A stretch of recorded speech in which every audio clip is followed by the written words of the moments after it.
Adventure 1 of the Return of Sherlock Holmes by Sir Arthur Conan Doyle.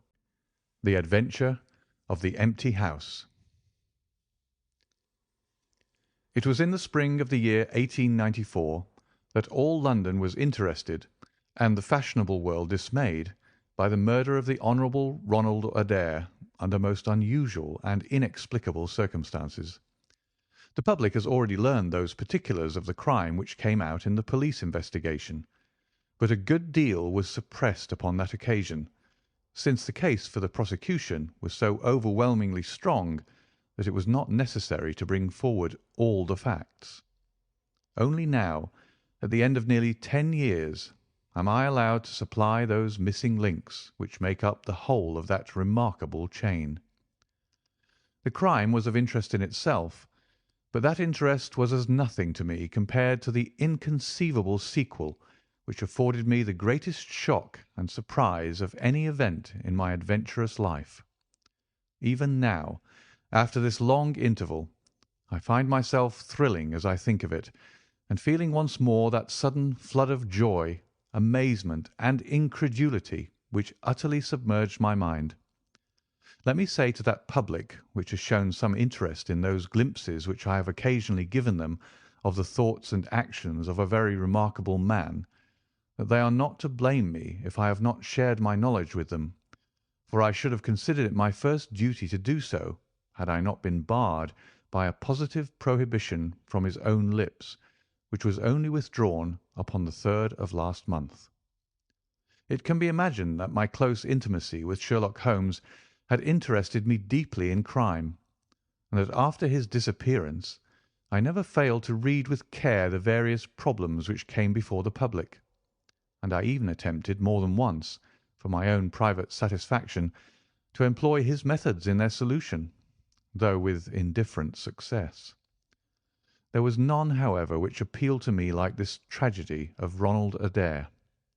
As I read the evidence at the inquest, which led up to a verdict of wilful murder against some person or persons unknown, I realized more clearly than I had ever done the loss which the community had sustained by the death of Sherlock Holmes.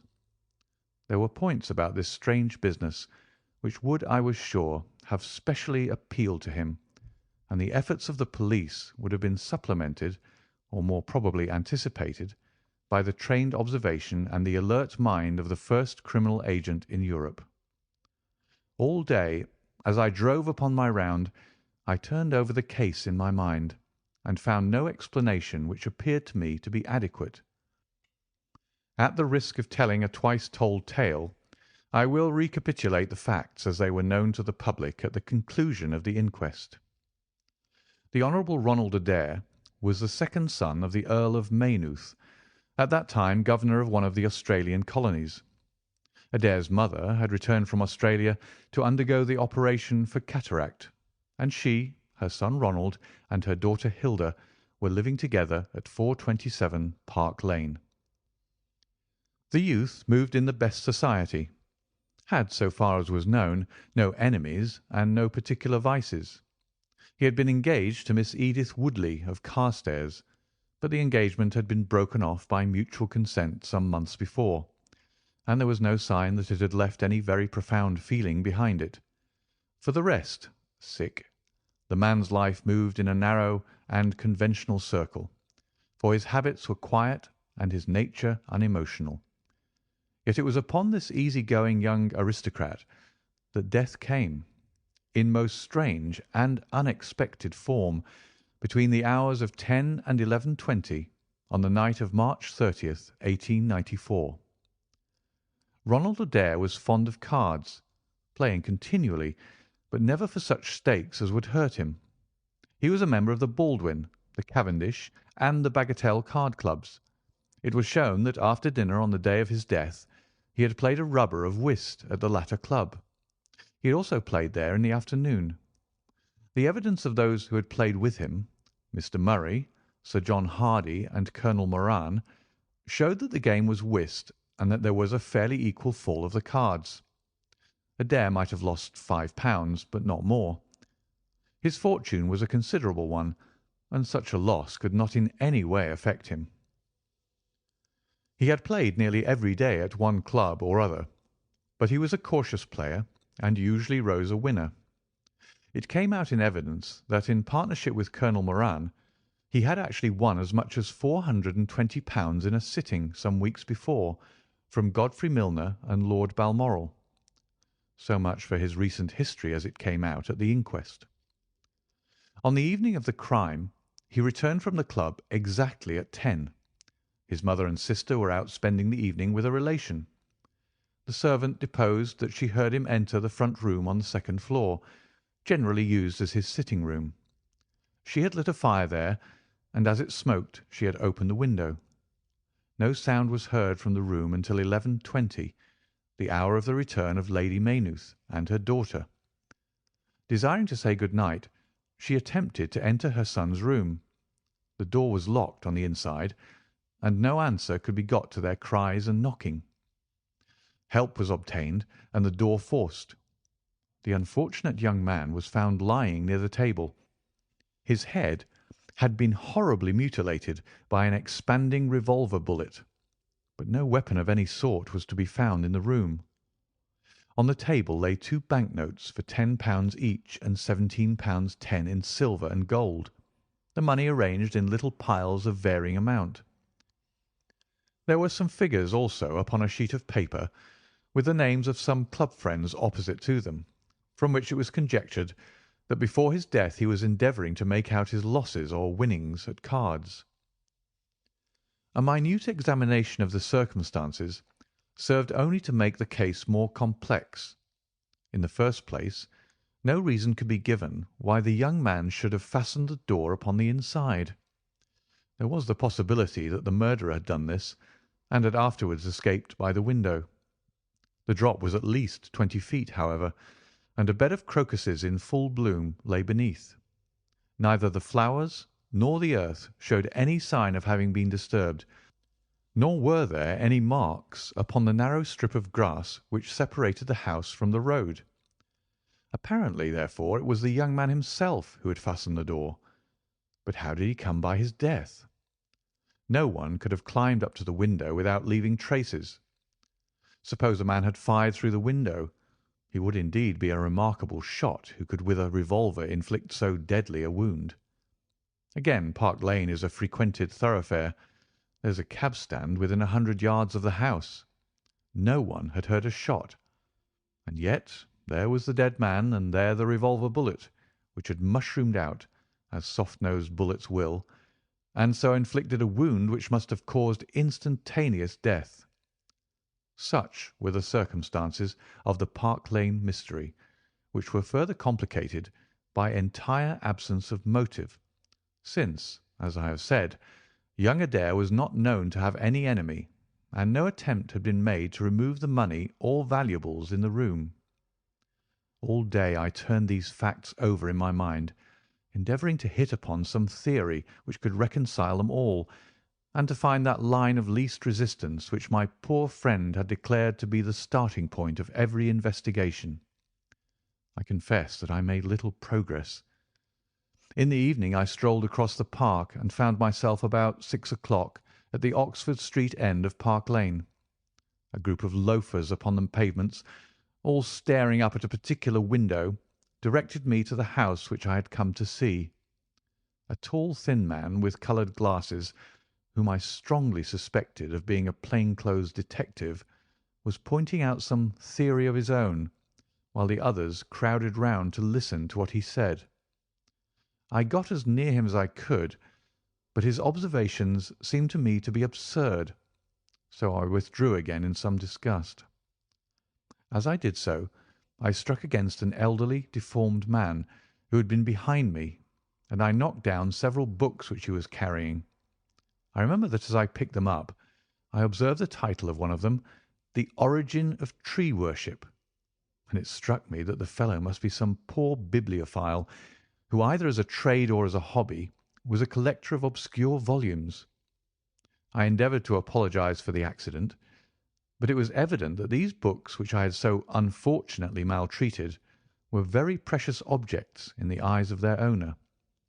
With a snarl of contempt he turned upon his heel, and I saw his curved back and white side whiskers disappear among the throng. My observations of number 427 Park Lane did little to clear up the problem in which I was interested. The house was separated from the street by a low wall and railing, the whole not more than 5 feet high. It was perfectly easy, therefore, for anyone to get into the garden, but the window was entirely inaccessible, since there was no water pipe or anything which could help the most active man to climb it. More puzzled than ever, I retraced my steps to Kensington. I had not been in my study 5 minutes when the maid entered to say that a person desired to see me. To my astonishment, it was none other than my strange old book collector, his sharp, wizened face peering out from a frame of white hair, and his precious volumes, a dozen of them at least, wedged under his right arm. "You're surprised to see me, sir?" said he in a strange, croaking voice. I acknowledged that I was. "Well, I have a conscience, sir, and when I chanced to see you go into this house, as I came hobbling after you, I thought to myself, I'll just step in and see what kind of gentleman, and tell him that if I was a bit gruff in my manner, that there was not any harm meant, and that I am much obliged to him for picking up my books." "You make too much of a trifle," said I. "May I ask how you knew who I was?" "Well, sir, it isn't too great a liberty. I am a neighbour of yours, for you'll find my little bookshop at the corner of Church Street, and very happy to see you, I am sure. Maybe you collect yourself, sir. Here's British Birds and Catullus and the Holy War. A bargain, every one of them. With 5 volumes you could just fill that gap on that second shelf. It looks untidy, does it not, sir?" I moved my head to look at the cabinet behind me. When I turned again, Sherlock Holmes was standing smiling at me across my study table. I rose to my feet, stared at him for some seconds in utter amazement, and then it appears that I must have fainted, for the first and the last time in my life. Certainly a grey mist swirled before my eyes, and when it cleared I found my collar ends undone and the tingling aftertaste of brandy upon my lips. Holmes was bending over my chair, his flask in his hand. "My dear Watson," said the well-remembered voice, "I owe you 1,000 apologies. I had no idea that you would be so affected." I gripped him by the arms. "Holmes," I cried, "is it really you? Can it indeed be that you are alive? Is it possible that you succeeded in climbing out of that awful abyss?" "Wait a moment," said he. "Are you sure that you're really fit to discuss things? I have given you a serious shock by my unnecessarily dramatic reappearance." "I'm all right, but indeed, Holmes, I can hardly believe my eyes. Good heavens, to think that you of all men should be standing in my study." Again I gripped him by the sleeve and felt the thin, sinewy arm beneath it. "Well, you're not a spirit, anyhow," said I. "My dear chap, I'm overjoyed to see you. Sit down and tell me how you came alive out of that dreadful chasm." He sat opposite to me and lit a cigarette in his old, nonchalant manner. He was dressed in the seedy frock-coat of the book merchant, but the rest of that individual lay in a pile of white hair and old books upon the table. Holmes looked even thinner and keener than of old, but there was a dead white tinge in his aquiline face which told me that his life recently had not been a healthy one. "I am glad to stretch myself, Watson," said he. "It is no joke when a tall man has to take a foot off his stature for several hours on end. Now, my dear fellow, in the matter of these explanations we have, if I may ask for your cooperation, a hard and dangerous night's work in front of us. Perhaps it would be better if I gave you an account of the whole situation when that work is finished." "I am full of curiosity. I should much prefer to hear it now." "You'll come with me tonight?" "When you like and where you like." This is indeed like the old days. We shall have time for a mouthful of dinner before we need go. Well then, about that chasm. I had no serious difficulty in getting out of it, for the very simple reason that I never was in it." "You never were in it?" "No, Watson, I never was in it. My note to you was absolutely genuine. I had little doubt that I had come to the end of my career when I perceived the somewhat sinister figure of the late Professor Moriarty standing upon the narrow pathway which led to safety. I read an inexorable purpose in his grey eyes. I exchanged some remarks with him, therefore, and obtained his courteous permission to write the short note which you afterwards received. I left it with my cigarette box and my stick, and I walked along the pathway, Moriarty still at my heels. When I reached the end, I stood at bay. He drew no weapon, but he rushed at me and threw his long arms around me. He knew that his own game was up, and was only anxious to revenge himself upon me. We tottered together upon the brink of the fall.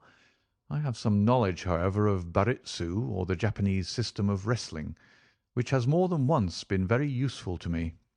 I slipped through his grip, and he, with a horrible scream, kicked madly for a few seconds and clawed the air with both his hands. But for all his efforts he could not get his balance, and over he went. With my face over the brink, I saw him fall for a long way. Then he struck a rock, bounded off, and splashed into the water. I listened with amazement to this explanation which Holmes delivered between the puffs of his cigarette. "But the tracks!" I cried. "I saw with my own eyes that two went down the path and none returned." "It came about in this way. The instant that the Professor had disappeared, it struck me what a really extraordinarily lucky chance fate had placed in my way. I knew that Moriarty was not the only man who had sworn my death. There were at least 3 others whose desire for vengeance upon me would only be increased by the death of their leader. They were all most dangerous men. One or other would certainly get me. On the other hand, if all the world was convinced that I was dead, they would take liberties, these men. They would soon lay themselves open, and sooner or later I could destroy them. Then it would be time for me to announce that I was still in the land of the living. So rapidly does the brain act that I believe I had thought this all out before Professor Moriarty had reached the bottom of the Reichenbach Fall. I stood up and examined the rocky wall behind me.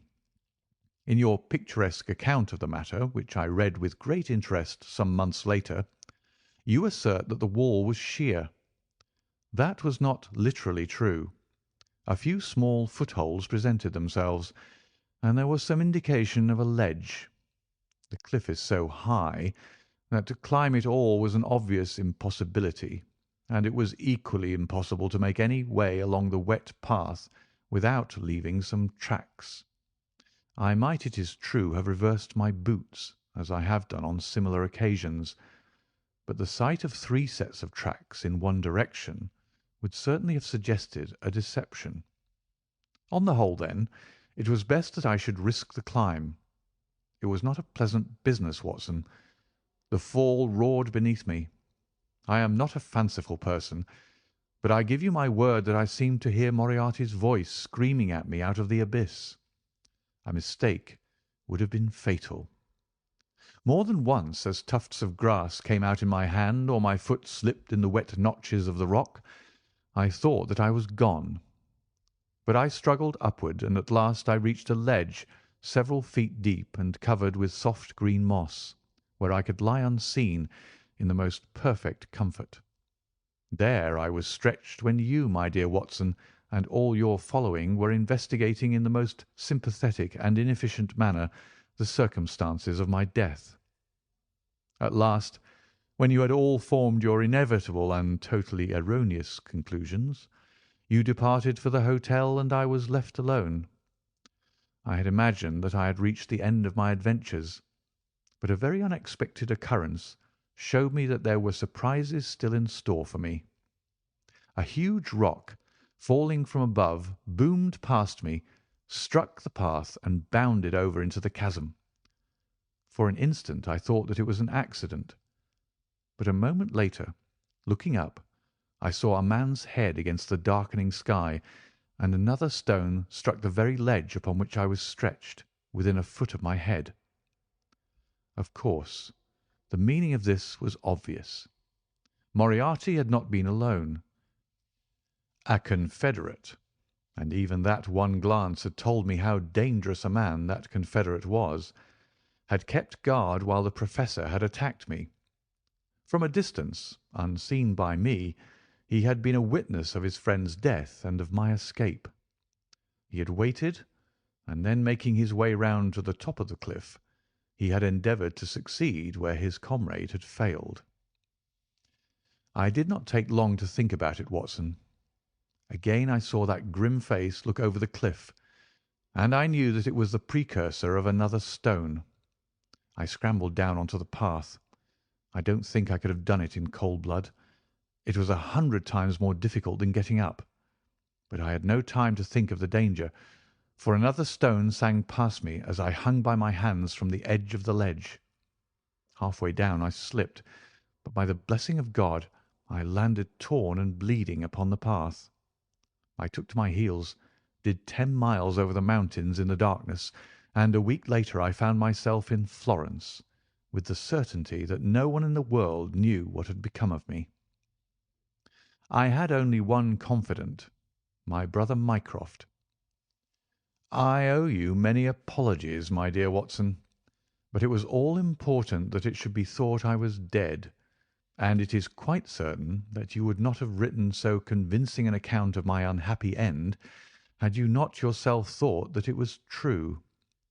Several times during the last 3 years I have taken up my pen to write to you, but always I feared lest your affectionate regard for me should tempt you to some indiscretion which would betray my secret. For that reason I turned away from you this evening when you upset my books, for I was in danger at the time, and any show of surprise and emotion upon your part might have drawn attention to my identity and led to the most deplorable and irreparable results. As to Mycroft, I had to confide in him in order to obtain the money which I needed. The course of events in London did not run so well as I had hoped, for the trial of the Moriarty gang left 2 of its most dangerous members, my own most vindictive enemies, at liberty. I travelled for 2 years in Tibet, therefore, and amused myself by visiting Lhasa and spending some days with the head lama. You may have read of the remarkable explorations of a Norwegian named Sigerson, but I am sure that it never occurred to you that you were receiving news of your friend. I then passed through Persia, looked in at Mecca, and paid a short but interesting visit to the Khalifa at Khartoum, the results of which I have communicated to the Foreign Office. Returning to France, I spent some months in a research into the coal tar derivatives, which I conducted in a laboratory at Montpellier, in the south of France. Having concluded this to my satisfaction, and learning that only one of my enemies was now left in London, I was about to return when my movements were hastened by the news of this very remarkable Park Lane mystery, which not only appealed to me by its own merits, but which seemed to offer some most peculiar personal opportunities. I came over at once to London, called in my own person at Baker Street, threw Mrs. Hudson into violent hysterics, and found that Mycroft had preserved my rooms and my papers exactly as they had always been. So it was, my dear Watson, that at 2 o'clock to-day I found myself in my old armchair in my own old room, and only wishing that I could have seen my old friend Watson in the other chair which he had so often adorned. Such was the remarkable narrative to which I listened on that April evening, a narrative which would have been utterly incredible to me had it not been confirmed by the actual sight of the tall, spare figure and the keen, eager face which I had never thought to see again. In some manner he had learned of my own sad bereavement, and his sympathy was shown in his manner rather than in his words. "Work is the best antidote to sorrow, my dear Watson," said he, "and I have a piece of work for us both to-night, which, if we can bring it to a successful conclusion, will in itself justify a man's life on this planet." In vain I begged him to tell me more. "You will hear and see enough before morning," he answered. "We have 3 years of the past to discuss. Let that suffice until 9:30, when we start upon the notable adventure of the empty house." It was indeed like old times, when at that hour I found myself seated beside him in a hansom, my revolver in my pocket, and the thrill of adventure in my heart. Holmes was cold and stern and silent. As the gleam of the street lamps flashed upon his austere features, I saw that his brows were drawn down in thought and his thin lips compressed. I knew not what wild beast we were about to hunt down in the dark jungle of criminal London, but I was well assured from the bearing of this master huntsman that the adventure was a most grave one, while the sardonic smile which occasionally broke through his ascetic gloom boded little good for the object of our quest. I had imagined that we were bound for Baker Street, but Holmes stopped the cab at the corner of Cavendish Square. I observed that as he stepped out he gave a most searching glance to right and left, and at every subsequent street corner he took the utmost pains to assure that he was not followed. Our route was certainly a singular one. Holmes's knowledge of the byways of London was extraordinary, and on this occasion he passed rapidly and with an assured step through a network of mews and stables, the very existence of which I had never known. We emerged at last into a small road, lined with old gloomy houses, which led us into Manchester Street, and so to Blandford Street. Here he turned swiftly down a narrow passage, passed through a wooden gate into a deserted yard, and then opened with a key the back door of a house. We entered together, and he closed it behind us. The place was pitch dark, but it was evident to me that it was an empty house. Our feet creaked and crackled over the bare planking, and my outstretched hand touched a wall from which the paper was hanging in ribbons. Holmes's cold, thin fingers closed round my wrist and led me forward down a long hall until I dimly saw the murky fanlight over the door. Here Holmes turned suddenly to the right, and we found ourselves in a large, square, empty room, heavily shadowed in the corners, but faintly lit in the centre from the lights of the street beyond. There was no lamp near, and the window was thick with dust, so that we could only just discern each other's figures within. My companion put his hand upon my shoulder, and his lips close to my ear. "Do you know where we are?" he whispered. "Surely that is Baker Street," I answered, staring through the dim window. "Exactly. We are in Camden House, which stands opposite to our own old quarters." "But why are we here?" "Because it commands so excellent a view of that picturesque pile. Might I trouble you, my dear Watson, to draw a little nearer to the window, taking every precaution not to show yourself, and then to look up at our old rooms, the starting point of so many of your little fairy tales. We will see if my 3 years of absence have entirely taken away my power to surprise you." I crept forward and looked across at the familiar window. As my eyes fell upon it, I gave a gasp and a cry of amazement. The blind was down, and a strong light was burning in the room. The shadow of a man who was seated in a chair within was thrown in hard black outline upon the luminous screen of the window. There was no mistaking the poise of the head, the squareness of the shoulders, the sharpness of the features. The face was turned half round, and the effect was that of one of those black silhouettes which our grandparents loved to frame. It was a perfect reproduction of Holmes. So amazed was I that I threw out my hand to make sure that the man himself was standing beside me. He was quivering with silent laughter. "Well?" said he. "Good heavens!" I cried. "It is marvellous." "I trust that age doth not wither nor custom stale my infinite variety," said he, and I recognised in his voice the joy and pride which the artist takes in his own creation. "It really is rather like me, is it not?" "I should be prepared to swear that it was you." "The credit of the execution is due to Monsieur Oscar Meunier of Grenoble, who spent some days in doing the moulding. It is a bust in wax. The rest I arranged myself during my visit to Baker Street this afternoon." "But why?" "Because, my dear Watson, I had the strongest possible reason for wishing certain people to think that I was there when I was really elsewhere." "And you thought the rooms were watched?" "I knew that they were watched." "By whom?" "By my old enemies, Watson, by the charming society whose leader lies in the Reichenbach Fall. You must remember that they knew, and only they knew, that I was still alive. Sooner or later they believed that I should come back to my rooms. They watched them continuously, and this morning they saw me arrive." "How do you know?" "Because I recognised their sentinel when I glanced out of my window. He is a harmless enough fellow, Parker by name, a garrotter by trade, and a remarkable performer upon the Jew's harp.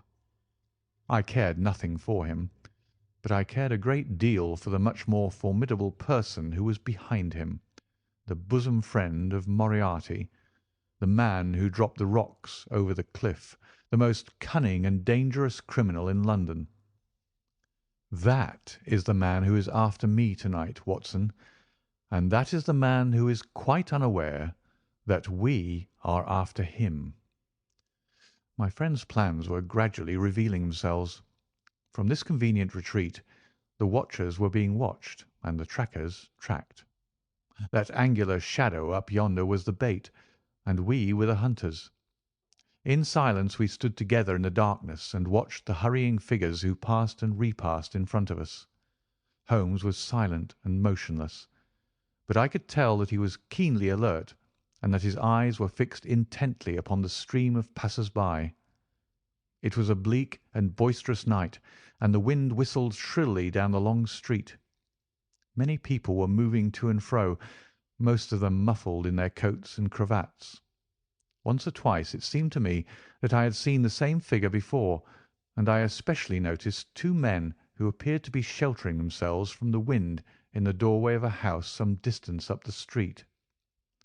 I tried to draw my companion's attention to them, but he gave a little ejaculation of impatience and continued to stare into the street. More than once he fidgeted with his feet and tapped rapidly with his fingers upon the wall. It was evident to me that he was becoming uneasy, and that his plans were not working out altogether as he had hoped. At last, as midnight approached and the street gradually cleared, he paced up and down the room in uncontrollable agitation. I was about to make some remark to him when I raised my eyes to the lighted window and again experienced almost as great a surprise as before. I clutched Holmes's arm and pointed upwards. "The shadows moved!" I cried. It was indeed no longer the profile but the back which was turned towards us. 3 years had certainly not smoothed the asperities of his temper or his impatience with a less active intelligence than his own. "Of course it has moved," said he. "Am I such a farcical bungler, Watson, that I should erect an obvious dummy and expect that some of the sharpest men in Europe would be deceived by it? We have been in this room 2 hours, and Mrs. Hudson has made some change in that figure 8 times, or once in every quarter of an hour. She works it from the front, so that her shadow may never be seen. Ah!" He drew in his breath with a shrill, excited intake. In the dim light I saw his head thrown forward, his whole attitude rigid with attention. Outside the street was absolutely deserted. Those 2 men might still be crouching in the doorway, but I could no longer see them. All was still and dark, save only that brilliant yellow screen in front of us, with the black figure outlined upon its centre. Again, in the utter silence, I heard that thin, sibilant note which spoke of intense, suppressed excitement. An instant later he pulled me back into the blackest corner of the room, and I felt his warning hand upon my lips. The fingers which clutched me were quivering. Never had I known my friend more moved, and yet the dark street still stretched lonely and motionless before us. But suddenly I was aware of that which his keener senses had already distinguished. A low, stealthy sound came to my ears, not from the direction of Baker Street, but from the back of the very house in which we lay concealed. A door opened and shut. An instant later steps crept down the passage, steps which were meant to be silent, but which reverberated harshly through the empty house. Holmes crouched back against the wall, and I did the same, my hand closing upon the handle of my revolver. Peering through the gloom, I saw the vague outline of a man, a shade blacker than the blackness of the open door. He stood for an instant, and then he crept forward, crouching, menacing, into the room. He was within 3 yards of us, this sinister figure, and I had braced myself to meet his spring before I realized that he had no idea of our presence. He passed close beside us, stole over to the window, and very softly and noiselessly raised it for half a foot. As he sank to the level of this opening, the light of the street, no longer dimmed by the dusty glass, fell full upon his face. The man seemed to be beside himself with excitement. His 2 eyes shone like stars, and his features were working convulsively. He was an elderly man, with a thin, projecting nose, a high, bald forehead, and a huge, grizzled moustache. An opera hat was pushed to the back of his head, and an evening dress shirt front gleamed out through his open overcoat. His face was gaunt and swarthy, scored with deep, savage lines. In his hand he carried what appeared to be a stick, but as he laid it down upon the floor it gave a metallic clang. Then from the pocket of his overcoat he drew a bulky object, and he busied himself in some task which ended with a loud, sharp click, as if a spring or bolt had fallen into its place. Still kneeling upon the floor, he bent forward and threw all his weight and strength upon some lever, with the result that there came a long, whirling, grinding noise, ending once more in a powerful click.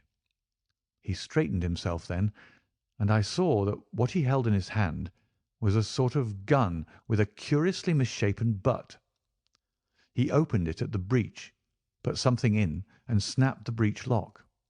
Then, crouching down, he rested the end of the barrel upon the ledge of the open window, and I saw his long moustache droop over the stock, and his eye gleam as it peered along the sights.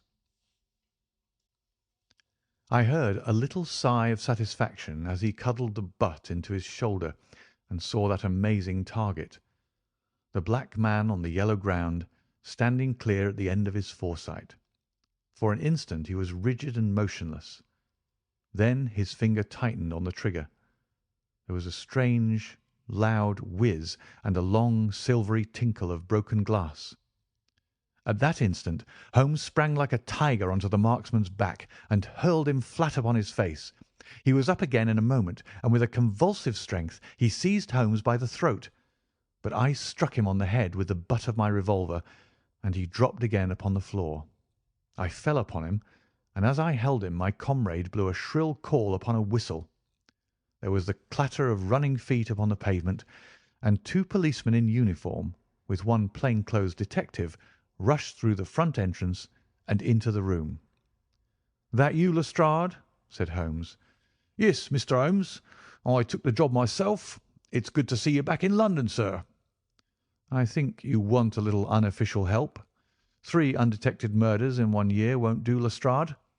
But you handled the Molesey mystery with less than your usual—that's to say, you handled it fairly well." We had all risen to our feet, our prisoner breathing hard, with a stalwart constable on each side of him. Already a few loiterers had begun to collect in the street. Holmes stepped up to the window, closed it, and dropped the blinds. Lestrade had produced 2 candles, and the policemen had uncovered their lanterns. I was able at last to have a good look at our prisoner. It was a tremendously virile and yet sinister face which was turned towards us. With the brow of a philosopher above and the jaw of a sensualist below, the man must have started with great capacities for good or for evil, but one could not look upon his cruel blue eyes with their drooping, cynical lids, or upon the fierce, aggressive nose and the threatening, deep-lined brow, without reading nature's plainest danger signals. He took no heed of any of us, but his eyes were fixed upon Holmes's face with an expression in which hatred and amazement were equally blended. "You fiend!" he kept on muttering. "You clever fiend! Clever fiend!" "Ah, Colonel," said Holmes, arranging his rumpled collar. "Journeys end in lovers' meetings, as the old play says. I don't think I have had the pleasure of seeing you since you favoured me with those attentions as I lay on the ledge above the Reichenbach fall."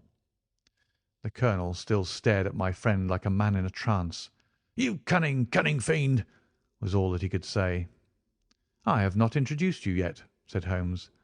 "This gentleman is Colonel Sebastian Moran, once of Her Majesty's Indian Army, and the best heavy game shot that our Eastern Empire has ever produced. I believe I am correct, Colonel, in saying that your bag of tigers still remains unrivalled?" The fierce old man said nothing, but still glared at my companion with his savage eyes and bristling moustache. He was wonderfully like a tiger himself. "I wonder that my very simple stratagem could deceive so old a shikari," said Holmes. "It must be very familiar to you. Have you not tethered a young kid under a tree, lain above it with your rifle, and waited for the bait to bring up your tiger? This empty house is my tree, and you are my tiger. You have possibly had other guns in reserve in case there should be several tigers, or in the unlikely supposition of your own aim failing you. These," he pointed around, "are my other guns. The parallel is exact."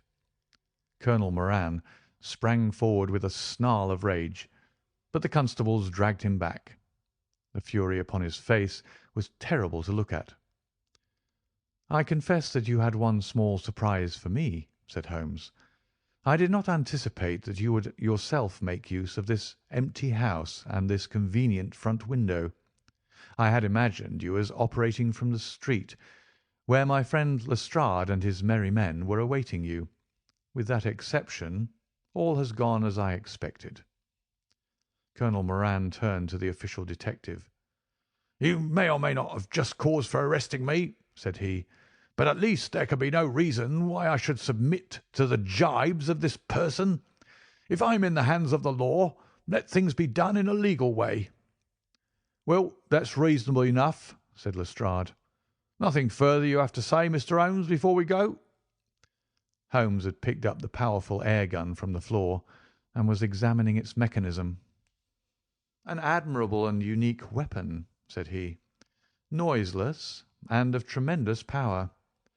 I knew von Herder, the blind German mechanic who constructed it to the order of the late Professor Moriarty.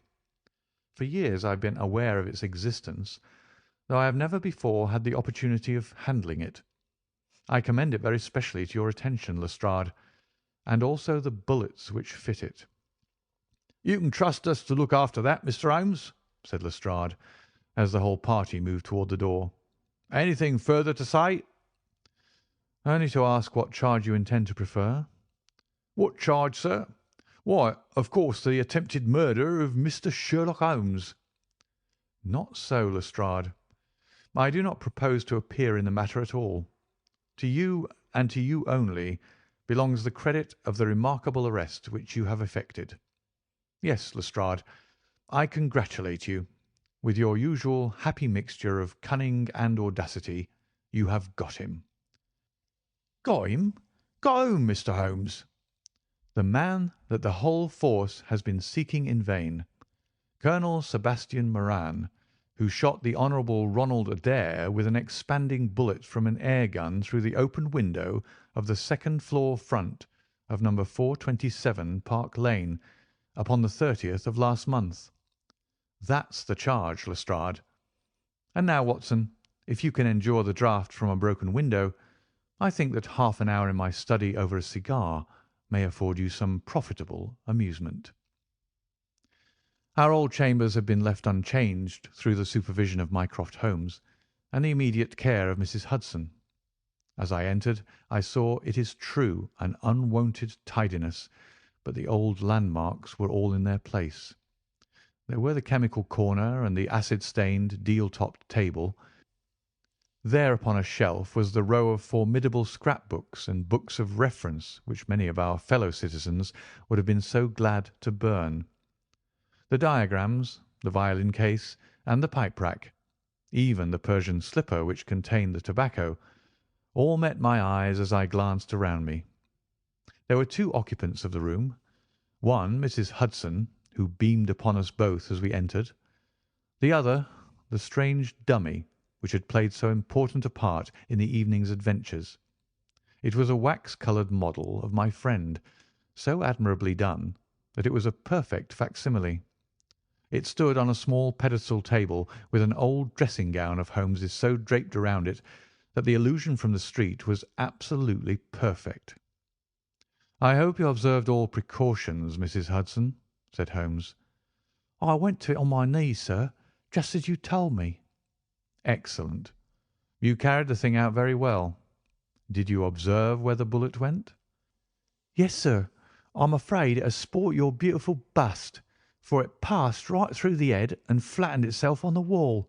I picked it up from the carpet. Here it is." Holmes held it out to me. "A soft revolver bullet, as you perceive, Watson. There's genius in that, for who would expect to find such a thing fired from an air gun? All right, Mrs. Hudson, I am much obliged for your assistance. And now, Watson, let me see you in your old seat once more, for there are several points which I should like to discuss with you."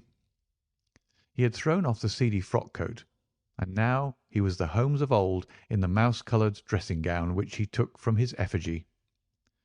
"The old shikari's nerves have not lost their steadiness, nor his eyes their keenness," said he with a laugh, as he inspected the shattered forehead of his bust.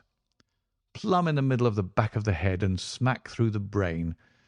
He was the best shot in India, and I expect that there are few better in London. Have you heard the name?" "No, I have not." "Well, well, such is fame. But then, if I remember right, you had not heard the name of Professor James Moriarty, who had one of the great brains of the century. Just give me down my index of biographies from the shelf." He turned over the pages lazily, leaning back in his chair and blowing great clouds from his cigar.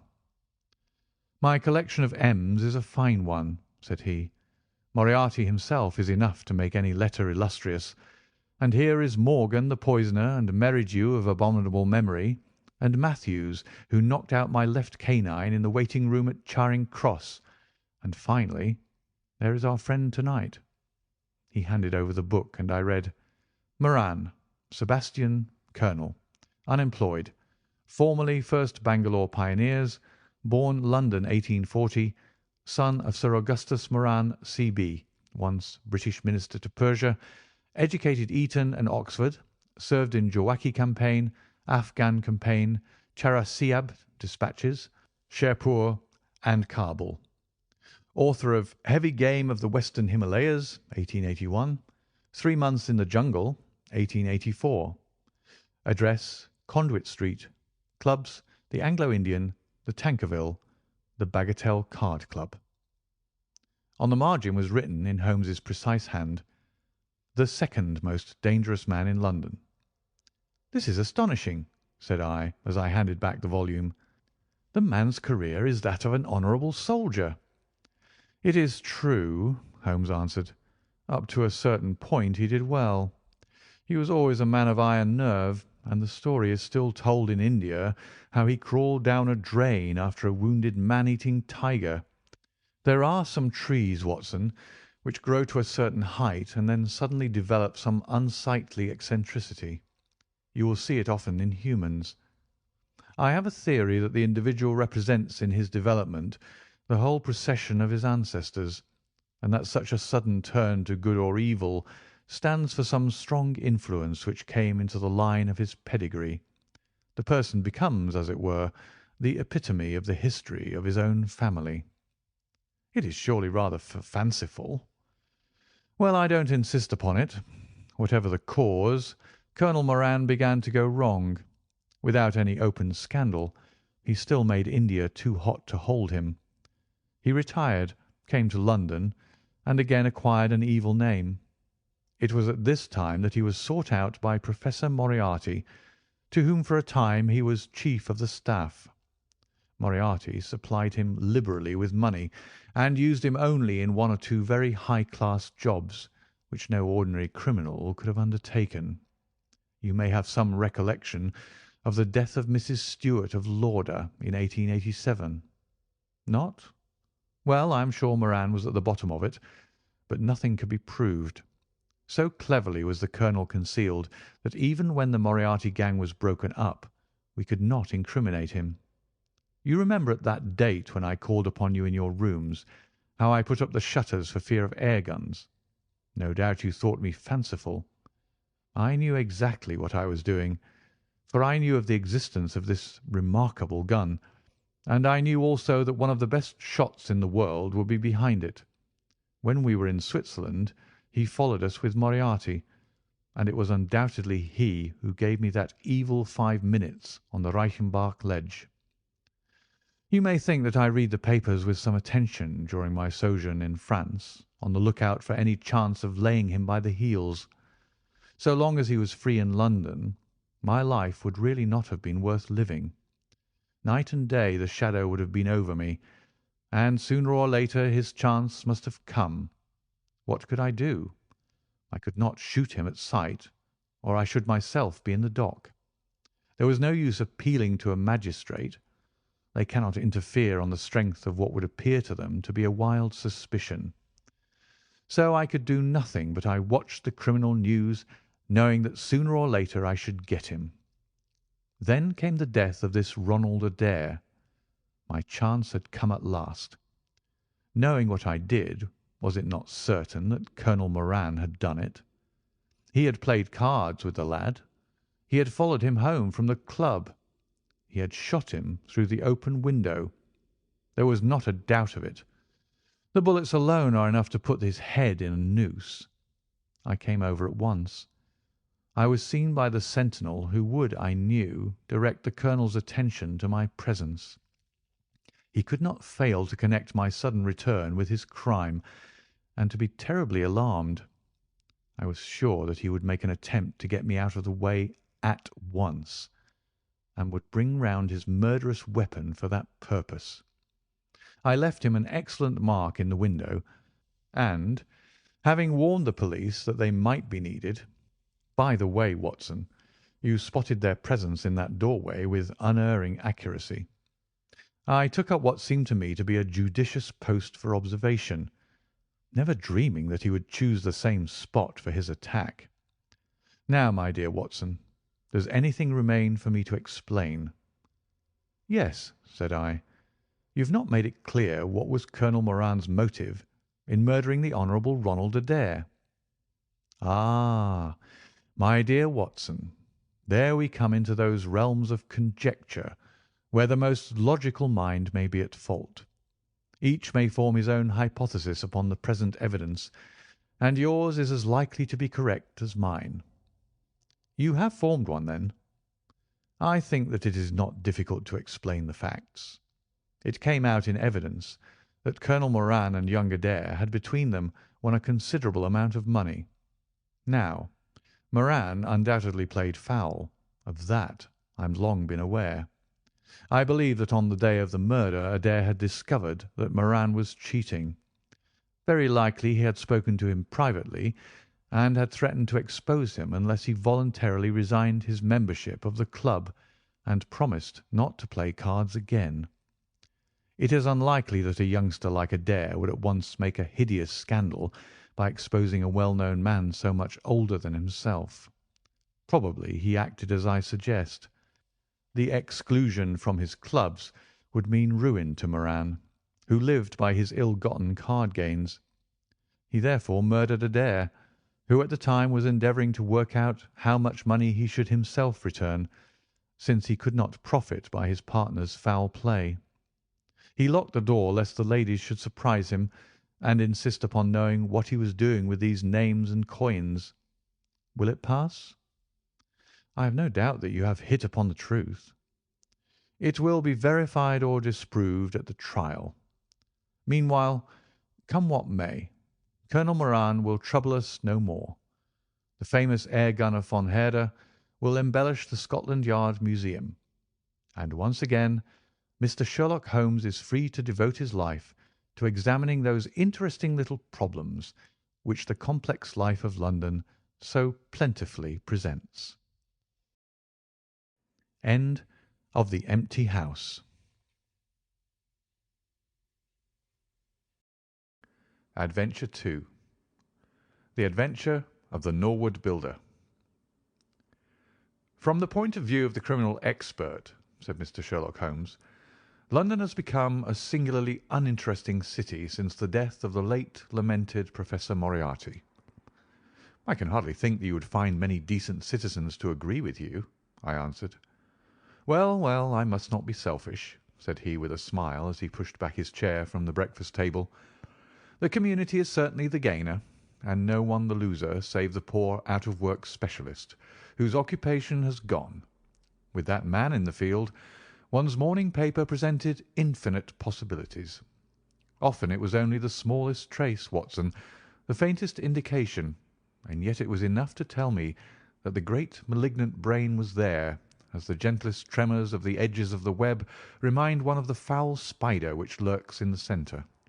Petty thefts, wanton assaults, purposeless outrage. To the man who held the clue all could be worked into one connected whole. To the scientific student of the higher criminal world, no capital in Europe offered the advantage which London then possessed. But now— He shrugged his shoulders in humorous depreciation of the state of things which he had himself done so much to produce. At the time of which I speak, Holmes had been back for some months, and I, at his request, had sold my practice and returned to share the old quarters in Baker Street. A young doctor named Werner had purchased my small Kensington practice, and given with astonishingly little demur the highest price that I ventured to ask, an incident which only explained itself some years later, when I found that Werner was a distant relation of Holmes, and that it was my friend who had really found the money. Our months of partnership had not been so uneventful as he had stated, for I find, on looking over my notes, that this period includes the case of the papers of ex-President Murillo, and also the shocking affair of the Dutch steamship Friesland, which so nearly cost us both our lives. His cold and proud nature was always averse, however, from anything in the shape of public applause, and he bound me in the most stringent terms to say no further word of himself, his methods, or his successes, a prohibition which, as I have explained, has only now been removed.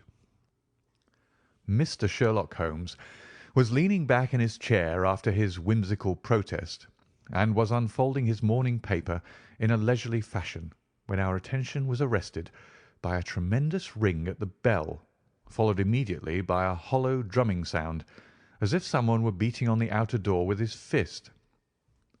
As it opened, there came a tumultuous rush into the hall, rapid feet clattered up the stair, and an instant later a wild-eyed and frantic young man, pale, dishevelled, and palpitating, burst into the room. He looked from one to the other of us, and under our gaze of inquiry he became conscious that some apology was needed for this unceremonious entry. "I'm sorry, Mr. Holmes," he cried. "You mustn't blame me. I'm nearly mad. Mr. Holmes, I am the unhappy John Hector Macfarlane." He made the announcement as if the name alone would explain both his visit and its manner, but I could see by my companion's unresponsive face that it meant no more to him than to me. "Have a cigarette, Mr. Macfarlane," said he, pushing his case across. "I am sure that with your symptoms my friend Dr. Watson here would prescribe a sedative. The weather has been so very warm these last few days. Now, if you feel a little more composed, I should be glad if you would sit down in that chair and tell us very slowly and quietly who you are and what it is that you want. You mentioned your name, as if I should recognize it, but I assure you that beyond the obvious facts that you are a bachelor, a solicitor, a Freemason, and an asthmatic, I know nothing whatever about you." Familiar as I was with my friend's methods, it was not difficult for me to follow his deductions and to observe the untidiness of attire, the sheaf of legal papers, the watch charm, and the breathing which had prompted them. Our client, however, stared in amazement. "Yes, I'm all that, Mr. Holmes, and in addition I am the most unfortunate man at this moment in London. For heaven's sake, don't abandon me, Mr. Holmes. If they come to arrest me before I have finished my story, make them give me time so that I may tell you the whole truth. I could go to jail happy if I knew that you were working for me outside." "Arrest you?" said Holmes. "This is really most gratis, most interesting. On what charge do you expect to be arrested?" "Upon the charge of murdering Mr. James Oldacre of Lower Norwood." My companion's expressive face showed a sympathy which was not, I am afraid, entirely unmixed with satisfaction. "Dear me," said he, "it was only this moment at breakfast that I was saying to my friend Dr. Watson that sensational cases had disappeared out of our papers." Our visitor stretched forward a quivering hand and picked up the Daily Telegraph, which still lay upon Holmes's knee. "If you had looked at it, sir, you would have seen at a glance what the errand is on which I have come to you this morning. I feel as if my name and my misfortune must be in every man's mouth." He turned it over to expose the central page. "Here it is, and with your permission I will read it to you. Listen to this, Mr. Holmes. The headlines are 'Mysterious Affair at Lower Norwood. Disappearance of a well-known builder. Suspicion of murder and arson. A clue to the criminal.' That is the clue which they are already following, Mr. Holmes, and I know that it leads infallibly to me. I have been followed from London Bridge Station, and I am sure that they are only waiting for the warrant to arrest me. It will break my mother's heart. It will break her heart." He wrung his hands in an agony of apprehension and swayed backward and forward in his chair. I looked with interest upon this man, who was accused of being the perpetrator of a crime of violence. He was flaxen-haired and handsome, in a washed-out, negative fashion, with frightened blue eyes and a clean-shaven face, with a weak, sensitive mouth. His age may have been about 27, his dress and bearing that of a gentleman. From the pocket of his light summer overcoat protruded the bundle of endorsed papers which proclaimed his profession. "We must use what time we have," said Holmes. "Watson, would you have the kindness to take the paper and to read the paragraph in question?" Underneath the vigorous headlines which our client had quoted, I read the following suggestive narrative. "Late last night or early this morning an incident occurred at Lower Norwood, which points, it is feared, to a serious crime. Mr. Jonas Oldacre is a well-known resident of that suburb, where he has carried on his business as a builder for many years. Mr. Oldacre is a bachelor, 52 years of age, and lives in Deep Dean House at the Sydenham end of the road of that name. He has had the reputation of being a man of eccentric habits, secretive and retiring. For some years he has practically withdrawn from the business in which he is said to have amassed considerable wealth. A small timber yard still exists, however, at the back of the house, and last night, about 12 o'clock, an alarm was given that one of the stacks was on fire. The engines were soon upon the spot, but the dry wood burned with great fury, and it was impossible to arrest the conflagration until the stack had been entirely consumed.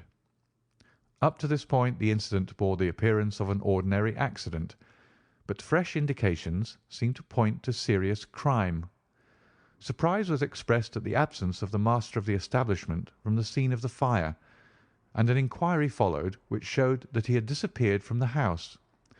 An examination of his room revealed that the bed had not been slept in, that a safe which stood in it was open, that a number of important papers were scattered about the room, and finally that there were signs of a murderous struggle, slight traces of blood being found within the room, and an oaken walking-stick which also showed stains of blood upon the handle.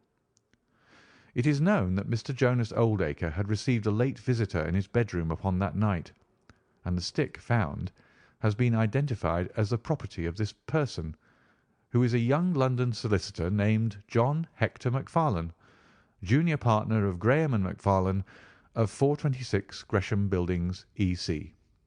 The police believe that they have evidence in their possession which supplies a very convincing motive for the crime, and altogether it cannot be doubted that sensational developments will follow. Later.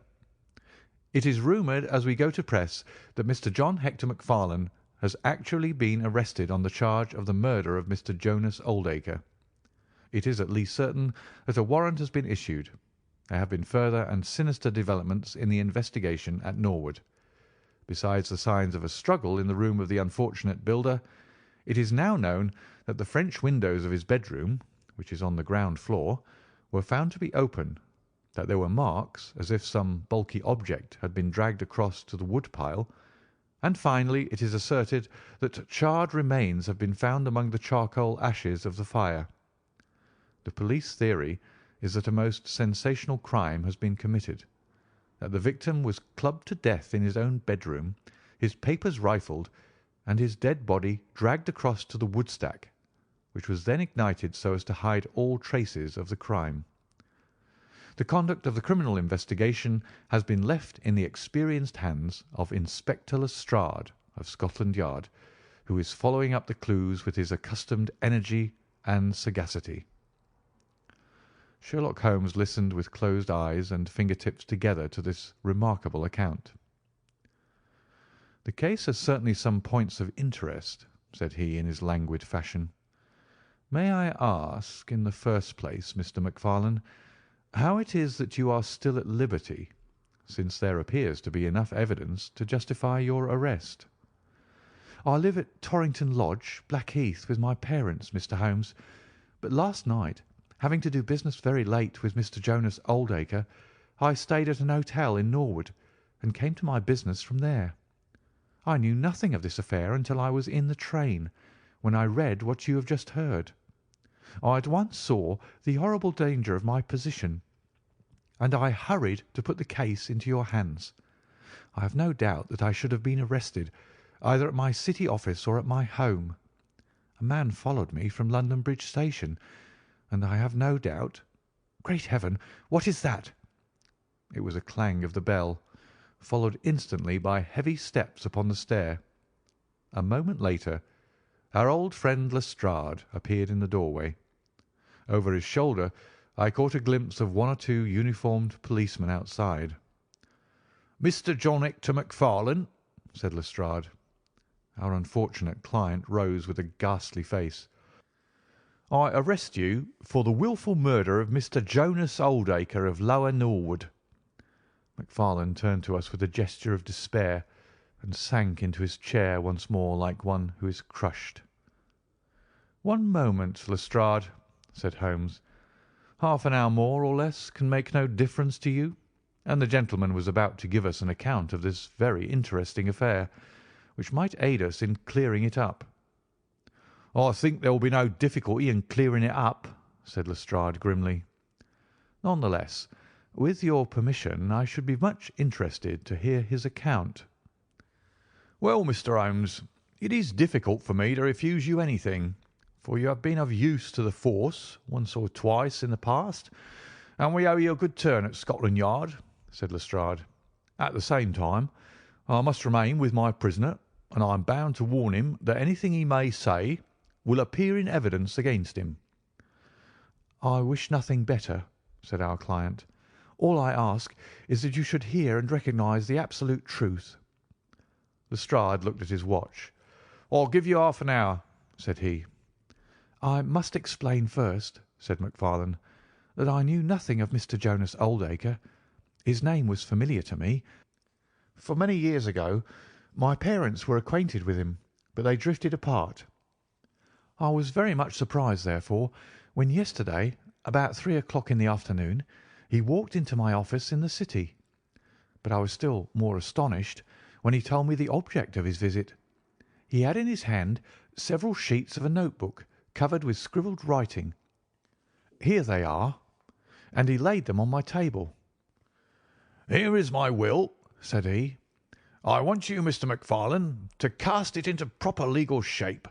I will sit here while you do so." I set myself to copy it, and you can imagine my astonishment when I found that, with some reservations, he had left all his property to me. He was a strange little ferret-like man with white eyelashes, and when I looked up at him I found his keen grey eyes fixed upon me with an amused expression. I could hardly believe my own as I read the terms of the will, but he explained that he was a bachelor with hardly any living relation, that he had known my parents in his youth, and that he had always heard of me as a very deserving young man, and was assured that his money would be in worthy hands. Of course, I could only stammer out my thanks. The will was duly finished, signed, and witnessed by my clerk.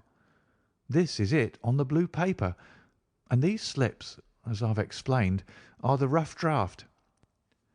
Mr. Jonas Oldacre then informed me that there were a number of documents, building leases, title deeds, mortgages, scrip, and so forth, which it was necessary that I should see and understand. He said that his mind would not be easy until the whole thing was settled, and he begged me to come out to his house at Norwood that night, bringing the will with me, and to arrange matters. "Remember, my boy, not one word to your parents about the affair until everything is settled. We will keep it as a little surprise for them." He was very insistent upon this point, and made me promise it faithfully. You can imagine, Mr. Holmes, that I was not in a humour to refuse him anything that he might ask. He was my benefactor, and all my desire was to carry out his wishes in every particular. I sent a telegram home, therefore, to say that I had important business on hand, and that it was impossible for me to say how late I might be. Mr. Oldacre had told me that he would like me to have supper with him at 9, as he might not be home before that hour. I had some difficulty in finding his house, however, and it was nearly half-past before I reached it. I found him— "One moment," said Holmes. "Who opened the door?" "A middle-aged woman who was, I suppose, his housekeeper." "And it was she, I presume, who mentioned your name?" "Exactly," said Macfarlane. "Pray proceed." Macfarlane wiped his damp brow and then continued his narrative.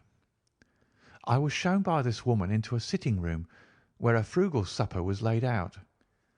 Afterwards, Mr. Jonas Oldacre led me into his bedroom, in which there stood a heavy safe. This he opened and took out a mass of documents, which we went over together. It was between 11 and 12 when we finished. He remarked that we must not disturb the housekeeper.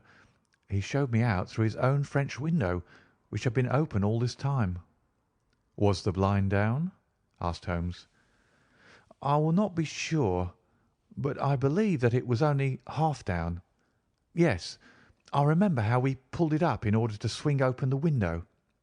I could not find my stick, and he said— "'Never mind, my boy, and I shall see a good deal of you now, I hope, and I'll keep your stick until you come back to claim it.' I left him there, the safe open and the papers made up in packets upon the table. It was so late that I could not get back to Blackheath, so I spent the night at the Anneley Arms, and I knew nothing more until I read of this horrible affair in the morning." "Anything more that you'd like to ask, Mr. Holmes?" said Lestrade, whose eyebrows had gone up once or twice during this remarkable explanation. "Not until I have been to Blackheath." "You mean to Norwood?" said Lestrade. "Oh, yes, no doubt that is what I must have meant," said Holmes with his enigmatical smile. Lestrade had learned by more experiences than he could care to acknowledge that that brain could cut through that which was impenetrable to him. I saw him look curiously at my companion. "I think I should like to have a word with you presently, Mr. Sherlock Holmes," said he. "Now, Mr. Macfarlane, Two of my constables are at the door, and there's a four-wheeler waiting." The wretched young man arose, and with a last beseeching glance at us, walked from the room. The officers conducted him to the cab, but Lestrade remained. Holmes had picked up the pages which formed the rough draft of the will, and was looking at them with the keenest interest upon his face. "There are some points about that document, Lestrade, are there not?" said he, pushing them over. The official looked at them with a puzzled expression. "I can read the first few lines, and these in the middle of the second page, and one or two at the end. Those are as clear as print," said he. "But the writing in between is very bad, and there are three places where I cannot read it at all." "What do you make of that?" said Holmes. "Well, what do you make of it?" "That it was written in a train. The good writing represents stations, the bad writing movement, and the very bad writing passing over points. A scientific expert would pronounce at once that this was drawn up on a suburban line, since nowhere save in the immediate vicinity of a great city could there be so quick a succession of points. Granting that his whole journey was occupied in drawing up the will, then the train was an express, only stopping once between Norwood and London Bridge." Lestrade began to laugh. "You are too many for me when you begin to get on your theories, Mr. Holmes," said he. "How does this bear on the case?" "Well, it corroborates the young man's story to the extent that the will was drawn up by Jonas Oldacre in his journey yesterday.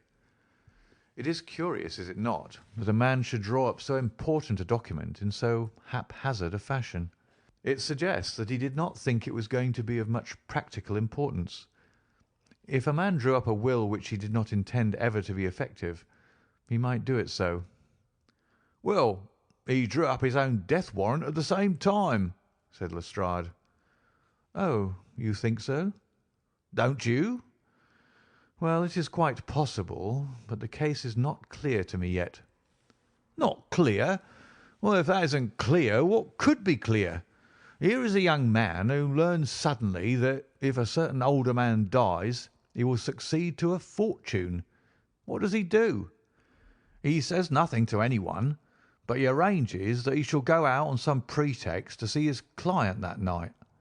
He waits until the only other person in the house is in bed, and then in the solitude of a man's room he murders him, burns his body in the woodpile, and departs to a neighbouring hotel.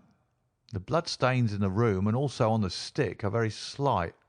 It is probable that he imagined his crime to be a bloodless one, and hoped that if the body were consumed, it would hide all traces of the method of his death, traces which, for some reason, must have pointed to him.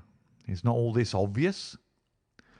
"It strikes me, my good Lestrade, as being just a trifle too obvious," said Holmes. "You do not add imagination to your other great qualities, but if you could for one moment put yourself in the place of this young man, would you choose the very night after the will had been made to commit your crime? Would it not seem dangerous to you to make so very close a relation between the two incidents? Again, would you choose an occasion when you are known to be in the house, when a servant has let you in? And finally, would you take the great pains to conceal the body, and yet leave your own stick as a sign that you were the criminal? Confess, Lestrade, that all this is very unlikely." "As to the stick, Mr. Holmes, you know as well as I do that a criminal is often flurried and does such things which a cool man would avoid. He is very likely afraid to go back to the room. Give me another theory that would fit the facts." "I could very easily give you half a dozen," said Holmes. "Here, for example, is a very possible and even probable one. I make you a free present of it. The older man is showing documents which are of evident value. A passing tramp sees them through the window, the blind of which is only half down. Exit the solicitor, enter the tramp. He seizes a stick, which he observes there, kills Oldacre, and departs after burning the body." "Why should the tramp burn the body?" "For the matter of that, why should Macfarlane?" "To hide some evidence. Possibly the tramp wanted to hide that any murder at all had been committed. And why did the tramp take nothing? Because there were papers that he could not negotiate. Lestrade shook his head, though it seemed to me that his manner was less absolutely assured than before. Well, Mr. Sherlock Holmes, you may look for your tramp, and while you are finding him, we will hold on to our man. The future will show which is right. Just notice this point, Mr. Holmes, that so far as we know, none of the papers were removed, and that the prisoner is the one man in the world who had no reason for removing them, since he was heir at law, and would come into them in any case. My friend seemed struck by this remark. I don't mean to deny that the evidence is in some ways very strongly in favour of your theory, said he.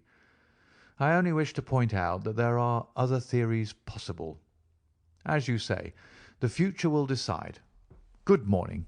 I dare say that in the course of the day I shall drop in at Norwood and see how you're getting on. When the detective departed, my friend rose and made his preparations for the day's work with the alert air of a man who has a congenial task before him.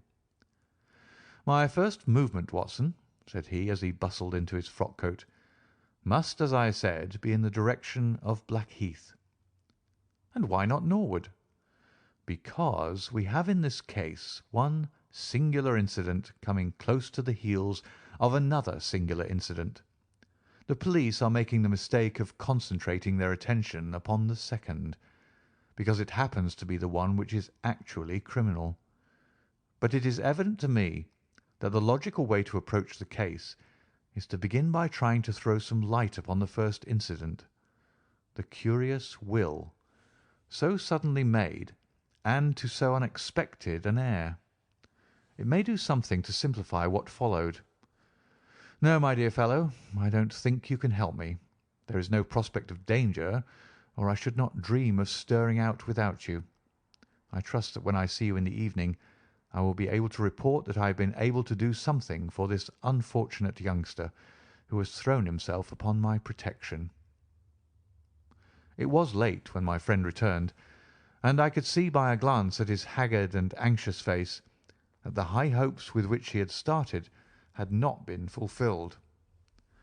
For an hour he droned away upon his violin, endeavouring to soothe his own ruffled spirits. At last he flung down the instrument and plunged into a detailed account of his misadventures. "It's all going wrong, Watson, all as wrong as it can go. I kept a bold face before Lestrade, but upon my soul, I believe that for once the fellow is on the right track and we are on the wrong. All my instincts are one way, and all the facts are the other, and I much fear that British juries have not yet attained that pitch of intelligence when they will give the preference to my theories over Lestrade's facts. Did you go to Blackheath?" "Yes, Watson, I went there, and I found very quickly that the late lamented Oldacre was a pretty considerable blackguard. The father was away in search of his son. The mother was at home, a little fluffy, blue-eyed person, in a tremor of fear and indignation. Of course, she would not admit even the possibility of his guilt, but she would not express either surprise or regret over the fate of Oldacre. On the contrary, she spoke of him with such bitterness that she was unconsciously considerably strengthening the case of the police, for of course if her son had heard her speak of the man in this fashion, it would predispose him towards hatred and violence. "He was more like a malignant and cunning ape than a human being," said she, "and he always was, ever since he was a young man." "You knew him at that time?" said I. "Yes, I knew him well, in fact. He was an old suitor of mine. Thank Heaven that I had the sense to turn away from him and to marry a better, if poorer, man. I was engaged to him, Mr. Holmes, when I heard a shocking story of how he had turned a cat loose in an aviary, and I was so horrified at this brutal cruelty that I would have nothing more to do with him."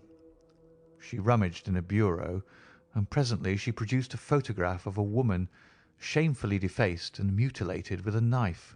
"My own photograph," she said. "He sent it to me in that state. with this curse upon my wedding morning." "Well," said I, "at least he has forgiven you now, since he has left all his property to your son." "Neither my son nor I want anything from Jonas Oldacre, dead or alive," she cried with a proper spirit. "There is a God in heaven, Mr. Holmes, and that same God who has punished that wicked man will show in his own good time that my son's hands are guiltless of his blood." Well, I tried one or two leads, but could get at nothing which would help our hypothesis, and several points which would make against it. I gave it up at last, and off I went to Norwood. This place, Deepdene House, is a big modern villa of staring brick, standing back in its own grounds with a laurel-clumped lawn in front of it. To the right and some distance back from the road was the timber yard which had been the scene of the fire. Here's a rough plan on a leaf of my notebook. This window on the left is the one which opens into Oldacre's room. You can look into it from the road, you see. That is about the only bit of consolation I have had to-day. Lestrade was not there, but his head constable did the honours. They had just found a great treasure trove. They had spent the morning raking among the ashes of the burned wood-pile, and besides the charred organic remains they had secured several discoloured metal discs. I examined them with care, and there was no doubt that they were trouser buttons. I even distinguished that one of them was marked with the name of Hyams, who was Oldacre's tailor. I then worked the lawn very carefully for signs and traces, but this drought has made everything as hard as iron. Nothing was to be seen, save that some body or bundle had been dragged through a low privet hedge, which is in a line with the wood-pile. All that, of course, fits in with the official theory. I crawled about the lawn with an August sun on my back, but I got up at the end of an hour, no wiser than before. Well, after this fiasco, I went into the bedroom and examined that also. The blood-stains were very slight, mere smears and discolorations, but undoubtedly fresh. The stick had been removed, but there also the remarks were slight. There is no doubt about the stick belonging to our client. He admits it. Footmarks of both men could be made out on the carpet, but none of any third person, which again is a trick for the other side. They were piling up their score all the time, and we were at a standstill. Only one little gleam of hope did I get, and yet it amounted to nothing. I examined the contents of the safe, most of which had been taken out and left on the table. The papers had been made up into sealed envelopes, one or two of which had been opened by the police. They were not, so far as I could judge, of any great value, nor did the bank book show that Mr. Oldacre was in such very affluent circumstances. But it seemed to me that all the papers were not there. There were allusions to some deeds, possibly the more valuable, which I could not find. This, of course, if we could definitely prove it, would turn Lestrade's argument against himself, for who would steal a thing if he knew that he would shortly inherit it? Finally, having drawn every other cover and picked up no scent, I tried my luck with the housekeeper. Mrs. Lexington is her name, a little dark, silent person with suspicious and sidelong eyes. She could tell us something if she would, I'm convinced of it, but she was as close as wax. Yes, she had let Mr. MacFarlane in at 9:30. She wished her hand had withered before she had done so. She had gone to bed at 10:30. Her room was at the other end of the house, and she could hear nothing of what had passed. Mr. MacFarlane had left his hat and, to the best of her belief, his stick in the hall. She had been awakened by the alarm of fire. Her poor dear master had certainly been murdered. Had he any enemies? Well, every man had enemies, but Mr. Oldacre kept himself very much to himself, and only met people in the way of business. She had seen the buttons, and was sure that they belonged to the clothes which he had worn last night. The wood-pile was very dry, for it had not rained for a month. It burned like tinder, and by the time she reached the spot nothing could be seen but flames. She and all the firemen smelled the burned flesh from inside it. She knew nothing of the papers, nor of Mr. Oldacre's private affairs. So, my dear Watson, there's my report of a failure. And yet, he clenched his thin hands in a paroxysm of conviction. I know it's all wrong. I feel it in my bones. There is something that has not come out, and that housekeeper knows it. There was a sort of sulky defiance in her eyes, which only goes with guilty knowledge. However, there's no good talking any more about it, Watson. But unless some lucky chance comes our way, I fear that the Norwood disappearance case will not figure in that chronicle of our successes which I foresee that a patient public will sooner or later have to endure. Surely, said I, the man's appearance would go far with any jury. That is a dangerous argument, my dear Watson. You remember that terrible murderer, Bert Stevens, who wanted us to get him off in '87? Was there ever a more mild-mannered Sunday school young man? It is true. Unless we succeed in establishing an alternative theory, this man is lost. You can hardly find a flaw in the case which can now be presented against him, and all further investigation has served to strengthen it. By the way, there is one curious little point about those papers which may serve us as the starting point for an inquiry. On looking over the bank book, I found that the low state of the balance was principally due to large cheques which have been made out during the last year to Mr. Cornelius. I confess that I should be interested to know who this Mr. Cornelius may be with whom a retired builder has such very large transactions. Is it possible that he has had a hand in the affair? Cornelius might be a broker, but we have found no scrip to correspond with these large payments.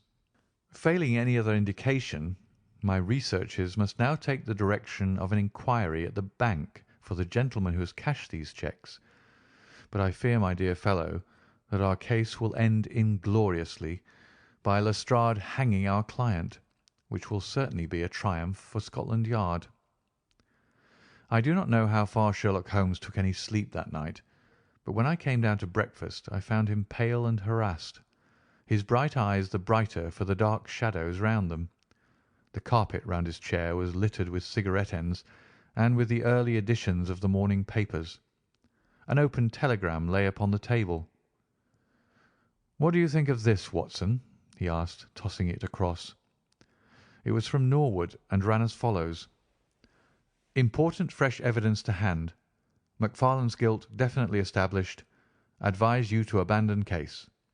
Lestrade." "This sounds serious," said I. "It is Lestrade's little cock-a-doodle of victory," Holmes answered, with a bitter smile. "And yet it may be premature to abandon the case.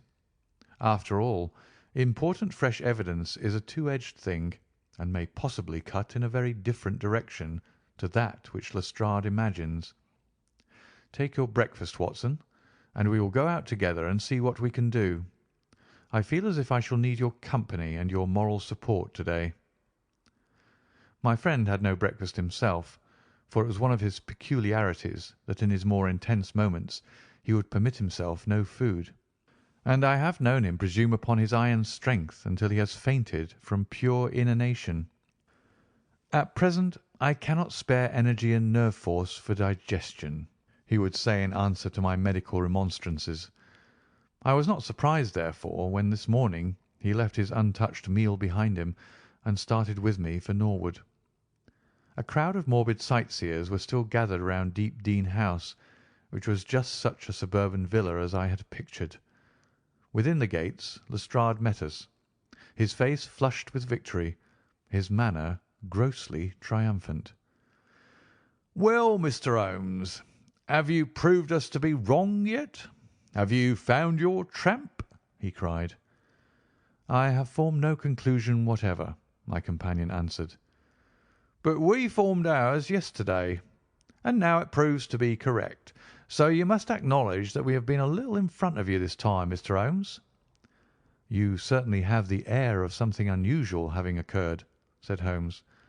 Lestrade laughed loudly. "Ha! You don't like being beaten any more than the rest of us do," said he. A man can't expect always to have it his own way, can he, Dr. Watson? Step this way, if you please, gentlemen, and I think I can convince you once for all that it was John Macfarlane who did this crime." He led us through the passage and out into a dark hall beyond. "This is where young Macfarlane must have come out to get his hat after the crime was done," said he. "Now look at this." With dramatic suddenness he struck a match, and by its light exposed a stain of blood upon the whitewashed wall. As he held the match nearer, I saw that it was more than a stain. It was a well-marked print of a thumb. "Look at that with your magnifying glass, Mr. Holmes." "Yes, I am doing so." "You are aware that no two thumb marks are alike?" "I have heard something of the kind." "Well, then, will you please compare that print with this wax impression of young Macfarlane's right thumb, taken by my orders this morning?" As he held the waxen print close to the bloodstain, it did not take a magnifying glass to see that the two were undoubtedly from the same thumb. It was evident to me that our unfortunate client was lost. "That is final," said Lestrade. "Yes, that is final," I involuntarily echoed. "It is final," said Holmes. Something in his tone caught my ear, and I turned to look at him. An extraordinary change had come over his face. It was writhing with inward merriment. His two eyes were shining like stars. It seemed to me that he was making desperate efforts to restrain a convulsive attack of laughter. "Dear me, dear me," he said at last. "Well, now, who would have thought it? And how deceptive appearances may be, to be sure. Such a nice young man to look at. It is a lesson to us not to trust our own judgment, is it not, Lestrade?" "Yes, some of us are a little too much inclined to be cockasure, Mr. Holmes," said Lestrade. The man's insolence was maddening, but we could not resent it. What a providential thing that this young man should press his right thumb against the wall in taking his hat from the peg. Such a very natural action, too, if you come to think of it. Holmes was outwardly calm, but his whole body gave a wriggle of suppressed excitement as he spoke. "By the way, Lestrade, who made this remarkable discovery?" "It was the housekeeper, Mrs. Lexington, who drew the night constable's attention to it." "Where was the night constable?" "He remained on guard in the bedroom where the crime was committed, so as to see that nothing was touched." "But why didn't the police see this mark yesterday?" "Well, we had no particular reason to make a careful examination of the hall. Besides, it's not in a very prominent place, as you see." "No, no, of course not. I suppose there is no doubt that the mark was there yesterday." Lestrade looked at Holmes as if he thought he was going out of his mind. I confess that I was myself surprised, both at his hilarious manner and at his rather wild observation. "I don't know whether you think that Macfarlane came out of jail in the dead of the night in order to strengthen the evidence against himself," said Lestrade. "I leave it to any expert in the world whether that is not the mark of his thumb." "It is unquestionably the mark of his thumb." "There, that's enough," said Lestrade. "I am a practical man, Mr. Holmes, and when I have got my evidence I come to my conclusions. If you have anything to say, you'll find me writing my report in my sitting-room." Holmes had recovered his equanimity, though I still seemed to detect gleams of amusement in his expression. "Dear me, this is a very sad development, Watson, is it not?" said he. "And yet there are singular points about it which hold out some hopes for our client." "I am delighted to hear it," said I heartily. "I was afraid it was all up with him." "I would hardly go so far as to say that, my dear Watson. The fact is that there is one really serious flaw in this evidence to which our friend attaches so much importance." "Indeed, Holmes, what is it?" "Only this, that I know that that mark was not there when I examined the hall yesterday. And now, Watson, let us have a little stroll round in the sunshine." With a confused brain, but with a heart into which some warmth of hope was returning, I accompanied my friend in a walk round the garden. Holmes took each face of the house in turn and examined it with great interest. He then led the way inside and went over the whole building from basement to attic. Most of the rooms were unfurnished, but none the less Holmes inspected them all minutely. Finally, on the top corridor which ran outside 3 untenanted bedrooms, he again was seized with a spasm of merriment. "There are really some very unique features about this case, Watson," said he. "I think it is time now that we took our friend Lestrade into our confidence.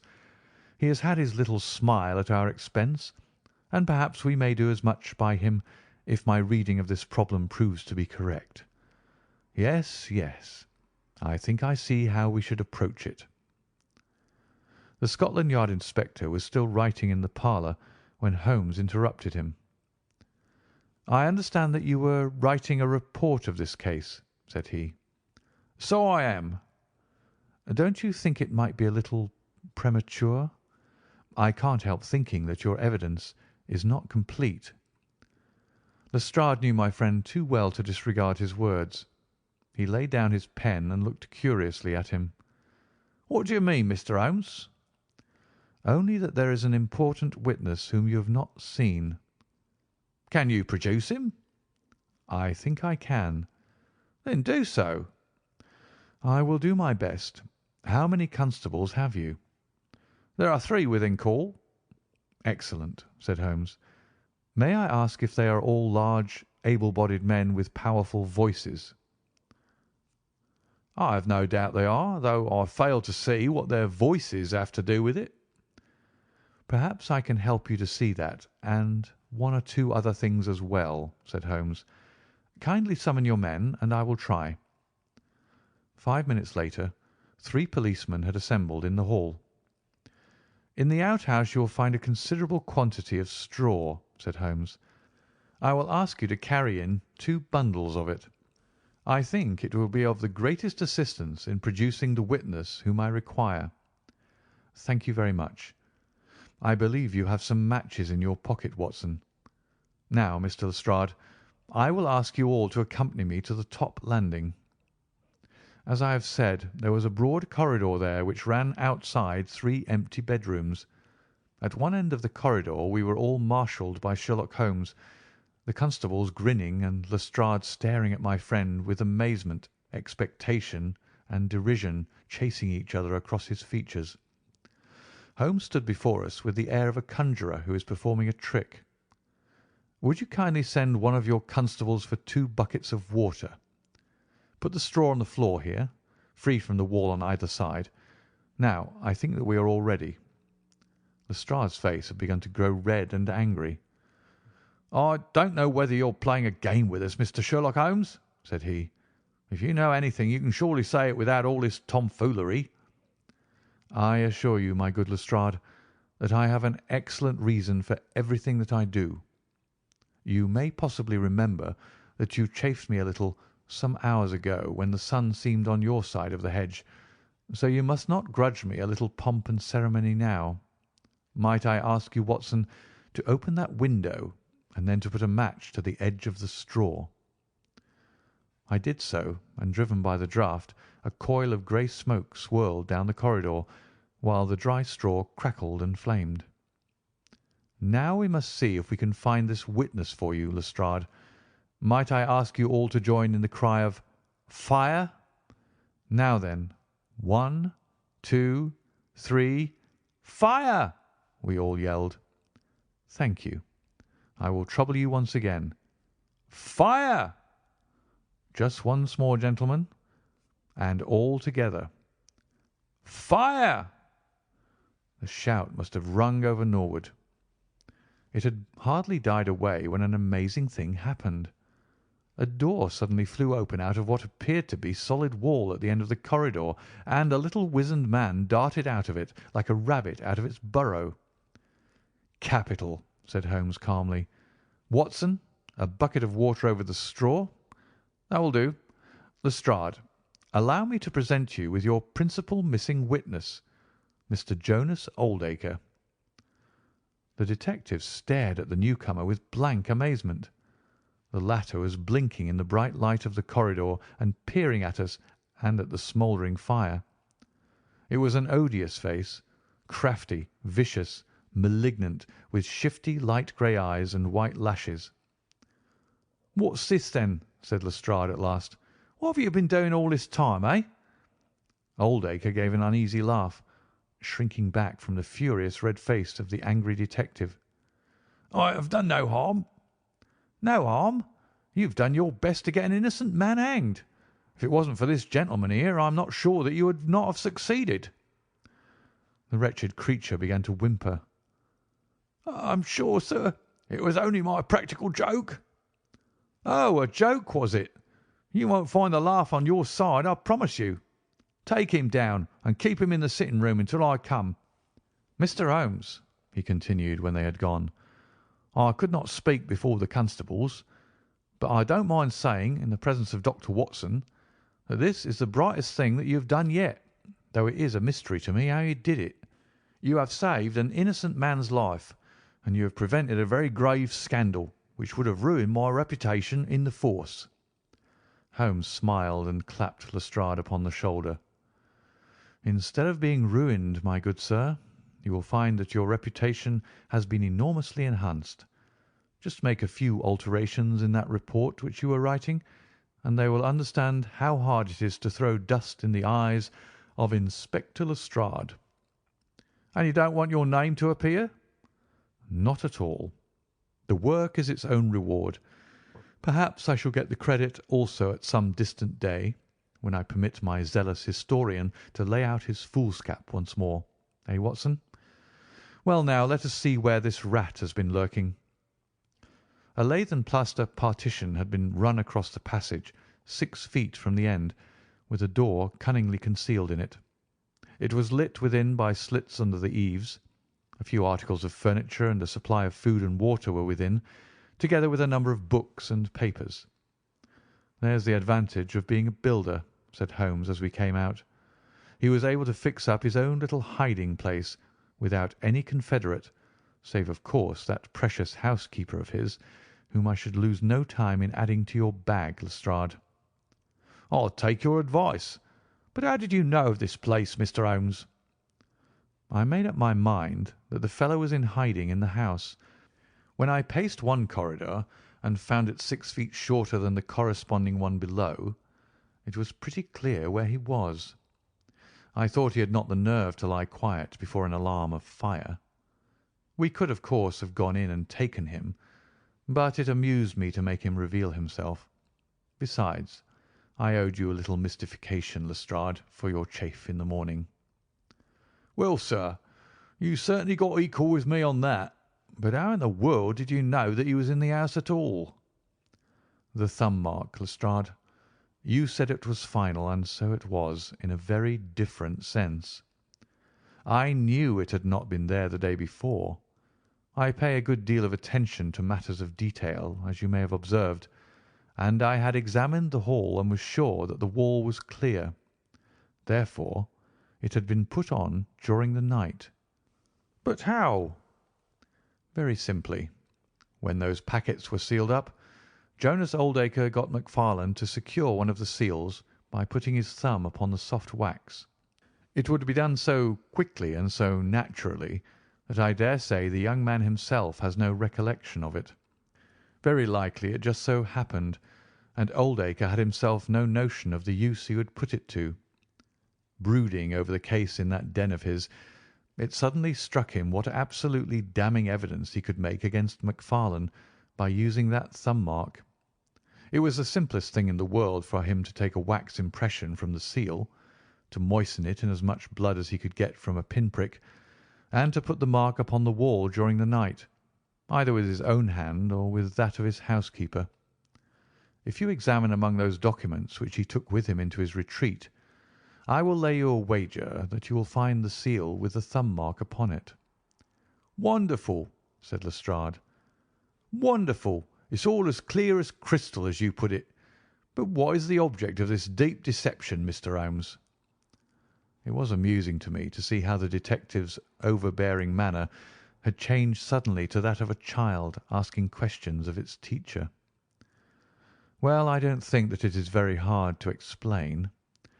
A very deep, malicious, vindictive person is the gentleman who is now waiting us downstairs. You know that he was once refused by Macfarlane's mother. You don't? I told you that you should go to Blackheath first and Norwood afterwards.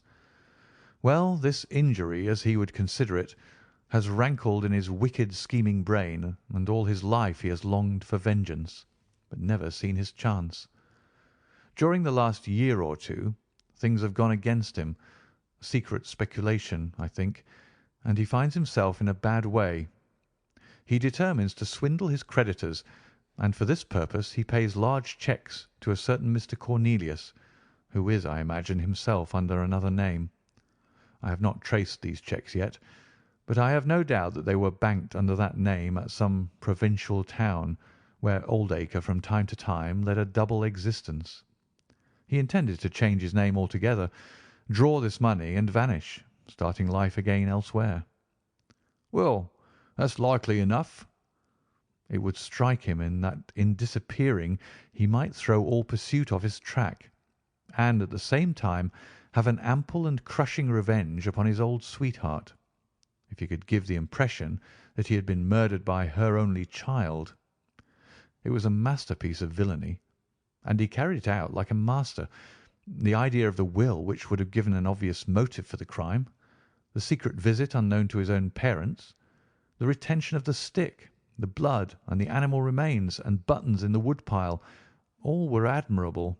It was a net from which it seemed to me a few hours ago that there was no possible escape. But he had not that supreme gift of the artist, the knowledge of when to stop. He wished to improve that which was already perfect, to draw the rope tighter yet round the neck of his unfortunate victim, and so he ruined all. Let us descend, Lestrade. There are just one or two questions that I would ask him. The malignant creature was seated in his own parlour, with a policeman upon each side of him. "It was a joke, my good sir, a practical joke, nothing more," he whined incessantly.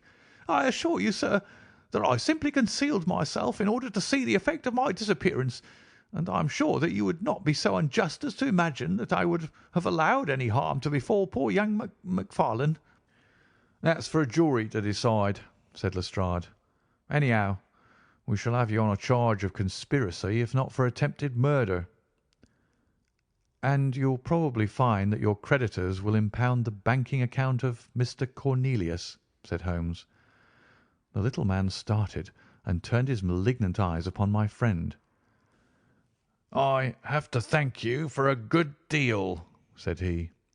"Perhaps I'll pay my debt some day." Holmes smiled indulgently. "I fancy that for some few years you will find your time very fully occupied," said he. "By the way, what was it you put into the woodpile besides your old trousers? A dead dog, or rabbits, or what? You won't tell? Dear me, how very unkind of you. Well, well, I dare say that a couple of rabbits would account both for the blood and for the charred ashes. If ever you write an account, Watson, you can make rabbits serve your turn." End of The Adventure of the Norwood Builder.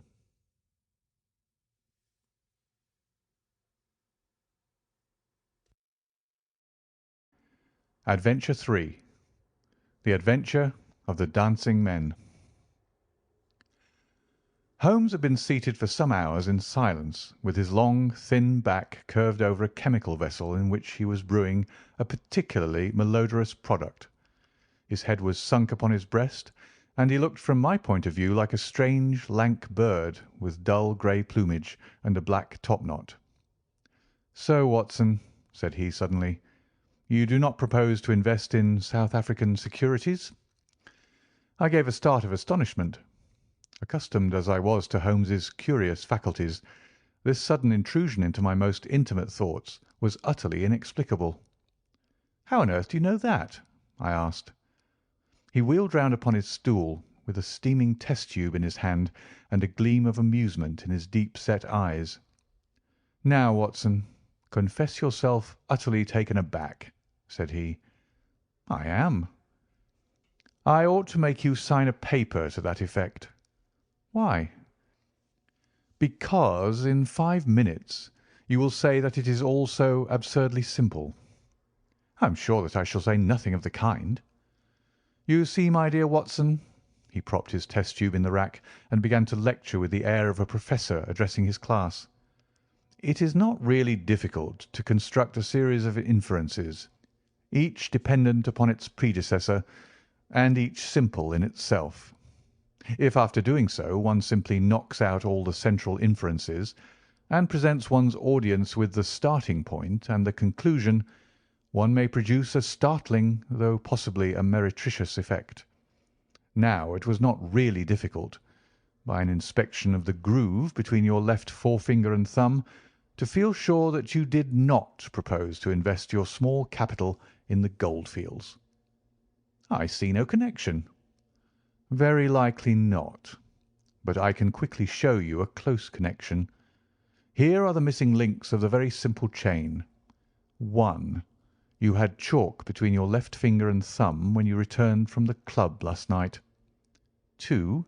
You put chalk there when you play billiards to steady the cue. 3. You never play billiards except with Thurston. 4. You told me 4 weeks ago that Thurston had an option on some South African property which would expire in a month, and which he desired you to share with him. 5. Your cheque-book is locked in my drawer, and you have not asked for the key. 6. You do not propose to invest your money in this manner." "How absurdly simple!" I cried. "Quite so," said he, a little nettled. "Every problem becomes very childish when once it is explained to you. Here is an unexplained one. See what you can make of that, friend Watson." He tossed a sheet of paper upon the table and turned once more to his chemical analysis. I looked with amazement at the absurd hieroglyphics upon the paper. "Why, Holmes, it is a child's drawing," I cried. "Oh, that's your idea." "What else should it be?" "That is what Mr. Hilton Cubitt of Ridingthorpe Manor, Norfolk, is very anxious to know. This little conundrum came by the first post, and he was to follow by the next train. There's a ring at the bell, Watson. I should not be very much surprised if this were he."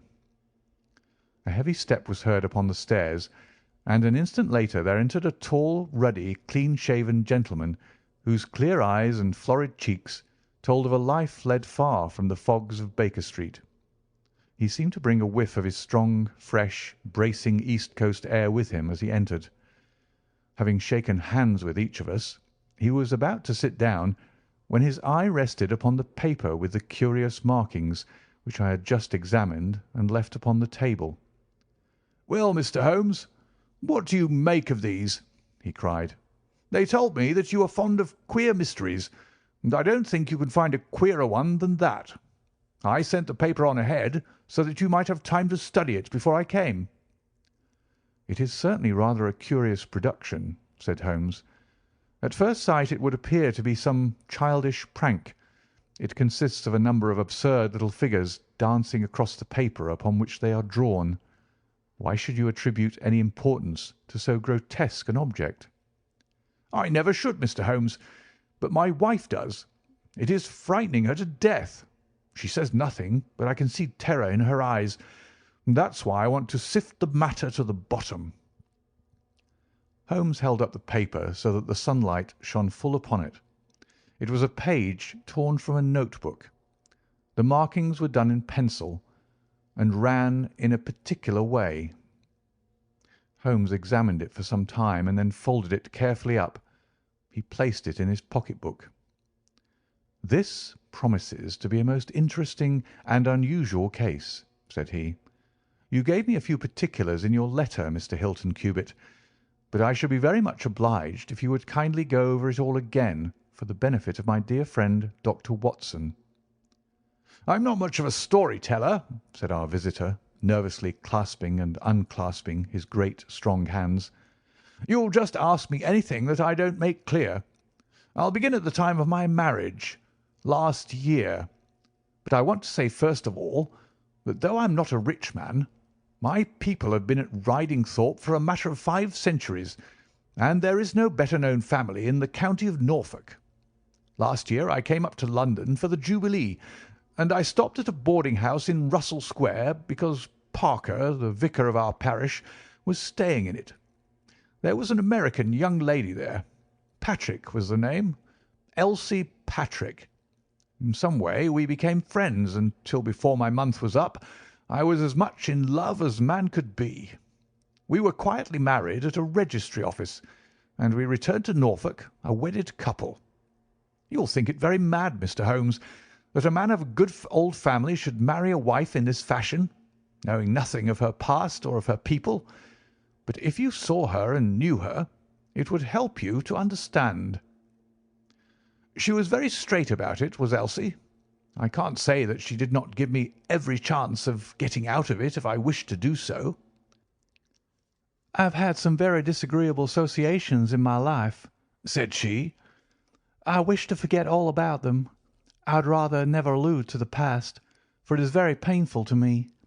If you take me, Hilton, you'll take a woman who has nothing that she need be personally ashamed of, but you'll have to be content with my word for it, and to allow me to be silent as to all that passed up to the time when I became yours. If these conditions are too hard, then go back to Norfolk and leave me to the lonely life in which you found me." It was only the day before our wedding that she said those very words to me. I told her that I was content to take her on her own terms, and I have been as good as my word. Well, we've been married now for a year, and very happy we've been. But about a month ago, at the end of June, I saw for the first time signs of trouble. One day my wife received a letter from America. I saw the American stamp.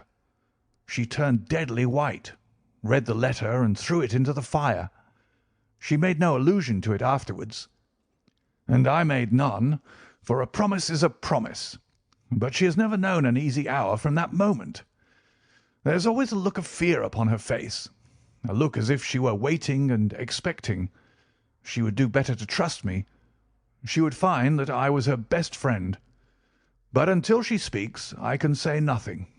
Mind you, she is a truthful woman, Mr. Holmes, and whatever trouble there may have been in her past life, it has been no fault of hers. I am only a simple Norfolk squire, but there is not a man in England who ranks his family honour more highly than I do. She knows it well, and she knew it well before she married me. She would never bring any stain upon it, of that I am sure. Well, now, I come to the queer part of my story. About a week ago, it was the Tuesday of last week, I found on one of the window sills a number of absurd little dancing figures, like these, upon the paper. They were scrawled with chalk. I thought it was the stable boy who had drawn them, but the lad swore he knew nothing about it. Anyhow, they had come there during the night. I had them washed out, and I only mentioned the matter to my wife afterwards. To my surprise, she took it very seriously, and begged me if any more came to let her see them. None did come for a week, and then yesterday morning I found this paper lying on the sundial in the garden. I showed it to Elsie, and down she dropped in a dead faint. Since then she'd looked like a woman in a dream, half dazed and with terror always lurking in her eyes. It was then that I wrote and sent the paper to you, Mr. Holmes. It was not a thing that I could take to the police, for they would have laughed at me. But you will tell me what to do. I'm not a rich man, but if there is any danger threatening my little woman, I would spend my last copper to shield her." He was a fine creature, this man of the old English soil, simple, straight, and gentle, with his great, earnest blue eyes and broad, comely face. His love for his wife and his trust in her shone in his features. Holmes had listened to his story with the utmost attention, and now he sat for some time in silent thought. "Don't you think, Mr. Cubitt," said he at last, "that your best plan would be to make a direct appeal to your wife, and to ask her to share her secret with you?"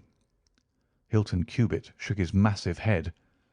"A promise is a promise, Mr. Holmes. If Elsie wished to tell me, she would. If not, it is not for me to force her confidence. But I am justified in taking my own line, and I will." "Then I will help you with all my heart. In the first place, have you heard of any strangers being seen in your neighbourhood?" "No." "I presume that it is a very quiet place. Any fresh face would cause comment?" "In the immediate neighbourhood, yes. But we have several small watering places not very far away, and the farmers take in lodgers." "These hieroglyphics have evidently a meaning. If it is a purely arbitrary one, it may be impossible for us to solve it. If, on the other hand, it is systematic, I have no doubt that we shall get to the bottom of it. But this particular sample is so short that I can do nothing, and the facts which you have brought me are so indefinite that we have no basis for an investigation. I would suggest that you return to Norfolk, that you keep a keen look-out, and that you take an exact copy of any fresh dancing men which may appear. It is a thousand pities that we have not a reproduction of those which were done in chalk upon the window-sill. Make a discreet inquiry also as to any strangers in the neighbourhood. When you have collected some fresh evidence, come to me again. That is the best advice which I can give you, Mr. Hilton Cubitt. If there are any pressing fresh developments, I shall be always ready to run down and see you in your Norfolk home." The interview left Sherlock Holmes very thoughtful, and several times in the next few days I saw him take his slip of paper from his note-book and look long and earnestly at the curious figures inscribed upon it. He made no allusion to the affair, however, until one afternoon a fortnight or so later. I was going out when he called me back. "You had better stay here, Watson." "Why?" "Because I had a wire from Hilton Cubitt this morning. You remember Hilton Cubitt, of the Dancing Men? He was to reach Liverpool Street at 1:20. He may be here at any moment. I gather from his wire that there have been some new incidents of importance." We had not long to wait, for our Norfolk squire came straight from the station as fast as a hansom could bring him. He was looking worried and depressed, with tired eyes and a lined forehead. "It's getting on my nerves, this business, Mr. Holmes," said he as he sank like a wearied man into an armchair. "It's bad enough to feel that you are surrounded by unseen, unknown folk who have some kind of design upon you, but when, in addition to that, you know that it is just killing your wife by inches, then it becomes as much as flesh and blood can endure. She's wearing away under it, just wearing away before my eyes." "Has she said anything yet?" "No, Mr. Holmes, she has not. And yet there have been times when the poor girl has wanted to speak, and yet could not quite bring herself to take the plunge. I have tried to help her, but I dare say I did it clumsily and scared her from it. She has spoken about my old family and our reputation in the county, and our pride in our unsullied honour, and I always felt it was leading to the point. But somehow it turned off before we got there." "But you have found out something for yourself?" "A good deal, Mr. Holmes. I have several fresh dancing men pictures for you to examine, and what is more important, I have seen the fellow." "What, the man who draws them?" "Yes, I saw him at his work. But I will tell you everything in order. When I got back after my first visit to you, the very first thing I saw next morning was a fresh crop of dancing men. They had been drawn in chalk upon the black wooden door of the tool house, which stands beside the lawn in full view of the front windows. I took an exact copy, and here it is." He unfolded a paper and laid it upon the table. "Here is a copy of the hieroglyphics." "Excellent," said Holmes. "Excellent. Pray continue." "When I had taken the copy, I rubbed out the marks, but 2 mornings later a fresh inscription had appeared. I have a copy of it here." Holmes rubbed his hands and chuckled with delight. "Our material is rapidly accumulating," said he. 3 days later, a message was left scrawled upon paper and placed under a pebble on the sundial. Here it is. The characters are, as you see, exactly the same as the last one. After that I determined to lie in wait, so I got out my revolver and I sat up in my study, which overlooks the lawn and garden. About 2 in the morning I was seated by the window, all being dark save for the moonlight outside, when I heard steps behind me, and there was my wife in her dressing gown. She implored me to come to bed. I told her frankly that I wished to see who it was who played such absurd tricks upon us. She answered that it was some senseless practical joke, and that I should not take any notice of it. "If it really annoys you, Hilton, we might go and travel, you and I, and so avoid this nuisance." "What, be driven out of our own house by a practical joker?" said I. "Why, we should have the whole county laughing at us." "Well, come to bed," said she, "and we can discuss it in the morning." Suddenly, as she spoke, I saw her white face grow whiter yet in the moonlight, and her hand tightened upon my shoulder. Something was moving in the shadow of the tool house. I saw a dark, creeping figure which crawled around the corner and squatted in front of the door. Seizing my pistol, I was rushing out when my wife threw her arms around me and held me with convulsive strength. I tried to throw her off, but she clung to me most desperately. At last I got clear, but by the time I had opened the door and reached the house the creature was gone. He had left a trace of his presence, however, for there on the door was the very same arrangement of dancing men which had already twice appeared, and which I had copied on that paper. There was no other sign of the fellow anywhere, though I ran all over the grounds, and yet the amazing thing is that he must have been there all the time, for when I examined the door again in the morning, he had scrawled some more of his pictures under the line which I had already seen. "Have you that fresh drawing?" "Yes, it is very short, but I made a copy of it, and here it is." Again he produced a paper. The new dance was in a different form. "Tell me," said Holmes, and I could see by his eyes that he was much excited, "was this a mere addition to the first, or did it appear to be entirely separate?" "It was on a different panel of the door." "Excellent. This is far the most important of all for our purpose. It fills me with hopes. Now, Mr. Hilton Cubitt, please continue your most interesting statement."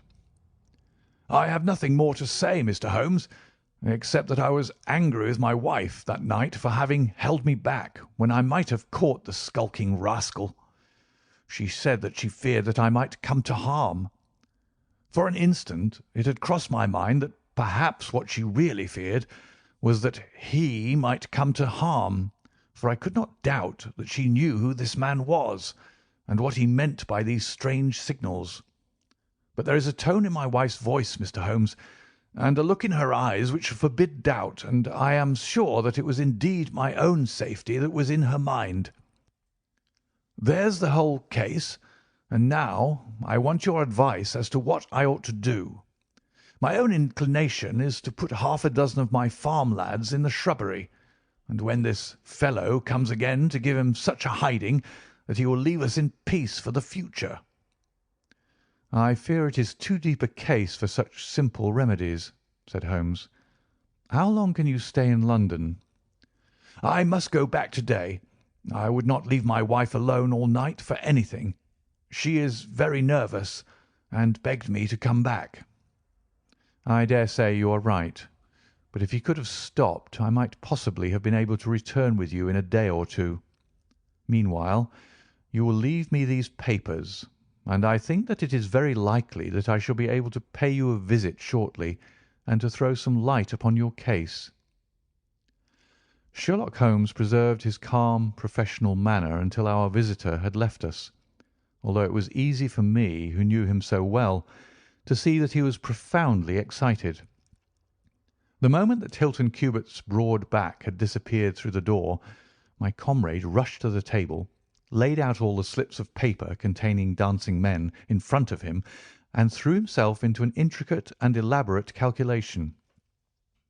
For 2 hours I watched him as he covered sheet after sheet of paper with figures and letters, so completely absorbed in his task that he had evidently forgotten my presence. Sometimes he was making progress and whistled and sang at his work. Sometimes he was puzzled, and would sit for long spells with a furrowed brow and a vacant eye. Finally, he sprang from his chair with a cry of satisfaction and walked up and down the room, rubbing his hands together. Then he wrote a long telegram upon a cable form. "If my answer to this is as I hope, you will have a very pretty case to add to your collection, Watson," said he. "I expect that we shall be able to go down to Norfolk to-morrow, and to take our friend some very definite news as to the secret of his annoyance." I confess that I was filled with curiosity, but I was aware that Holmes liked to make his disclosures at his own time and in his own way, so I waited until it should suit him to take me into his confidence. But there was a delay in that answering telegram, and 2 days of impatience followed, during which Holmes pricked up his ears at every ring of the bell. On the evening of the 2nd there came a letter from Hilton Cubitt. All was quiet with him, save that a long inscription had appeared that morning upon the pedestal of the sundial. He enclosed a copy of it, which he reproduced. Holmes bent over this grotesque frieze for some minutes, and then suddenly sprang to his feet with an exclamation of surprise and dismay. His face was haggard with anxiety. "We have let this affair go far enough," said he. "Is there a train to North Walsham to-night?" I turned up the timetable. The last had just gone. "Then we shall breakfast early and take the very first in the morning," said Holmes. "Our presence is most urgently needed. Ah, here is our expected cablegram. One moment, Mrs. Hudson, there may be an answer. No, that is quite as I expected. This message makes it even more essential that we should not lose an hour in letting Hilton Cubitt know how matters stand, for it is a singular and a dangerous web in which our simple Norfolk squire is entangled." So indeed it proved, and as I come to the dark conclusion of a story which had seemed to me to be only childish and bizarre, I experience once again the dismay and horror with which I was filled. Would that I had some brighter ending to communicate to my readers, but these are the chronicles of fact, and I must follow to their dark crisis the strange chain of events which for some days made Ridingthorpe Manor a household word through the length and breadth of England. We had hardly alighted at North Walsham and mentioned the name of our destination when the station master hurried towards us. "I suppose that you're the detectives from London," said he. A look of annoyance passed over Holmes's face. "What makes you think such a thing?" "Because Inspector Martin from Norwich has just passed through. But maybe you're the surgeons. She's not dead, or wasn't by last accounts. He may be in time to save her yet, though it be for the gallows." Holmes's brow was dark with anxiety. "We are going to Ridingthorpe Manor," said he, "but we have heard nothing of what has passed there." "It's a terrible business," said the station master. "They are shot, both Mr. Hilton Cubitt and his wife.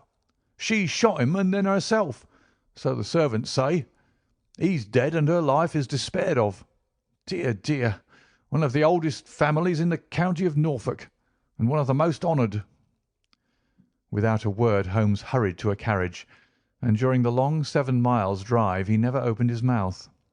Seldom have I seen him so utterly despondent. He had been uneasy during all our journey from town, and I had observed that he had turned over the morning papers with anxious attention. But now this sudden realization of his worst fears left him in a blank melancholy.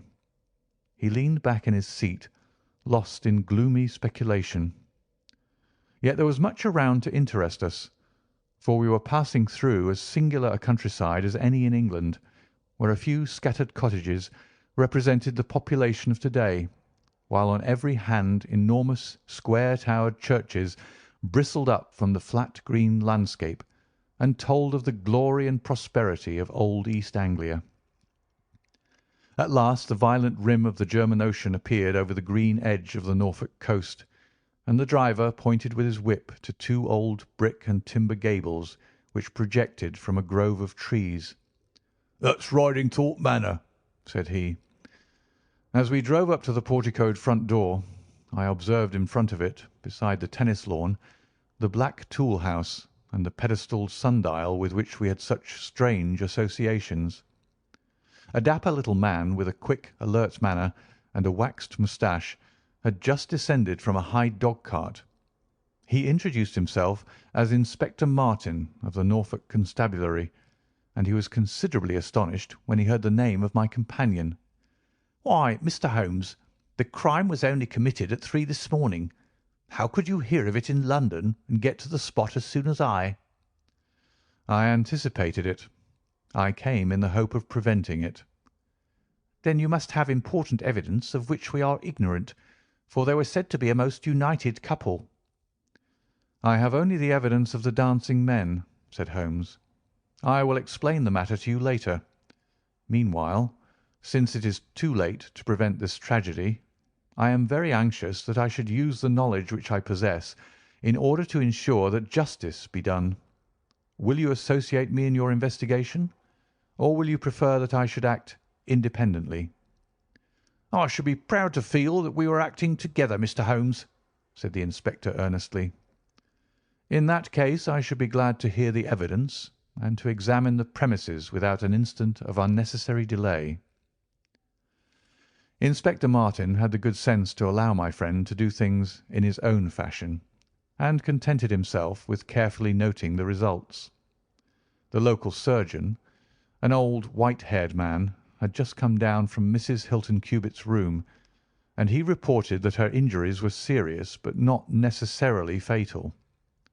The bullet had passed through the front of her brain, and it would probably be some time before she could regain consciousness. On the question of whether she had been shot or had shot herself, he would not venture to express any decided opinion. Certainly the bullet had been discharged at very close quarters. There was only the one pistol found in the room, 2 barrels of which had been emptied. Mr. Hilton Cubit had been shot through the heart. It was equally conceivable that he had shot her and then himself, or that she had been the criminal, for the revolver lay upon the floor midway between them. "Has he been moved?" asked Holmes. "We have moved nothing except the lady. We could not leave her lying wounded upon the floor." "How long have you been here, Doctor?" "Since 4 o'clock." "Anyone else?" "Yes, the constable here." "And you have touched nothing?" "Nothing." "You have acted with great discretion. Who sent you?" "The housemaid, Saunders." "Was it she who gave the alarm?" "She and Mrs. King, the cook." "Where are they now?" "In the kitchen, I believe." "Then I think we had better hear their story at once." The old hall, oak-panelled and high-windowed, had been turned into a court of investigation. Holmes sat in a great old-fashioned chair, his inexorable eyes gleaming out of his haggard face. I could read in them a set purpose to devote his life to this quest until the client whom he had failed to save should at last be avenged. The trim Inspector Martin, the old grey-headed country doctor, myself, and a stolid village policeman made up the rest of that strange company. The 2 women told their story clearly enough. They had been aroused from their sleep by the sound of an explosion, which had been followed a minute later by a second one. They slept in adjoining rooms, and Mrs. King had rushed in to Saunders. Together they had descended the stairs. The door of the study was open, and a candle was burning upon the table. Their master lay upon his face in the centre of the room. He was quite dead. Near the window his wife was crouching, her head leaning against the wall. She was horribly wounded, and the side of her face was red with blood. She breathed heavily, but was incapable of saying anything. The passage, as well as the room, was full of smoke and the smell of powder.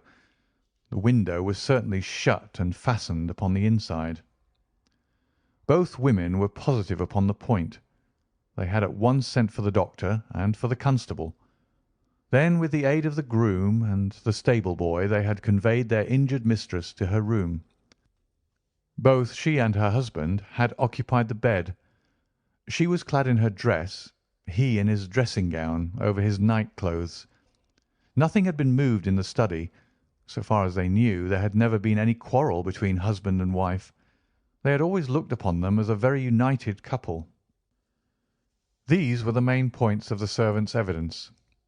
In answer to Inspector Martin, they were clear that every door was fastened upon the inside, and that no one could have escaped from the house.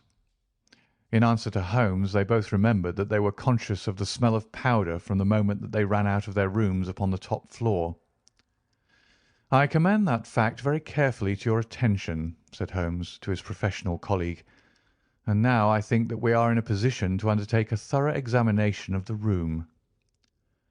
The study proved to be a small chamber, lined on three sides with books, and with a writing table facing an ordinary window, which looked out upon the garden.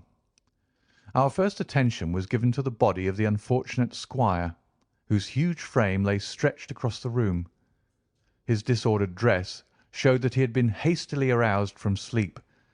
The bullet had been fired at him from the front, and had remained in his body after penetrating the heart. His death had certainly been instantaneous and painless. There was no powder marking either upon his dressing gown or on his hands. According to the country surgeon, the lady had stains upon her face, but none upon her hand. The absence of the latter means nothing, though its presence may mean everything, said Holmes. Unless the powder from a badly fitting cartridge happens to spurt backward, one may fire many shots without leaving a sign. I would suggest that Mr. Cubitt's body may now be removed. I suppose, Doctor, you have not recovered the bullet which wounded the lady. A serious operation will be necessary before that can be done, but there are still 4 cartridges in the revolver. 2 have been fired and 2 wounds inflicted, so that each bullet can be accounted for. So it would seem, said Holmes. Perhaps you can account also for the bullet which has so obviously struck the edge of the window. He had turned suddenly, and his long thin finger was pointing to a hole which had been drilled right through the lower window sash, about an inch above the bottom. "By George!" cried the inspector. "How ever did you see that?" "Because I looked for it." "Wonderful!" said the country doctor. "You are certainly right, sir. Then a 3rd shot has been fired, and therefore a 3rd person must have been present. But who could that have been, and how could he have got away?" "That is the problem which we are now about to solve," said Sherlock Holmes. "You remember, Inspector Martin, when the servants said that on leaving their room they were at once conscious of a smell of powder. I remarked that the point was an extremely important one." "Yes, sir, but I confess I did not quite follow you." "It suggested that at the time of the firing the window as well as the door of the room had been open. Otherwise the fumes of powder could not have been blown so rapidly through the house. A draught in the room was necessary for that. Both door and window were only open for a very short time, however." "How could you prove that?" "Because the candle was not guttered." "Capital!" cried the inspector. "Capital!" Feeling sure that the window had been open at the time of the tragedy, I conceived that there might have been a 3rd person in the affair, who stood outside this opening and fired through it. Any shot directed at this person might hit the sash. I looked, and there, sure enough, was the bullet mark. "But how came the window to be shut and fastened?" The woman's first instinct would be to shut and fasten the window. But, hullo, what is this? It was a lady's handbag which stood upon the study table, a trim little handbag of crocodile skin and silver. Holmes opened it and turned the contents out. There were £25 notes of the Bank of England, held together by an india-rubber band, nothing else. "This must be preserved, for it will figure in the trial," said Holmes as he handed the bag with its contents to the inspector. "It is now necessary that we should try to throw some light upon this third bullet, which has clearly, from the splintering of the wood, been fired from inside the room. I should like to see Mrs. King, the cook, again. You said, Mrs. King, that you were awakened by a loud explosion. When you said that, did you mean that it seemed to you to be louder than the second one?" "Well, sir, it wakened me from my sleep, so it is hard to judge, but it did seem very loud." "You don't think that it might have been two shots fired almost at the same instant?" "I'm sure I couldn't say, sir." "I believe that it was undoubtedly so. I rather think, Inspector Martin, that we have now exhausted all that this room can teach us. If you will kindly step round with me, we shall see what fresh evidence the garden has to offer." A flower bed extended up to the study window, and we all broke into an exclamation as we approached it. The flowers were trampled down, and the soft soil was imprinted all over with footmarks. Large, masculine feet they were, with peculiarly long, sharp toes. Holmes hunted about among the grass and leaves like a retriever after a wounded bird. Then, with a cry of satisfaction, he bent forward and picked up a little brazen cylinder. "I thought so," said he. "The revolver had an ejector, and here is the third cartridge. I really think, Inspector Martin, that our case is almost complete." The country inspector's face had shown his intense amazement at the rapid and masterful progress of Holmes's investigation. At first he had shown some disposition to assert his own position, but now he was overcome with admiration and ready to follow without question wherever Holmes led. "Whom do you suspect?" he asked. "I'll go into that later.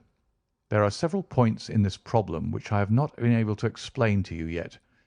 Now that I have got so far, I had best proceed on my own lines, and then clear the whole matter up once and for all." "Just as you wish, Mr. Holmes, so long as we get our man."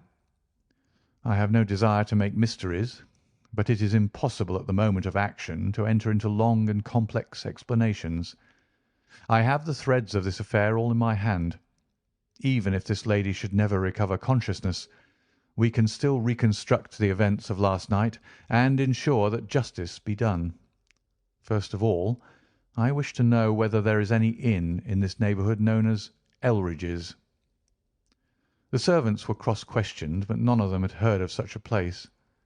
The stable boy threw a light upon the matter by remembering that a farmer of that name lived some miles off in the direction of East Ruston. "Is it a lonely farm?" "Very lonely, sir." "Perhaps they have not heard yet of all that happened here during the night." "Maybe not, sir." Holmes thought for a little, and then a curious smile played over his face. "Saddle a horse, my lad," said he. "I shall wish you to take a note to Elridge's farm." He took from his pocket the various slips of the dancing men. With these in front of him, he worked for some time at the study table. Finally, he handed a note to the boy with directions to put it into the hands of the person to whom it was addressed, and especially to answer no questions of any sort which might be put to him. I saw the outside of the note, addressed in straggling, irregular characters, very unlike Holmes's usual precise hand. It was consigned to Mr. Abe Slaney, Elridge's Farm, East Ruston, Norfolk. "I think, Inspector," Holmes remarked, "that you would do well to telegraph for an escort, as if my calculations prove to be correct, you may have a particularly dangerous prisoner to convey to the county jail. The boy who takes this note could no doubt forward your telegram. If there is an afternoon train to town, Watson, I think we should do well to take it, as I have a chemical analysis of some interest to finish, and this investigation draws rapidly to a close." When the youth had been dispatched with the note, Sherlock Holmes gave his instructions to the servants. If any visitor were to call asking for Mrs. Hilton Cubitt, no information should be given as to her condition, but he was to be shown at once into the drawing-room. He impressed these points upon them with the utmost earnestness. Finally, he led the way into the drawing-room, with the remark that the business was now out of our hands, and that we must while away the time as best we might until we could see what was in store for us. The doctor had departed to his patients, and only the inspector and myself remained. "I think that I can help you to pass an hour in an interesting and profitable manner," said Holmes, drawing his chair up to the table and spreading out in front of him the various papers upon which were recorded the antics of the dancing men. "As to you, friend Watson, I owe you every atonement for having allowed your natural curiosity to remain so long unsatisfied. To you, Inspector, the whole incident may appeal as a remarkable professional study. I must tell you, first of all, the interesting circumstances connected with the previous consultations which Mr. Hilton Cubitt had with me in Baker Street." He then shortly recapitulated the facts which have already been recorded. "I have here in front of me these singular productions at which one might smile, had they not proved themselves to be the forerunners of so terrible a tragedy. I am fairly familiar with all forms of secret writings, and am myself the author of a trifling monograph upon the subject, in which I analyse 160 separate ciphers. But I confess that this is entirely new to me. The object of those who invented the system has apparently been to conceal that these characters convey a message, and to give the idea that they are the mere random sketches of children. Having once recognised, however, that the symbols stood for letters, and having applied the rules which guide us in all forms of secret writings, the solution was easy enough. The first message submitted to me was so short that it was impossible for me to do more than to say, with some confidence, that the symbol XXX stood for E. As you are aware, E is the most common letter in the English alphabet, and it predominates to so marked an extent that even in a short sentence one would expect to find it most often. Out of 15 symbols in the first message, 4 were the same, so it was reasonable to set this down as E. It is true that in some cases the figure was bearing a flag, and in some cases not, but it was probable from the way in which the flags were distributed that they were used to break the sentence up into words. I accepted this as a hypothesis, and noted that E was represented by XXX. But now came the real difficulty of the inquiry. The order of the English letters after E is by no means well marked, and any preponderance which may be shown in an average of a printed sheet may be reversed in a single short sentence. Speaking roughly, T, A, O, I, N, S, H, R, D, and L are the numerical order in which letters occur, but T, A, O, and I are very nearly abreast of each other, and it would be an endless task to try each combination until a meaning was arrived at. I therefore waited for fresh material. In my second interview with Mr. Hilton Cubitt, he was able to give me 2 other short sentences and 1 message, which appeared, since there was no flag, to be a single word. Here are the symbols. Now, in the single word I have already got the 2 E's coming second and fourth in a word of 5 letters. It might be sever, or lever, or never. There can be no question that the latter as a reply to an appeal is far the most probable, and the circumstances pointed to its being a reply written by the lady. Accepting it as correct, we are now able to say that the symbols stand respectively for N, V, and R. Even now I was in considerable difficulty, but a happy thought put me in possession of several other letters.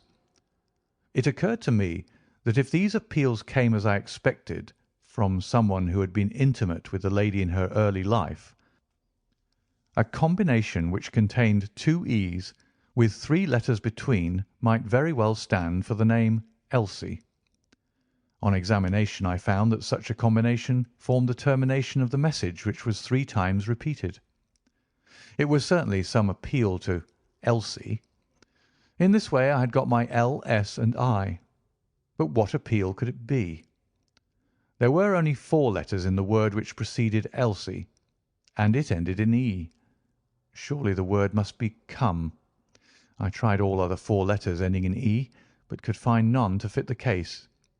So now I was in possession of C, O, and M, and I was in a position to attack the first message once more, dividing it into words and putting dots for each symbol which was still unknown. So treated, it worked out in this fashion: M space dot ERE space dot E space SL dot NE dot.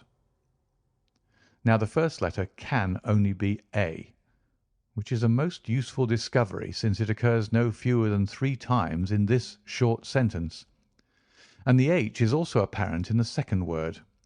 Now it becomes am here A.E. slain, or, filling in the obvious vacancies in the name, am here Abe Slaney. I had so many letters now that I could proceed with considerable confidence to the second message, which worked out in this fashion: A. dot space ELRI dot space ES. Here I could only make sense by putting T and G for the missing letters, and supposing that the name was that of some house or inn at which the writer was staying. Inspector Martin and I had listened with the utmost interest to the full and clear account of how my friend had produced results which had led to so complete a command over our difficulties. "What did you do then, sir?" asked the inspector. I had every reason to suppose that this Abe Slaney was an American, since Abe is an American contraction, and since a letter from America had been the starting point of all the trouble. I had also every cause to think that there was some criminal secret in the matter. The lady's allusions to her past, and her refusal to take her husband into her confidence, both pointed in that direction. I therefore cabled to my friend Wilson Hargreave of the New York Police Bureau, who has more than once made use of my knowledge of London crime. I asked him whether the name of Abe Slaney was known to him. Here is his reply: "The most dangerous crook in Chicago." On the very evening upon which I had his answer, Hilton Cubitt sent me the last message from Slaney. Working with known letters, it took this form: Elsie .re.are space to meet thy go. The addition of a P and a D completed a message which showed me that the rascal was proceeding from persuasion to threats, and my knowledge of the crooks of Chicago prepared me to find that he might very rapidly put his words into action. I at once came to Norfolk with my friend and colleague, Dr. Watson, but unhappily only in time to find that the worst had already occurred. "It is a privilege to be associated with you in a handling of a case," said the inspector warmly. "You will excuse me, however, if I speak frankly to you. You are only answerable to yourself, but I have to answer to my superiors. If this Abe Slaney, living at Elridge's, is indeed the murderer, and if he has made his escape while I am seated here, I should certainly get into serious trouble." "You need not be uneasy. He will not try to escape." "How do you know?" "To fly would be a confession of guilt." "Then let us go arrest him." "I expect him here every instant." "But why should he come?" "Because I have written and asked him." "But this is incredible, Mr. Holmes. Why should he come because you have asked him? Would not such a request rather rouse his suspicions and cause him to fly?" "I think I have known how to frame the letter," said Sherlock Holmes.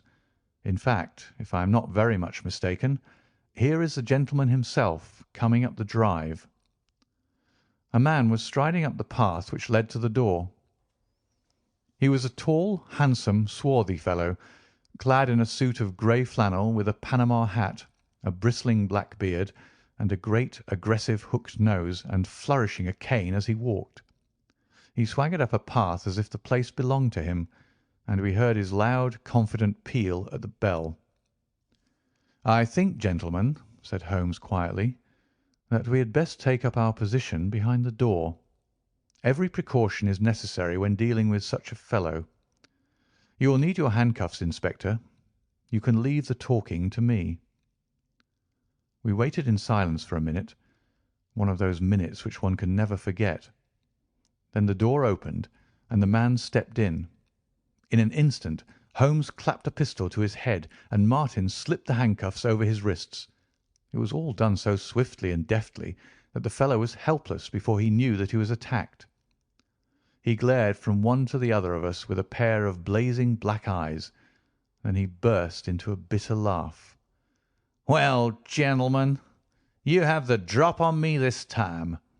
I seem to have knocked up against something hard, but I came here in answer to a letter from Mrs. Hilton Cubitt. Don't tell me that she is in this. Don't tell me that she helped to set a trap for me." "Mrs. Hilton Cubitt was seriously injured, and is at death's door." The man gave a hoarse cry of grief which rang through the house. "You're crazy!"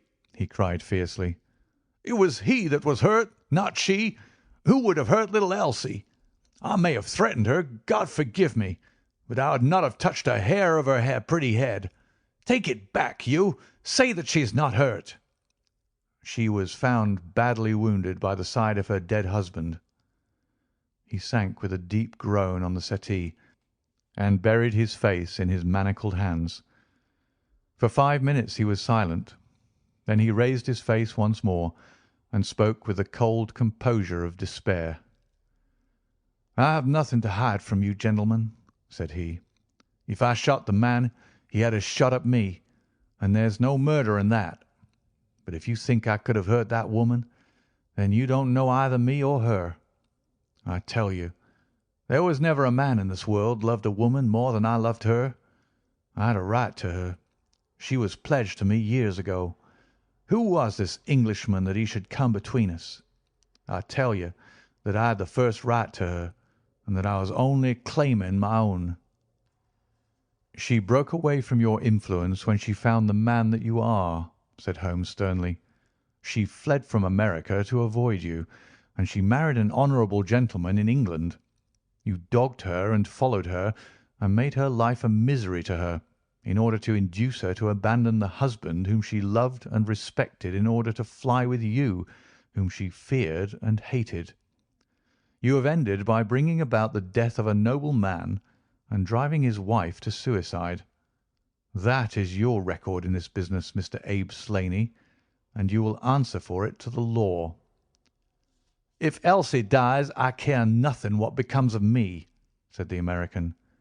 He opened one of his hands and looked at a note crumpled up in his palm. "See here, mister," he cried with a gleam of suspicion in his eyes. "You're not trying to scare me over this, are you? If the lady is hurt as bad as you say, who was it that wrote this note?" He tossed it forward onto the table. "I wrote it, to bring you here." "You wrote it? There was no one on earth outside the joint who knew the secret of the dancing men. How came you to write it?" "What one man can invent, another can discover," said Holmes. "There is a cab coming to convey you to Norwich, Mr. Slaney. But meanwhile you have time to make some small reparation for the injury you have wrought. Are you aware that Mrs. Hilton Cubitt has herself lain under grave suspicion of the murder of her husband, and that it was only my presence here, and the knowledge which I happen to possess, which has saved her from the accusation? The least that you owe her is to make it clear to the whole world that she was in no way, directly or indirectly, responsible for his tragic end." "I ask nothing better," said the American. "I guess the very best case I can make for myself is the absolute naked truth." "It is my duty to warn you that it will be used against you," cried the inspector, with the magnificent fair play of the British criminal law. Slaney shrugged his shoulders. "I'll chance that," said he. "First of all, I want you gentlemen to understand that I've known this lady since she was a child. There were 7 of us in a gang in Chicago, and Elsie's father was the boss of the joint. He was a clever man, was old Patrick. It was he who had invented that writing, which would pass as a child's scrawl unless she just happened to have the key to it. Well, Elsie learned some of our ways, but she couldn't stand the business, and she had a bit of honest money of her own, so she gave us all the slip and got away to London.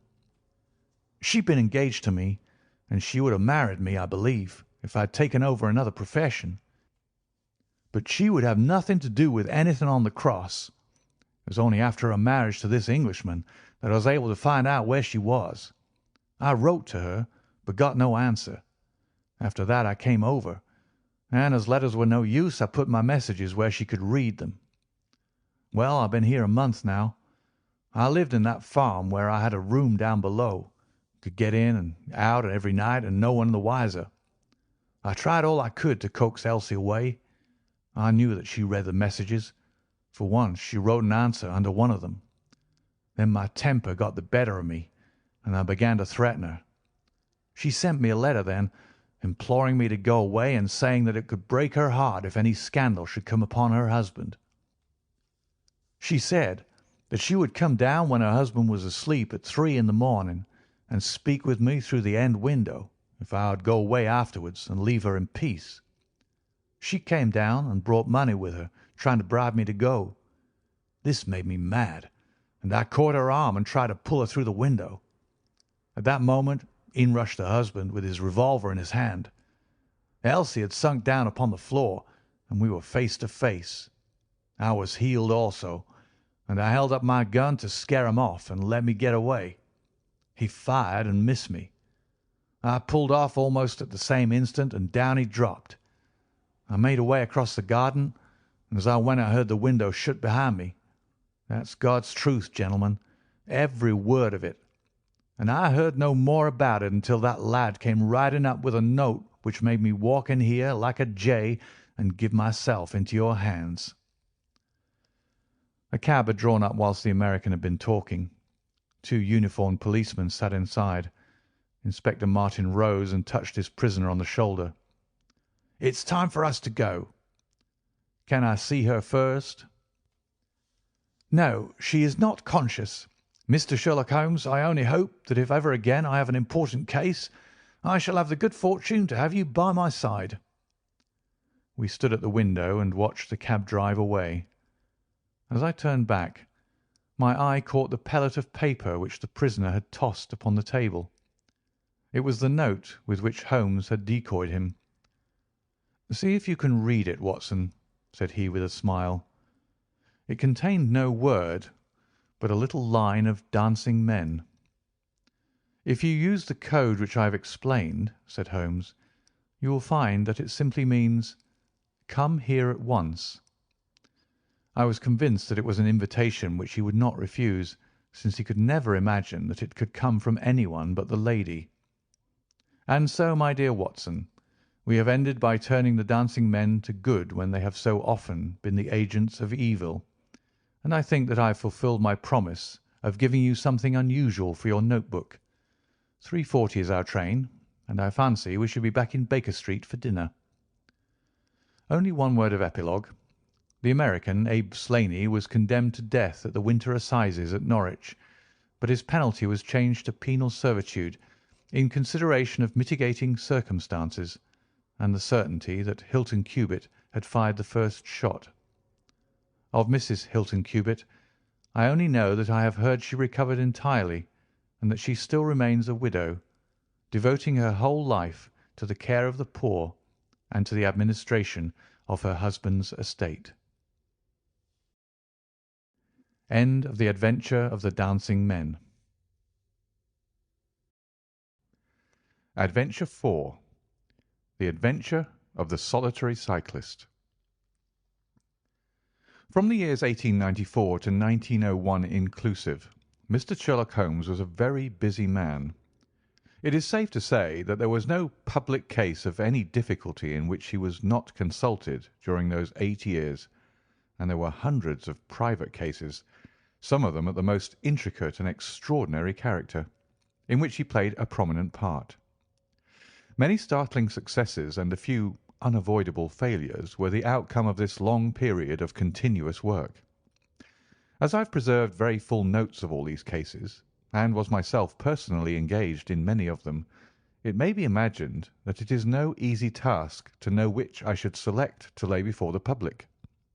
I shall, however, preserve my former rule, and give the preference to those cases which derive their interest not so much from the brutality of the crime as from the ingenuity and dramatic quality of the solution.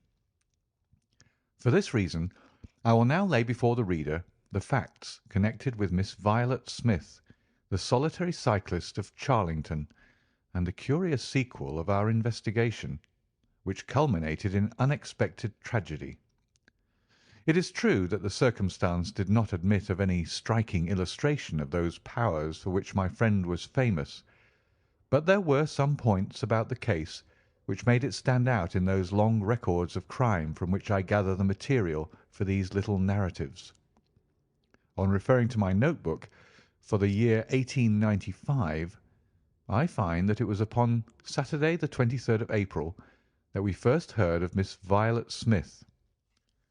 Her visit was, I remember, extremely unwelcome to Holmes, for he was immersed at the moment in a very abstruse and complicated problem concerning the peculiar persecution to which John Vincent Harden, the well-known tobacco millionaire, had been subjected. My friend, who loved above all things precision and concentration of thought, resented anything which distracted his attention from the matter in hand. And yet, without a harshness which was foreign to his nature, it was impossible to refuse to listen to the story of the young and beautiful woman, tall, graceful, and queenly, who presented herself at Baker Street late in the evening and implored his assistance and advice. It was vain to urge that his time was already fully occupied, for the young lady had come with the determination to tell her story, and it was evident that nothing short of force could get her out of the room until she had done so. With a resigned air and a somewhat weary smile, Holmes begged the beautiful intruder to take a seat and to inform us what it was that was troubling her. "At least it cannot be your health," said he, as his keen eyes darted over her. "So ardent a bicyclist must be full of energy." She glanced down in surprise at her own feet, and I observed the slight roughening of the side of the sole caused by the friction of the edge of the pedal. "Yes, I bicycle a good deal, Mr. Holmes, and that has something to do with my visit to you to-day." My friend took the lady's ungloved hand and examined it with as close an attention and as little sentiment as a scientist would show to a specimen. "You will excuse me, I am sure. It is my business," said he as he dropped it. "I nearly fell into the error of supposing that you were typewriting. Of course, it is obvious that it is music. You observe the spatulate finger ends, Watson, which is common to both professions. There is a spirituality about the face, however," she gently turned it towards the light, "which the typewriter does not generate. This lady is a musician." "Yes, Mr. Holmes, I teach music." "In the country, I presume, from your complexion?" "Yes, sir, near Farnham, on the borders of Surrey." "A beautiful neighbourhood, and full of the most interesting associations. You remember, Watson, that it was near there that we took Archie Stamford, the forger. Now, Miss Violet, what has happened to you near Farnham, on the borders of Surrey?" The young lady, with great clearness and composure, made the following curious statement. "My father is dead, Mr. Holmes. He was James Smith, who conducted the orchestra at the old Imperial Theatre. My mother and I were left without a relation in the world except one uncle, Ralph Smith, who went to Africa 25 years ago, and we've never had a word from him since. When father died, we were left very poor, but one day we were told that there was an advertisement in the Times inquiring for our whereabouts. You can imagine how excited we were, for we thought that someone had left us a fortune. We went at once to the lawyer whose name was given in the paper. There we met two gentlemen, Mr. Carruthers and Mr. Woodley, who were home on a visit from South Africa. They said that my uncle was a friend of theirs, that he had died some months before in great poverty in Johannesburg, and that he had asked them with his last breath to hunt up his relations and see that they were in no want. It seemed strange to us that Uncle Ralph, who took no notice of us when he was alive, should be so careful to look after us when he was dead. But Mr. Carruthers explained that the reason was that my uncle had just heard of the death of his brother, and so felt responsible for our fate. "Excuse me," said Holmes. "When was this interview?" "Last December, 4 months ago." "Pray proceed." Mr. Woodley seemed to me to be a most odious person. He was for ever making eyes at me, a coarse, puffy-faced, red-moustached young man with his hair plastered down on each side of his forehead. I thought that he was perfectly hateful, and I was sure that Cyril would not wish me to know such a person. "Oh, Cyril is his name?" said Holmes, smiling. The young lady blushed and laughed. "Yes, Mr. Holmes, Cyril Morton, an electrical engineer, and we hope to be married at the end of the summer. Dear me, how did I get talking about him? What I wished to say was that Mr. Woodley was perfectly odious, but that Mr. Carruthers, who was a much older man, was more agreeable. He was a dark, sallow, clean-shaven, silent person, but he had polite manners and a pleasant smile. He inquired how we were left, and on finding that we were very poor, he suggested that I should come and teach music to his only daughter, aged 10. I said that I did not like to leave my mother, on which he suggested that I should go home to her every week-end, and he offered me 100 a year, which was certainly splendid pay. So it ended by my accepting, and I went down to Chiltern Grange, about 6 miles from Farnham. Mr. Carruthers was a widower, but he had engaged a lady housekeeper, a very respectable, elderly person called Mrs. Dixon, to look after his establishment. The child was a dear, and everything promised well. Mr. Carruthers was very kind and very musical, and we had most pleasant evenings together. Every week-end I went home to my mother in town. The first flaw in my happiness was the arrival of the red-moustached Mr. Woodley. He came for a visit of a week, and oh, it seemed 3 months to me. He was a dreadful person, a bully to everyone else, but to me something infinitely worse. He made odious love to me, boasted of his wealth, said that if I married him I could have the finest diamonds in London, and finally, when I would have nothing to do with him, he seized me in his arms one day after dinner, he was hideously strong, and swore that he would not let me go until I had kissed him. Mr. Carruthers came in and tore him from me, on which he turned upon his own host, knocking him down and cutting his face open. That was the end of his visit, as you can imagine. Mr. Carruthers apologized to me next day, and assured me that I should never be exposed to such an insult again. I have not seen Mr. Woodley since. And now, Mr. Holmes, I come at last to the special thing which has caused me to ask your advice to-day. You must know that every Saturday afternoon I ride on my bicycle to Farnham Station in order to get the 12:22 to town. The road from Chiltern Grange is a lonely one, and at one spot it is particularly so, for it lies for over a mile between Charlington Heath upon one side and the woods which lie around Charlington Hall upon the other. You could not find a more lonely tract of road anywhere, and it is quite rare to meet so much as a cart or a peasant until you reach the high road near Crooksbury Hill. 2 weeks ago I was passing this place when I chanced to look over my shoulder, and about 200 yards behind me I saw a man, also on a bicycle. He seemed to be a middle-aged man with a short, dark beard. I looked back before I reached Farnham, but the man was gone, so I thought no more about it. But you can imagine how surprised I was, Mr. Holmes, when on my return on the Monday I saw the same man on the same stretch of road. My astonishment was increased when the incident occurred again, exactly as before on the following Saturday and Monday. He always kept his distance, and he did not molest me in any way, but still it certainly was very odd.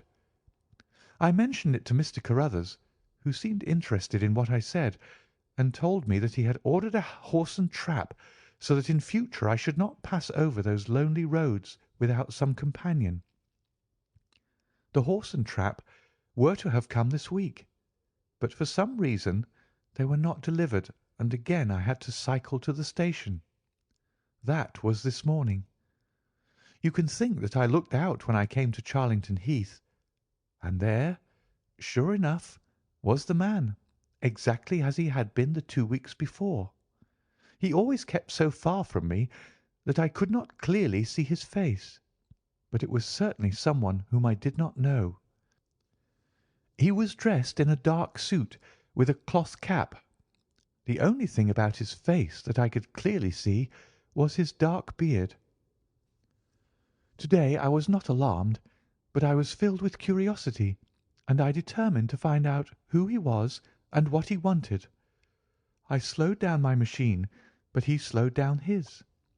Then I stopped altogether, but he stopped also. Then I laid a trap for him. There is a sharp turning of the road, and I pedalled very quickly round this, and then I stopped and waited. I expected him to shoot round and pass me before he could stop, but he never appeared. Then I went back and looked around the corner. I could see a mile of road, but he was not on it. To make it the more extraordinary, there was no side road at this point down which he could have gone. Holmes chuckled and rubbed his hands. "This case certainly presents some features of its own," said he. "How much time elapsed between your turning the corner and your discovery that the road was clear?" 2 or 3 minutes. Then he could not have retreated down the road, and you say that there are no side roads? None. Then he certainly took a footpath on one side or the other. It could not have been on the side of the heath, or I should have seen him. So, by the process of exclusion, we arrive at the fact that he made his way toward Charlington Hall, which, as I understand, is situated in its own grounds on one side of the road. Anything else? Nothing, Mr. Holmes, save that I was so perplexed that I felt I should not be happy until I had seen you and had your advice. Holmes sat in silence for some little time. "Where is the gentleman to whom you are engaged?" he asked at last. He is in the Midland Electrical Company at Coventry. He would not pay you a surprise visit? Oh, Mr. Holmes, as if I should not know him. Have you had any other admirers? Several before I knew Cyril. And since? There was this dreadful man Woodley, if you can call him an admirer. No one else? Our fair client seemed a little confused. "Who was he?" asked Holmes. Oh, it may be a mere fancy of mine, but it had seemed to me sometimes that my employer, Mr. Carruthers, takes a great deal of interest in me. We are thrown rather together. I play his accompaniments in the evening. He has never said anything. He is a perfect gentleman. But a girl always knows." "Ha!" Holmes looked grave. "What does he do for a living?" "He is a rich man." "No carriages or horses?" "Well, at least he is fairly well to do, but he goes into the city 2 or 3 times a week. He is deeply interested in South African gold shares." "You will let me know any fresh development, Miss Smith. I am very busy just now, but I will find time to make some inquiries into your case. In the meantime, take no step without letting me know. Good-bye, and I trust that we shall have nothing but good news from you." "It is part of the settled order of nature that such a girl should have followers," said Holmes. He pulled at his meditative pipe. "But for choice not on bicycles in lonely country roads. Some secretive lover beyond all doubt. But there are curious and suggestive details about the case, Watson." "That he should appear only at that point." "Exactly. Our first effort must be to find who are the tenants of Charlington Hall. Then again, how about the connection between Carruthers and Woodley, since they appear to be men of such a different type? How came they both to be so keen upon looking up Ralph Smith's relations? One more point. What sort of a menage is it which pays double the market price for a governess but does not keep a horse, although 6 miles from the station? Odd, Watson, very odd. You'll go down?" "No, my dear fellow, you will go down. This may be some trifling intrigue, and I cannot break my other important research for the sake of it. On Monday you will arrive early at Farnham. You will conceal yourself near Charlington Heath. You will observe these facts for yourself, and act as your own judgment advises. Then, having inquired as to the occupants of the hall, you will come back to me and report. And now, Watson, not another word of the matter until we have a few solid stepping-stones on which we may hope to get across to our solution." We had ascertained from the lady that she went down upon the Monday by the train which leaves Waterloo at 9:50. So I started early and caught the 9:13. At Farnham Station I had no difficulty in being directed to Charlington Heath. It was impossible to mistake the scene of the young lady's adventure, for the road runs between the open heath on one side and an old yew hedge upon the other, surrounding a park which is studded with magnificent trees. There was a main gateway of a lichen-studded stone, each side pillar surmounted by mouldering heraldic emblems, but besides this central carriage drive I observed several points where there were gaps in the hedge and paths leading through them. The house was invisible from the road, but the surroundings all spoke of gloom and decay. The heath was covered with golden patches of flowering gorse, gleaming magnificently in the light of the bright spring sunshine. Behind one of these clumps I took up my position so as to command both the gateway of the hall and a long stretch of the road upon either side. It had been deserted when I left it, but now I saw a cyclist riding down it from the opposite direction to that in which I had come. He was clad in a dark suit, and I saw that he had a black beard. On reaching the end of the Charlington grounds, he sprang from his machine and led it through a gap in the hedge, disappearing from my view. A quarter of an hour passed, and then a second cyclist appeared. This time it was the young lady coming from the station. I saw her look about her as she came to the Charlington hedge. An instant later the man emerged from his hiding-place, sprang upon his cycle, and followed her.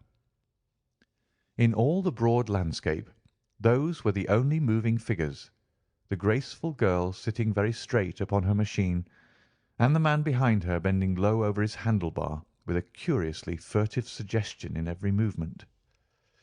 She looked back at him and slowed her pace. He slowed also. She stopped. He at once stopped too, keeping 200 yards behind her. Her next movement was as unexpected as it was spirited. She suddenly whisked her wheels round and dashed straight at him. He was as quick as she, however, and darted off in desperate flight. Presently she came back up the road again, her head haughtily in the air, not deigning to take any further notice of her silent attendant. He had turned also, and still kept his distance until the curve of the road hid them from my sight. I remained in my hiding-place, and it was well that I did so, for presently the man reappeared, cycling slowly back. He turned in at the hall gates and dismounted from his machine. For some minutes I could see him standing among the trees. His hands were raised, and he seemed to be settling his necktie. Then he mounted his cycle and rode away from me down the drive towards the hall. I ran across the heath and peered through the trees. Far away, I could catch glimpses of the old grey building with its bristling Tudor chimneys, but the drive ran through a dense shrubbery, and I saw no more of my man. However, it seemed to me that I had done a fairly good morning's work, and I walked back in high spirits to Farnham. The local house agent could tell me nothing about Charlington Hall, and referred me to a well-known firm in Pall Mall. There I halted on my way home, and met with courtesy from the representative. No, I could not have Charlington Hall for the summer. I was just too late. It had been let about a month ago. Mr. Williamson was the name of the tenant. He was a respectable elderly gentleman. The polite agent was afraid he could say no more, as the affairs of his clients were not matters which he could discuss. Mr. Sherlock Holmes listened with attention to the long report which I was able to present to him that evening, but it did not elicit that word of curt praise which I had hoped for and should have valued. On the contrary, his austere face was even more severe than usual as he commented upon the things that I had done and the things that I had not. Your hiding-place, my dear Watson, was very faulty. You should have been behind the hedge. Then you would have had a close view of this interesting person. As it is, you were some hundreds of yards away and can tell me even less than Miss Smith. She thinks she does not know the man. I am convinced she does. Why otherwise should he be so desperately anxious that she should not get so near him as to see his features? You describe him as bending over the handle-bar. Concealment again, you see. You really have done remarkably badly. He returns to the house, and you want to find out who he is. You come to a London house agent. What should I have done? I cried with some heat. Gone to the nearest public house. That is the centre of country gossip. They would have told you every name from the master to the scullery maid. Williamson? It conveys nothing to my mind. If he is an elderly man, he is not this active cyclist who sprints away from that young lady's athletic pursuit. What have we gained from your expedition? The knowledge that the girl's story is true. I never doubted it. That there is a connection between the cyclist and the Hall. I never doubted that either. That the Hall is tenanted by Williamson. Who's the better for that? Well, well, my dear sir, don't look so depressed. We can do little more until next Saturday, and in the meantime I may make one or two inquiries myself. Next morning we had a note from Miss Smith recounting shortly and accurately the very incidents which I had seen, but the pith of the letter lay in the postscript. I am sure that you will respect my confidence, Mr. Holmes, when I tell you that my place here has become difficult, owing to the fact that my employer has proposed marriage to me. I am convinced that his feelings are most deep and most honourable. At the same time, my promise is of course given. He took my refusal very seriously, but also very gently. You can understand, however, that the situation is a little strained. Our young friend seems to be getting into deep waters, said Holmes thoughtfully as he finished the letter. The case certainly presents more features of interest and more possibility of development than I had originally thought. I should be none the worse for a quiet, peaceful day in the country, and I am inclined to run down this afternoon and test one or two theories which I have formed.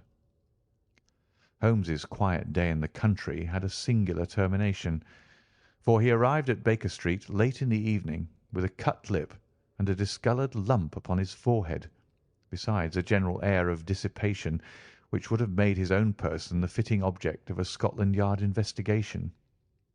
He was immensely tickled by his own adventures, and laughed heartily as he recounted them.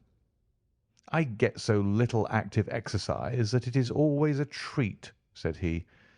"You are aware that I have some proficiency in the good old British sport of boxing. Occasionally it is of service. To-day, for example, I should have come to very ignominious grief without it." I begged him to tell me what had occurred. I found that country pub which I had already recommended to your notice, and there I made my discreet inquiries. I was in the bar, and the garrulous landlord was giving me all that I wanted. Williamson is a white-bearded man, and he lives alone, with a small staff of servants, at the Hall. There is some rumour that he is or has been a clergyman, but one or two incidents of his short residence at the Hall struck me as peculiarly unecclesiastical. I have already made some inquiries at a clerical agency, and they tell me that there was a man of that name in orders, whose career has been a singularly dark one. The landlord further informed me that there are usually week-end visitors, a warm lot, sir, at the Hall, and especially one gentleman with a red moustache, Mr. Woodley by name, who was always there. We had got as far as this when who should walk in but the gentleman himself, who had been drinking his beer in the tap-room and had heard the whole conversation. Who was I? What did I want? What did I mean by asking questions? He had a fine flow of language, and his adjectives were very vigorous. He ended a string of abuse by a vicious backhander which I failed to entirely avoid. The next few minutes were delicious. It was a straight left against a slogging ruffian. I emerged as you see me. Mr. Woodley went home in a cart. So ended my country trip, and it must be confessed that, however enjoyable, my day on the Surrey border has not been much more profitable than your own. The Thursday brought us another letter from our client. "You will not be surprised, Mr. Holmes," said she, "to hear that I am leaving Mr. Carruthers' employment. Even the high pay cannot reconcile me to the discomforts of my situation. On Saturday I came up to town, and I do not intend to return.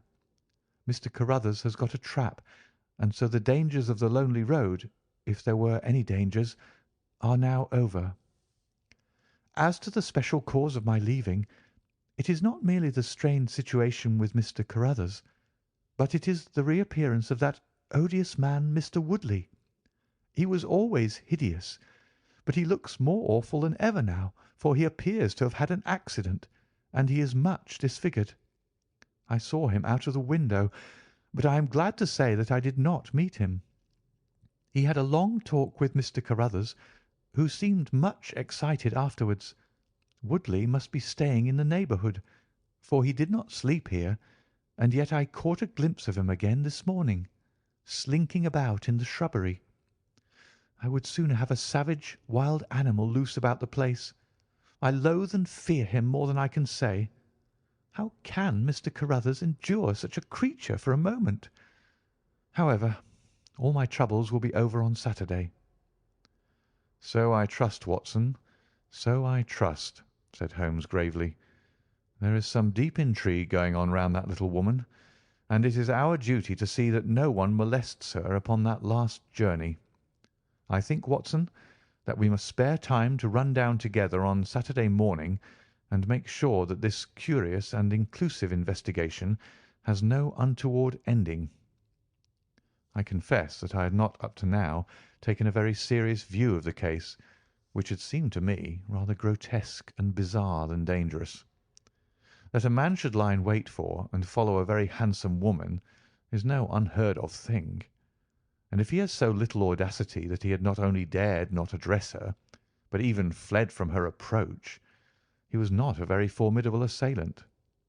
The ruffian Woodley was a very different person, but, except on one occasion, he had not molested our client, and now he visited the house of Carruthers without intruding upon her presence. The man on the bicycle was doubtless a member of those week-end parties at the Hall of which the publican had spoken, but who he was, or what he wanted, was as obscure as ever. It was the severity of Holmes's manner, and the fact that he slipped a revolver into his pocket before leaving our rooms, which impressed me with the feeling that tragedy might prove to lurk behind this curious train of events. A rainy night had been followed by a glorious morning, and the heath-covered countryside, with the glowing clumps of flowering gorse, seemed all the more beautiful to eyes which were weary of the duns and drabs and slate greys of London. Holmes and I walked along the broad sandy road, inhaling the fresh morning air, and rejoicing in the music of the birds and the fresh breath of the spring. From a rise of the road on the shoulder of Crooksbury Hill, we could see the grim hall bristling out from amidst the ancient oaks, which, old as they were still younger than the building which they surrounded. Holmes pointed down the long tract of road which wound a reddish-yellow band between the brown of the heath and the budding green of the woods. Far away, a black dot, we could see a vehicle moving in our direction. Holmes gave an exclamation of impatience. "I have given a margin of half an hour," said he. "If that is her trap, she must be making for the earlier train. I fear, Watson, that she will be past Charlington before we can possibly meet her." From the instant that we passed the rise, we could no longer see the vehicle, but we hastened onward at such a pace that my sedentary life began to tell upon me, and I was compelled to fall behind. Holmes, however, was always in training, for he had inexhaustible stores of nervous energy upon which to draw. His springy step never slowed until suddenly, when he was 100 yards in front of me, he halted, and I saw him throw up his hand with a gesture of grief and despair. At the same instant an empty dog-cart, the horse cantering, the reins trailing, appeared round the curve of the road and rattled swiftly towards us. "Too late, Watson, too late!" cried Holmes, as I ran panting to his side. "Fool that I was not to allow for that earlier train! It's abduction, Watson, abduction, murder, heaven knows what! Block the road, stop the horse. That's right. Now jump in and let us see if I can repair the consequence of my own blunder." We had sprung into the dog-cart, and Holmes, after turning the horse, gave it a sharp cut with the whip, and we flew back along the road. As we turned the curve, the whole stretch of road between the hall and the heath was opened up. I grasped Holmes's arm. "That's the man!" I gasped. A solitary cyclist was coming towards us. His head was down and his shoulders rounded, as he put every ounce of energy that he possessed onto the pedals. He was flying like a racer. Suddenly he raised his bearded face, saw us close to him, and pulled up, springing from his machine. That coal-black beard was in singular contrast to eyes were as bright as if he had a fever. He stared at us and at the dog-cart. Then a look of amazement came over his face. "Hello! Stop there!" he shouted, holding his bicycle to block our road. "Where did you get that dog-cart? Pull up, man!" he yelled, drawing a pistol from his side. "Pull up, I say, or by George, I'll put a bullet into your horse." Holmes threw the reins into my lap and sprang down from the cart. "You're the man we want to see. Where is Miss Violet Smith?" he said in his quick, clear way. "That's what I'm asking you. You're in her dog-cart. You ought to know where she is." "We met the dog-cart on the road. There was no one in it. We drove back to help the young lady." "Good Lord! Good Lord! What shall I do?" cried the stranger in an ecstasy of despair. "They've got her, that hell-hound Woodley and the blackguard parson. Come, man, come. If you really are a friend, stand by me and we'll save her, if I have to leave my carcass in Charlington Wood." He ran distractedly, his pistol in his hand, towards a gap in the hedge. Holmes followed him, and I, leaving the horse grazing beside the road, followed Holmes. "This is where they came through," said he, pointing to the marks of several feet upon the muddy path. "Hullo! Stop a minute. Who's this in the bush?" It was a young fellow about 17, dressed like an ostler, with leather cords and gaiters. He lay upon his back, his knees drawn up, a terrible cut upon his head. He was insensible, but alive. A glance at his wound told me that it had not penetrated the bone. "That's Peter the groom," cried the stranger. "He drove her. The beasts have pulled him off and clubbed him. Let him lie. We can't do him any good, but we may save her from that worst fate that can befall a woman." He ran frantically down the path, which wound among the trees. We had reached the shrubbery which surrounded the house when Holmes pulled up. "They didn't go to the house. Here are their marks on the left, here beside the laurel bushes. Ah, I said so." As he spoke, A woman's shrill scream, a scream which vibrated with a frenzy of horror, burst from the thick green clump of bushes in front of us. It ended suddenly on its highest note with a choke and a gurgle. "This way! This way! They're in the bowling alley!" cried the stranger, darting through the bushes. "Ah, the cowardly dogs! Follow me, gentlemen. Too late, too late, by the living Jingo!" We had broken suddenly into a lovely glade of greensward surrounded by ancient trees. On the farther side of it, under the shadow of a mighty oak, there stood a singular group of 3 people. One was a woman, our client, drooping and faint, a handkerchief round her mouth. Opposite her stood a brutal, heavy-faced, red-moustached young man, his gaitered legs parted wide, one arm akimbo, the other waving a riding crop, his whole attitude suggestive of triumphant bravado.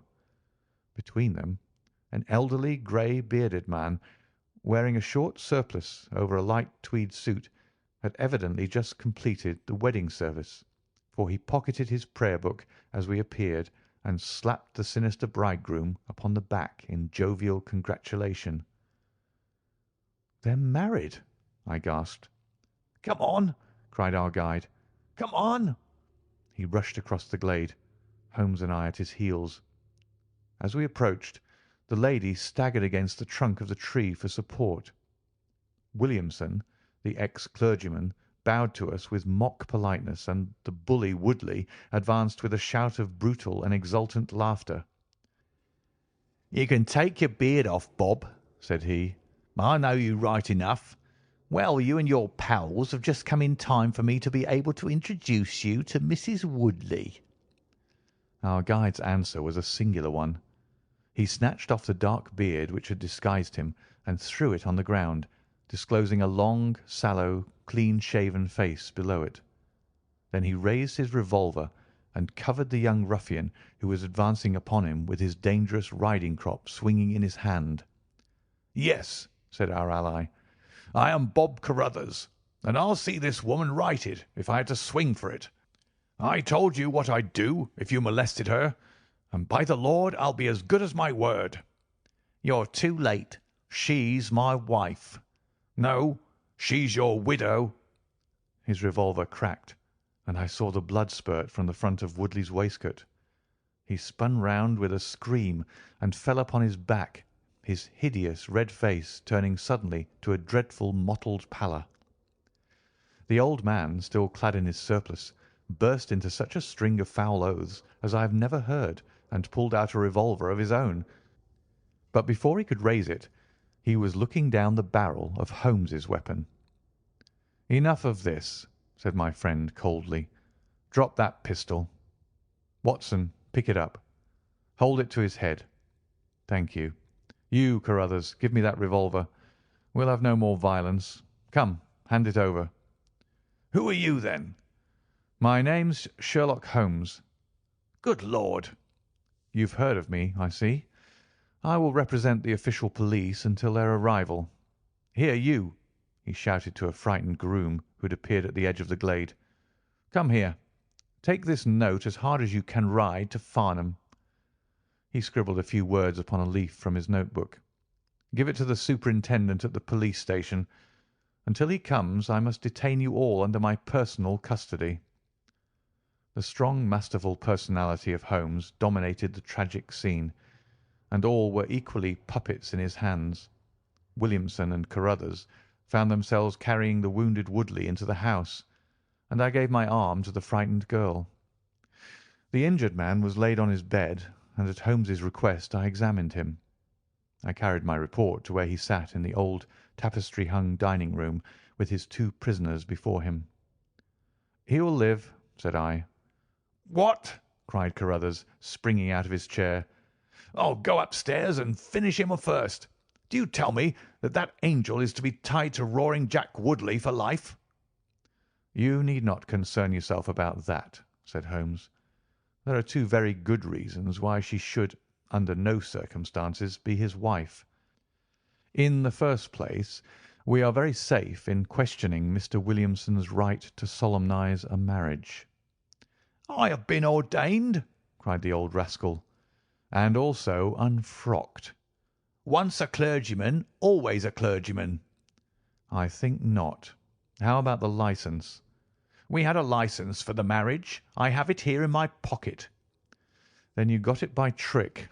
But in any case, a forced marriage is no marriage, but it is a very serious felony, as you will discover before you have finished.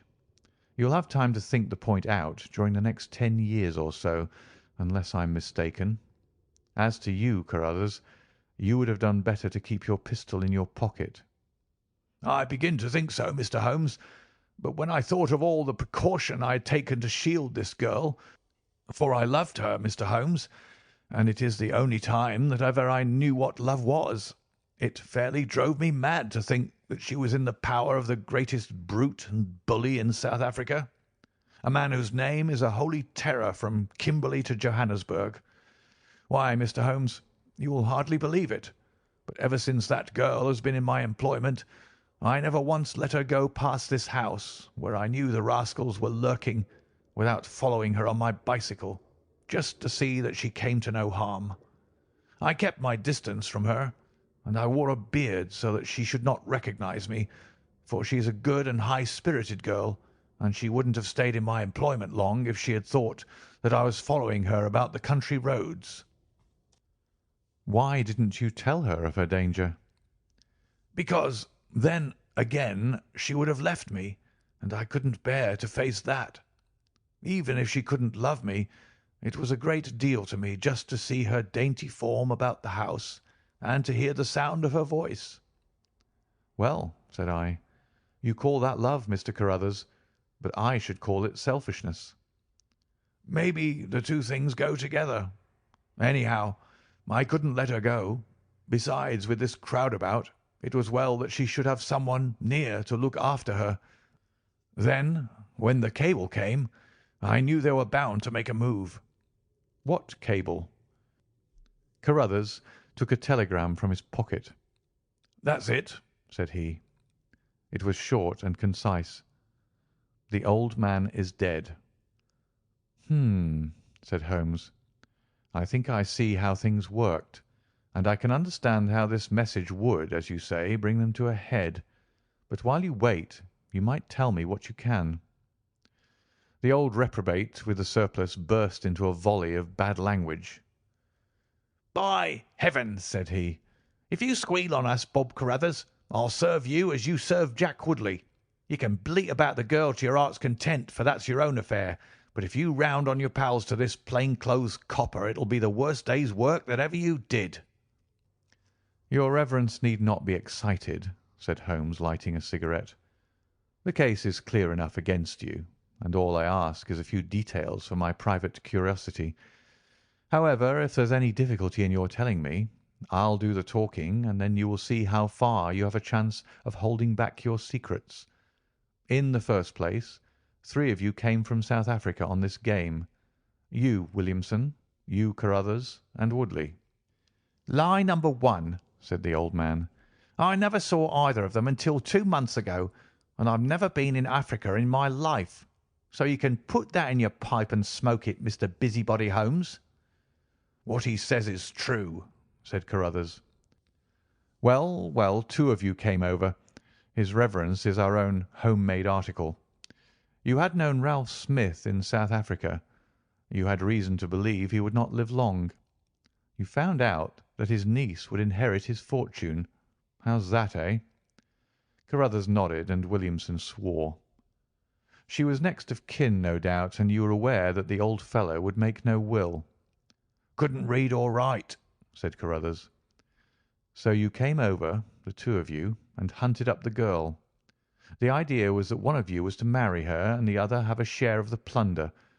For some reason, Woodley was chosen as the husband. Why was that?" "We played cards for her and on the voyage, and he won." "I see. You got the young lady into your service, and there Woodley was to do the courting. She recognised the drunken brute that he was, and would have nothing to do with him. Meanwhile, your arrangement was rather upset by the fact that you had yourself fallen in love with the lady. You could no longer bear the idea of this ruffian owning her. No, by George, I couldn't." "There was a quarrel between you. He left you in a rage and began to make his own plans independently of you." "It strikes me, Williamson, there isn't very much that we can tell this gentleman," cried Carruthers with a bitter laugh. "Yes, we quarrelled, and he knocked me down.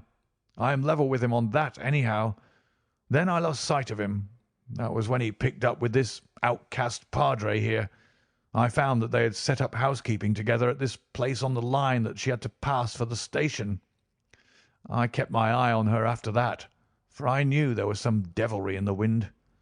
I saw them from time to time, for I was anxious to know what they were after. 2 days ago, Woodley came up to my house with this cable which showed that Ralph Smith was dead. He asked me if I would stand by the bargain. I said I would not. He asked me if I would marry the girl myself and give him a share. I said I would willingly do so, but that she would not have me. He said, 'Let us get her married first, and after a week or two she may see things a bit different.' I said I'd have nothing to do with violence, so he went off cursing like the foul-mouthed blackguard that he was, and swearing that he would have her yet.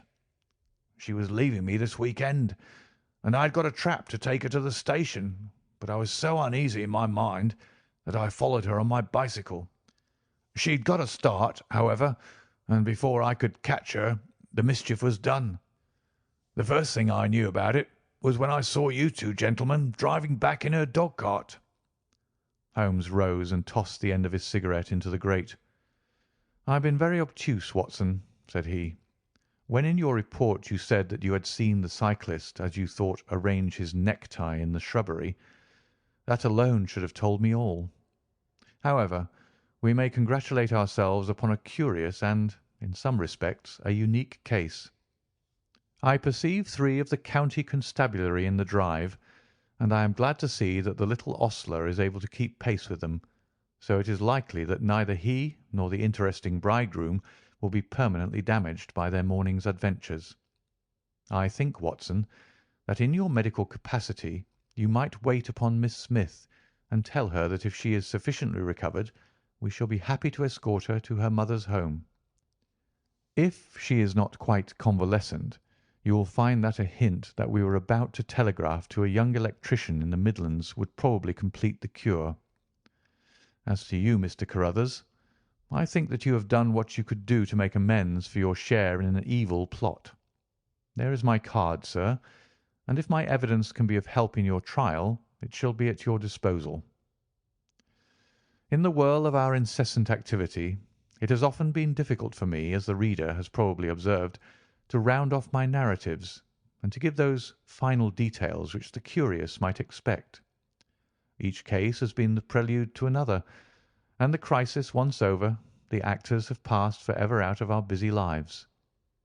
I find, however, a short note at the end of my manuscript dealing with this case, in which I have put it upon record that Miss Violet Smith did indeed inherit a large fortune, and that she is now the wife of Cyril Morton, the senior partner of Morton and Kennedy, the famous Westminster electricians.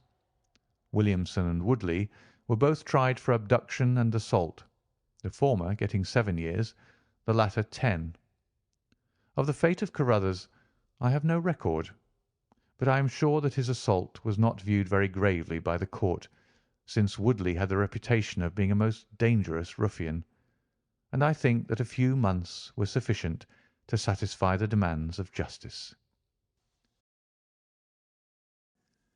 End of The Adventure of the Solitary Cyclist. Adventure 5. The Adventure of the Priory School.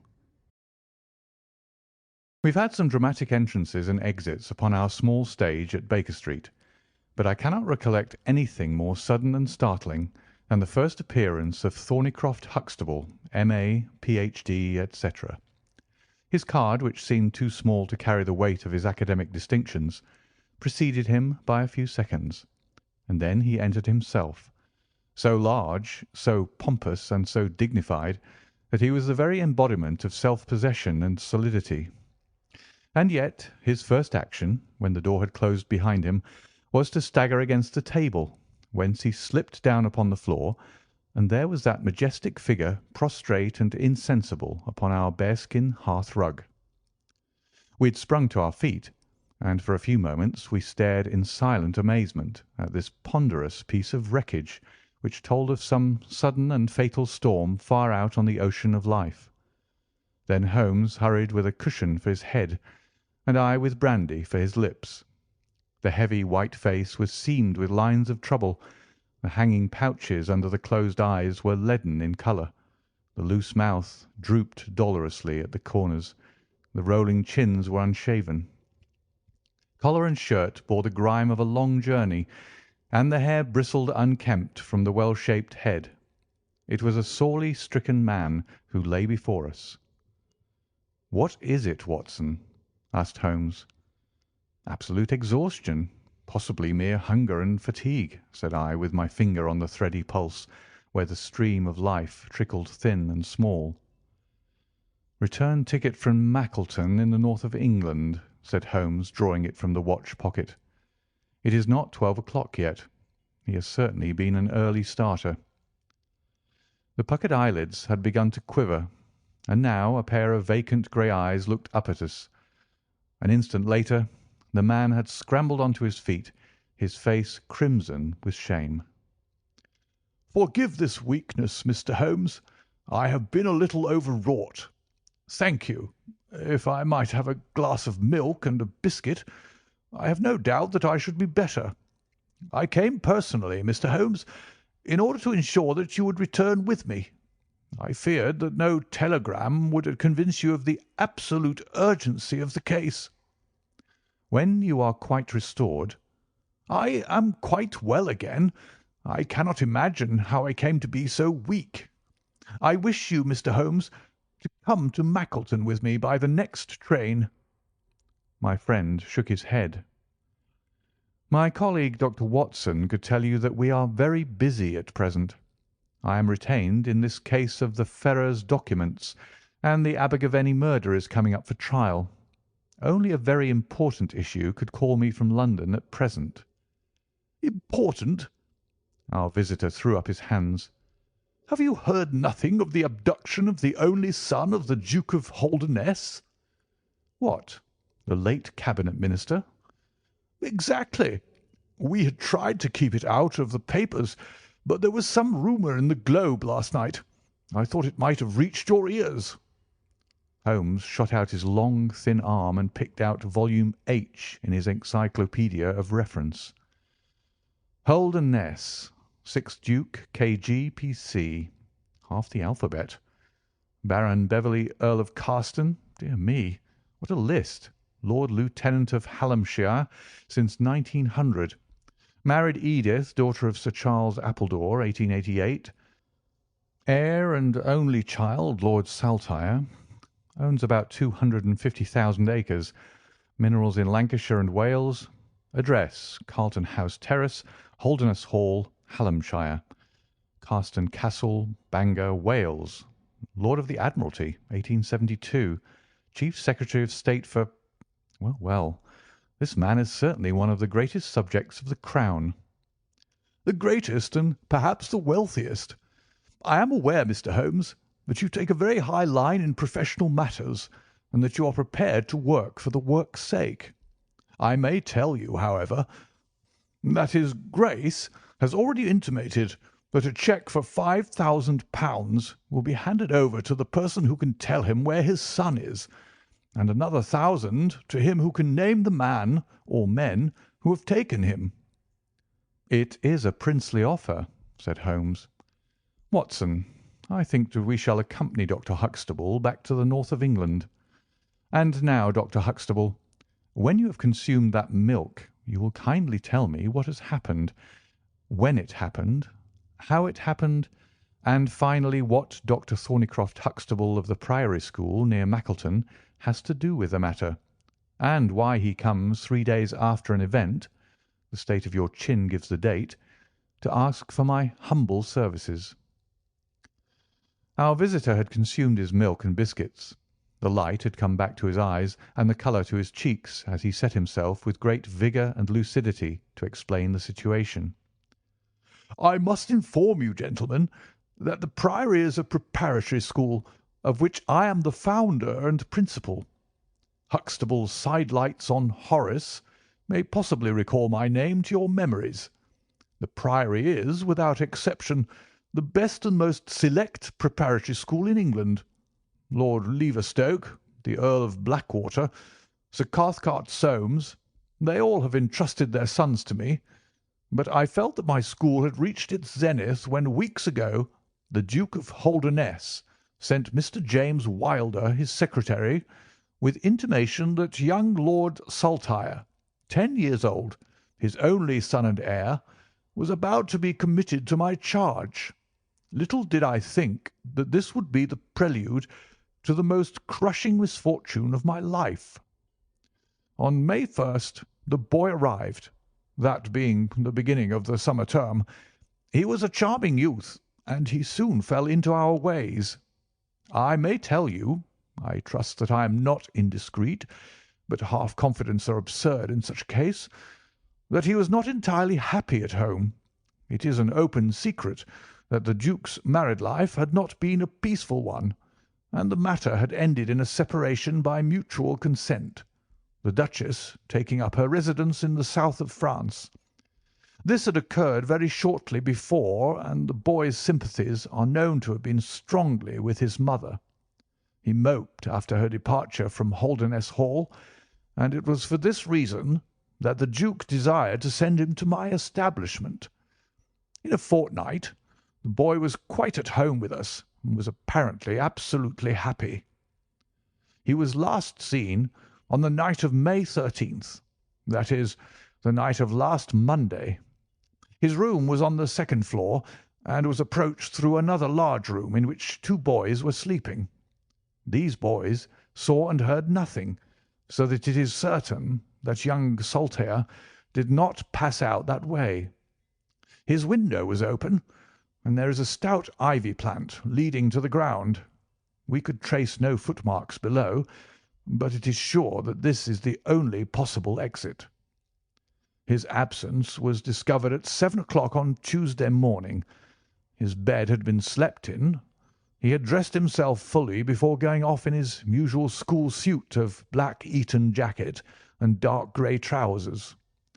There were no signs that anyone had entered the room, and it is quite certain that anything in the nature of cries or a struggle would have been heard, since Caunter, the elder boy in the inner room, is a very light sleeper.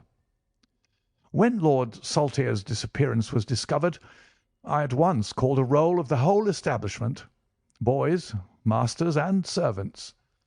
It was then that we ascertained that Lord Saltire had not been alone in his flight. Heidegger, the German master, was missing. His room was on the second floor, at the farther end of the building, facing the same way as Lord Saltire's. His bed had also been slept in, but he had apparently gone away partly dressed, since his shirt and socks were lying on the floor. He had undoubtedly let himself down by the ivy, for we could see the marks of his feet where he had landed on the lawn. His bicycle was kept in a small shed beside his lawn, and it also was gone. He had been with me for 2 years, and came with the best references, but he was a silent, morose man, not very popular either with masters or boys. No trace could be found of the fugitives, and now, on Thursday morning, we are as ignorant as we were on Tuesday. Inquiry was, of course, made at once at Holdernesse Hall, which is only a few miles away, and we imagine that in some sudden attack of homesickness he had gone back to his father, but nothing had been heard of him.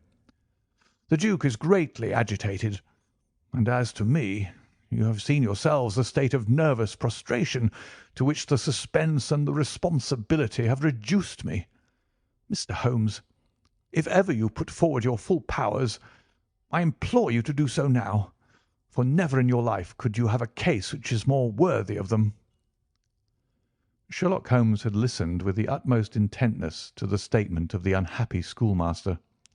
His drawn brows and the deep furrow between them showed that he needed no exhortation to concentrate all his attention upon a problem which, apart from the tremendous interests involved, must appeal so directly to his love of the complex and the unusual.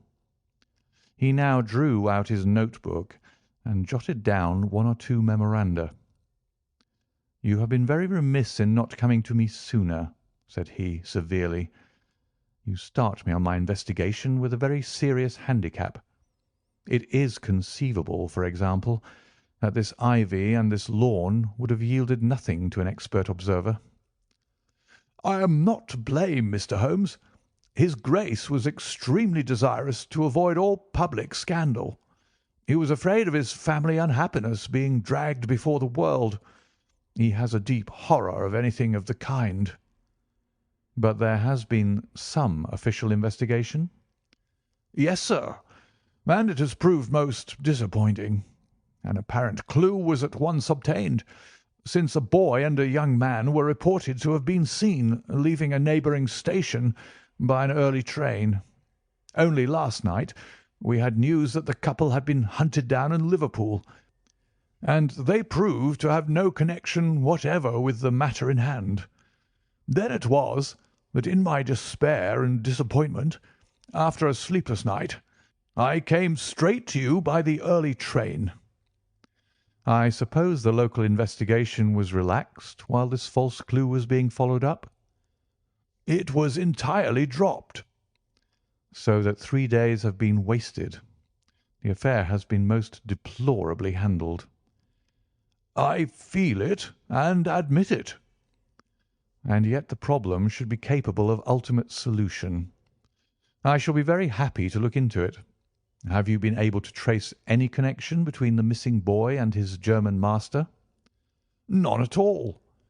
"Was he in the master's class?" "No, he never exchanged a word with him so far as I know." "That is certainly very singular. Had the boy a bicycle?" "No." "Was any other bicycle missing?" "No." "Is that certain?" "Quite." "Well, now, you do not mean to seriously suggest that this German rode off upon a bicycle in the dead of the night, bearing the boy in his arms?"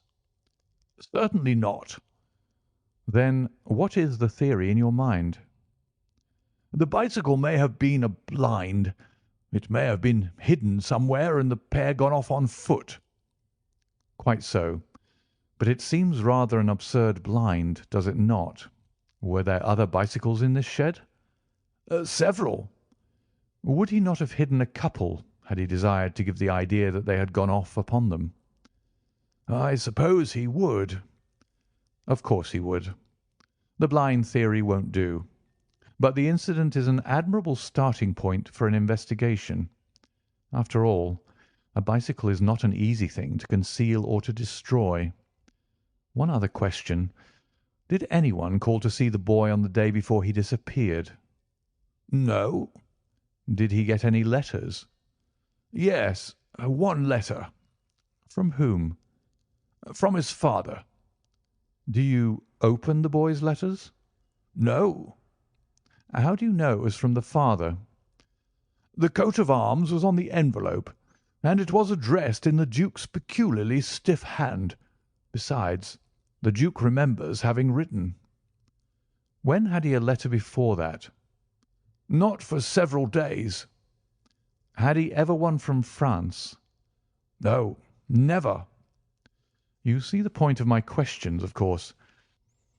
Either the boy was carried off by force, or he went of his own free will. In the latter case, you would expect that some prompting from outside would be needed to make so young a lad do such a thing. If he has had no visitors, that prompting must have come in letters. Hence I try to find out who were his correspondents." "I fear I cannot help you much. His only correspondent, so far as I know, was his own father." "Who wrote to him on the very day of his disappearance?" Were the relations between father and son very friendly? His Grace is never very friendly with anyone. He is completely immersed in large public questions, and is rather inaccessible to all ordinary emotions. But he was always kind to the boy in his own way. But the sympathies of the latter were with the mother. Yes. Did he say so? No. The Duke, then? Good heaven, no. Then how could you know? I have had some confidential talks with Mr. James Wilder, his Grace's secretary. It was he who gave me the information about Lord Saltire's feelings. I see. By the way, that last letter of the Duke's, was it found in the boy's room after he was gone? No, he had taken it with him. I think, Mr. Holmes, it is time that we were leaving for Euston. I will order a four-wheeler. In a quarter of an hour we shall be at your service. If you are telegraphing home, Mr. Huxtable, it would be well to allow the people in your neighbourhood to imagine that the inquiry is still going on in Liverpool or wherever else that red herring led your pack. In the meantime, I will do a little quiet work at your own doors, and perhaps the scent is not so cold but that two old hounds like Watson and myself may get a sniff of it. That evening found us in the cold, bracing atmosphere of the Peak country, in which Dr. Huxtable's famous school is situated. It was already dark when we reached it. A card was lying on the hall table, and the butler whispered something to his master, who turned to us with agitation in every heavy feature. "The Duke is here," said he. "The Duke and Mr. Wilder are in the study. Come, gentlemen, and I will introduce you." I was, of course, familiar with the pictures of the famous statesman, but the man himself was very different from his representation. He was a tall and stately person, scrupulously dressed, with a drawn, thin face, and a nose which was grotesquely curved and long. His complexion was of a dead pallor, which was more startling by contrast with a long, dwindling beard of vivid red, which flowed down over his white waistcoat, with his watch-chain gleaming through its fringe. Such was the stately presence who looked stonily at us from the centre of Dr. Huxtable's hearth-rug. Beside him stood a very young man, whom I understood to be Wilder, the private secretary. He was small, nervous, alert, with intelligent light blue eyes and mobile features. It was he who at once, in an incisive and positive tone, opened the conversation. "I called this morning, Dr. Huxtable, too late to prevent you from starting to London. I learned that your object was to invite Mr. Sherlock Holmes to undertake the conduct of this case. His Grace is surprised, Dr. Huxtable, that you should have taken such a step without consulting him." "When I learned that the police had failed—" "His Grace is by no means convinced that the police have failed."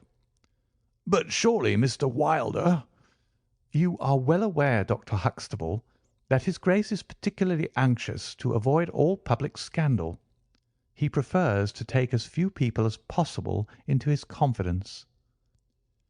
"The matter can be easily remedied," said the browbeaten doctor. "Mr. Sherlock Holmes can return to London by the morning train."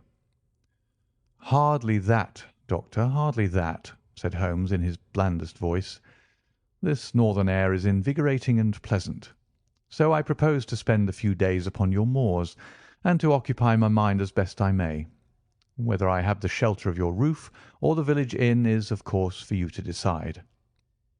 I could see that the unfortunate doctor was in the last stage of indecision, from which he was rescued by the deep, sonorous voice of the red-bearded Duke, which boomed out like a dinner gong. "I agree with Mr. Wilder, Dr. Huxtable, that you have done wisely to consult me. But since Mr. Holmes has already been taken into your confidence, it would indeed be absurd that we should not avail ourselves of his services. Far from going to the inn, Mr. Holmes, I should be pleased if you would come and stay with me at Holderness Hall." "I thank your Grace. For the purposes of my investigation, I think that it would be wiser for me to remain at the scene of the mystery." Just as you like, Mr. Holmes. Any information which Mr. Wilder or I can give you is, of course, at your disposal." "It will probably be necessary for me to see you at the Hall," said Holmes. "I would only ask you now, sir, whether you have formed any explanation in your own mind as to the mysterious disappearance of your son." "No, sir, I have not." "Excuse me if I allude to that which is painful to you, but I have no alternative. Do you think that the Duchess had anything to do with the matter?" The great minister showed perceptible hesitation. "I do not think so," he said at last. "The other most obvious explanation is that the child has been kidnapped for the purpose of levying ransom. You have not had any demand of the sort?" "No, sir." "One more question, your Grace. I understand that you wrote to your son upon the day when this incident occurred?" "No, I wrote upon the day before." "Exactly. But he received it on that day?" "Yes." "Was there anything in your letter which might have unbalanced him or induced him to take such a step?" "No, sir, certainly not." "Did you post that letter yourself?" The nobleman's reply was interrupted by his secretary, who broke in with some heat. "His Grace is not in the habit of posting letters himself," said he. "This letter was laid with others upon the study table, and I myself put them in the post bag." "You are sure this one was among them?" "Yes, I observed it." "How many letters did your Grace write that day?" 20 or 30.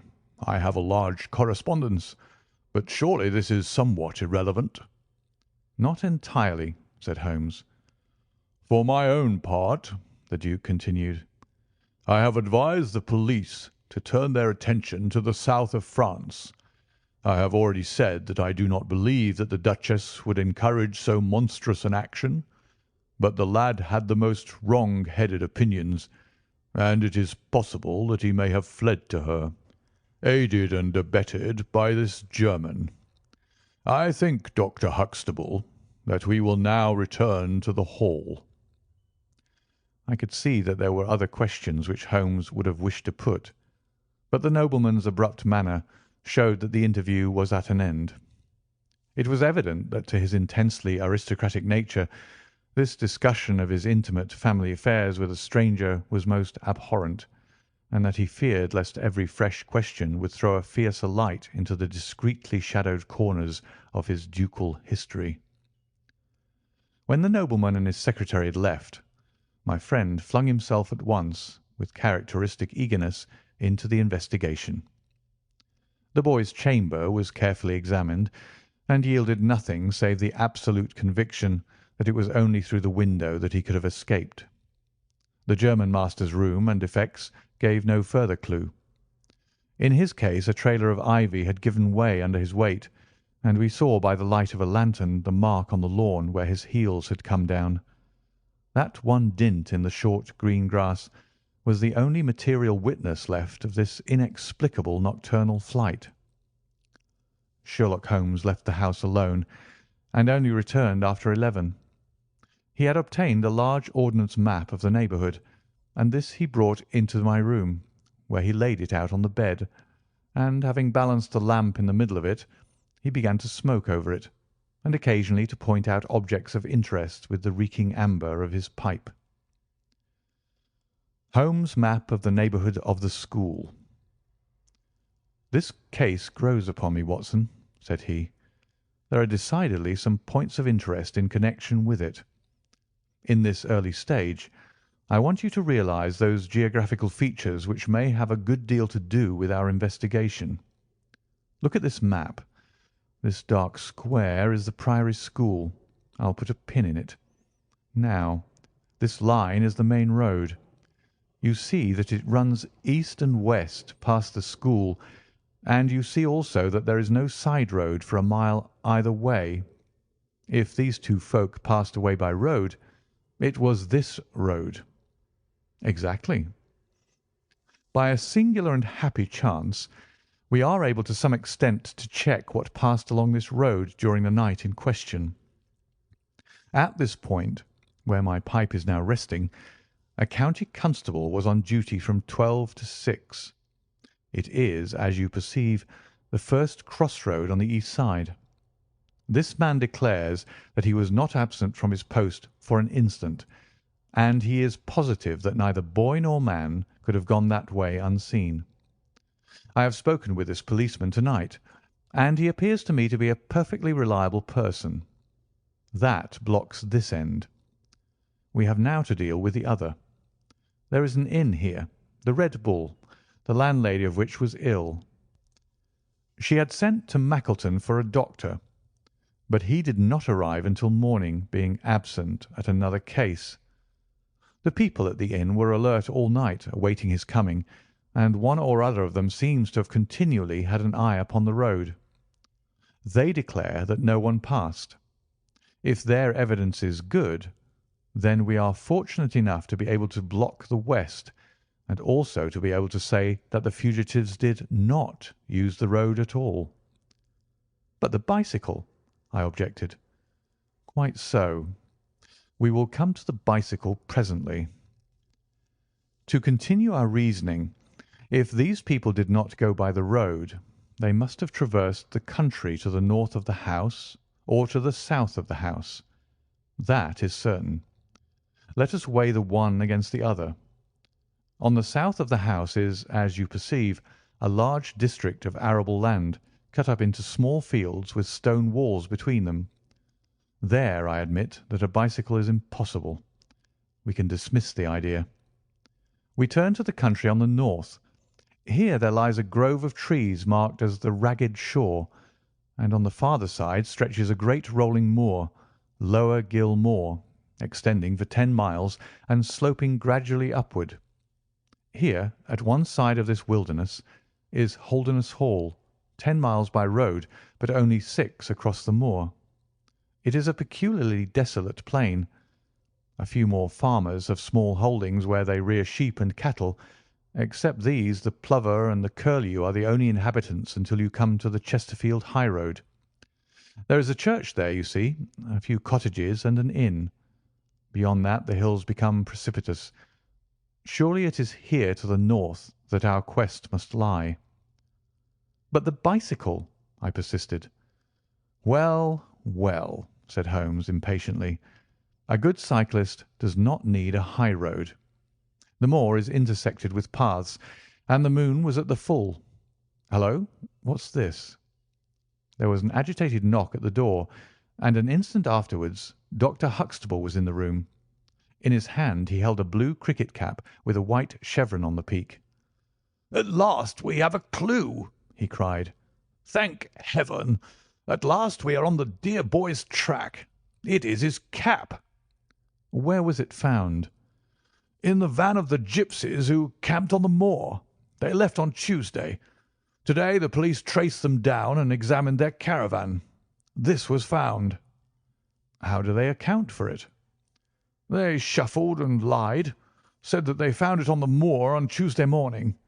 They know where he is, the rascals, thank goodness. They're all safe under lock and key. Either the fear of the law or the Duke's purse will certainly get out of them all that they know." "So far so good," said Holmes, when the doctor had at last left the room. "It at least bears out the theory that it is on the side of the Lower Gill Moor that we must hope for results. The police have really done nothing locally, save the arrest of those gipsies. Look here, Watson. There's a watercourse across the moor. You see it marked here in the map. In some parts it widens into a morass. This is particularly so in the region between Holderness Hall and the school. It is vain to look elsewhere for tracks in this dry weather, but at that point there is certainly a chance of some record being left. I will call you early tomorrow morning, and you and I will try if we can throw some light upon the mystery." The day was just breaking when I woke to find the long, thin form of Holmes by my bedside. He was fully dressed, and had apparently already been out.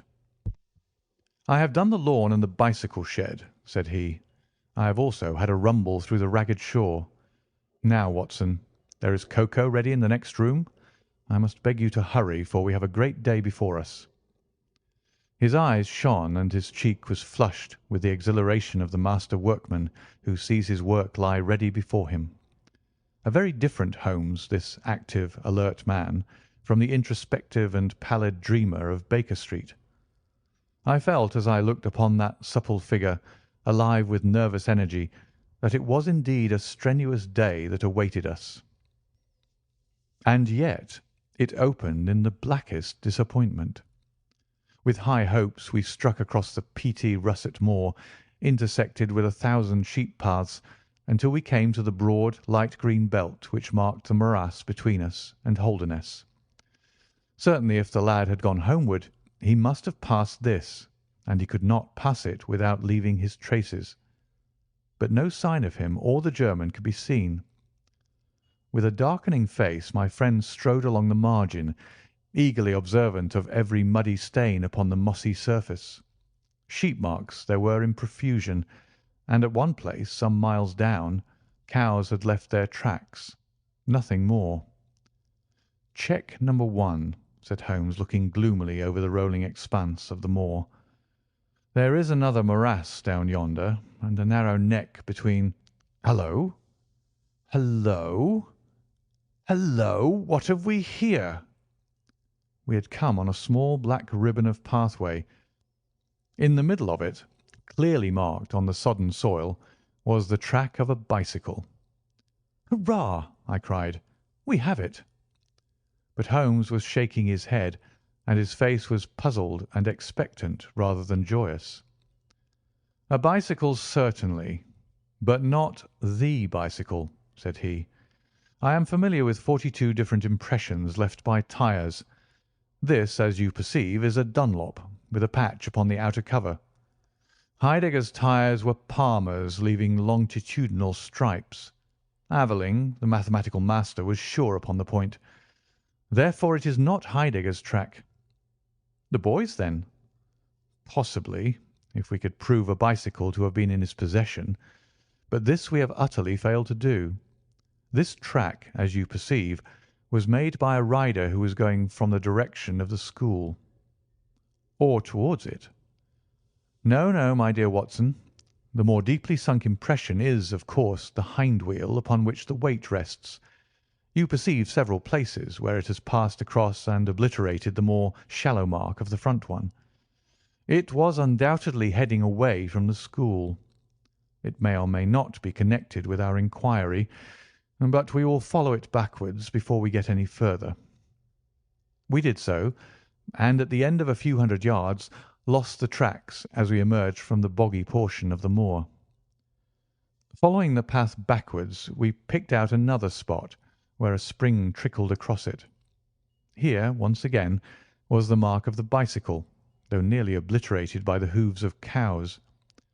After that there was no sign, but the path ran right on into Ragged Shaw, the wood which backed on to the school. From this wood the cycle must have emerged.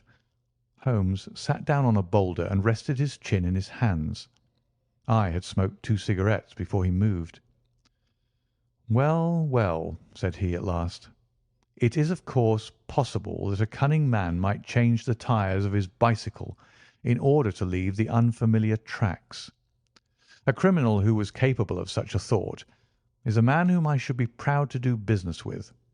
We will leave this question undecided and hark back to our morass again, for we have left a good deal unexplored." We continued our systematic survey of the edge of the sodden portion of the moor, and soon our perseverance was gloriously rewarded. Right across the lower part of the bog lay a miry path. Holmes gave a cry of delight as he approached it. An impression like a fine bundle of telegraph wires ran down the centre of it. It was the Palmer tyres. "Here is Herr Heidegger, sure enough," cried Holmes exultantly. "My reasoning seems to have been pretty sound, Watson." "I congratulate you." "But we have a long way still to go. Kindly walk clear of the path. Now let us follow the trail. I fear that it will not lead very far." We found, however, as we advanced, that this portion of the moor is intersected with soft patches, and though we frequently lost sight of the track, we always succeeded in picking it up once more. "Do you observe," said Holmes, "that the rider is now undoubtedly forcing the pace? There can be no doubt of it. Look at this impression, where you get both tyres clear. The one is as deep as the other. That can only mean that the rider is throwing his weight onto the handlebar, as a man does when he is sprinting. By Jove, he's had a fall." There was a broad irregular smudge covering some yards of the track. Then there were a few footmarks, and the tyre reappeared once more. "A side slip," I suggested. Holmes held up a crumpled branch of flowering gorse. To my horror, I perceived that the yellow blossoms were all dabbed with crimson. On the path, too, and among the heather, were dark stains of clotted blood. "Bad," said Holmes. "Bad. Stand clear, Watson. Not an unnecessary footstep. What do I read here? He fell wounded. He stood up. He remounted. He proceeded. But there is no other track. Cattle on this side path. He was surely not gored by a bull. Impossible. But I see no traces of anyone else. We must push on, Watson. Surely with stains as well as the track to guide us, he cannot escape us now." Our search was not a very long one. The tracks of the tyre began to curve fantastically upon the wet and shining path. Suddenly, as I looked ahead, the gleam of metal caught my eye from amid the thick gorse bushes. Out of them we dragged a bicycle, palmer-tired, one pedal bent, and the whole front of it horribly smeared and slobbered with blood.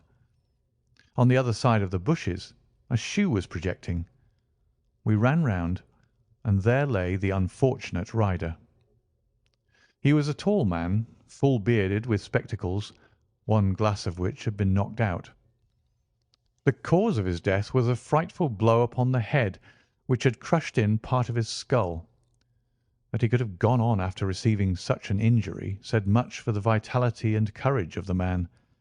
He wore shoes but no socks, and his open coat disclosed a nightshirt beneath it. It was undoubtedly the German master. Holmes turned the body over reverently and examined it with great attention.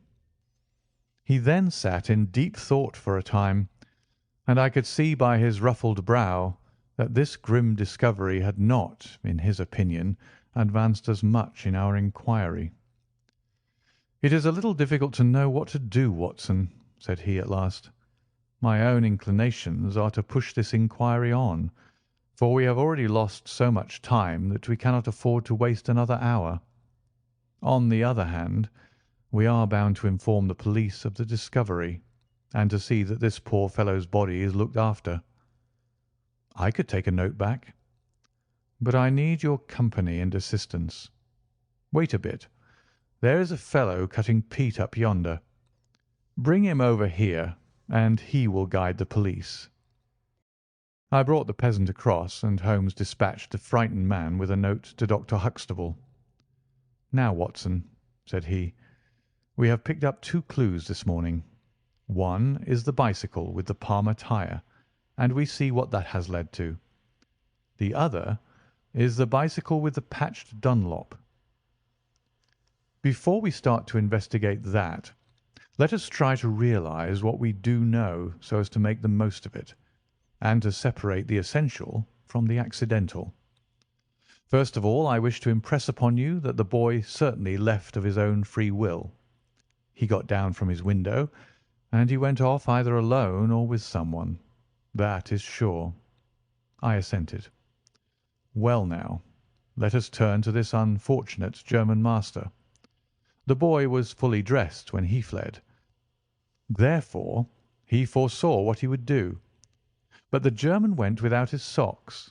He certainly acted on very short notice." "Undoubtedly." "Why did he go?"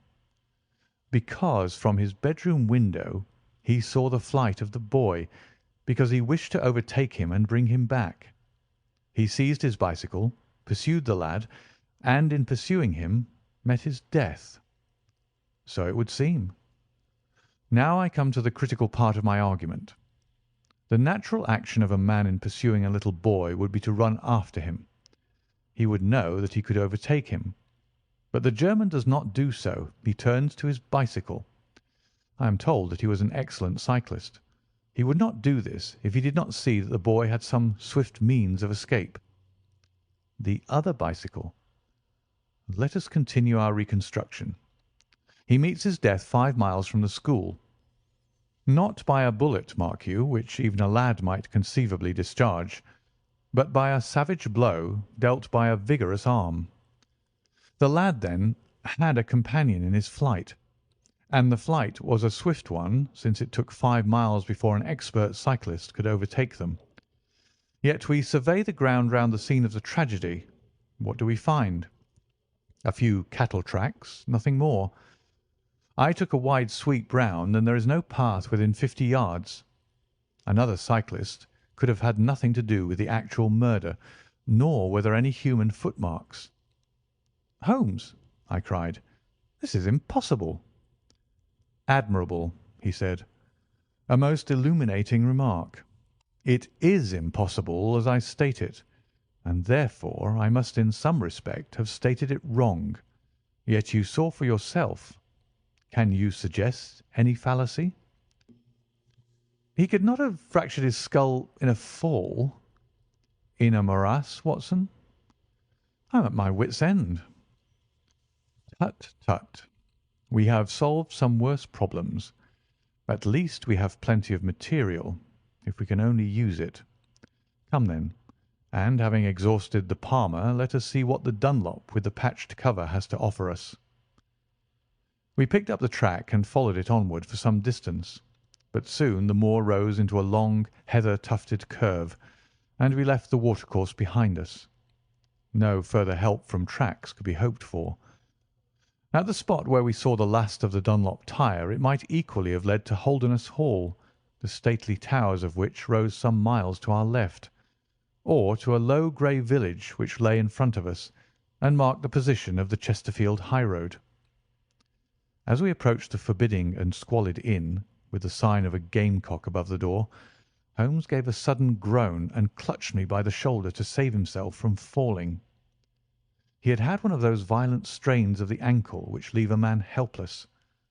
With difficulty he limped up to the door, where a squat, dark, elderly man was smoking a black clay pipe. "How are you, Mr. Reuben Hayes?" said Holmes. "Who are you, and how do you get my name so pat?" the countryman answered, with a suspicious flash of a pair of cunning eyes. "Well, it's printed on the board above your head. It's easy to see a man who is master of his own house. I suppose you haven't such a thing as a carriage in your stables?" "No, I have not." "I can hardly put my foot to the ground." "Don't put it to the ground." "But I can't walk." "Well, then, hop." Mr. Reuben Hayes' manner was far from gracious, but Holmes took it with admirable good humour. "Look here, my man," said he, "this is really rather an awkward fix for me. I don't mind how I get on." "Neither do I," said the morose landlord. "The matter is very important. I would offer you a sovereign for the use of a bicycle." The landlord pricked up his ears. "Where do you want to go?" "To Holderness Hall." "Pals of the Duke, I suppose," said the landlord, surveying our mud-stained garments with ironical eyes. Holmes laughed good-naturedly. "He'll be glad to see us, anyhow." "Why?" "Because we bring him news of his lost son." The landlord gave a very visible start. "What, you're on his track?" "He has been heard of in Liverpool. They expect to get him every hour." Again a swift change passed over the heavy, unshaven face. His manner was suddenly genial. "I've less reason to wish the Duke well than most men," said he, "for I was head coachman once, and cruel bad he treated me. It was him that sacked me without character on the word of a lying corn chandler. But I'm glad to hear that the young lad was heard of in Liverpool, and I'll help you to take the news to the Hall." "Thank you," said Holmes. "We'll have some food first, then you can bring round the bicycle." I haven't got a bicycle." Holmes held up a sovereign. "I tell you, man, that I haven't got one. I'll let you have 2 horses as far as the hall." "Well, well," said Holmes, "we'll talk about it when we've had something to eat." When we were left alone in the stone-flagged kitchen, it was astonishing how rapidly that sprained ankle recovered. It was nearly nightfall, and we had eaten nothing since early morning, so that we spent some time over our meal. Holmes was lost in thought, and once or twice he walked over to the window and stared earnestly out. It opened onto a squalid courtyard. In the far corner was a smithy, where a grimy lad was at work. On the other side were the stables. Holmes had sat down again after one of those excursions when he suddenly sprang out of his chair with a loud exclamation. "By heaven, Watson, I believe that I've got it!" he cried.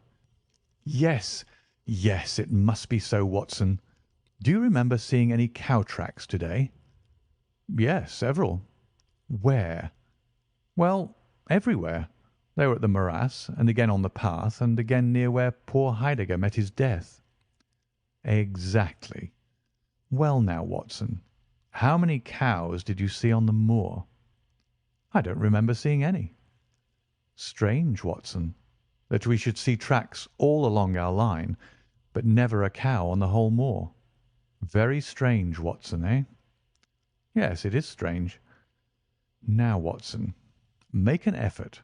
Throw your mind back. Can you see those tracks upon the path?" "Yes, I can." "Can you recall that the tracks were sometimes like that, Watson?" He arranged a number of breadcrumbs in this fashion. "And sometimes like this, and occasionally like this. Can you remember that?" "No, I cannot." "But I can. I could swear to it. However, we will go back at our leisure and verify it. What a blind beetle I have been not to draw my conclusion." "And what is your conclusion?" "Only that it is a remarkable cow which walks, canters, and gallops. By George, Watson, it was no brain of a country publican that thought out such a blind as that. The coast seems to be clear, save for that lad in the smithy. Let us slip out and see what we can see."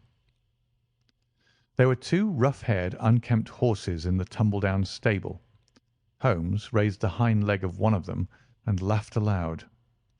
"Old shoes, but newly shod. Old shoes, but new nails. This case deserves to be a classic. Let us go across to the smithy." The lad continued his work without regarding us.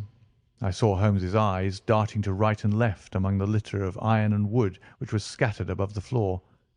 Suddenly, however, we heard a step behind us, and there was the landlord, his heavy eyebrows drawn over his savage eyes, his swarthy features convulsed with passion. He held a short, metal-headed stick in his hand, and he advanced in so menacing a fashion that I was right glad to feel the revolver in my pocket. "You infernal spies!" the man cried. "What are you doing here?" "Why, Mr. Reuben Hayes," said Holmes coolly, "one might think that you were afraid of our finding something out." The man mastered himself with a violent effort, and his grim mouth loosened into a false laugh, which was more menacing than his frown. "You're welcome to all you can find out in my smithy," said he. "But look here, mister, I don't care for folk poking about my place without my leave, so the sooner you pay your score and get out of this, the better I shall be pleased." "All right, Mr. Hayes, no harm meant," said Holmes. "We have been having a look at your horses, but I think I'll walk after all. It's not far, I believe." "Not more than 2 miles to the Allgates. That's the road to the left." He watched us with sullen eyes until we had left his premises. We did not go very far along the road, for Holmes stopped the instant that the curve hid us from the landlord's view. "We were warm, as the children say at that inn," said he. "I seem to grow colder every step that I take away from it. No, no, I can't possibly leave it." "I'm convinced," said I, "that this Reuben Hayes knows all about it. A more self-evident villain I never saw." "Oh, he impressed you in that way, did he? There are the horses. There is the smithy. Yes, it is an interesting place, this Fighting Cock. I think we shall have another look at it in an unobtrusive way." A long sloping hillside, dotted with grey limestone boulders, stretched behind us. We had turned off the road and were making our way up the hill when, looking in the direction of Holderness Hall, I saw a cyclist coming swiftly along. "Get down, Watson!" cried Holmes, with a heavy hand upon my shoulder. We had hardly sunk from view when the man flew past us on the road, amid a rolling cloud of dust. I caught a glimpse of a pale, agitated face, a face with horror in every lineament, the mouth open, the eyes staring wildly in front. It was like some strange caricature of the dapper James Wilder whom we had seen the night before. "The Duke's secretary!" cried Holmes. "Come, Watson, let us see what he does." We scrambled from rock to rock until in a few moments we had made our way to a point from which we could see the front door of the inn. Wilder's bicycle was leaning against the wall beside it. No one was moving about the house, nor could we catch a glimpse of any faces at the windows. Slowly the twilight crept down as the sun sank behind the high towers of Holderness Hall. Then in the gloom we saw the two side lamps of a trap light up in the stable yard of the inn, and shortly afterwards heard the rattle of hoofs as it wheeled out into the road and tore off at a furious pace in the direction of Chesterfield. "What do you make of that, Watson?" Holmes whispered. "It looks like a flight. A single man in a dog-cart, so far as I could see. Well, it certainly was not Mr. James Wilder, for there he is at the door." A red square of light had sprung out of the darkness. In the middle of it was the black figure of the secretary, his head advanced, peering out into the night. It was evident that he was expecting someone. Then at last there were steps in the road. A second figure was visible for an instant against the light. The door shut, and all was black once more. 5 minutes later a lamp was lit in a room upon the first floor. "It seems to be a curious class of custom that is done by the Fighting Cock," said Holmes. "The bar is on the other side." "Quite so. These are what one may call the private guests. Now, what in the world is Mr. James Wilder doing in that den at this hour of night, and who is the companion who comes to meet him there? Come, Watson, we must really take a risk and try to investigate this a little more closely." Together we stole down to the road and crept across to the door of the inn. The bicycle still leaned against the wall. Holmes struck a match and held it to the back wheel, and I heard him chuckle as the light fell upon a patched Dunlop tyre. Up above us was the lighted window. "I must have a peep through that, Watson. If you bend your back and support yourself upon the wall, I think that I can manage." An instant later his feet were on my shoulders, but he was hardly up before he was down again. "Come, my friend," said he, "our day's work has been quite long enough. I think that we have gathered all that we can. It's a long walk to the school, and the sooner we get started, the better." He hardly opened his lips during that weary trudge across the moor, nor would he enter the school when he reached it, but went on to Mackleton Station, whence he could send some telegrams. Late at night I heard him consoling Dr. Huxtable, prostrated by the tragedy of his master's death, and later still he entered my room as alert and vigorous as he had been when he started in the morning. "All goes well, my friend," said he. "I promise that before tomorrow evening we shall have reached the solution of the mystery." At 11 o'clock next morning my friend and I were walking up the famous yew avenue of Holderness Hall. We were ushered through the magnificent Elizabethan doorway and into his Grace's study, where we found Mr. James Wilder, demure and courtly, but with some trace of that wild terror of the night before still lurking in his furtive eyes and in his twitching features. "You have come to see his Grace. I am sorry, but the fact is that the Duke is far from well. He has been very much upset by the tragic news. We received a telegram from Dr. Huxtable yesterday afternoon which told us of your discovery." "I must see the Duke, Mr. Wilder." "But he is in his room." "Then I must go to his room."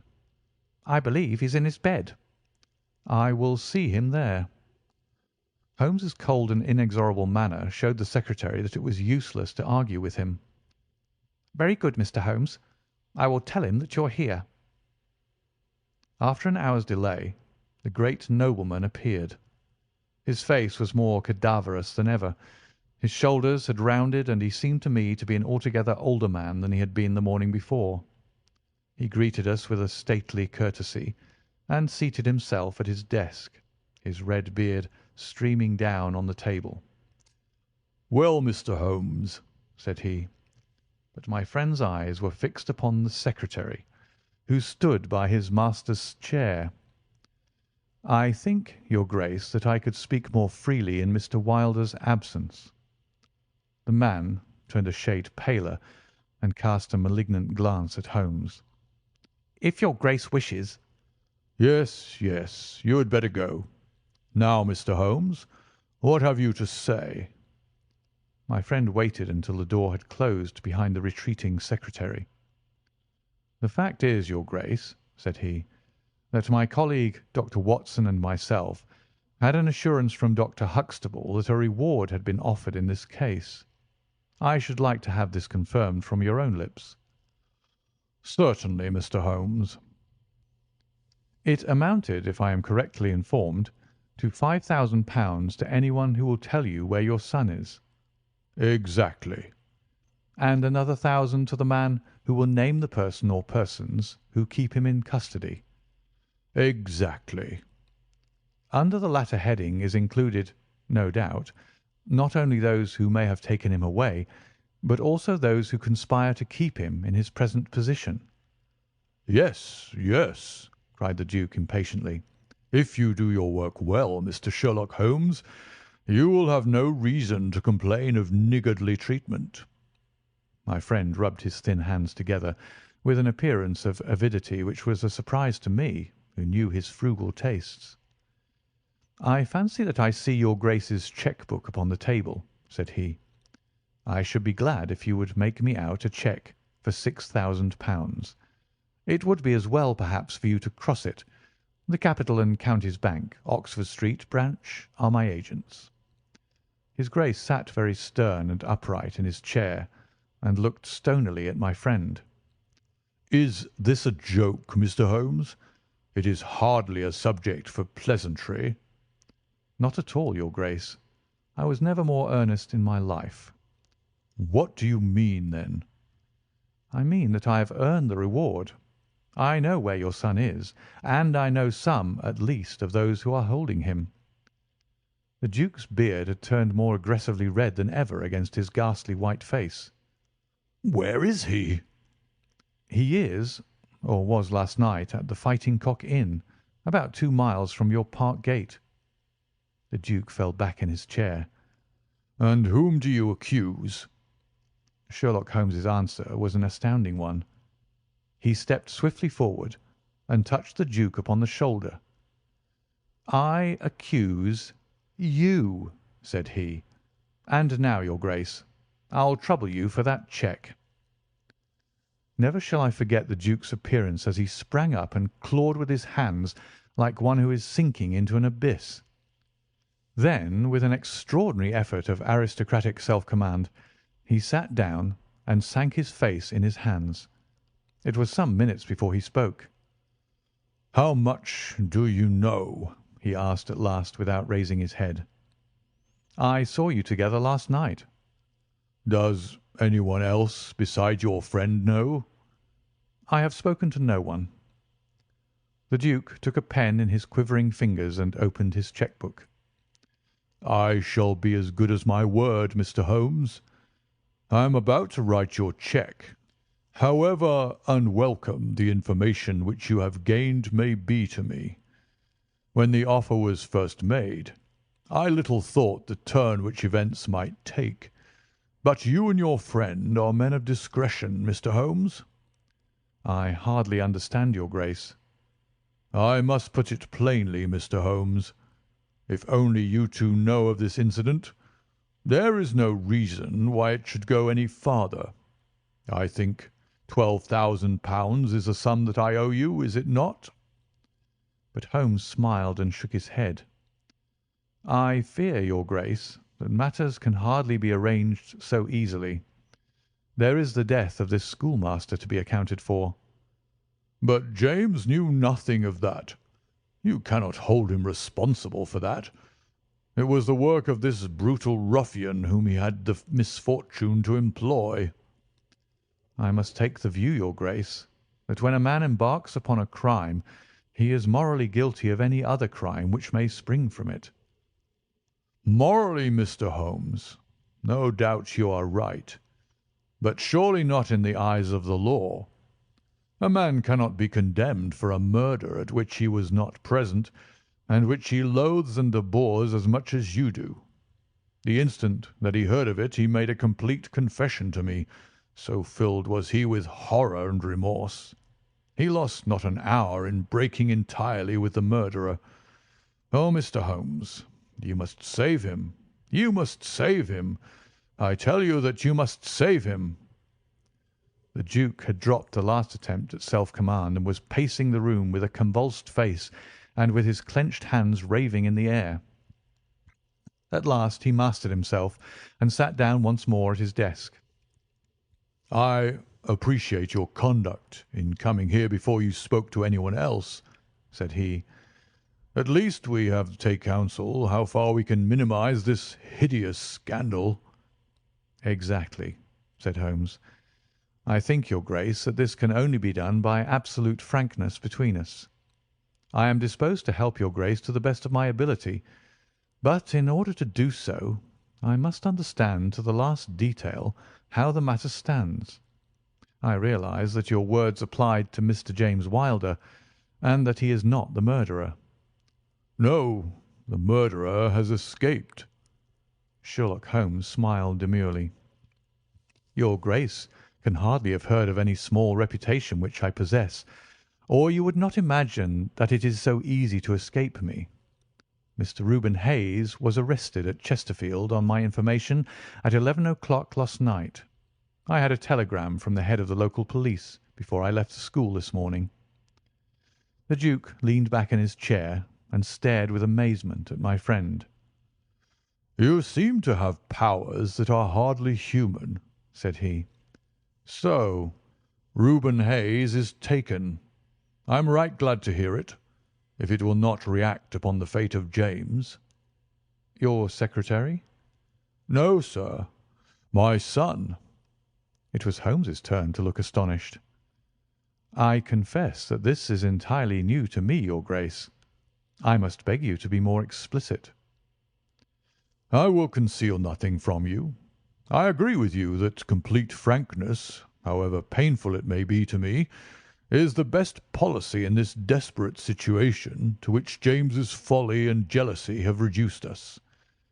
When I was a very young man, Mr. Holmes, I loved with such a love as comes only once in a lifetime. I offered the lady marriage, but she refused it on the grounds that such a match might mar my career. Had she lived, I would certainly never have married anyone else. She died and left this one child whom for her sake I have cherished and cared for. I could not acknowledge the paternity to the world, but I gave him the best of educations, and since he came to manhood I have kept him near my person.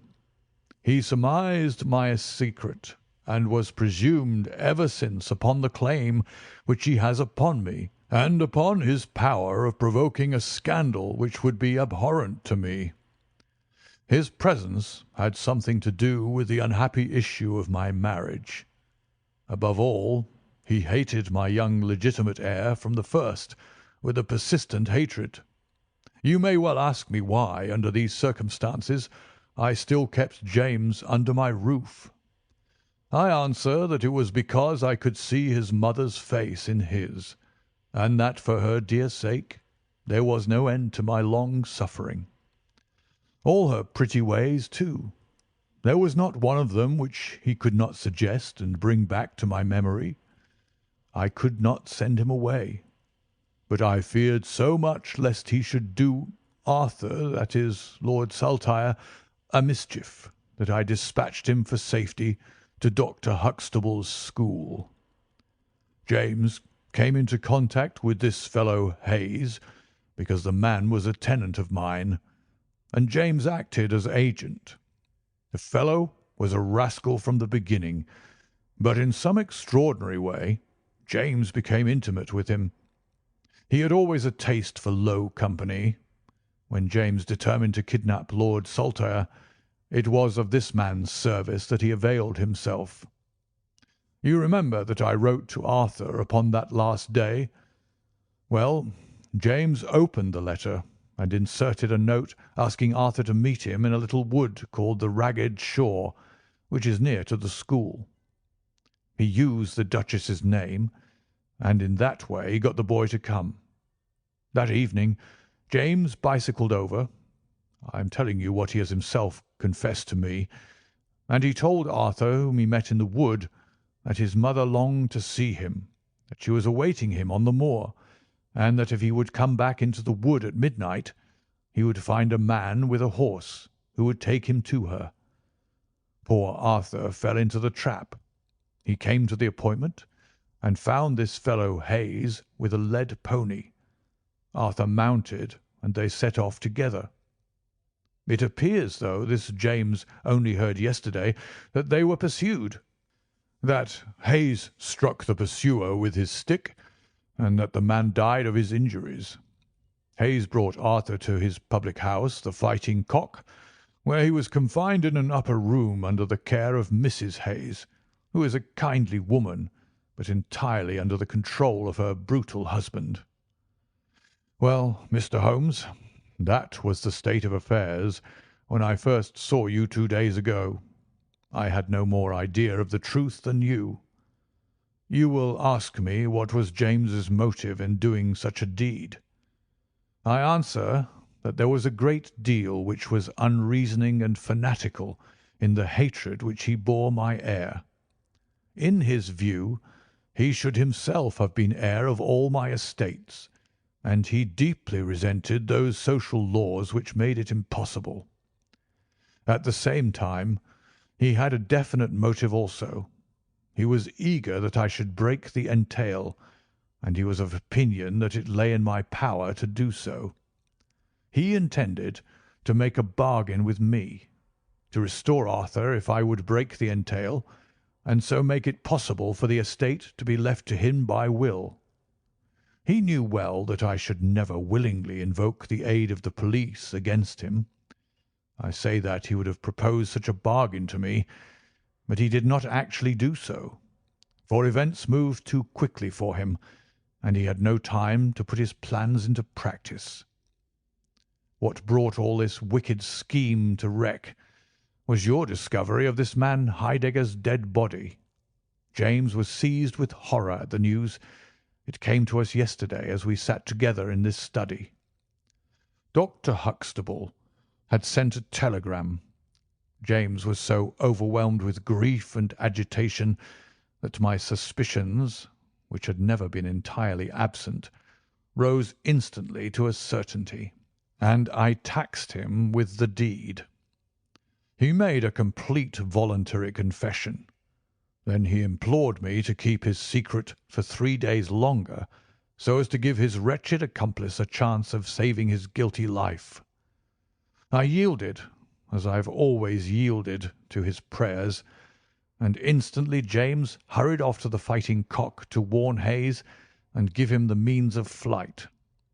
I could not go there by daylight without provoking comment, but as soon as night fell I hurried off to see my dear Arthur.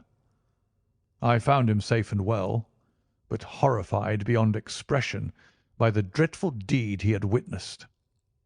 In deference to my promise, and much against my will, I consented to leave him there for 3 days, under the charge of Mrs. Hayes, since it was evident that it was impossible to inform the police where he was without telling them also who was the murderer, and I could not see how that murderer could be punished without ruin to my unfortunate James. You asked for frankness, Mr. Holmes, and I have taken you at your word, for I have now told you everything without an attempt at circumlocution or concealment. Do you in turn be as frank with me." "I will," said Holmes. "In the first place, your Grace, I am bound to tell you that you have placed yourself in a most serious position in the eyes of the law. You have condoned a felony, and you have aided the escape of a murderer, for I cannot doubt that any money which was taken by James Wilder to aid his accomplice in his flight came from your Grace's purse." The Duke bowed his assent. "This is indeed a most serious matter. Even more culpable, in my opinion, your Grace, is your attitude towards your younger son. You leave him in this den for 3 days." "Under solemn promises." "What are promises to such people as these? You have no guarantee that he will not be spirited away again. To humour your guilty elder son, you have exposed your innocent younger son to imminent and unnecessary danger. It was a most unjustifiable action." The proud Lord of Holderness was not accustomed to be so rated in his own ducal hall. The blood flushed into his high forehead, but his conscience held him dumb. "I will help you, but on one condition only. It is that you ring for the footman and let me give such orders as I like." Without a word, the Duke pressed the electric bell. A servant entered. "You will be glad to hear," said Holmes, "that your young master is found. It is the Duke's desire that the carriage shall go at once to the Fighting Cock Inn to bring Lord Saltire home." "Now," said Holmes, when the rejoicing lackey had disappeared, "having secured the future, we can afford to be more lenient with the past. I am not in an official position, and there is no reason, so long as the ends of justice are served, why I should disclose all that I know. As to Hayes, I say nothing. The gallows awaits him, and I would do nothing to save him from it. What he will divulge I cannot tell, but I have no doubt that your Grace could make him understand that it is to his interest to be silent. From the police point of view, he will have kidnapped the boy for the purpose of ransom. If they do not themselves find it out, I see no reason why I should prompt them to take a broader point of view. I would warn your Grace, however, that the continued presence of Mr. James Wilder in your household can only lead to misfortune." "I understand that, Mr. Holmes, and it is already settled that he shall leave me for ever and go to seek his fortune in Australia." "In that case, your Grace, since you have yourself stated that any unhappiness in your married life was caused by his presence, I would suggest that you make such amends as you can to the Duchess, and that you try to resume those relations which have been so unhappily interrupted." "That also I have arranged, Mr. Holmes. I wrote to the Duchess this morning." "In that case," said Holmes, rising, "I think that my friend and I can congratulate ourselves upon several most happy results from our little visit to the north. There is one other small point upon which I desire some light. This fellow Hayes had shod his horses with shoes which counterfeited the tracks of cows. Was it from Mr. Wilder that he learned so extraordinary a device?" The Duke stood in thought for a moment, with a look of intense surprise on his face. Then he opened a door and showed us into a large room furnished as a museum. He led the way to a glass case in a corner and pointed to the inscription. "These shoes," it ran, "were dug up in the moat of Holderness Hole. They are for the use of horses, but they are shaped below with a cloven foot of iron so as to throw pursuers off the track. They are supposed to have belonged to some of the marauding barons of Holderness in the Middle Ages." Holmes opened the case, and moistening his finger he passed it along the shoe. A thin film of recent mud was left upon his skin. "Thank you," said he, as he replaced the glass. It is the second most interesting object that I have seen in the north." "And the first?" Holmes folded up his cheque and placed it carefully in his notebook. "I am a poor man," said he, as he patted it affectionately and thrust it into the depths of his inner pocket. End of the adventure of the Priory School. Adventure 6. The Adventure of Black Peter. I have never known my friend to be in better form, both mental and physical, than in the year '95. His increasing fame had brought with it an immense practice, and I should be guilty of an indiscretion if I were even to hint at the identity of some of the illustrious clients who crossed our humble threshold in Baker Street. Holmes, however, like all great artists, lived for his art's sake, and, save in the case of the Duke of Holderness, I have seldom known him claim any large reward for his inestimable services. So unworldly was he, or so capricious, that he frequently refused his help to the powerful and wealthy where the problem made no appeal to his sympathies, while he would devote weeks of most intense application to the affairs of some humble client whose case presented those strange and dramatic qualities which appealed to his imagination and challenged his ingenuity. In this memorable year '95, a curious and incongruous succession of cases had engaged his attention, ranging from his famous investigation of the sudden death of Cardinal Tosca, an inquiry which was carried out by him at the express desire of His Holiness the Pope, down to his arrest of Wilson, the notorious canary trainer, which removed a plague spot from the East End of London. Close on the heels of these two famous cases came the tragedy of Woodman's Lee and the very obscure circumstances which surrounded the death of Captain Peter Carey. No record of the doings of Mr. Sherlock Holmes would be complete which did not include some account of this very unusual affair. During the first week of July, my friend had been absent so often and so long from our lodgings that I knew he had something on hand.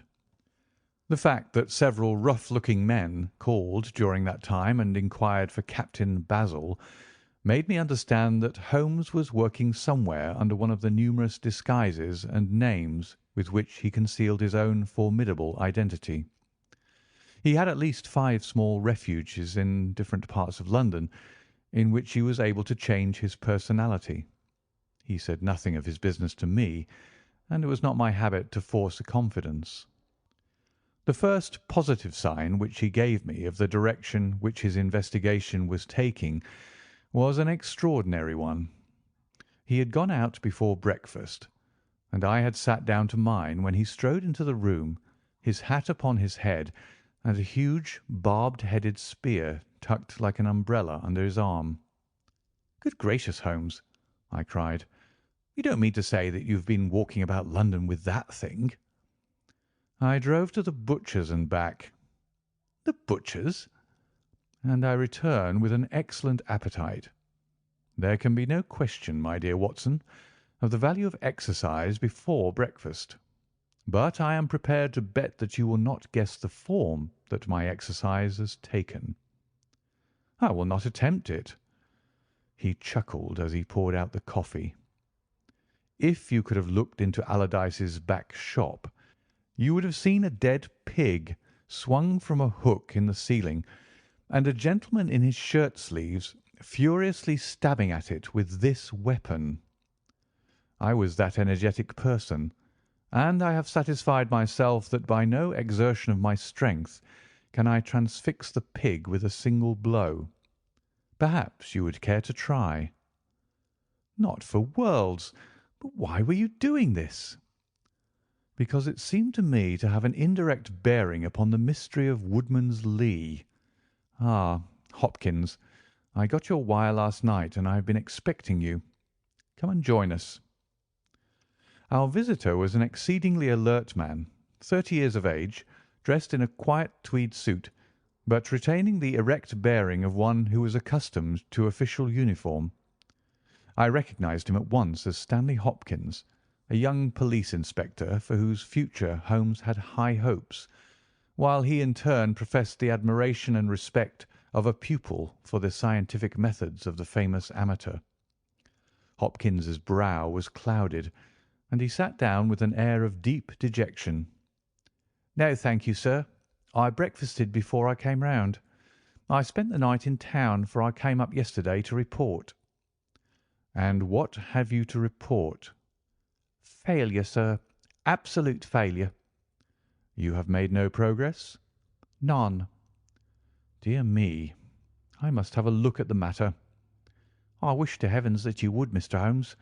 It's my first big chance, and I'm at my wits' end. For goodness' sake, come down and lend me a hand." "Well, well, it just happens that I have already read all the available evidence, including the report of the inquest, with some care. By the way, what do you make of that tobacco pouch found on the scene of the crime? Is there no clue there?" Hopkins looked surprised. "It was the man's own pouch, sir. His initials were inside it, and it was of sealskin, and he was an old sealer." "But he had no pipe?"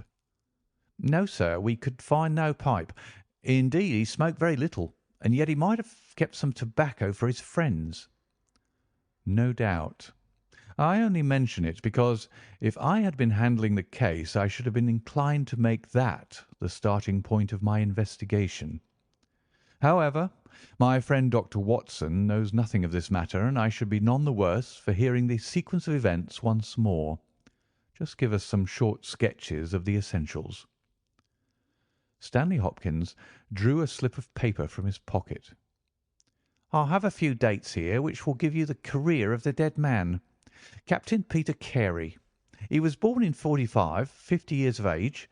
He was a most daring and successful seal and whale fisher. In 1883 he commanded the steam sealer Sea Unicorn of Dundee. He had then had several successful voyages in succession, and in the following year, 1884, he retired. After that he travelled for some years, and finally he bought a small place called Woodman's Lee near Forest Row in Sussex.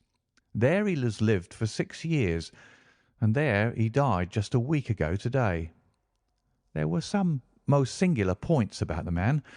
In ordinary life he was a strict Puritan, a silent, gloomy fellow. His household consisted of his wife, his daughter, aged 20, and 2 female servants.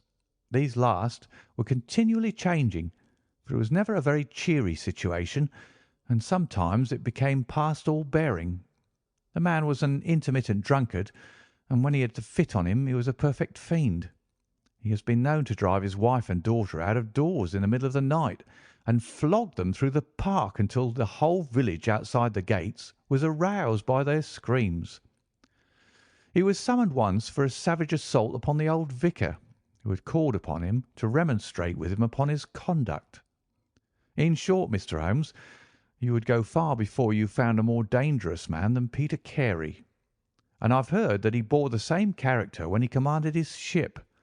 He was known in his trade as Black Peter, and the name was given him not only on account of his swarthy features and the colour of his huge beard, but for the humours which were the terror of all around him. I need not say that he was loathed and avoided by every one of his neighbours, and that I have not heard one single word of sorrow about his terrible end. You must have read in the account of the inquest about the man's cabin, Mr. Holmes, but perhaps your friend here has not heard of it.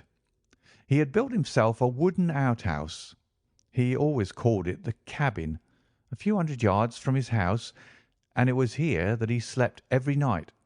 It was a little single-roomed hut, 16 feet by 10. He kept the key in his pocket, made his own bed, cleaned it himself, and allowed no other foot to cross the threshold. There are small windows on each side which were covered by curtains and never opened. One of these windows was turned towards the high road, and when the light burned in it at night the folk used to point it out to each other and wonder what Black Peter was doing in there. That's the window, Mr. Holmes, which gave us one of the few bits of positive evidence that came out at the inquest. You remember that a stonemason named Slater, walking from Forest Row about 1 o'clock in the morning, 2 days before the murder, stopped as he passed the grounds and looked at the square of light still shining among the trees. He swears that the shadow of a man's head turned sideways was clearly visible on the blind, and that this shadow was certainly not that of Peter Carey, whom he knew well. It was that of a bearded man, but the beard was short and bristled forward in a way very different from that of the captain. So he says, but he had been 2 hours in the public house, and it is some distance from the road to the window. Besides, this refers to the Monday, and the crime was done upon the Wednesday. On the Tuesday, Peter Carey was in one of his blackest moods, flushed with drink and as savage as a dangerous wild beast. He roamed about the house, and the women ran for it when they heard him coming. Late in the evening he went down to his own hut. About 2 o'clock the following morning, his daughter, who slept with her window open, heard a most fearful yell from that direction, but it was no unusual thing for him to bawl and shout when he was in drink, so no notice was taken. On rising at 7, one of the maids noticed that the door of the hut was open, but so great was the terror which the man caused that it was midday before anyone would venture down to see what had become of him. Peeping into the open door, they saw a sight which sent them flying with white faces into the village. Within an hour I was on the spot and had taken over the case. Well, I have fairly steady nerves, as you know, Mr. Holmes, but I give you my word that I got a shake when I put my head into that little house. It was droning like a harmonium with flies and bluebottles, and the floor and the walls were like a slaughterhouse. He had called it a cabin, and a cabin it was, sure enough, for you'd have thought that you were in a ship. There was a bunk at one end, a sea chest, maps and charts, a picture of the sea unicorn, a line of logbooks on a shelf, all exactly as one would expect to find it in a captain's room. And there, in the middle of it, was the man himself, his face twisted like a lost soul in torment, and his great brindled beard stuck upward in his agony. Right through his broad breast a steel harpoon had been driven, and it had sunk deep into the wood of the wall behind him. He was pinned like a beetle on a card. Of course, he was quite dead, and had been so from the instant that he had uttered that last yell of agony. I know your methods, sir, and I applied them. Before I permitted anything to be moved, I examined most carefully the ground outside and also the floor of the room. There were no footmarks. Meaning you saw none? I assure you, sir, that there were none. My good Hopkins, I have investigated many crimes, but I have never yet seen one which was committed by a flying creature. As long as the criminal remains upon 2 legs, so long must there be some indentation, some abrasion, some trifling displacement which can be detected by the scientific searcher. It is incredible that this blood-bespattered room contained no trace which could have aided us.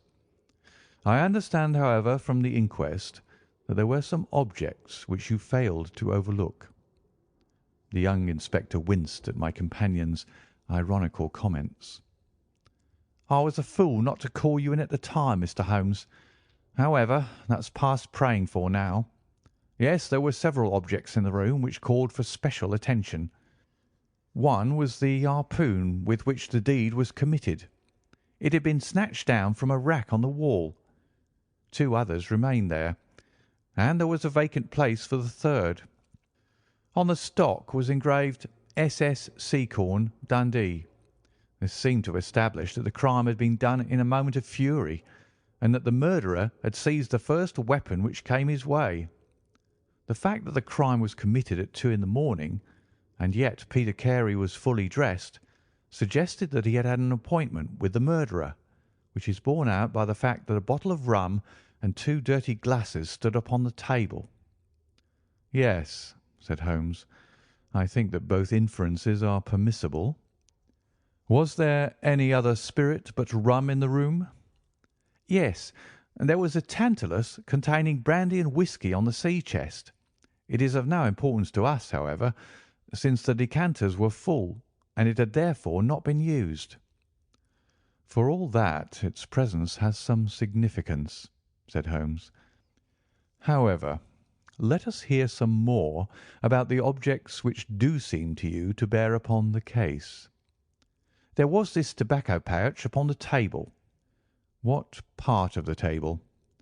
"It lay in the middle. It was, of course, sealskin, the straight-haired skin with a leather thong to bind it.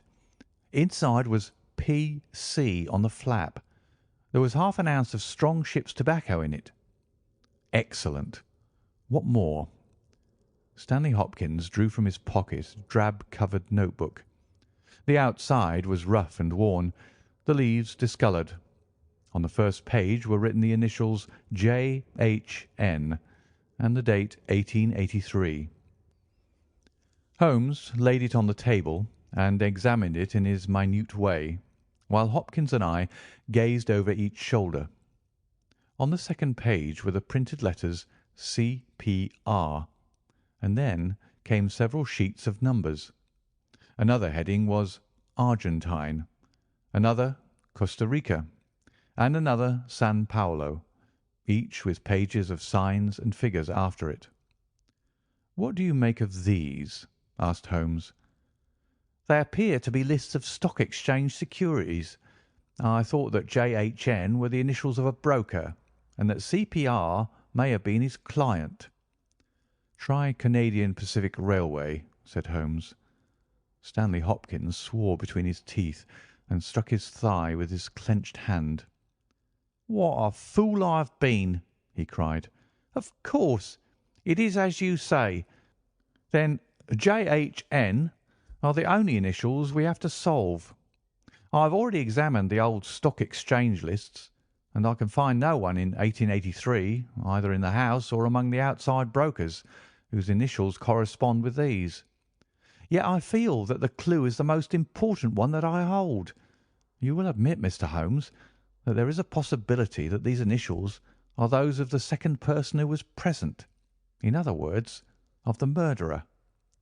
I would also urge that the introduction into the case of a document relating to large masses of valuable securities gives us from the first time some indication of a motive for the crime." Sherlock Holmes's face showed that he was thoroughly taken aback by this new development. "I must admit both your points," said he. "I confess that this notebook, which did not appear at the inquest, modifies any views which I may have formed. I had come to a theory of the crime in which I can find no place for this. Have you endeavoured to trace any of the securities here mentioned?" "Inquiries are now being made at the offices, but I fear that the complete register of the stockholders of these South American concerns is in South America, and that some weeks must elapse before we can trace the shares." Holmes had been examining the cover of the notebook with his magnifying lens. "Surely there is some discoloration here," said he. "Yes, sir, it is a blood stain. I told you that I picked the book off the floor." "Was the blood stain above or below?" "On the side next the boards." "Which proves, of course, that the book was dropped after the crime was committed." "Exactly, Mr. Holmes. I appreciated that point, and I conjectured that it was dropped by the murderer in his hurried flight. It lay near the door." "I suppose that none of these securities have been found among the property of the dead man?" "No, sir." "Have you any reason to suspect robbery?" "No, sir. Nothing seemed to have been touched." "Dear me, it is certainly a very interesting case. Then there was a knife, was there not?" "A sheath knife, still in its sheath. It lay at the feet of the dead man. Mrs. Carey has identified it as being her husband's property." Holmes was lost in thought for some time. "Well," said he at last, "I suppose I shall have to come out and have a look at it." Stanley Hopkins gave a cry of joy. Thank you, sir. That will indeed be a weight off my mind." Holmes shook his finger at the inspector. "It would have been an easier task a week ago," said he, "but even now my visit may not be entirely fruitless. Watson, if you can spare the time, I should be very glad of your company.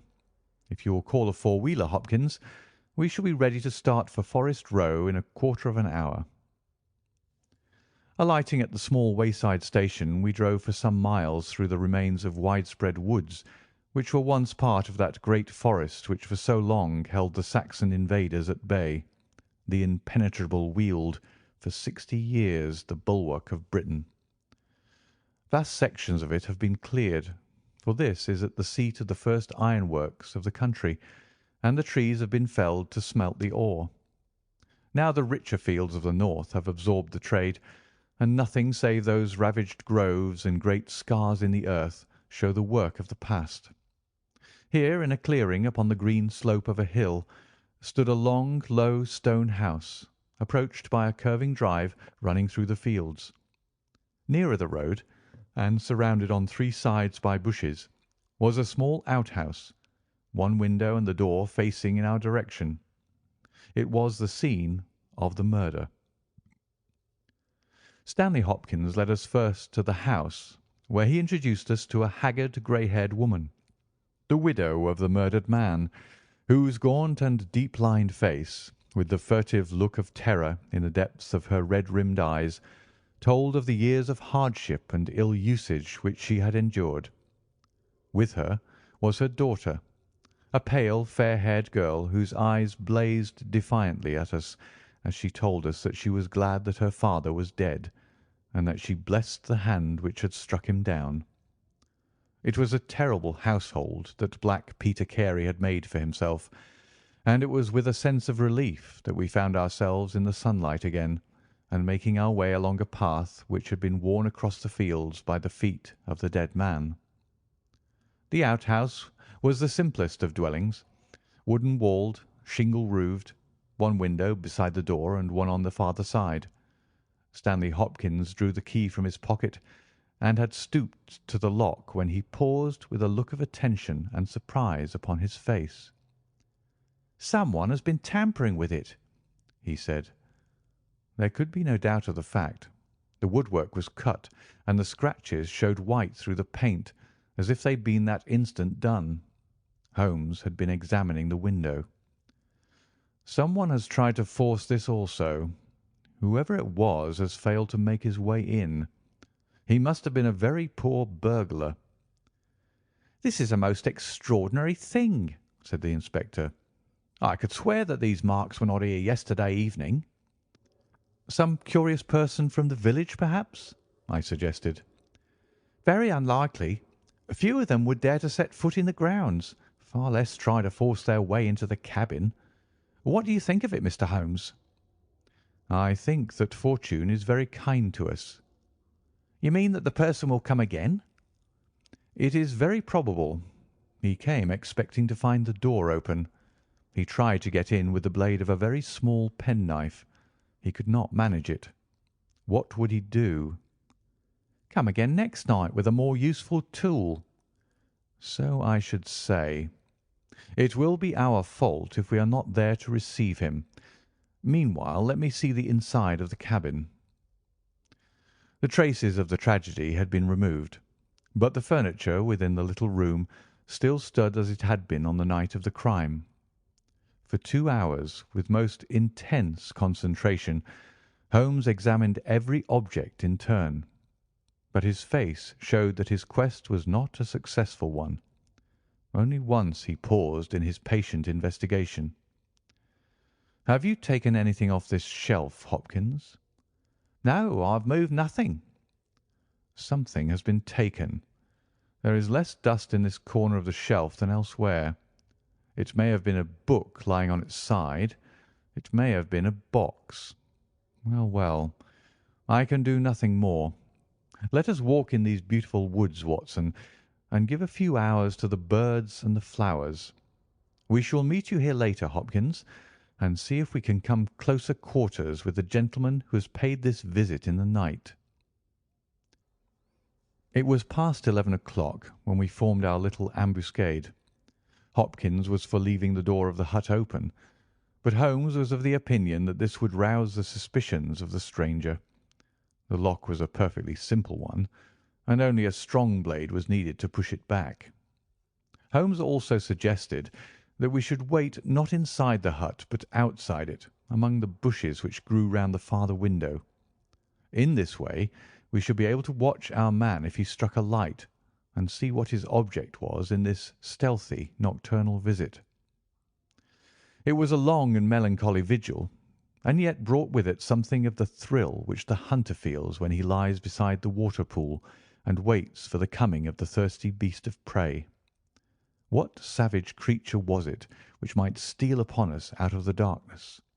Was it a fierce tiger of crime, which could only be taken fighting hard with flashing fang and claw, or would it prove to be some skulking jackal, dangerous only to the weak and unguarded? In absolute silence we crouched amongst the bushes, waiting for whatever might come. At first the steps of a few belated villagers, or the sound of voices from the village, lightened our vigil, but one by one these interruptions died away, and an absolute stillness fell upon us, save for the chimes of the distant church, which told us of the progress of the night, and for the rustle and the whisper of a fine rain falling amid the foliage which roofed us in. 2:30 had chimed, and it was the darkest hour which precedes the dawn when we all started, as a low but sharp click came from the direction of the gate. Someone had entered the drive. Again there was a long silence, and I had begun to fear that it was a false alarm, when a stealthy step was heard upon the other side of the hut, and a moment later a metallic scraping and clinking. The man was trying to force the lock. This time his skill was greater, or his tool was better, for there was a sudden snap and the creak of the hinges. Then a match was struck, and next instant the steady light from a candle filled the interior of the hut. Through the gauze curtain our eyes were all riveted upon the scene within. The nocturnal visitor was a young man, frail and thin, with a black moustache which intensified the deadly pallor of his face. He could not have been much above 20 years of age. I have never seen any human being who appeared to be in such a pitiable fright, for his teeth were visibly chattering, and he was shaking in every limb. He was dressed like a gentleman, in Norfolk jacket and knickerbockers, with a cloth cap upon his head. We watched him, staring round with frightened eyes. Then he laid the candle end upon the table and disappeared from our view into one of the corners. He returned with a large book, one of the log books which formed a line upon the shelves. Leaning on the table, he rapidly turned over the leaves of this volume until he came to the entry which he sought. Then, with an angry gesture of his clenched hand, he closed the book, replaced it in the corner, and put out the light. He had hardly turned to leave the hut when Hopkins' hand was on the fellow's collar, and I heard his loud gasp of terror as he understood that he was taken. The candle was relit, and there was our wretched captive, shivering and cowering in the grasp of the detective. He sank down upon the sea-chest and looked helplessly from one of us to the other. "Now, my fine fellow," said Stanley Hopkins, "who are you, and what do you want here?" The man pulled himself together and faced us with an effort at self-composure. "You are detectives, I suppose," said he. "You imagine I am connected with the death of Captain Peter Carey. I assure you that I am innocent." "We'll see about that," said Hopkins. "First of all, what is your name?" "It is John Hopley Nelligan." I saw Holmes and Hopkins exchange a quick glance. "What are you doing here?" "Can I speak confidentially?" "No, certainly not." "Why should I tell you?" "If you have no answer, it may go badly with you at the trial." The young man winced. "Well, I will tell you," he said. "Why should I not? And yet I hate to think of this old scandal gaining a new lease of life. Did you ever hear of Dawson and Nelligan?" I could see from Hopkins's face that he never had, but Holmes was keenly interested. "You mean the West Country bankers," said he. "They failed for £1 million, ruined half the county families of Cornwall, and Nelligan disappeared." "Exactly. Nelligan was my father." At last we were getting something positive, and yet it seemed a long gap between an absconding banker and Captain Peter Carey pinned against the wall with one of his own harpoons. We all listened intently to the young man's words. "It was my father who was really concerned. Dawson had retired. I was only 10 years of age at the time, but I was old enough to feel the shame and horror of it all. It has always been said that my father stole all the securities and fled. It is not true. It was his belief that if he were given time in which to realize them, all would be well and every creditor paid in full. He started in his little yacht for Norway just before the warrant was issued for his arrest. I can remember that last night, when he bade farewell to my mother. He left us a list of the securities he was taking, and he swore that he would come back with his honour cleared, and that none who had trusted him would suffer. Well, no word was ever heard from him again. Both the yacht and he vanished utterly. We believed, my mother and I, that he and it, with the securities that he had taken with him, were at the bottom of the sea. We had a faithful friend, however, who is a business man, and it was he who discovered some time ago that some of the securities which my father had with him had reappeared on the London market. You can imagine our amazement. I spent months in trying to trace them, and at last, after many doubtings and difficulties, I discovered that the original seller had been Captain Peter Carey, the owner of this hut. Naturally, I made some inquiries about the man. I found that he had been in command of a whaler which was due to return from the Arctic seas at the very time when my father was crossing to Norway. The autumn of that year was a stormy one, and there was a long succession of southerly gales. My father's yacht may well have been blown to the north, and there met by Captain Peter Carey's ship. If that was so, what had become of my father? In any case, if I could prove from Peter Carey's evidence how these securities came on the market, it would be a proof that my father had not sold them, and that he had no view to personal profit when he took them. I came down to Sussex with the intention of seeing the captain, but it was at this moment that his terrible death occurred. I read at the inquest a description of his cabin, in which it stated that the old logbooks of his vessel were preserved in it. It struck me that if I could see what occurred in the month of August, 1883, on board the Sea Unicorn, I might settle the mystery of my father's fate. I tried last night to get at these logbooks, but was unable to open the door. To-night I tried again and succeeded, but I find that the pages which deal with that month have been torn from the book. It was at that moment I found myself a prisoner in your hands." "Is that all?" asked Hopkins. "Yes, that is all." His eyes shifted as he said, "You have nothing else to tell us?" He hesitated. "No, there is nothing." "You have not been here before last night?" "No." "Then how do you account for that?" cried Hopkins, as he held up the damning notebook with the initials of our prisoner on the first leaf and the bloodstain on the cover. The wretched man collapsed. He sank his face in his hands and trembled all over. "Where did you get it?" he groaned. "I didn't know. I thought I'd lost it at the hotel." "That's enough," said Hopkins sternly.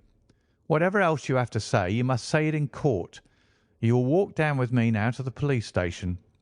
Well, Mr. Holmes, I am very much obliged to you and to your friend for coming down to help me. As it turns out, your presence was unnecessary, and I would have brought the case to this successful issue without you. But, none the less, I am grateful. Rooms have been reserved for you at the Bramley Hotel, so we can all walk down to the village together." "Well, Watson, what do you think of it?" asked Holmes as we travelled back next morning. "I can see that you're not satisfied." Oh, yes, my dear Watson, I am perfectly satisfied. At the same time, Stanley Hopkins's methods do not commend themselves to me. I am disappointed in Stanley Hopkins. I had hoped for better things from him. One should always look for a possible alternative and provide against it. It is the first rule of criminal investigation. What, then, is the alternative? The line of investigation which I have myself been pursuing. It may give us nothing, I cannot tell, but at least I shall follow it to the end. Several letters were waiting for Holmes at Baker Street. He snatched one of them, opened it, and burst out into a triumphant chuckle of laughter. "Ha! Excellent, Watson! The alternative develops. Have you telegraph forms? Just write a couple of messages for me. Sumner, shipping agent, Ratcliffe Highway. Send 3 men on to arrive 10 tomorrow morning, Basil. That's my name in those parts. And the other is Inspector Stanley Hopkins, 46 Lord Street, Brixton. Come breakfast tomorrow at 9:30. Important. Wire if unable to come. Sherlock Holmes. There, Watson. This infernal case has haunted me for 10 days. I hereby banish it completely from my presence. Tomorrow, I trust that we shall hear the last of it forever." Sharp at the hour named, Inspector Stanley Hopkins appeared, and we sat down together to the excellent breakfast which Mrs. Hudson had prepared. The young detective was in high spirits at his success. "You really think that your solution must be correct?" asked Holmes. "I could not imagine a more complete case." "It did not seem to me conclusive." "You astonish me, Mr. Holmes. What more could one ask for?" "Does your explanation cover every point?" "Undoubtedly. I find that young Nelligan arrived at the Bramley Hotel on the very day of the crime. He came on the pretence of playing golf. His room was on the ground floor, and he could get out when he liked. That very night he went down to the Woodman's Lee, saw Peter Carey at the hut, quarrelled with him and killed him with the harpoon. Then, horrified by what he'd done, he fled out of the hut, dropping the notebook which he had brought with him in order to question Peter Carey about those different securities. You may have observed that some of them were marked with ticks and the others, the great majority, were not. Those which are ticked have been traced on the London market, but the others, presumably, were still in the possession of Carey, and young Nelligan, according to his own account, was anxious to recover them in order to do the right thing by his father's creditors. After his flight, he did not dare to approach the hut again for some time, but at last he forced himself to do so in order to obtain the information which he needed. Surely that is all simple and obvious." Holmes smiled and shook his head. "It seems to me to have only one drawback, Hopkins, and that is that it is intrinsically impossible. Have you tried to drive a harpoon through a body? No. Tut, tut, my dear sir. You must really pay attention to these details. My friend Watson could tell you that I spent a whole morning in that exercise. It is no easy matter, and requires a strong and practised arm. But this blow was delivered with such violence that the head of the weapon sank deep into the wall. Do you imagine that this anemic youth was capable of so frightful an assault? Is he the man who hobnobbed in rum and water with Black Peter in the dead of the night? Was it his profile that was seen on the blind 2 nights before? No, no, Hopkins. It is another and more formidable person for whom we must seek." The detective's face had grown longer and longer during Holmes's speech. His hopes and his ambitions were all crumbling about him, but he would not abandon his position without a struggle. "You can't deny that Nelligan was present that night, Mr. Holmes. The book will prove that. I fancy that I have evidence enough to satisfy a jury, even if you are able to pick a hole in it. Besides, Mr. Holmes, I have laid my hand upon my man. As to this terrible person of yours, where is he?" "I rather fancy that he is on the stair," said Holmes serenely. "I think, Watson, that you would do well to put that revolver where you can reach it." He rose and laid a written paper upon a side table. "Now we are ready," said he. There had been some talking in gruff voices outside, and now Mrs. Hudson opened the door to say that there were 3 men inquiring for Captain Basil. "Show them in one by one," said Holmes. The first who entered was a little Ribston pippin of a man, with ruddy cheeks and fluffy white side whiskers. Holmes had drawn a letter from his pocket. "What name?" he asked. "James Lancaster." "I am sorry, Lancaster, but the berth is full. Here is half a sovereign for your trouble. Just step into this room and wait there for a few minutes." The second man was a long, dried-up creature with lank hair and sallow cheeks. His name was Hugh Pattins. He also received his dismissal, his half-sovereign, and the order to wait. The third applicant was a man of remarkable appearance.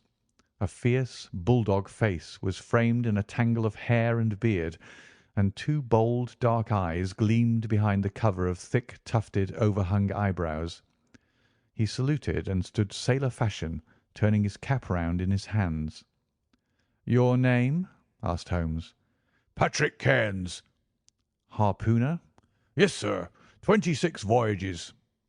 "Dundee, I suppose?" "Yes, sir." "And ready to start with an exploring ship?" "Yes, sir." "What wages?" £8 a month." "Could you start at once?" "As soon as I get my kit." "Have you your papers?" "Yes, sir." He took a sheaf of worn and greasy forms from his pocket. Holmes glanced over them and returned them. "You are just the man I want," said he. "Here's the agreement on the side table. If you sign it, the whole matter will be settled." The seaman lurched across the room and took up the pen. "Shall I sign here?" he asked, stooping over the table. Holmes leaned over his shoulder and passed both hands over his neck. "This will do," said he. I heard a click of steel and a bellow like an enraged bull. The next instant Holmes and the seaman were rolling on the ground together. He was a man of such gigantic strength that, even with the handcuffs which Holmes had so deftly fastened upon his wrists, he would have very quickly overpowered my friend, had Hopkins and I not rushed to his rescue. Only when I pressed the cold muzzle of the revolver to his temple did he at last understand that resistance was vain. We lashed his ankles with cord and rose breathless from the struggle. "I must really apologize, Hopkins," said Sherlock Holmes. "I fear that the scrambled eggs are cold. However, you will enjoy the rest of your breakfast all the better, will you not, for the thought that you have brought your case to a triumphant conclusion?"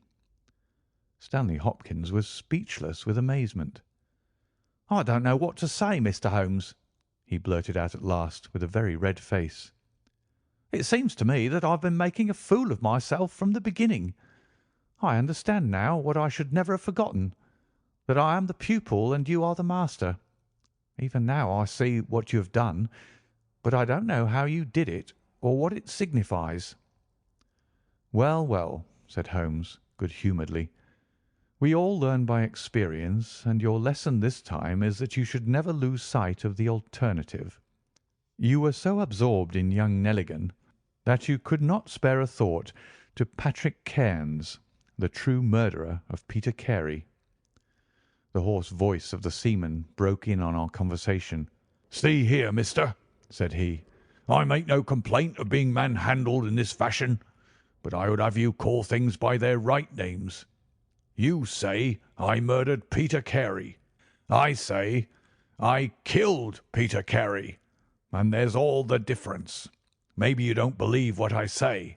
Maybe you think I'm just slinging you a yarn." "Not at all," said Holmes. "Let us hear what you have to say." "It's soon told, and by the Lord, every word of it's truth. I knew Black Peter, and when he pulled out his knife I whipped a harpoon through him sharp, for I knew that it was him or me. That's how he died. You can call it murder. Anyway, I'd as soon die with a rope round my neck as with Black Peter's knife in my heart." "How came you there?" asked Holmes. "I'll tell it you from the beginning. Just sit me up a little, so as I can speak easy. It was in '83 that it happened, August of that year. Peter Carey was master of the Sea Unicorn, and I was spare harpooner. We were coming out of the ice pack on our way home with head winds and a weak southerly gale when we picked up a little craft that had been blown north. There was one man on her, a landsman. The crew had thought she would founder and made for the Norwegian coast in the dinghy. I guessed they were all drowned. Well, we took him on board, and this man and he and the skipper had some long talks in the cabin. All the baggage we took off with him was in one tin box. So far as I know, the man's name was never mentioned, and on the second night he disappeared as if he'd never been. It was given out that he had either thrown himself overboard or fallen overboard in the heavy weather that we were having. Only one man knew what had happened to him, and that was me, for with my own eyes I saw the skipper tip up his heels and put him over the rail in the middle watch of a dark night, 2 days before we sighted the Shetland lights. Well, I kept my knowledge to myself and waited to see what would come of it. When we got back to Scotland it was easily hushed up, and nobody asked any questions. A stranger died by accident, and it was nobody's business to inquire. Shortly after, Peter Carey gave up the sea, and it was long years before I could find where he was. I guessed that he had done the deed for the sake of what was in that tin box, and that he could afford now to pay me well for keeping my mouth shut. I found out where he was from a sailor-man that had met him in London, and down I went to squeeze him. The first night he was reasonable enough, and was ready to give me what would make me free of the sea for life. We were to fix it all 2 nights later. When I came, I found him 3 parts drunk and in a vile temper. We sat down and we drank and we yarned about old times, but the more he drank, the less I liked the look on his face. I spotted that harpoon upon the wall, and I thought I might need it before I was through. Then at last he broke out at me, spitting and cursing, with murder in his eyes and a great clasp knife in his hand. He had not time to get it from the sheath before I had the harpoon through him. Heavens, what a yell he gave, and his face gets between me and my sleep. I stood there with his blood splashing round me, and I waited for a bit, but all was quiet, so I took heart once more. I looked round, and there was the tin box on the shelf. I had as much right to it as Peter Carey, anyhow, so I took it with me and left the hut. Like a fool, I left my baccy pouch upon the table. Now I'll tell you the queerest part of the whole story. I had hardly got outside the hut when I heard someone coming, and I hid among the bushes. A man came slinking along, went into the hut, gave a cry as if he'd seen a ghost, and legged it as hard as he could run until he was out of sight. Who he was or what he wanted is more than I can tell. For my part, I walked 10 miles, got a train at Tunbridge Wells, and so reached London, and no one the wiser. Well, when I came to examine the box, I found there was no money in it, and nothing but papers that I would not dare to sell. I had lost my hold on Black Peter and was stranded in London without a shilling. There was only my trade left. I saw these advertisements about harpooners and high wages, so I went to the shipping agents and they sent me here. That's all I know, and I say again that if I killed Black Peter, the law should give me thanks, for I saved them the price of a hempen rope." "A very clear statement," said Holmes, rising and lighting his pipe. "I think, Hopkins, that you should lose no time in conveying your prisoner to a place of safety. This room is not well adapted for a cell, and Mr. Patrick Cairns occupies too large a proportion of our carpet." "Mr. Holmes," said Hopkins, "I do not know how to express my gratitude. Even now I don't understand how you attained this result." "Simply by having the good fortune to get the right clue from the beginning. It is very possible if I had known about this notebook it might have led away my thoughts as it did yours. But all I heard pointed in the one direction. The amazing strength, the skill in the use of the harpoon, the rum and water, the sealskin tobacco pouch with the coarse tobacco, all these pointed to a seaman, and one who had been a whaler. I was convinced that the initials P.C. upon the pouch were a coincidence, and not those of Peter Carey, since he seldom smoked, and no pipe was found in his cabin. You remember that I asked whether whisky and brandy were in the cabin. You said they were. How many landsmen are there who would drink rum when they could get these other spirits? Yes, I was certain it was a seaman. And how did you find him? My dear sir, the problem had become a very simple one. If it were a seaman, it could only be a seaman who had been with him on the Sea Unicorn.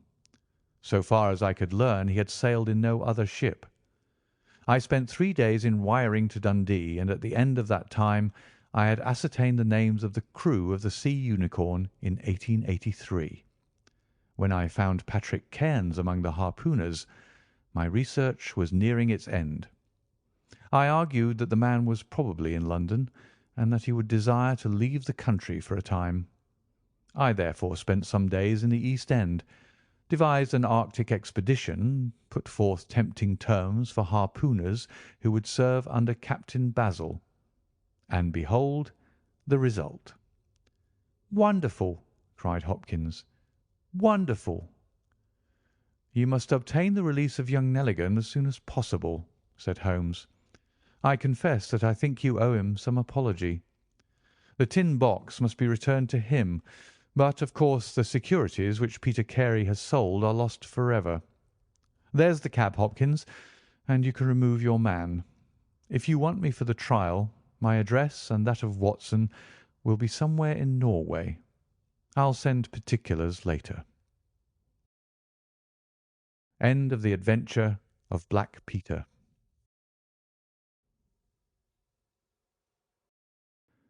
Adventure 7.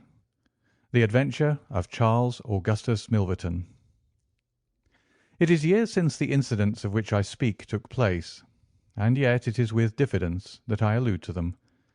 For a long time, even with the utmost discretion and reticence, it would have been impossible to make the facts public, but now the principal person concerned is beyond the reach of human law, and with due suppression the story may be told in such fashion as to injure no one. It records an absolutely unique experience in the career both of Mr. Sherlock Holmes and of myself. The reader will excuse me if I conceal the date or any other fact by which he might trace the actual occurrence. We had been out for one of our evening rambles, Holmes and I, and had returned about 6 o'clock on a cold, frosty winter's evening.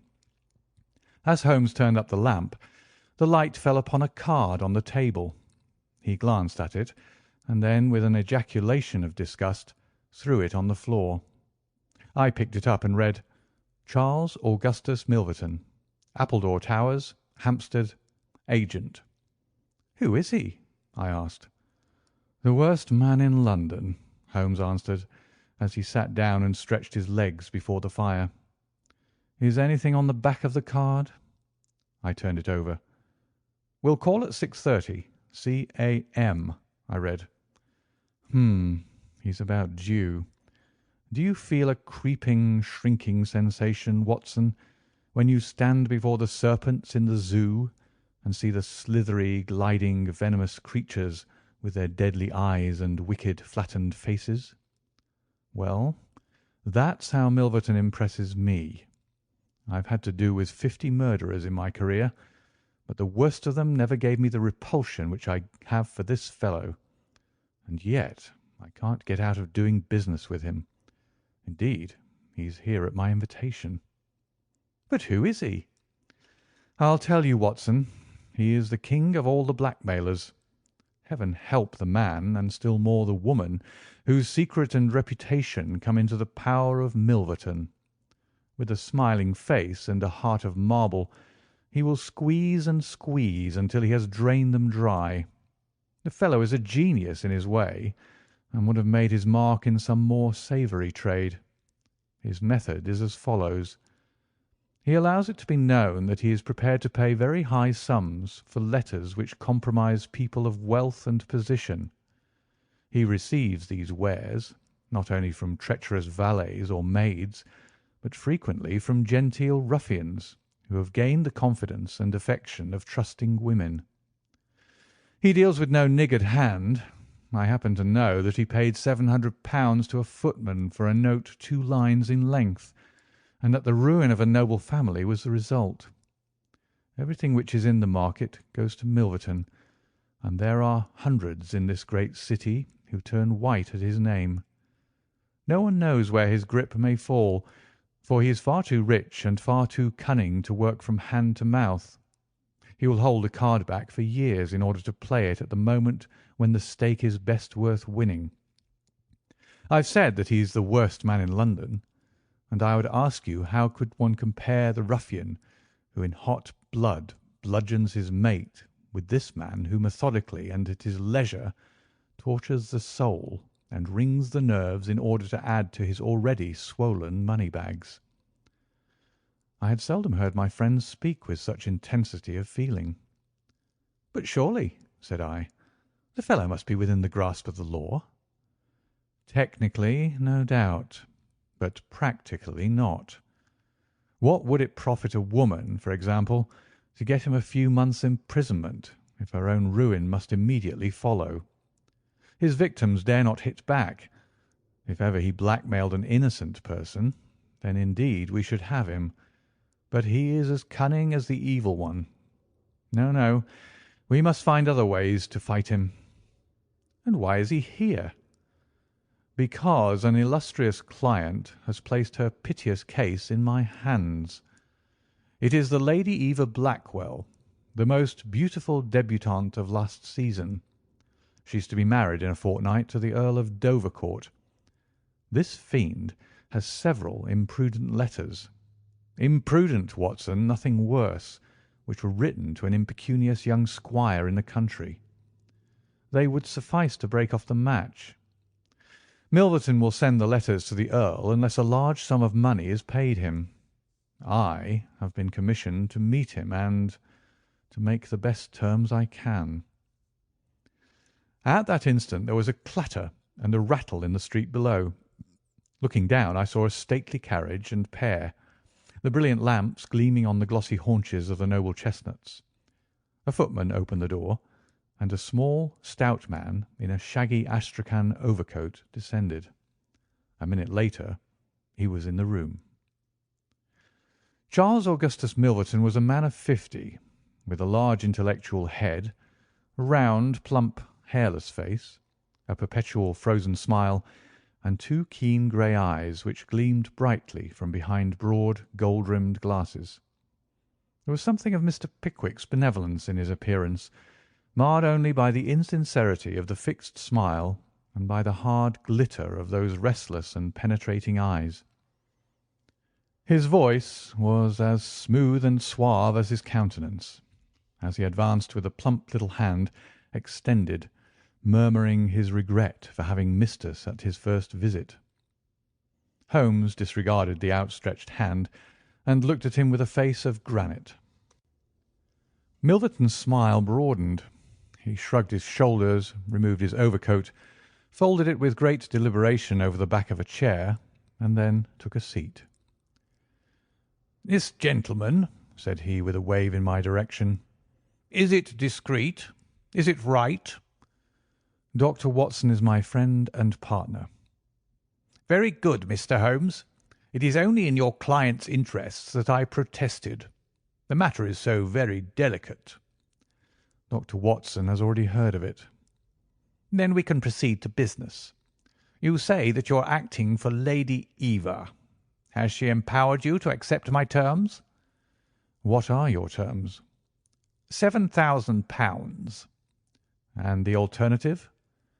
"My dear sir, it is painful for me to discuss it, but if the money is not paid on the 14th, there certainly will be no marriage on the 18th. His insufferable smile was more complacent than ever. Holmes thought for a while. "You appear to me," he said at last, "to be taking matters too much for granted. I am, of course, familiar with the contents of these letters. My client will certainly do what I may advise. I shall counsel her to tell her future husband the whole story and to trust to his generosity." Milverton chuckled. "You evidently do not know the Earl," said he. From the baffled look upon Holmes's face, I could see clearly that he did. "What harm is there in the letters?" he asked. "They are sprightly, very sprightly," Milverton answered. "The lady was a charming correspondent, but I can assure you that the Earl of Dovercourt would fail to appreciate them. However, since you think otherwise, we'll let it rest at that. It is purely a matter of business. If you think that it is in the best interests of your client that these letters should be placed in the hands of the Earl, then you would indeed be foolish to pay so large a sum of money to regain them." He rose and seized his astrakhan coat. Holmes was grey with anger and mortification. "Wait a little," he said. "You go too fast. We should certainly make every effort to avoid scandal in so delicate a matter." Milverton relapsed into his chair. "I was sure that you would see it in that light," he purred. "At the same time," Holmes continued, "Lady Eva is not a wealthy woman.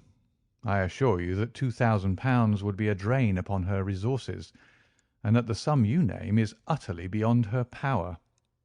I beg, therefore, that you will moderate your demands, and that you will return the letters at the price I indicate, which is, I assure you, the highest that you can get." Milverton's smile broadened and his eyes twinkled humorously. "I am aware that what you say is true about the lady's resources," said he. "At the same time, you must admit that the occasion of a lady's marriage is a very suitable time for her friends and relatives to make some little effort upon her behalf. They may hesitate as to an acceptable wedding present. Let me assure them that this little bundle of letters would give more joy than all the candelabra and butter dishes in London." "It is impossible," said Holmes. Dear me, how unfortunate!" cried Milverton, taking out a bulky pocket-book. "I cannot help thinking that ladies are ill-advised in not making an effort. Look at this." He held up a little note with a coat of arms upon the envelope. "That belongs to—well, perhaps it is hardly fair to tell the name until to-morrow morning. But at that time it will be in the hands of the lady's husband, and all because she will not find a beggarly sum which she could get by turning her diamonds into paste. It is such a pity.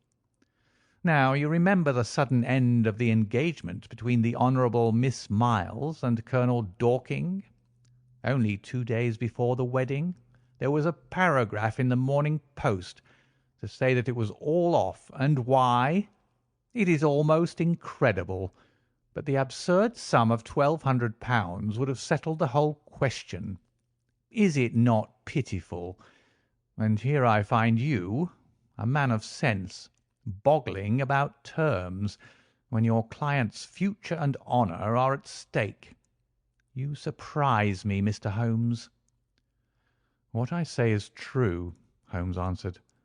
"The money cannot be found. Surely it is better for you to take the substantial sum which I offer than to ruin this woman's career, which can profit you in no way." "There you make a mistake, Mr. Holmes. An exposure would profit me indirectly to a considerable extent. I have 8 or 10 similar cases maturing.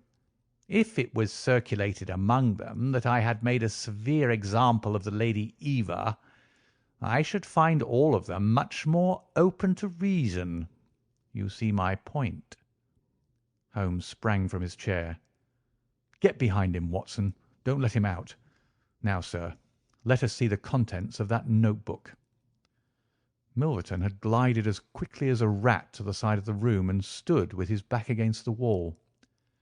Mr. Holmes, Mr. Holmes, he said, turning the front of his coat and exhibiting the butt of a large revolver which projected from the inside pocket. I have been expecting you to do something original. This has been done so often, and what good has ever come from it? I assure you that I am armed to the teeth, and I am perfectly prepared to use my weapons, knowing that the law will support me. Besides, your supposition that I would bring the letters here in a notebook is entirely mistaken. I would do nothing so foolish. And now, gentlemen, I have one or two little interviews this evening, and it is a long drive to Hampstead." He stepped forward, took up his coat, laid his hand on his revolver, and turned to the door. I picked up a chair, but Holmes shook his head, and I laid it down again. With bow, a smile, and a twinkle, Milverton was out of the room, and a few moments after we heard the slam of the carriage door and the rattle of the wheels as he drove away. Holmes sat motionless by the fire, his hands buried deep in his trouser pockets, his chin sunk upon his breast, his eyes fixed upon the glowing embers. For half an hour he was silent and still. Then, with the gesture of a man who has taken his decision, he sprang to his feet and passed into his bedroom. A little later, a rakish young workman with a goatee beard and a swagger lit his clay pipe at the lamp before descending into the street. "I'll be back some time, Watson," said he, and vanished into the night. I understood that he had opened his campaign against Charles Augustus Milverton, but I little dreamed the strange shape which that campaign was destined to take. For some days Holmes came and went at all hours in this attire, but beyond the remark that his time was spent at Hampstead, and that it was not wasted, I knew nothing of what he was doing. At last, however, on a wild, tempestuous evening, when the wind screamed and rattled against the windows, he returned from his last expedition, and, having removed his disguise, he sat before the fire and laughed heartily in his silent, inward fashion. "You would not call me a marrying man, Watson?" "No, indeed." "You will be interested to hear that I am engaged." "My dear fellow, I to Milverton's housemaid."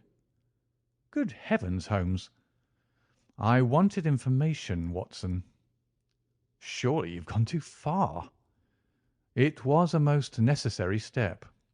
I am a plumber with a rising business, Escott by name. I have walked out with her each evening, and I have talked with her. Good heavens, those talks! However, I have got all I wanted. I know Milverton's house as I know the palm of my hand." "But the girl, Holmes?" He shrugged his shoulders. "You can't help it, my dear Watson. You must play your cards as best you can when such a stake is on the table. However, I rejoice to say that I have a hated rival who will certainly cut me out the instant that my back is turned. What a splendid night it is!" "You like this weather?" "It suits my purpose, Watson. I mean to burgle Milverton's house to-night." I had a catching of the breath, and my skin went cold at the words, which were slowly uttered in a tone of concentrated resolution. As a flash of lightning in the night shows up in an instant every detail of a wild landscape, so at one glance I seemed to see every possible result of such an action. The detection, the capture, the honoured career ending in irreparable failure and disgrace, my friend himself lying at the mercy of the odious Milverton. "For heaven's sake, Holmes, think what you're doing!" I cried. "My dear fellow, I have given it every consideration. I am never precipitate in my actions, nor would I adopt so energetic and, indeed, so dangerous a course if any other were possible. Let us look at the matter clearly and fairly. I suppose that you will admit that the action is morally justifiable, though technically criminal. To burgle his house is no more than to forcibly take his pocket-book, an action in which you were prepared to aid me." I turned it over in my mind. "Yes," I said, "it is morally justifiable, so long as our object is to take no articles save those which are used for an illegal purpose." "Exactly. Since it is morally justifiable, I have only to consider the question of personal risk. Surely a gentleman should not lay much stress upon this when a lady is in most desperate need of his help." "You will be in such a false position." "Well, that is part of the risk. There is no other possible way of regaining those letters. The unfortunate lady has not the money, and there are none of her people in whom she could confide. To-morrow is the last day of grace, and unless we can get the letters to-night, this villain will be as good as his word and will bring about her ruin. I must therefore abandon my client to her fate, or I must play this last card. Between ourselves, Watson, it's a sporting duel between this fellow Milverton and me. He had, as you saw, the best of the first exchanges, but my self-respect and my reputation are concerned to fight it to a finish." "Well, I don't like it, but I suppose it must be," said I. "When do we start?" "You are not coming." "Then you're not going," said I. "I give you my word of honour, and I never broke it in my life, that I will take a cab straight to the police station and give you away unless you let me share this adventure with you." "You can't help me." "How do you know that? You can't tell what may happen. Anyway, my resolution is taken. Other people besides you have self-respect and even reputations." Holmes had looked annoyed, but his brow cleared, and he clapped me on the shoulder. "Well, well, my dear fellow, be it so. We have shared this same room for some years, and it would be amusing if we ended by sharing the same cell. You know, Watson, I don't mind confessing to you that I have always had an idea that I would have made a highly efficient criminal. This is the chance of my lifetime in that direction. See here." He took a neat little leather case out of a drawer, and opening it, he exhibited a number of shining instruments. "This is a first-class, up-to-date burgling kit, with nickel-plated jemmy, diamond-tipped glass cutter, adaptable keys, and every modern improvement which the march of civilization demands. Here, too, is my dark lantern. Everything is in order. Have you a pair of silent shoes?" "I have rubber-soled tennis shoes." "Excellent. And a mask?" "I can make a couple out of black silk." "I can see that you have a strong natural turn for this sort of thing. Very good. Do you make the masks? We shall have some cold supper before we start. It is now 9:30. At 11 we shall drive as far as Church Row. It is a quarter of an hour's walk from there to Appledore Towers. We shall be at work before midnight. Milverton is a heavy sleeper, and retires punctually at 10:30. With any luck we should be back here by 2 with the Lady Eva's letters in my pocket. Holmes and I put on our dress clothes so that we might appear to be two theatre-goers homeward bound. In Oxford Street we picked up a hansom and drove to an address in Hampstead. Here we paid off our cab, and with our greatcoats buttoned up, for it was bitterly cold, and the wind seemed to blow through us, we walked along the edge of the heath. "It's a business that needs delicate treatment," said Holmes. "These documents are contained in a safe in the fellow's study, and the study is the anteroom of his bedchamber. On the other hand, like all these stout little men who do themselves well, he is a plethoric sleeper. Agatha, that's my fiancée, says it is a joke in the servants' hall that it's impossible to wake the master. He has a secretary who is devoted to his interests and never budges from the study all day. That's why we're going at night. Then he has a beast of a dog which roams the garden. I met Agatha late the last 2 evenings, and she locks the brute up so as to give me a clear run. This is the house, this big one in its own grounds. Through the gate, now to the right among the laurels. We might put on our masks here, I think. You see, there is not a glimmer of light in any of the windows, and everything is working splendidly." With our black silk face coverings which turned us into two of the most truculent figures in London, we stole up to the silent, gloomy house. A sort of tiled veranda extended along one side of it, lined by several windows and two doors. "That's his bedroom," Holmes whispered. "This door opens straight into the study. It would suit us best, but it is bolted as well as locked, and we should make too much noise getting in. Come round here. There's a greenhouse which opens into the drawing-room." The place was locked, but Holmes removed a circle of glass and turned the key from the inside. An instant afterwards he had closed the door behind us, and we had become felons in the eyes of the law. The thick, warm air of the conservatory and the rich, choking fragrance of exotic plants took us by the throat. He seized my hand in the darkness and led me swiftly past banks of shrubs which brushed against our faces. Holmes had remarkable powers, carefully cultivated, of seeing in the dark. Still holding my hand in one of his, he opened a door, and I was vaguely conscious that we had entered a large room in which a cigar had been smoked not long before. He felt his way among the furniture, opened another door, and closed it behind us. Putting out my hand, I felt several coats hanging from the wall, and I understood that I was in a passage. We passed along it, and Holmes very gently opened a door upon the right-hand side. Something rushed out at us, and my heart sprang into my mouth, but I could have laughed when I realized that it was the cat. A fire was burning in this new room, and again the air was heavy with tobacco smoke. Holmes entered on tiptoe, waited for me to follow, and then very gently closed the door. We were in Milverton's study, and a portière at the farther side showed the entrance to his bedroom.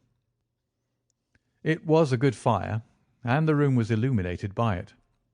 Near the door I saw the gleam of an electric switch, but it was unnecessary, even if it had been safe to turn it on.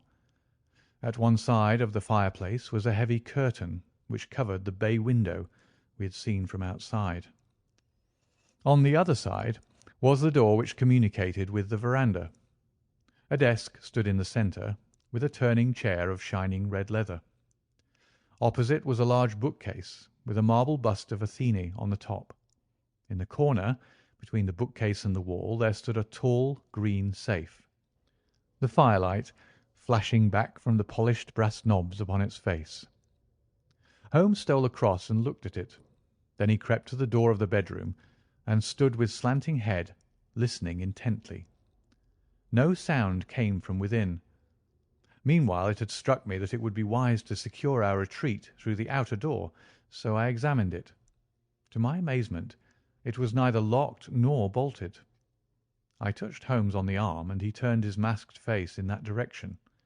I saw him start, and he was evidently as surprised as I was. "I don't like it," he whispered, putting his lips to my very ear.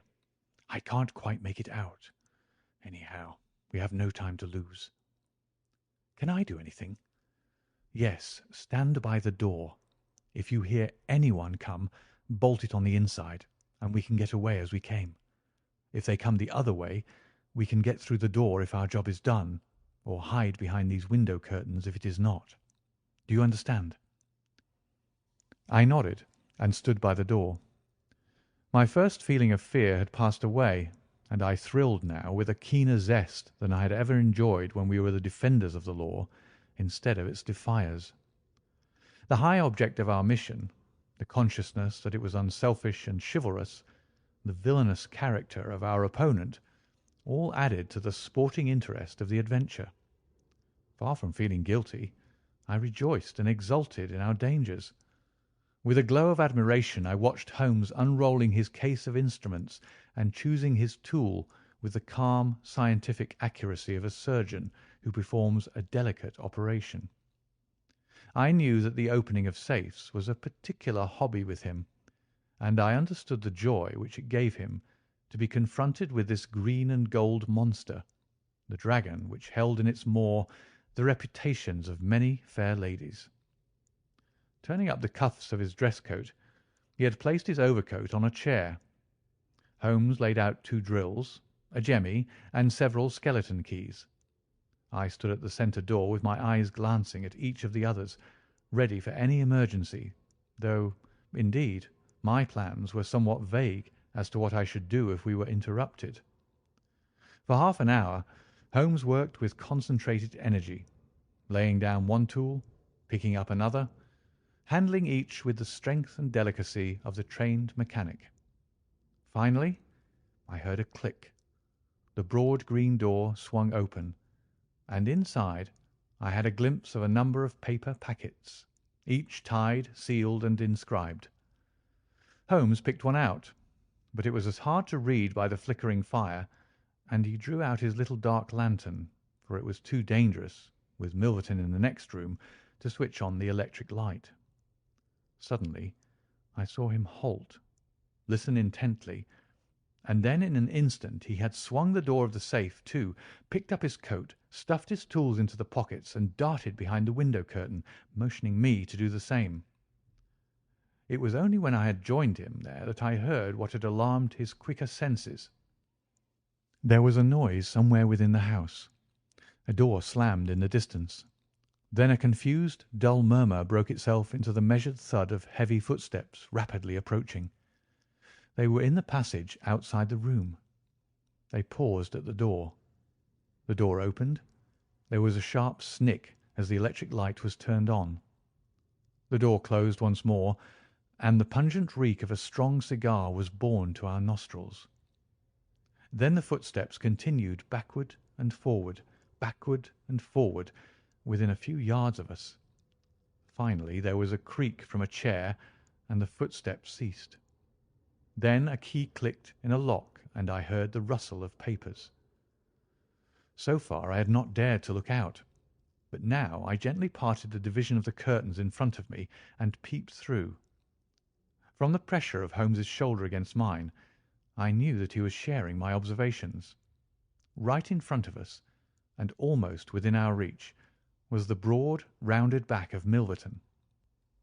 It was evident that we had entirely miscalculated his movements, that he had never been to his bedroom, but that he had been sitting up in some smoking or billiard room in the farther wing of the house, the windows of which we had not seen. His broad grizzled head, with its shining patch of baldness, was in the immediate foreground of our vision. He was leaning far back in the red leather chair, his legs outstretched, a long black cigar projecting at an angle from his mouth. He wore a semi-military smoking jacket, claret-coloured, with a black velvet collar.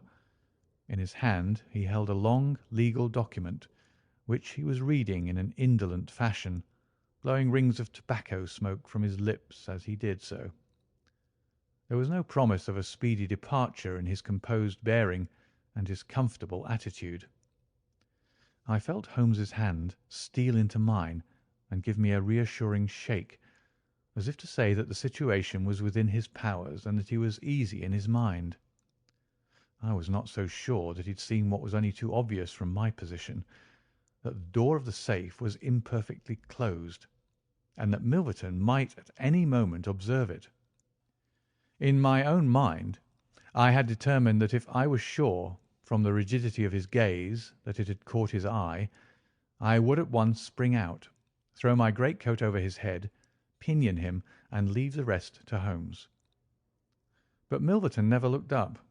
He was languidly interested by the papers in his hand, and page after page was turned as he followed the argument of the lawyer. At least, I thought, when he's finished the document and the cigar, he will go to his room. But before he had reached the end of either, there came a remarkable development which turned our thoughts into quite another channel.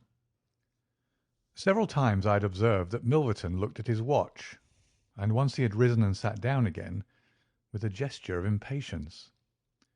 The idea, however, that he might have an appointment at so strange an hour never occurred to me until a faint sound reached my ears from the veranda outside. Milverton dropped his papers and sat rigid in his chair. The sound was repeated, and then there came a gentle tap at the door. Milverton rose and opened it. "Well," said he curtly, "you're nearly half an hour late." So this was the explanation of the unlocked door and of the nocturnal vigil of Milverton. There was the gentle rustle of a woman's dress. I had closed the slit between the curtains, as Milverton's face had turned in our direction, but now I ventured very carefully to open it once more. He had resumed his seat, the cigar still projecting at an insolent angle from the corner of his mouth. In front of him, in the full glare of the electric light, there stood a tall, slim, dark woman, a veil over her face, a mantle drawn round her chin. Her breath came quick and fast, and every inch of the lithe figure was quivering with strong emotion. "Well," said Milverton, "you made me lose a good night's rest, my dear. I hope you'll prove worth it. You couldn't come any other time, eh?" The woman shook her head. "Well, if you couldn't, you couldn't. If the Countess is a hard mistress, you have your chance to get level with her now. Bless the girl! What are you shivering about? That's right, pull yourself together. Now, let's get down to business." He took a notebook from the drawer of his desk. "You say that you have 5 letters which compromise the Countess d'Albert. You want to sell them? I want to buy them. So far, so good. It only remains to fix a price. I should want to inspect the letters, of course. If they're really good specimens. Great heavens! Is it you?" The woman, without a word, had raised her veil and dropped the mantle from her chin. It was a dark, handsome, clear-cut face which confronted Milverton. A face with a curved nose, strong, dark eyebrows shading hard, glittering eyes, and a straight, thin-lipped mouth set in a dangerous smile. "It is I," she said, "the woman whose life you have ruined." Milverton laughed, but fear vibrated in his voice. "You were so very obstinate," said he. "Why did you drive me to such extremities? I assure you I wouldn't hurt a fly of my own accord. But every man has his business, and what was I to do? I put the price well within your means. You would not pay." "So you sent the letters to my husband, and he, the noblest gentleman that ever lived, a man whose boots I was never worthy to lace, he broke his gallant heart and died. You remember that last night when I came through that door, I begged and prayed you for mercy, and you laughed in my face as you are trying to laugh now, only your coward heart can't keep your lips from twitching. Yes, you never thought to see me here again, but it was that night which taught me how I could meet you face to face and alone. Well, Charles Milverton, what have you to say?" "Don't imagine that you can bully me," said he, rising to his feet. "I have only to raise my voice, and I could call my servants and have you arrested. But I'll make allowance for your natural anger. Leave the room at once as you came, and I will say no more." The woman stood with her hand buried in her bosom, and the same deadly smile on her thin lips. "You will ruin no more lives as you have ruined mine. You will wring no more hearts as you wrung mine. I will free the world of a poisonous thing. Take that, you hound, and that, and that, and that!" She had drawn a little gleaming revolver and emptied barrel after barrel into Milverton's body, the muzzle within 2 feet of his shirt front.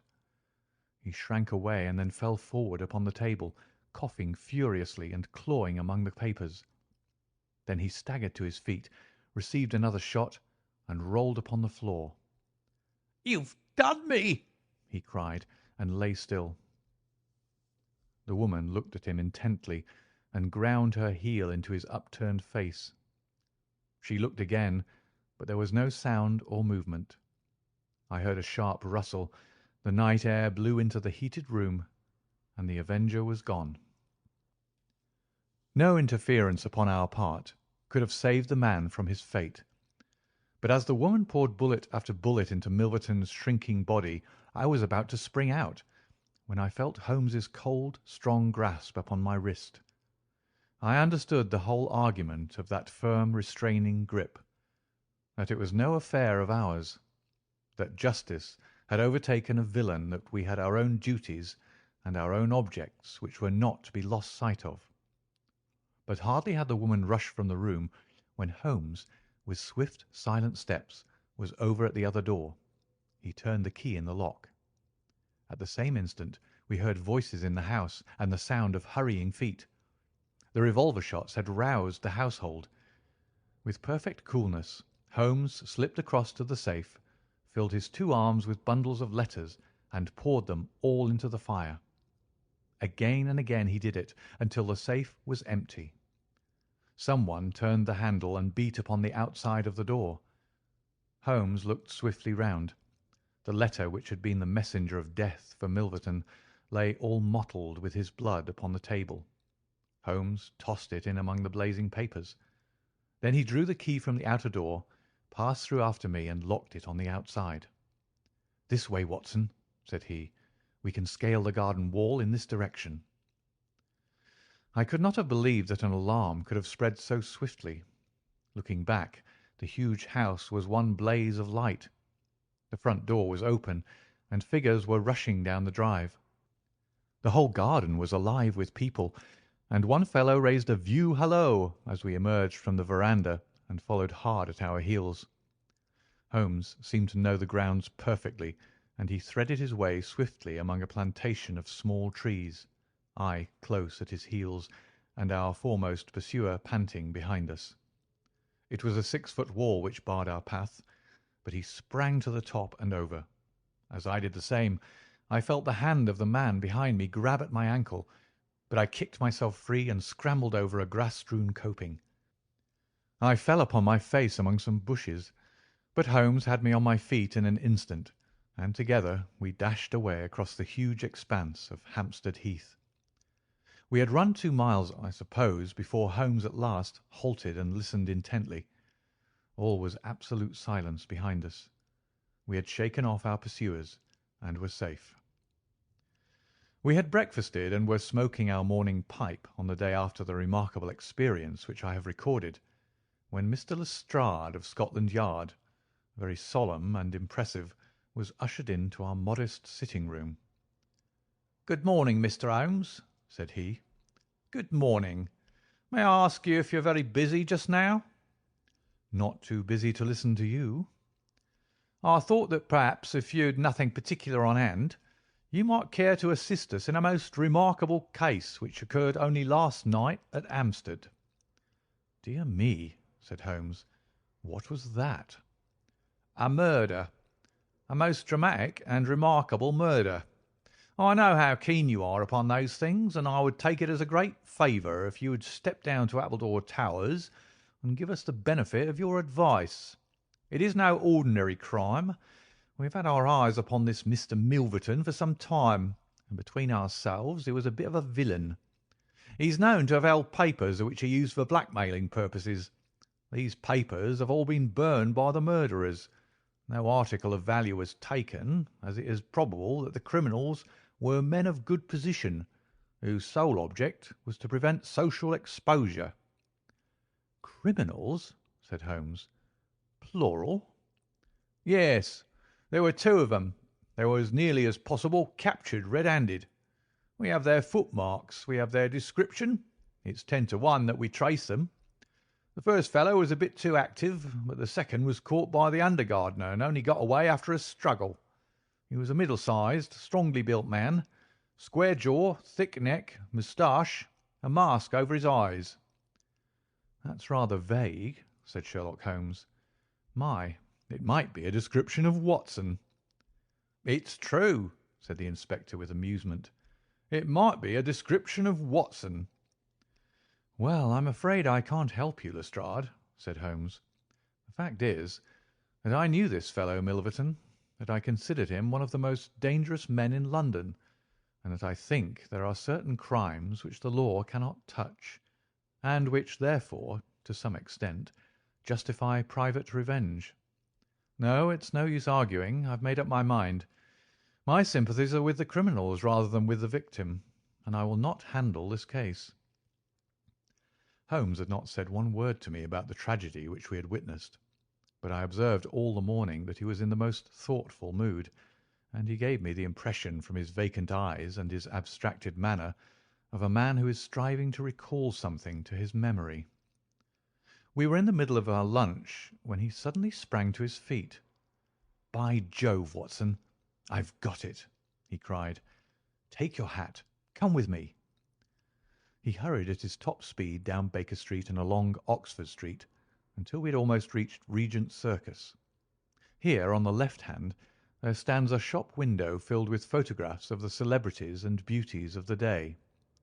Holmes's eyes fixed themselves upon one of them, and following his gaze, I saw the picture of a regal and stately lady in court dress, with a high diamond tiara upon her noble head.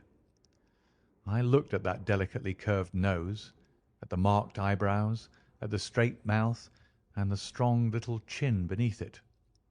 Then I caught my breath as I read the time-honoured title of the great nobleman and statesman whose wife she had been. My eyes met those of Holmes, and he put his finger to his lips as we turned away from the window. End of The Adventure of Charles Augustus Milverton. Adventure 8. The Adventure of the Six Napoleons. It was no very unusual thing for Mr. Lestrade of Scotland Yard to look in upon us of an evening, and his visits were welcome to Sherlock Holmes, for they enabled him to keep in touch with all that was going on at the police headquarters. In return for the news which Lestrade would bring, Holmes was always ready to listen with attention to the details of any case upon which the detective was engaged, and was able occasionally, without any active interference, to give some hint or suggestion drawn from his own vast knowledge and experience. On this particular evening, Lestrade had spoken of the weather and the newspapers. Then he had fallen silent, puffing thoughtfully at his cigar.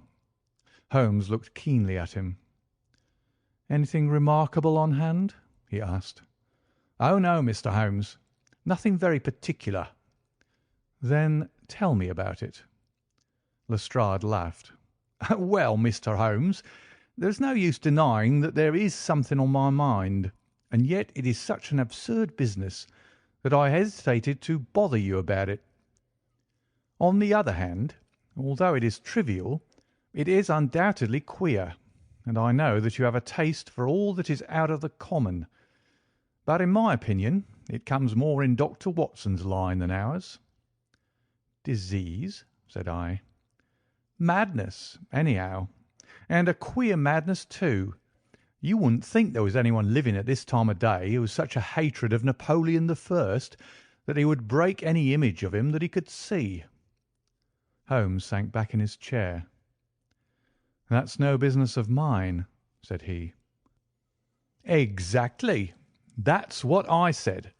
But then when the man commits burglary in order to break images which are not his own, that brings it away from the doctor and on to the policeman." Holmes sat up again. "Burglary? This is more interesting. Let me hear the details." Lestrade took out his official notebook and refreshed his memory from its pages. "The first case reported was 4 days ago," said he. "It was at the shop of Morse Hudson, who has a place for the sale of pictures and statues in the Kennington Road. The assistant had left the front shop for an instant when he heard a crash, and hurrying in he found a plaster bust of Napoleon, which stood with several other works of art upon the counter, lying shivered into fragments. He rushed out into the road, but although several passers-by declared that they had noticed a man run out of the shop, he could neither see anyone nor could he find any means of identifying the rascal. It seemed to be one of those senseless acts of hooliganism which occur from time to time, and it was reported to the constable on the beat as such. The plaster cast was not worth more than a few shillings, and the whole affair appeared to be too childish for any particular investigation. The second case, however, was more serious and also more singular. It occurred only last night. In Kennington Road, and within a few hundred yards of Morse Hudson's shop, there lives a well-known medical practitioner named Dr. Barnicot, who has one of the largest practices upon the south side of the Thames. His residence and principal consulting room is at Kennington Road, But he has a branch surgery and dispensary at Lower Brixton Road, 2 miles away. This Dr. Barnicot is an enthusiastic admirer of Napoleon, and his house is full of books, pictures, and relics of the French Emperor. Some little time ago he purchased from Morse Hudson 2 duplicate plaster casts of the famous head of Napoleon by the French sculptor Devine. One of these he placed in his hall in the house at Kennington Road, and the other on the mantelpiece of the surgery at Lower Brixton. Well, when Dr. Barnicot came down this morning, he was astonished to find that his house had been burgled during the night, but that nothing had been taken save the plaster head from the hall. It had been carried out and had been dashed savagely against the garden wall, under which its splintered fragments were discovered. Holmes rubbed his hands. "This is certainly very novel," said he. "I thought it would please you, but I have not got to the end yet. Dr. Barnicot was due at his surgery at 12 o'clock, and you can imagine his amazement when, on arriving there, he found that the window had been opened in the night and that the broken pieces of his second bust were strewn all over the room. It had been smashed to atoms where it stood. In neither case were there any signs which could give us a clue as to the criminal or lunatic who had done the mischief. Now, Mr. Holmes, you've got the facts." "They are singular, not to say grotesque," said Holmes. "May I ask whether the 2 busts smashed in Dr. Barnicot's rooms were the exact duplicates of the one which was destroyed in Morse Hudson's shop?" "They were taken from the same mould." "Such a fact must tell against the theory that the man who breaks them is influenced by any general hatred of Napoleon. Considering how many hundreds of statues of the great emperor must exist in London, it is too much to suppose such a coincidence as that a promiscuous iconoclast should chance to begin upon 3 specimens of the same bust." "Well, I thought as you do," said Lestrade. "On the other hand, this Morse Hudson is the purveyor of busts in that part of London, and these 3 were the only ones which had been in his shop for years. So, although, as you say, there are many hundreds of statues in London, it is very probable that these 3 were the only ones in that district. Therefore, a local fanatic would begin with them. What do you think, Dr. Watson?" "There are no limits to the possibilities of monomania," I answered. "There is the condition which the modern French psychologists have called the idée fixe, which may be trifling in character and accompanied by complete sanity in every other way. A man who had read deeply about Napoleon, or who had possibly received some hereditary family injury through the Great War, might conceivably form such an idée fixe, and under its influence be capable of any fantastic outrage." "That won't do, my dear Watson," said Holmes, shaking his head, "for no amount of idée fixe would enable your interesting monomaniac to find out where these busts were situated." "Well, how do you explain it?" "I don't attempt to do so. I would only observe that there is a certain method in the gentleman's eccentric proceedings. For example, in Dr. Barnicot's hall, where a sound might arouse the family, the bust was taken outside before being broken, whereas in the surgery, where there are less danger of an alarm, it was smashed where it stood. The affair seems absurdly trifling, and yet I dare call nothing trivial when I reflect that some of my most classic cases have had the least promising commencement. You will remember, Watson, how the dreadful business of the Abernethy family was first brought to my notice by the depth which the parsley had sunk into the butter upon a hot day. I cannot afford, therefore, to smile at your 3 broken busts, Lestrade, and I shall be very much obliged to you if you will let me hear of any fresh developments of so singular a chain of events. The development for which my friend had asked came in a quicker and an infinitely more tragic form than he could have imagined. I was still dressing in my bedroom next morning when there was a tap at the door, and Holmes entered, a telegram in his hand. He read it aloud. "Come instantly. 131 Pitt Street, Kensington. Lestrade. What is it, then? I asked. Don't know. Maybe anything. But I suspect it is the sequel of the story of the statues. In that case, our friend the image breaker has begun operations in another quarter of London. There's coffee on the table, Watson, and I have a cab at the door. In half an hour we had reached Pitt Street, a quiet little backwater just beside one of the briskest currents of London life. Number 131 was one of a row, all flat-chested, respectable, and most unromantic dwellings. As we drove up, we found the railings in front of the house lined by a curious crowd. Holmes whistled. By George, it's attempted murder at the least. Nothing less will hold the London message boy. There's a deed of violence indicated in that fellow's round shoulders and outstretched neck. What's this, Watson? The top steps swill down and the other ones dry. Footsteps enough, anyhow. Well, there's Lestrade at the front window, and we shall soon know all about it. The official received us with a very grave face and showed us into a sitting-room, where an exceedingly unkempt and agitated elderly man, clad in a flannel dressing-gown, was pacing up and down. He was introduced to us as the owner of the house, Mr. Horace Harker, of the Central Press Syndicate. "It's the Napoleon bust business again," said Lestrade. "You seemed interested last night, Mr. Holmes, so I thought perhaps you would be glad to be present now that the affair has taken a very much graver turn." "What has it turned to, then?" "To murder. Mr. Harker, will you tell these gentlemen exactly what has occurred?" The man in the dressing-gown turned upon us with a most melancholy face. "It's an extraordinary thing," said he, "that all my life I have been collecting other people's news, and now that a real piece of news has come my own way, I am so confused and bothered that I can't put two words together. If I'd come in here as a journalist, I should have interviewed myself and had 2 columns in every evening paper.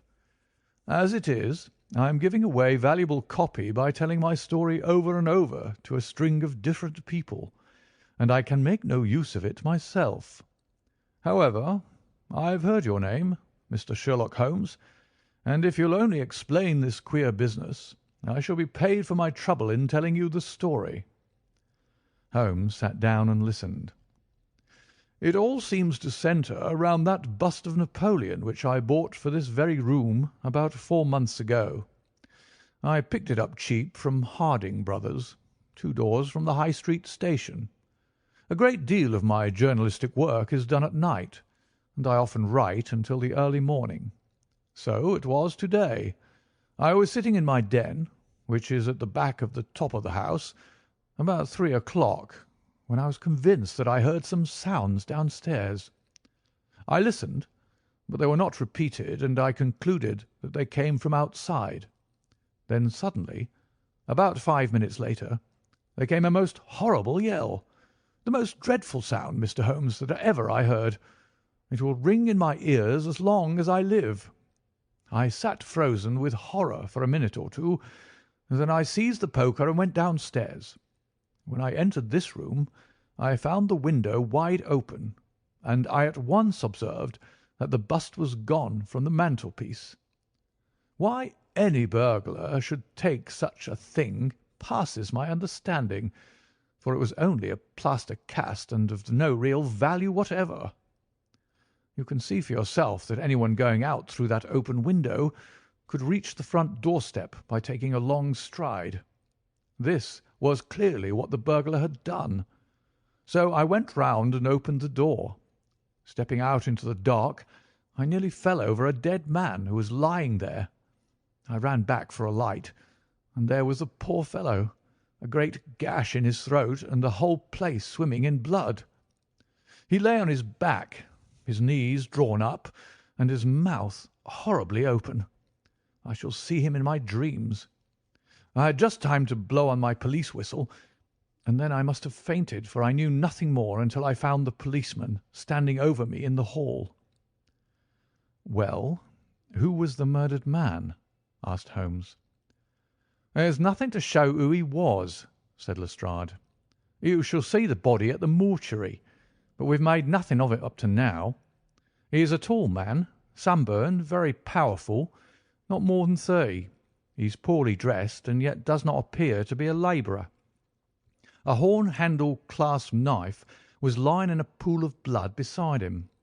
Whether it was the weapon which did the deed, or whether it belonged to the dead man, I do not know. There was no name on his clothing, and nothing in his pockets save an apple, some string, a shilling map of London, and a photograph. Here it is."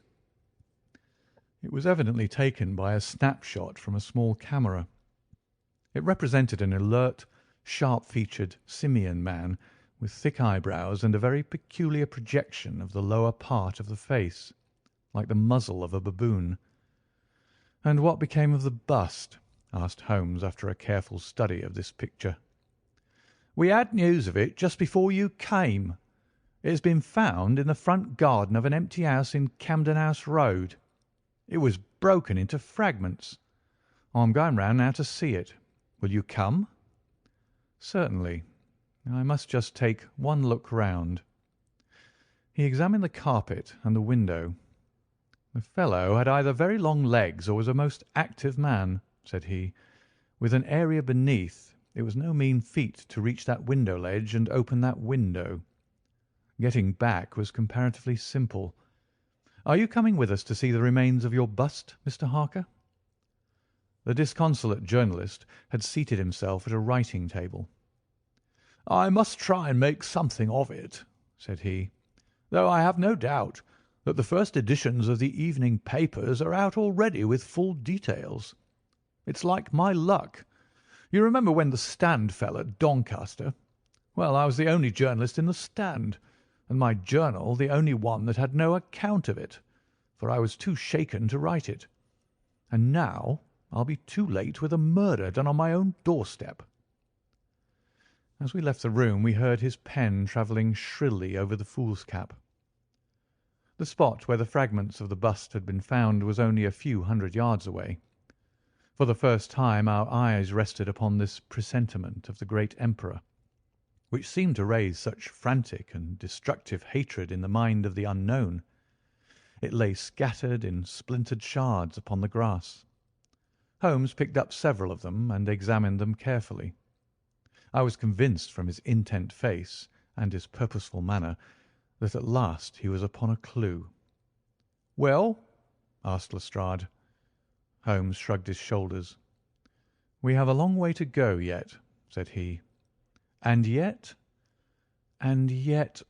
well, we have some suggestive facts to act upon. The possession of this trifling bust was worth more, in the eyes of this strange criminal, than a human life. That is one point. Then there is the singular fact that he did not break it in the house or immediately outside the house, if to break it was his sole object. "He was rattled and bustled by meeting this other fellow. He hardly knew what he was doing." "Well, that's likely enough, but I wish to call your attention very particularly to the position of this house, in the garden of which the bust was destroyed." Lestrade looked about him. "It was an empty house, and so he knew that he would not be disturbed in the garden." "Yes, but there is another empty house farther up the street which he must have passed before he came to this one. Why did he not break it there, since it is evident that every yard that he carried it increased the risk of someone meeting him?" "I give it up," said Lestrade. Holmes pointed to the street lamp above our heads. He could see what he was doing here, and he could not there. That was his reason. "By Jove, that's true," said the detective. "Now that I come to think of it, Dr. Barnicot's bust was broken not far from his red lamp. Well, Mr. Holmes, what are we to do with that fact?" "To remember it, to docket it. We may come on something later which will bear upon it. What steps do you propose to take now, Lestrade?" "The most practical way of getting at it, in my opinion, is to identify the dead man. There should be no difficulty about that. When we've found out who he is and who his associates are, we should have a good start in learning what he was doing in Pitt Street last night, and who it was who met him and killed him on the doorstep of Mr. Horace Harker. Don't you think so?" "No doubt, and yet it is not quite the way in which I should approach the case." "What would you do, then?" "Oh, you must not let me influence you in any way. I suggest that you go on your line and I on mine.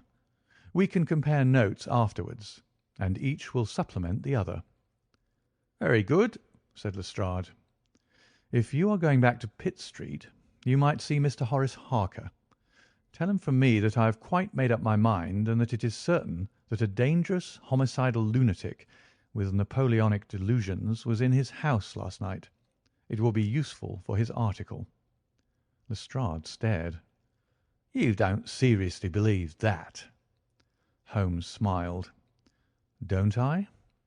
Well, perhaps I don't, but I'm sure that it will interest Mr. Horace Harker and the subscribers of the Central Press Syndicate. Now, Watson, I think that we shall find that we have a long and rather complex day's work before us. I should be glad, Lestrade, if you could make it convenient to meet us at Baker Street at 6 o'clock this evening. Until then, I should like to keep this photograph, found in the dead man's pocket. It is possible that I may have to ask your company and assistance upon a small expedition which will be undertaken tonight, if my chain of reasoning should prove to be correct. Until then, good-bye, and good luck." Sherlock Holmes and I walked together to the High Street, where we stopped at the shop of Harding Brothers, whence the bust had been purchased. A young assistant informed us that Mr. Harding would be absent until afternoon, and that he was himself a newcomer who could give us no information. Holmes's face showed his disappointment and annoyance. "Well, well, we can't expect to have it all our own way, Watson," he said at last. "We must come back in the afternoon. If Mr. Harding will not be here until then, I am, as you have no doubt surmised, endeavouring to trace these busts to their source, in order to find if there is not something peculiar which may account for their remarkable fate. Let us make for Mr. Morse Hudson of the Kennington Road, and see if he can throw any light upon the problem." A drive of an hour brought us to the picture dealer's establishment. He was a small, stout man with a red face and a peppery manner. "Yes, sir, on my very counter, sir," said he. "What we pay rates and taxes for I don't know, when any ruffian can come in and break one's goods. Yes, sir, it was I who sold Dr. Parnicott his 2 statues. Disgraceful, sir. A nihilist plot, that's what I make it. No one but an anarchist could go about breaking statues. Red Republicans, that's what I call 'em. Who did I get the statues from? Oh, I don't see what that's got to do with it. Well, if you really want to know, I got them from Gelder and Company, in Church Street, Stepney. They're a well-known house in the trade, and have been this 20 years. How many had I? 3. 2 and 1 are 3. 2 of Dr. Barnicott's, and 1 smashed in broad daylight on my own counter. Do I know that photograph? No, I don't. Yes, I do, though. Why, it's Beppo. He was a kind of Italian piecework man who made himself useful in the shop. He could carve a bit and gild and frame and do odd jobs. The fellow left me last week, and I've heard nothing of him since. No, I don't know where he came from, nor where he went to. I had nothing against him while he was here. He was gone 2 days before the bust was smashed." "Well, that's all we could reasonably expect from Morse Hudson," said Holmes, as we emerged from the shop. "We have this Beppo as a common factor, both in Kennington and in Kensington, so that is worth a 10-mile drive. Now, Watson, let us make for Gelder and Company of Stepney, the source and origin of the busts. I shall be surprised if we don't get some help down there." In rapid succession we passed through the fringe of fashionable London, Hotel London, theatrical London, literary London, commercial London, and finally maritime London, till we came to a riverside city of 100,000 souls, where the tenement houses swelter and reek with the outcasts of Europe. Here, in a broad thoroughfare, once the abode of wealthy city merchants, we found the sculpture works for which we searched. Outside was a considerable yard full of monumental masonry. Inside was a large room in which 50 workers were carving or moulding. The manager, a big blonde German, received us civilly and gave a clear answer to all Holmes's questions. A reference to his books showed that hundreds of casts had been taken from a marble copy of Devine's head of Napoleon, but that the 3 which had been sent to Morse Hudson a year or so before had been half of a batch of 6, the other 3 being sent to Harding Brothers of Kensington. There was no reason why those 6 should be different from any of the other casts. He could suggest no possible cause why anyone should wish to destroy them. In fact, he laughed at the idea. Their wholesale price was 6 shillings, but the retailer would get 12 or more. The cast was taken in 2 moulds from each side of the face, and then these 2 profiles of plaster of Paris were joined together to make the complete bust. The work was usually done by Italians, in the room we were in. When finished, the busts were put on a table in the passage to dry, and afterwards stored. That was all he could tell us. But the production of the photograph had a remarkable effect upon the manager.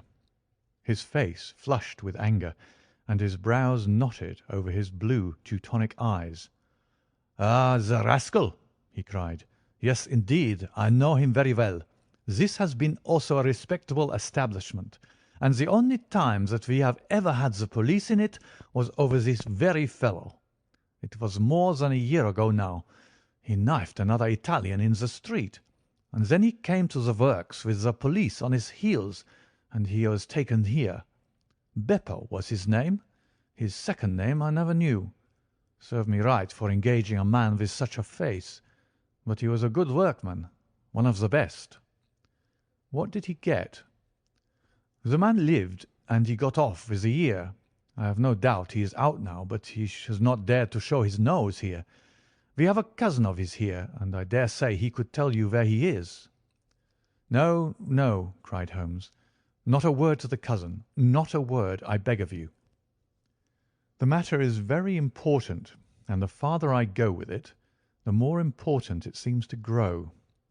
When you referred in your ledger to the sale of those casts, I observed that the date was June 3rd of last year. Could you give me the date when Beppo was arrested?" "I could tell you roughly by the pay list," the manager answered. "Yes," he continued, after some turning over of the pages. "He was paid last on May 20th. "Thank you," said Holmes. "I don't think that I need intrude upon your time and patience any more." With a last word of caution that he should say nothing as to our researches, we turned our faces westward once more. The afternoon was far advanced before we were able to snatch a hasty luncheon at a restaurant. A news bill at the entrance announced "Kensington outrage murder by a madman," and the contents of the paper showed that Mr. Horace Harker had got his account into print after all. 2 columns were occupied with a highly sensational and flowery rendering of the whole incident. Holmes propped it against the cruet stand and read it while he ate. Once or twice he chuckled. "This is all right, Watson," said he. "Listen to this. It is satisfactory to know that there can be no difference of opinion upon this case, since Mr. Lestrade, one of the most experienced members of the official force, and Mr. Sherlock Holmes, the well-known consulting expert, have each come to the conclusion that the grotesque series of incidents which have ended in so tragic a fashion arise from lunacy rather than from deliberate crime. No explanation save mental aberration can cover the facts. The press, Watson, is a most valuable institution if you only know how to use it. And now, if you have quite finished, we will hark back to Kensington and see what the manager of Harding Brothers has to say on the matter." The founder of that great emporium proved to be a brisk, crisp little person, very dapper and quick, with a clear head and a ready tongue. "Yes, sir. I have already read the account in the evening papers. Mr. Horace Harker is a customer of ours. We supplied him with the bust some months ago. We ordered 3 busts of that sort from Gelder and Company of Stepney. They are all sold now. To whom? Oh, I dare say by consulting our sales book we could very easily tell you. Yes, we have the entries here. One to Mr. Harker, you see, and one to Mr. Josiah Brown of Laburnum Lodge, Laburnum Vale, Chiswick, and one to Mr. Sanderford of Lower Grove Road, Reading. No, I have never seen this face which you show me in the photograph. You would hardly forget it, would you, sir? For I've seldom seen an uglier. Have we any Italians on the staff? Yes, sir. We have several among our workpeople and the cleaners. I dare say they might get a peep at that sales book if they wanted to. There is no particular reason for keeping a watch upon that book. Well, well, it's a very strange business, and I hope that you will let me know if anything comes of your inquiries. Holmes had taken several notes during Mr. Harding's evidence, and I could see that he was thoroughly satisfied by the turn which affairs were taking. He made no remark, however, save that unless we hurried we should be late for our appointment with Lestrade. Sure enough, when we reached Baker Street, the detective was already there, and we found him pacing up and down in a fever of impatience. This look of importance showed that his day's work had not been in vain. "Well," he asked, "what luck, Mr. Holmes?" "We have had a very busy day, and not entirely a wasted one," my friend explained. "We have seen both the retailers and also the wholesale manufacturers. I can trace each of the busts now from the beginning." "The busts!" cried Lestrade. "Well, well, you have your own methods, Mr. Sherlock Holmes, and it's not for me to say a word against them. But I think I've done a better day's work than you. I have identified the dead man." "You don't say so." "And found a cause for the crime." "Splendid." "We have an inspector who makes a specialty of Saffron Hill and the Italian Quarter. Well, this dead man had some Catholic emblem round his neck, and that, along with his colour, made me think he was from the south. Inspector Hill knew him the moment he caught sight of him. His name is Pietro Vanucci, from Naples, and he's one of the greatest cut-throats in London. He is connected with the Mafia, which, as you know, is a secret political society enforcing its decrees by murder. Now, you see how the affair begins to clear up. The other fellow is probably an Italian also, and a member of the Mafia. He's broken the rules in some fashion. Pietro is set upon his track. Probably the photograph we found in his pocket is the man himself, so that he may not knife the wrong person. He dogs the fellow. He sees him enter a house. He waits outside for him, and in the scuffle he receives his own death wound. How's that, Mr. Sherlock Holmes?" Holmes clapped his hands approvingly. "Excellent, Lestrade, excellent," he cried. "But I didn't quite follow your explanation of the destruction of the busts." "The busts? You never can get those busts out of your head. After all, that's nothing. Petty larceny, 6 months at the most. It is the murder that we're really investigating, and I tell you that I am gathering all the threads into my hands." "And the next stage?" "Is a very simple one. I shall go down with Hill to the Italian Quarter, find the man whose photograph we've got, and arrest him on the charge of murder. Will you come with us?" "I think not. I fancy we can attain our end in a simpler way. I can't say for certain, because it all depends upon a factor which is completely outside our control. But I have great hopes. In fact, the betting is exactly 2-1, that if you will come with us tonight, I shall be able to help you to lay him by the heels." "In the Italian Quarter?" "No, I fancy Chiswick is an address which is more likely to find him. If you will come with me to Chiswick tonight, Lestrade, I'll promise to go to the Italian Quarter with you tomorrow, and no harm will be done by the delay. And now I think that a few hours' sleep would do us all good, for I do not propose to leave before 11 o'clock, and it is unlikely that we shall be back before morning. You'll dine with us, Lestrade? And then you are welcome to the sofa, until it is time for us to start. In the meantime, Watson, I should be glad if you would ring for an express messenger, for I have a letter to send, and it is important that it should go at once." Holmes spent the evening in rummaging among the files of the old daily papers with which one of our lumber rooms was packed.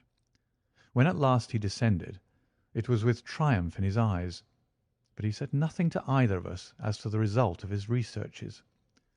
For my own part, I had followed step by step the methods by which he had traced the various windings of this complex case, and though I could not yet perceive the goal which we would reach, I understood clearly that Holmes expected this grotesque criminal to make an attempt upon the two remaining busts, one of which, I remembered, was at Chiswick. No doubt the object of our journey was to catch him in the very act, and I could not but admire the cunning with which my friend had inserted a wrong clue in the evening paper, so as to give the fellow the idea that he could continue his scheme with impunity. I was not surprised when Holmes suggested that I should take my revolver with me. He had himself picked up the loaded hunting crop, which was his favourite weapon. A four-wheeler was at the door at 11, and in it we drove to a spot at the other side of Hammersmith Bridge. Here the cabman was directed to wait. A short walk brought us to a secluded road fringed with pleasant houses, each standing in its own grounds. In the light of a street lamp we read "Laburnum Villa" upon the gate-post of one of them. The occupants had evidently retired to rest, for all was dark save for a fanlight over the hall door, which shed a single blurred circle onto the garden path. The wooden fence which separated the grounds from the road threw a dense black shadow upon that inner side, and here it was that we crouched. "I fear that you'll have a long wait," Holmes whispered. "We may thank our stars that it is not raining. I don't think we can even venture to smoke to pass the time. However, it's a 2-to-1 chance that we get something to pay us for our trouble." It proved, however, that our vigil was not to be so long as Holmes had led us to fear, and it ended in a very sudden and singular fashion. In an instant, without the least sound to warn us of his coming, the garden gate swung open, and a lithe, dark figure, as swift and active as an ape, rushed up the garden path. We saw it whisk past the light thrown from over the door and disappear against the black shadow of the house. There was a long pause, during which we held our breath, and then a very gentle creaking sound came to our ears. The window was being opened. The noise ceased, and again there was a long silence. The fellow was making his way into the house. We saw the sudden flash of a dark lantern inside the room. What he sought was evidently not there, for again we saw the flash through another blind and then through another. "Let us go to the open window. We'll nab him as he climbs out," Lestrade whispered. But before we could move, the man had emerged again. As he came out into the glimmering patch of light, we saw that he carried something white under his arm. He looked stealthily all around him. The silence of the deserted street reassured him. Turning his back upon us, he laid down his burden, and the next instant there was the sound of a sharp tap, followed by a clatter and rattle. The man was so intent upon what he was doing that he never heard our steps as we stole across the grass plot. With the bound of a tiger, Holmes was on his back, and an instant later Lestrade and I had him by either wrist, and the handcuffs had been fastened. As we turned him over, I saw a hideous, sallow face with writhing, furious features glaring up at us, and I knew that it was indeed the man of the photograph whom we had secured. But it was not our prisoner to whom Holmes was giving his attention. Squatted on the doorstep, he was engaged in most carefully examining that which the man had brought from the house. It was a bust of Napoleon, like the one which we had seen that morning, and it had been broken into similar fragments. Carefully, Holmes held each separate shard to the light, but in no way did it differ from any other shattered piece of plaster. He had just completed his examination when the hall lights flew up, the door opened, and the owner of the house, a jovial, rotund figure in shirt and trousers, presented himself. "Mr. Josiah Brown, I suppose," said Holmes. "Yes, sir, and you, no doubt, are Mr. Sherlock Holmes. I had the note which you sent by the express messenger, and I did exactly what you told me. We locked every door on the inside and awaited developments. Well, I'm very glad to see that you have got the rascal. I hope, gentlemen, that you will come in and have some refreshment." However, Lestrade was anxious to get his man into safe quarters, so within a few minutes our cab had been summoned, and we were all four upon our way to London. Not a word would our captive say, but he glared at us from the shadow of his matted hair, and once, when my hand seemed within his reach, he snapped at it like a hungry wolf. We stayed long enough at the police station to learn that a search of his clothing revealed nothing save a few shillings and a long sheath knife, the handle of which bore copious traces of recent blood. "That's all right," said Lestrade, as we parted. "Hill knows all these gentry, and we'll give a name to him. You'll find that my theory of the Mafia will work out all right. But I'm sure I'm exceedingly obliged to you, Mr. Holmes, for the workmanlike way in which you've laid hands upon him. I don't quite understand it all yet."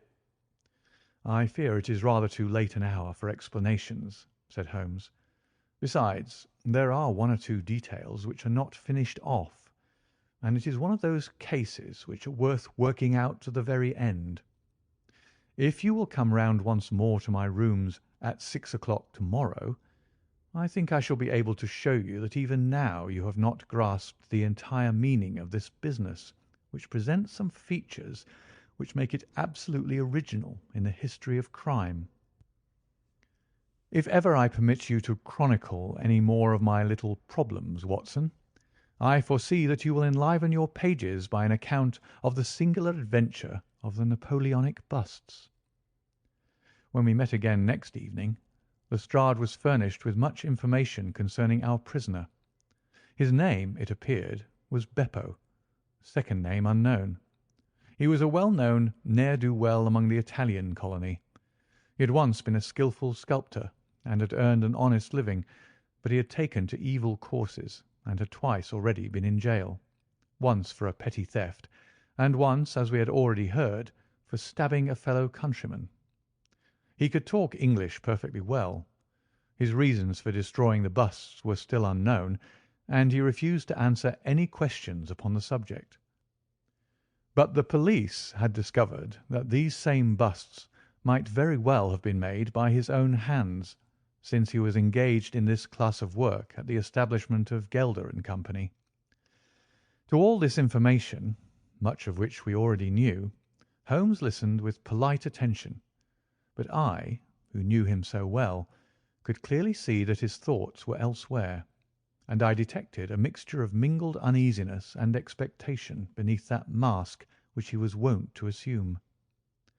At last he started in his chair, and his eyes brightened. There had been a ring at the bell.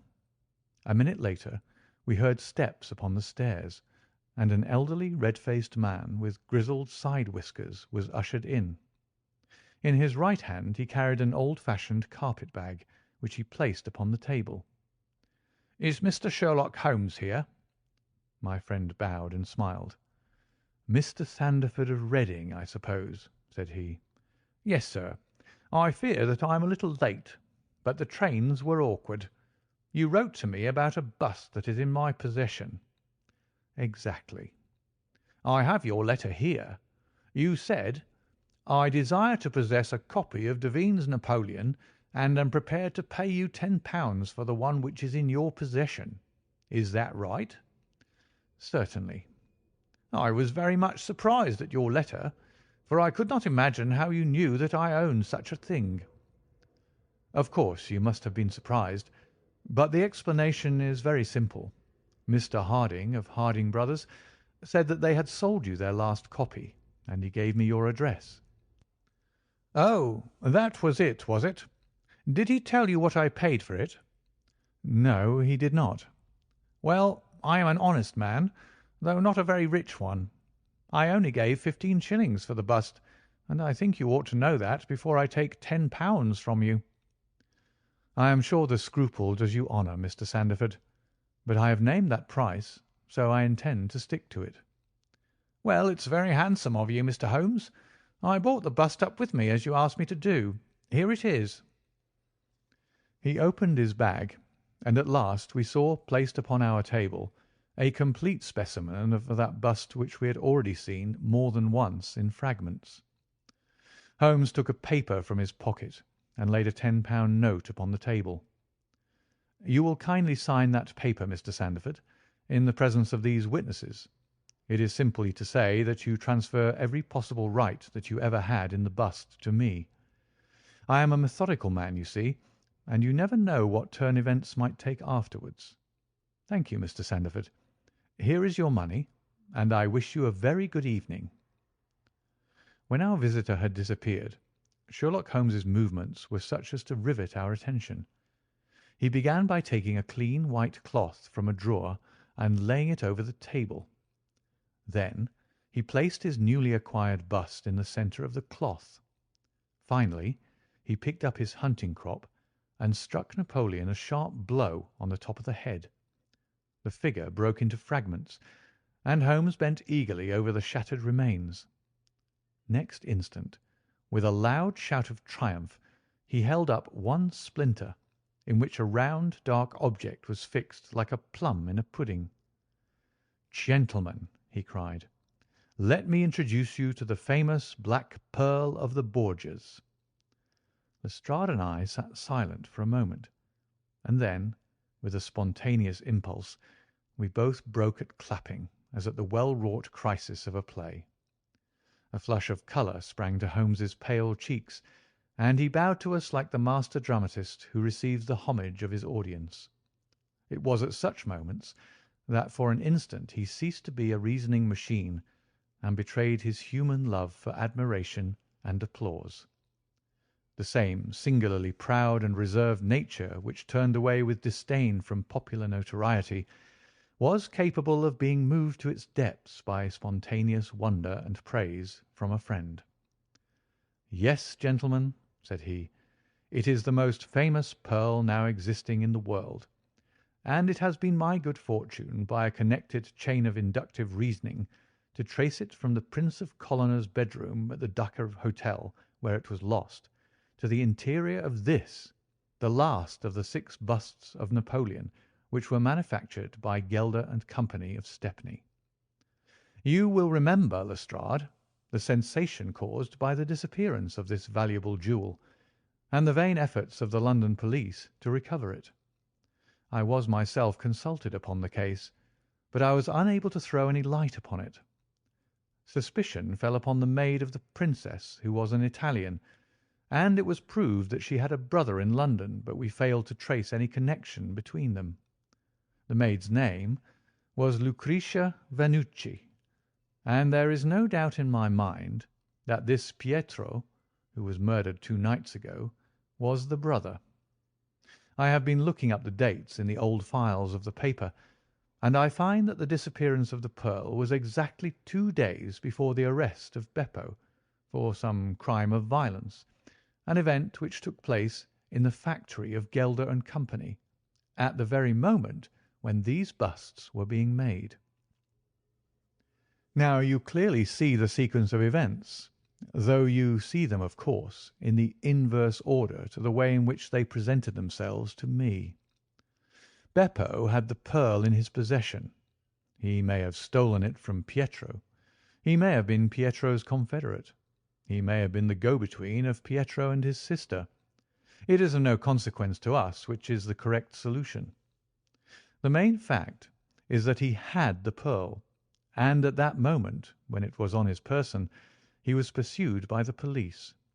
He made for the factory in which he worked, and he knew that he had only a few minutes in which to conceal this enormously valuable prize, which would otherwise be found on him when he was searched. 6 plaster casts of Napoleon were drying in the passage. One of them was still soft. In an instant, Beppo, a skilful workman, made a small hole in the wet plaster, dropped in the pearl, and with a few touches covered over the aperture once more. It was an admirable hiding-place. No one could possibly find it. But Beppo was condemned to a year's imprisonment, and in the meanwhile his 6 busts were scattered over London. He could not tell which contained his treasure. Only by breaking them could he see.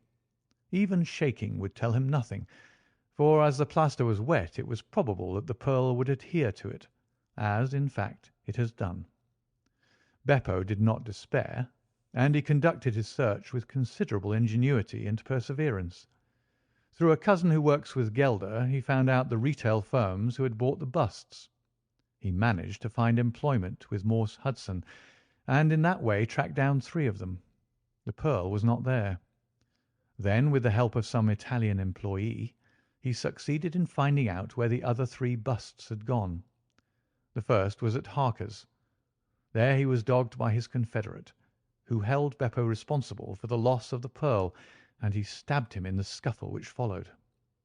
If he was his confederate, why should he carry his photograph? I asked. As a means of tracing him, if he wished to inquire about him from any third person. That was the obvious reason. Well, after the murder I calculated that Beppo would probably hurry rather than delay his movements. He would fear that the police would read his secret, and so he hastened on before they could get ahead of him. Of course, I could not say that he had not found the pearl in Harker's bust. I had not even concluded for certain that it was the pearl, but it was evident to me that he was looking for something, since he carried the bust past the other houses in order to break it in the garden which had a lamp overlooking it. Since Harker's bust was 1 in 3, the chances were exactly as I told you, 2 to 1 against the pearl being inside it. There remained 2 busts, and it was obvious that he would go for the London one first. I warned the inmates of the house so as to avoid a second tragedy, and we went down with the happiest results. By that time, of course, I knew for certain that it was the Borgia pearl that we were after. The name of the murdered man linked the one event with the other. There only remained a single bust, the Reading one, and the pearl must be there. I bought it in your presence from the owner, and there it lies." We sat in silence for a moment. "Well," said Lestrade, "I've seen you handle a good many cases, Mr. Holmes, but I don't know that I've ever known a more workmanlike one than that. We're not jealous of you at Scotland Yard. No, sir. We're very proud of you, and if you come down to-morrow, there's not a man from the oldest inspector to the youngest constable who wouldn't be glad to shake you by the hand." "Thank you," said Holmes. "Thank you." And as he turned away, it seemed to me that he was more nearly moved by the softer human emotions than I had ever seen him. A moment later he was the cold and practical thinker once more. "Put the pearl in the safe, Watson," said he, "and get out the papers of the Conk-Singleton forgery case. Good-bye, Lestrade. If any little problem comes your way, I shall be happy, if I can, to give you a hint or two as to its solution." End of the adventure of the Six Napoleons. Adventure 9. The Adventure of the Three Students. It was in the year 95 that a combination of events into which I need not enter caused Mr. Sherlock Holmes and myself to spend some weeks in one of our great university towns, and it was during this time that the small but instructive adventure which I am about to relate befell us. It will be obvious that any details which would help the reader exactly to identify the college or the criminal would be injudicious and offensive. So painful a scandal may well be allowed to die out. With due discretion, the incident itself may, however, be described, since it serves to illustrate some of those qualities to which my friend was remarkable. I will endeavour in my statement to avoid such terms as would serve to limit the events to any particular place, or give a clue as to the people concerned. We were reading at the time in furnished lodgings close to a library where Sherlock Holmes was pursuing some laborious researches in early English charters, researches which led to results so striking that they may be the subject of one of my future narratives. Here it was that one evening we received a visit from an acquaintance, Mr. Hilton Soames, tutor and lecturer at the College of St. Luke's. Mr. Soames was a tall, spare man of a nervous and excitable temperament. I had always known him to be restless in his manner, but on this particular occasion he was in such a state of uncontrollable agitation that it was clear something very unusual had occurred. "I trust, Mr. Holmes, that you can spare me a few hours of your valuable time. We have had a very painful incident at St. Luke's, and really, but for the happy chance of your being in town, I should have been at a loss what to do."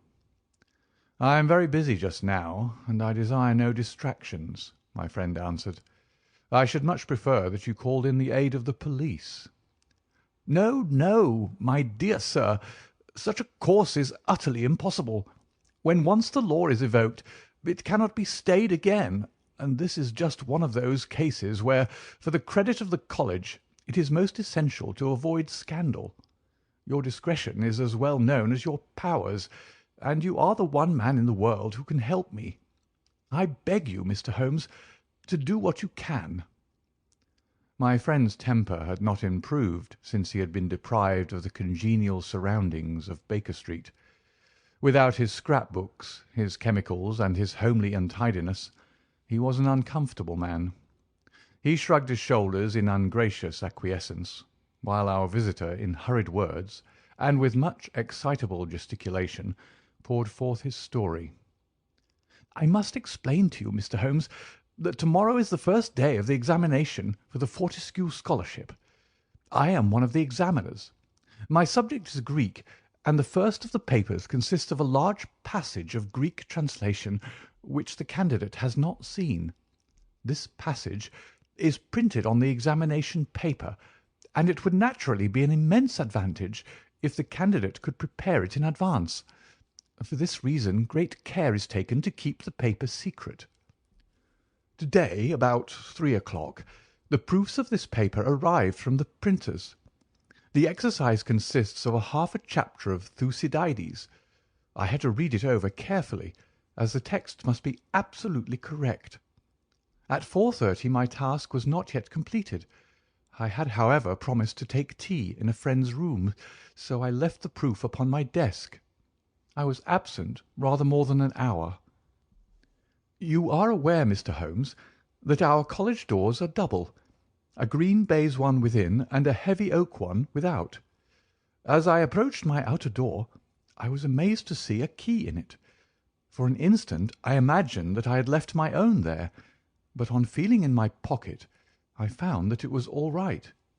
The only duplicate which existed, so far as I knew, was that which belonged to my servant Bannister, a man who has looked after my room for 10 years, and whose honesty is absolutely above suspicion. I found that the key was indeed his, that he had entered my room to know if I wanted tea, and that he had very carelessly left the key in the door when he came out. His visit to my room must have been within a very few minutes of my leaving it. His forgetfulness about the key would have mattered little upon any other occasion, but on this one day it has produced the most deplorable consequences. The moment I looked at my table, I was aware that someone had rummaged among my papers. The proof was in 3 long slips. I had left them all together. Now I found that one of them was lying on the floor, one was on the side table near the window, and the third was where I had left it. Holmes stirred for the first time. "The first page on the floor, the second in the window, the third where you left it," said he. "Exactly, Mr. Holmes. You amaze me. How could you possibly know that?" "Pray continue your very interesting statement." "For an instant I imagined that Bannister had taken the unpardonable liberty of examining my papers. He denied it, however, with the utmost earnestness, and I am convinced that he was speaking the truth. The alternative was that some one passing had observed the key in the door, had known that I was out, and had entered to look at the papers. A large sum of money is at stake, for the scholarship is a very valuable one, and an unscrupulous man might very well run a risk in order to gain an advantage over his fellows. Bannister was very much upset by the incident. He had nearly fainted when we found that the papers had undoubtedly been tampered with. I gave him a little brandy and left him collapsed in a chair while I made a most careful examination of the room.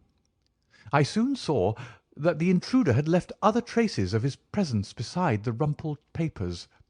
On the table in the window were several shreds from a pencil which had been sharpened. A broken tip of lead was lying there also.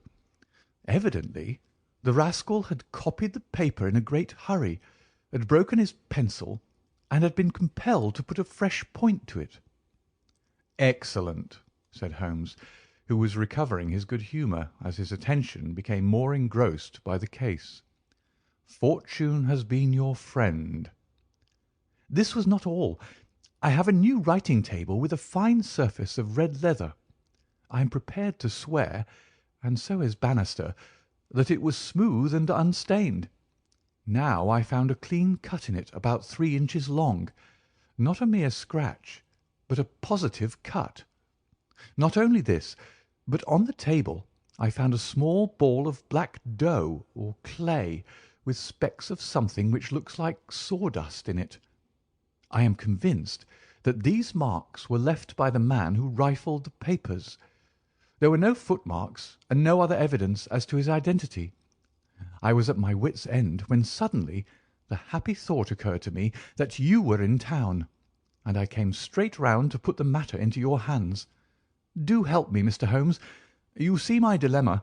Either I must find the man, or else the examination must be postponed until fresh papers are prepared, and since this cannot be done without explanation, there will ensue a hideous scandal, which will throw a cloud not only on the college but on the university. Above all things, I desire to settle the matter quietly and discreetly." "I shall be happy to look into it, and to give you such advice as I can," said Holmes, rising and putting on his overcoat. "The case is not entirely devoid of interest. Had anyone visited you in your room after the papers came to you?" "Yes, a young Dowlett Ras, an Indian student who lives on the same stair, came in to ask me some particulars about the examination." "For which he was entered?" "Yes." "And the papers were on your table?" "To the best of my belief, they were rolled up." "But might be recognised as proofs?" "Possibly." "No one else in your room?" "No." "Did anyone know that these proofs would be there?" "No one save the printer." "Did this man Bannister know?" "No, certainly not. No one knew." "Where is Bannister now?" "He was very ill, poor fellow. I left him collapsed in the chair. I was in such a hurry to come to you." "You left your door open?" "I locked up the papers first." "Then it amounts to this, Mr. Soames, that unless the Indian student recognised the roll as being proofs, the man who tampered with them came upon them accidentally without knowing that they were there." "So it seems to me." Holmes gave an enigmatic smile. "Well," said he, "let us go round.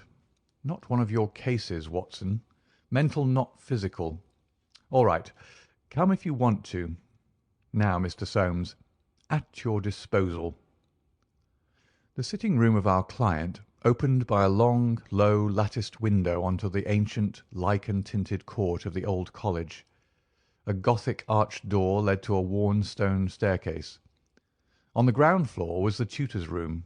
Above were 3 students, one on each story.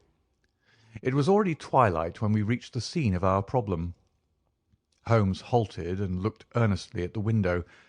Then he approached it, and standing on tiptoe with his neck craned, he looked into the room. "He must have entered through the door. There is no opening except the one pane," said our learned guide. "Dear me," said Holmes, and he smiled in a singular way as he glanced at our companion. "Well, if there is nothing to be learned here, we had best go inside. The lecturer unlocked the outer door and ushered us into his room. We stood at the entrance while Holmes made an examination of the carpet. "I am afraid there are no signs here," said he. "One could hardly hope for any upon so dry a day. Your servant seems to have quite recovered. You left him in a chair, you say. Which chair?" "By the window there." "I see. Near this little table. You can come in now. I have finished with the carpet. Let us take the little table first. Of course, what has happened is very clear. The man entered and took the papers sheet by sheet from the central table. He carried them over to the window table because from there he could see if you came across the courtyard, and so could effect an escape." "As a matter of fact, he could not," said Soames, "for I entered by the side door." "Ah, that's good. Well, anyhow, that was in his mind. Let me see the 3 strips. No finger impressions. No. Well, he carried over this one first, and he copied it. How long would it take him to do that, using every possible contraction? Quarter of an hour, not less. Then he tossed it down and seized the next. He was in the midst of that when your return caused him to make a very hurried retreat. Very hurried, since he had not time to replace the papers which would tell you that he had been there. You were not aware of any hurrying feet on the stair as you entered the outer door?" "No, I can't say I was." "Well, he wrote so furiously that he broke his pencil, and had, as you observe, to sharpen it again. This is of interest, Watson. The pencil was not an ordinary one. It was above the usual size, with a soft lead. The outer colour was dark blue, the maker's name was printed in silver lettering, and the piece remaining is only about 1.5 inches long. Look for such a pencil, Mr. Soames, and you have got your man. When I add that he possesses a large and very blunt knife, you have an additional aid." Mr. Soames was somewhat overwhelmed by this flood of information. "I can follow the other points," said he, "but really, in this matter of the length—" Holmes held out a small chip with the letters N.N. and a space of clear wood after them. "You see?" "No, I fear that even now—" "Watson, I have always done you an injustice. There are others. What could this N.N. be? Is it the end of a word? You are aware that Johann Faber is the most common maker's name. Is it not clear that there is just as much of the pencil left as usually follows the Johann?" He held the small table sideways to the electric light. "I was hoping that if the paper on which he wrote was thin, some trace of it might have come through upon this polished surface. No, I see nothing. I don't think there is anything more to be learned here. Now for the central table. This small pellet is, I presume, the black doughy mass you spoke of. Roughly pyramidal in shape and hollowed out, I perceive. As you say, there appear to be grains of sawdust in it. Dear me, this is very interesting. And the cut, a positive tear, I see. It began with a thin scratch and ended in a jagged hole. I am much indebted to you for directing my attention to this case, Mr. Soames. Where does that door lead to?" To my bedroom." "Have you been in it since your adventure?" "No, I came straight away for you." "I should like to have a glance around. What a charming old-fashioned room! Perhaps you will kindly wait a minute until I have examined the floor. No, I see nothing. What about this curtain? You hang your clothes behind it. If anyone were forced to conceal himself in this room, he must do it there, since the bed is too low and the wardrobe too shallow. No one there, I suppose." As Holmes drew the curtain, I was aware, from some little rigidity and alertness of his attitude, that he was prepared for an emergency. As a matter of fact, the drawn curtain disclosed nothing but 3 or 4 suits of clothes hanging from a line of pegs. Holmes turned away and stooped suddenly to the floor. "Hello! What's this?" said he.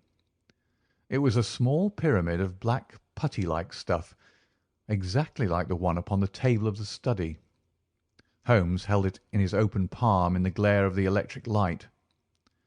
"Your visitor seems to have left traces in your bedroom as well as in your sitting-room, Mr. Soames." What could he have wanted there? "I think it is clear enough. You came back by an unexpected way, and so he had no warning until you were at the very door. What could he do? He caught up everything which would betray him, and he rushed into your bedroom to conceal himself." Good gracious, Mr. Holmes, do you mean to tell me that all the time I was talking to Bannister in this room we had the man prisoner if we had only known it? "So I read it." Surely there's another alternative, Mr. Holmes. I don't know whether you observed my bedroom window.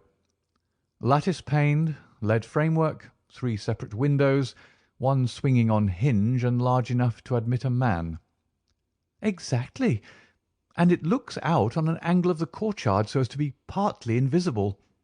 The man might have effected his entrance there, left traces as he passed through the bedroom, and finally, finding the door open, have escaped that way.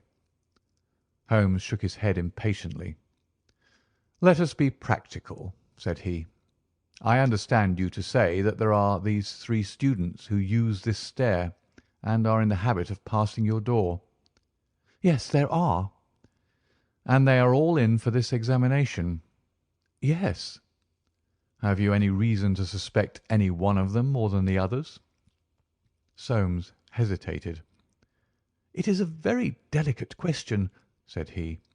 One hardly likes to throw suspicion where there are no proofs. "Let us hear the suspicions. I will look after the proofs." I will tell you, then, in a few words, the character of the 3 men who inhabit these rooms. The lower of the 3 is Gilchrist, a fine scholar and athlete, plays in the rugby team and the cricket team for the college, and got his blue for the hurdles and the long jump. He is a fine, manly fellow. His father was the notorious Sir Jabez Gilchrist, who ruined himself on the turf. My scholar has been left very poor, but he is hard-working and industrious. He will do well. The second floor is inhabited by Dowlett Ras, the Indian. He is a quiet, inscrutable fellow, as most of those Indians are. He is well up in his work, though his Greek is his weak subject. He is steady and methodical. The top floor belongs to Miles Maclaren. He is a brilliant fellow when he chooses to work, one of the brightest intellects of the university, but he is wayward, dissipated, and unprincipled. He was nearly expelled over a card scandal in his first year. He has been idling all this term, and he must look forward with dread to the examination." "Then it is he whom you suspect?" "I dare not go so far as that, but of the 3 he is perhaps the least unlikely." "Exactly. Now, Mr. Soames, let us have a look at your servant Bannister." He was a little, white-faced, clean-shaven, grizzly-haired fellow of 50. He was still suffering from this sudden disturbance of the quiet routine of his life. His plump face was twitching with his nervousness, and his fingers could not keep still. "We were investigating this unhappy business, Bannister," said his master. "Yes, sir." "I understand," said Holmes, "that you left your key in the door." "Yes, sir." "Was it not very extraordinary that you should do this on the very day when there were these papers inside?" "It was most unfortunate, sir, but I have occasionally done the same thing at other times." "When did you enter the room?" "It was about 4:30. That is Mr. Soames' tea time." "And how long did you stay?" "When I saw that he was absent, I withdrew at once." "Did you look at these papers on the table?" "No, sir, certainly not." "How came you to leave the key in the door?" "I had a tea tray in my hand, and I thought I'd come back for the key, then I forgot." "Has the outer door a spring lock?" "No, sir." "Then it was open all the time?" "Yes, sir." "Anyone in the room could get out?" "Yes, sir." When Mr. Soames returned and called for you, you were very much disturbed. Yes, sir. Such a thing has never happened during the many years that I've been here. I nearly fainted, sir." "So I understand. Where were you when you began to feel bad?" "Where was I, sir? Why, here, near the door." "That is singular, because you sat down in that chair over yonder near the corner. Why did you pass these other chairs?" "I don't know, sir. It didn't matter to me where I sat." "I really don't think he knew much about it, Mr. Holmes. He was looking very bad, quite ghastly." "You stayed here when your master left?" "Only for a minute or so. Then I locked the door and went to my room." "Whom do you suspect?" "Oh, I would not venture to say, sir. I don't believe there is any gentleman in this university who is capable of profiting by such an action. No, sir, I'll not believe it." "Thank you. That'll do," said Holmes. "Oh, one more word. You have not mentioned to any of the three gentlemen whom you attend that anything is amiss?" "No, sir, not a word." "You haven't seen any of them?" "No, sir." "Very good. Now, Mr. Soames, we will take a walk in the quadrangle, if you please." 3 yellow squares of light shone above us in the gathering gloom. "Your 3 birds are all in their nests," said Holmes, looking up. "Hullo! What's that? One of them seems restless enough." It was the Indian, whose dark silhouette appeared suddenly upon his blind. He was pacing swiftly up and down his room. "I should like to have a peep at each of them," said Holmes. "Is it possible?" "No difficulty in the world," Soames answered. "This set of rooms is quite the oldest in the college, and it is not unusual for visitors to go over them. Come along, and I will personally conduct you." "No names, please," said Holmes as we knocked at Gilchrist's door. A tall, flaxen-haired, slim young fellow opened it, and made us welcome when he understood our errand. There were some really curious pieces of mediaeval domestic architecture within. Holmes was so charmed with one of them that he insisted on drawing it in his notebook, broke his pencil, had to borrow one from our host, and finally borrowed a knife to sharpen his own. The same curious accident happened to him in the rooms of the Indian, a silent, little, hook-nosed fellow who eyed us askance and was obviously glad when Holmes's architectural studies had come to an end. I could not see that in either case Holmes had come upon the clue for which he was searching. Only at the third did our visit prove abortive. The outer door would not open to our knock, and nothing more substantial than a torrent of bad language came from behind it. "I don't care who you are. You can go to blazes," roared the angry voice. "Tomorrow's the exam, and I won't be drawn by anyone." "A rude fellow," said our guide, flushing with anger as we withdrew down the stair. Of course he did not realize that it was I who was knocking, but none the less his conduct was very uncourteous, and indeed, under the circumstances, rather suspicious. Holmes's response was a curious one. "Can you tell me his exact height?" he asked. "Really, Mr. Holmes, I cannot undertake to say. He is taller than the Indian, not so tall as Gilchrist. I suppose 5'6" would be about it." "That is very important," said Holmes. "And now, Mr. Soames, I wish you good night." Our guide cried aloud in his astonishment and dismay. "Good gracious, Mr. Holmes, you are surely not going to leave me in this abrupt fashion. You don't seem to realize the position. To-morrow is the examination.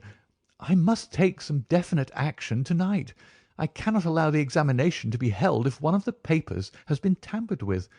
The situation must be faced." "You must leave it as it is. I shall drop round early to-morrow morning and chat the matter over. It is possible that I may be in a position then to indicate some course of action. Meanwhile you change nothing. Nothing at all." "Very good, Mr. Holmes." "You can be perfectly easy in your mind.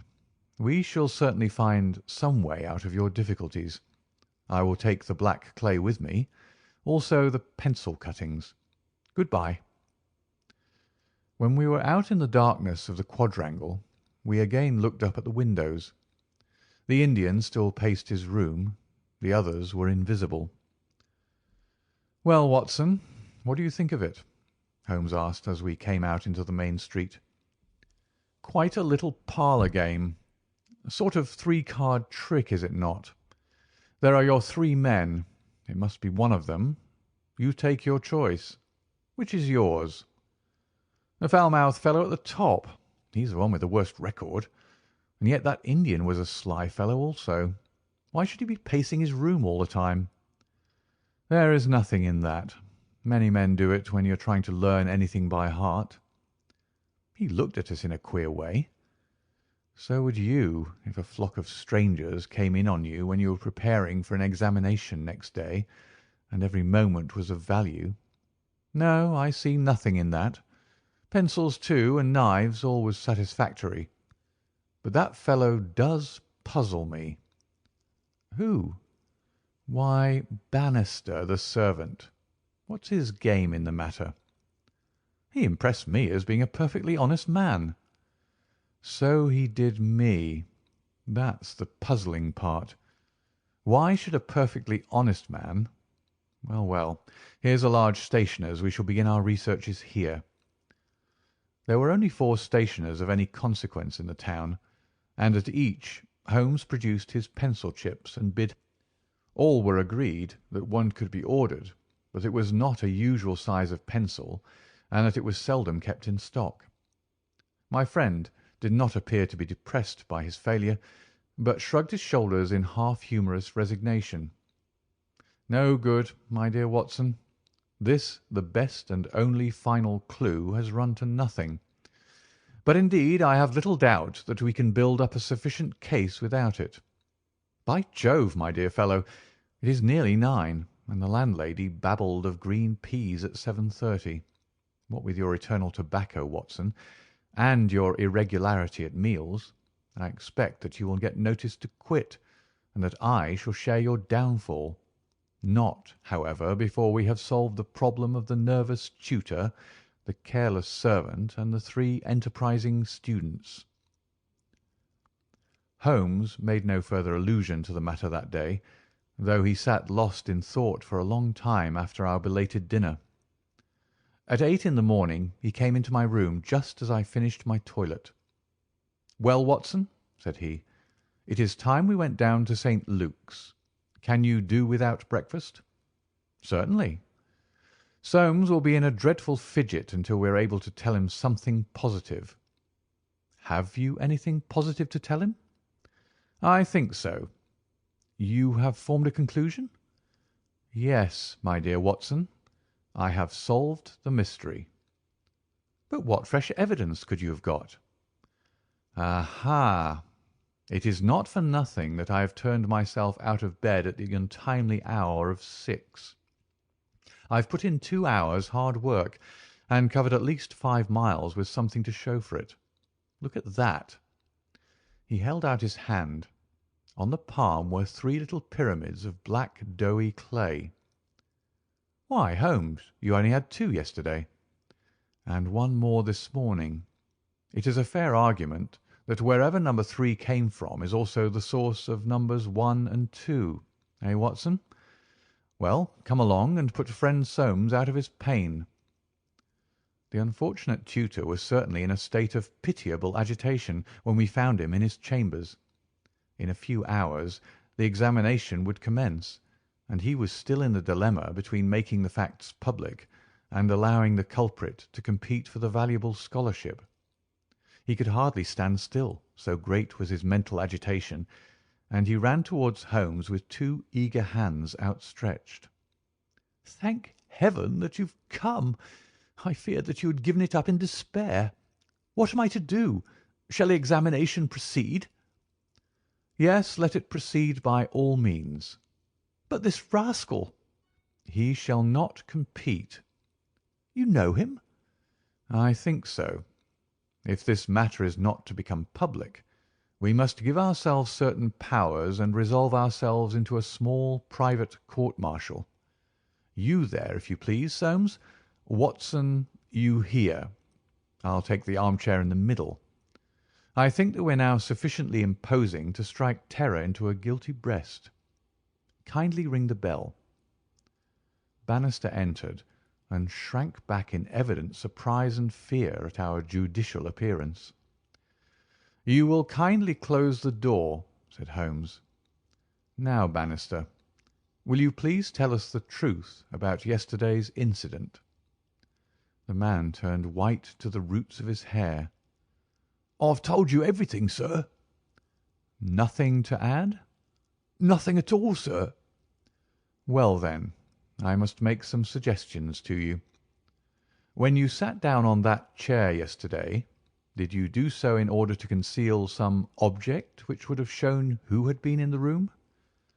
Bannister's face was ghastly. "No, sir, certainly not." "It is only a suggestion," said Holmes suavely. "I frankly admit that I am unable to prove it, but it seems probable enough, since the moment that Mr. Soames's back was turned, you released the man who was hiding in that bedroom." Bannister licked his dry lips. "There was no man, sir." "Ah, that's a pity, Bannister.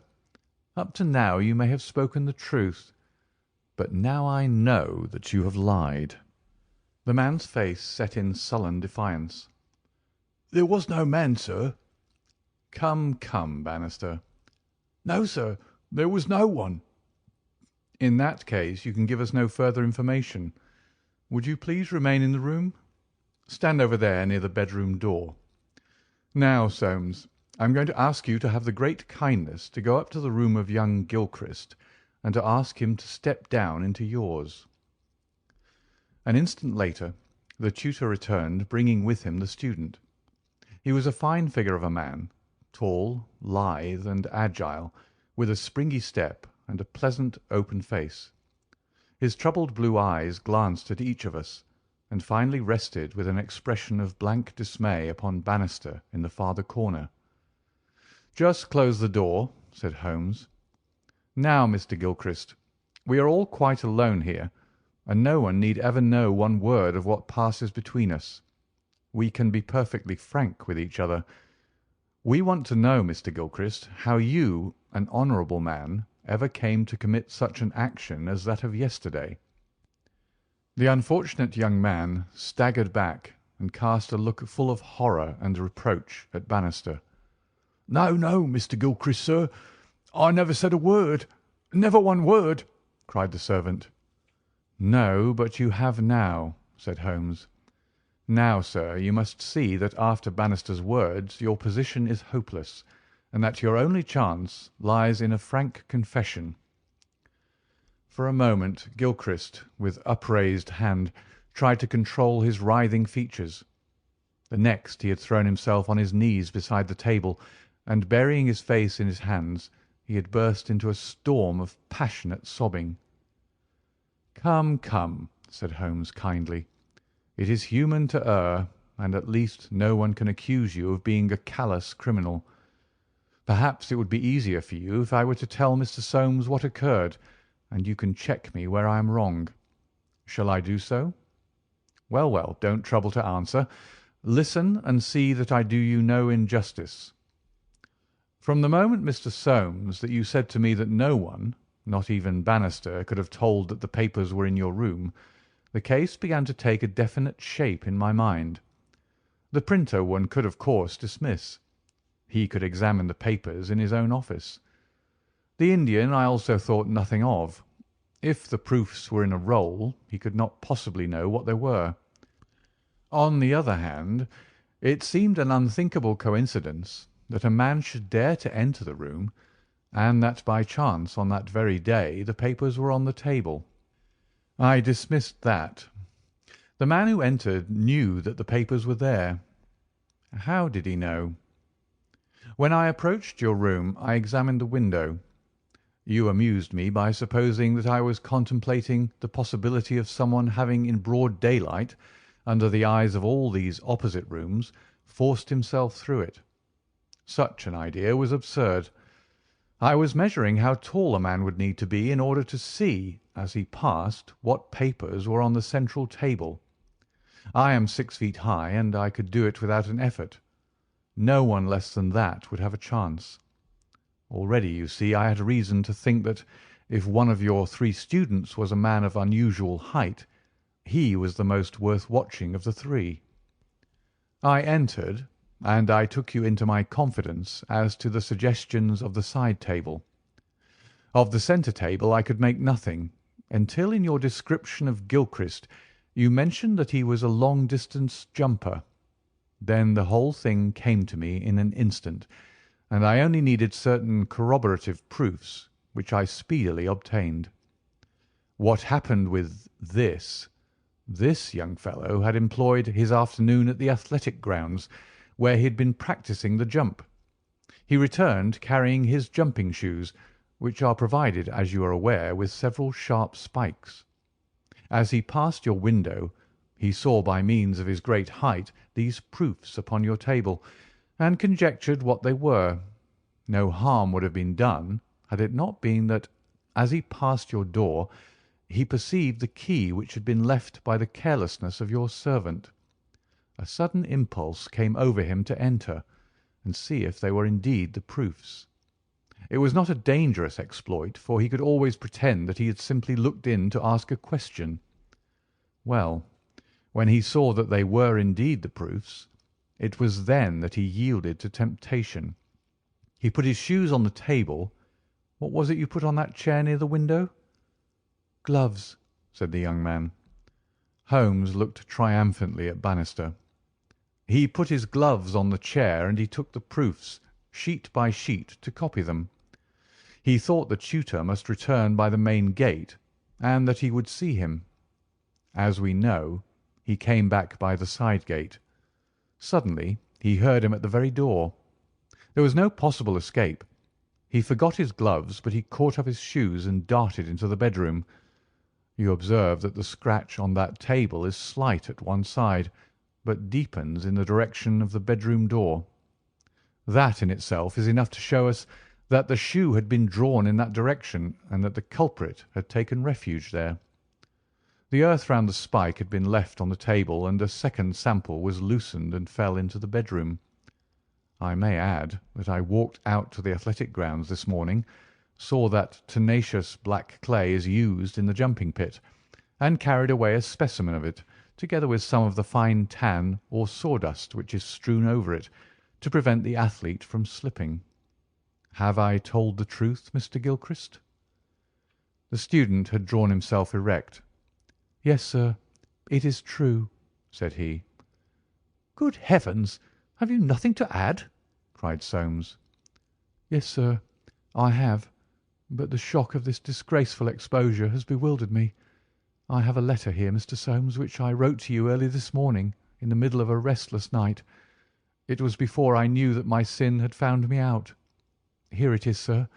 You will see that I have said I have determined not to go in for the examination. I have been offered a commission in the Rhodesian police, and I am going out to South Africa at once. I am indeed pleased to hear that you did not intend to profit by your unfair advantage, said Soames. But why did you change your purpose? Gilchrist pointed to Bannister. There is the man who set me in the right path, said he. Come now, Bannister, said Holmes. It will be clear to you from what I have said that only you could have let this young man out, since you were left in the room and must have locked the door when you went out. As to his escaping by that window, it was incredible. Can you not clear up the last point in this mystery and tell us the reasons for your action? It was simple enough, sir, if you only had known, but with all your cleverness it was impossible that you could know. Time was, sir, when I was butler to old Sir Jabez Gilchrist, this young gentleman's father. When he was ruined I came to the college as servant, but I never forgot my old employer, because he was down in the world. I watched his son all I could for the sake of the old days. Well, sir, when I came into this room yesterday, When the alarm was given, the very first thing I saw was Mr. Gilchrist's tan gloves lying in that chair. I knew those gloves well, and I understood their message. If Mr. Soames saw them, the game was up. I flopped down into that chair, and nothing would budge me until Mr. Soames he went for you. Then out came my poor young master, whom I dandled on my knee, and confessed it all to me. Wasn't it natural, sir, that I should save him? And wasn't it natural also that I should try to speak to him as his dead father would have done, and make him understand that he could not profit by such a deed? Could you blame me, sir?" "No, indeed," said Holmes heartily, springing to his feet. "Well, Soames, I think we've cleared your little problem up, and our breakfast awaits us at home. Come, Watson. As to you, sir, I trust that a bright future awaits you in Rhodesia. For once you have fallen low. Let us see in the future how high you can rise." End of The Adventure of the Three Students. Adventure 10. The Adventure of the Golden Pince-Nez. When I look at the three massive manuscript volumes which contain our work for the year 1894, I confess that it is very difficult for me, out of such a wealth of material, to select the cases which are most interesting in themselves, and at the same time most conducive to a display of those peculiar powers for which my friend was famous. As I turn over the pages, I see my notes upon the repulsive story of the Red Leech and the terrible death of Crosby the banker. Here also I find an account of the Addleton tragedy, and the singular contents of the ancient British barrow. The famous Smith-Mortimer succession case comes also within this period, and so does the tracking and arrest of Huret, the boulevard assassin, an exploit which won for Holmes an autograph letter of thanks from the French President and the Order of the Legion of Honour. Each of these would furnish a narrative, but on the whole I am of opinion that none of them unites so many singular points of interest as the episode of Yoxley Old Place, which includes not only the lamentable death of young Willoughby Smith, but also those subsequent developments which threw so curious a light upon the causes of the crime. It was a wild, tempestuous night towards the close of November. Holmes and I sat together in silence all the evening. He engaged with a powerful lens, deciphering the remains of the original inscription upon a palimpsest. I, deep in a recent treatise upon surgery. Outside the wind howled down Baker Street, while the rain beat fiercely against the windows. It was strange there, in the very depths of the town, with 10 miles of man's handiwork on every side of us, to feel the iron grip of nature, and to be conscious that to the huge elemental forces all London was no more than the molehills that dot the fields. I walked to the window and looked out on the deserted street. The occasional lamps gleamed on the expanse of muddy road and shining pavement. A single cab was splashing its way from the Oxford Street end. "Well, Watson, it's as well we have not to turn out to-night," said Holmes, laying aside his lens and rolling up the palimpsest. "I've done enough for one sitting. It is trying work for the eyes. So far as I can make out, it is nothing more exciting than an Abbey's accounts dating from the second half of the 15th century. Hello! Hello! Hello! What's this?" Amid the droning of the wind there had come the stamping of a horse's hoofs, and the long grind of a wheel as it rasped against the curb. The cab which I had seen had pulled up at our door. "What can he want?" I ejaculated, as a man stepped out of it. "Want? He wants us, and we, my poor Watson, want overcoats and cravats and galoshes, and every aid that man ever invented to fight the weather. Wait a bit, though. There's the cab off again. There's hope yet. He'd have kept it if he had wanted us to come. Run down, my dear fellow, and open the door, for all virtuous folk have been long in bed." When the light of the hall lamp fell upon our midnight visitor, I had no difficulty in recognizing him. It was young Stanley Hopkins, a promising detective in whose career Holmes had several times shown a very practical interest. Is he in?" he asked eagerly. "Come up, my dear sir," said Holmes's voice from above. "I hope you have no designs upon such a night as this?" The detective mounted the stairs, and our lamp gleamed upon his shining waterproof. I helped him out of it, while Holmes knocked a blaze out of the logs in the grate. "Now, my dear Hopkins, draw up and warm your toes," said he. "Here's a cigar, and the doctor has a prescription containing hot water and a lemon, which is good medicine on a night like this. It must be something important which has brought you out in such a gale." "It is indeed, Mr. Holmes. I've had a bustling afternoon, I promise you. Did you see anything of the Yoxley case in the latest editions?" "I've seen nothing later than the 15th century to-day."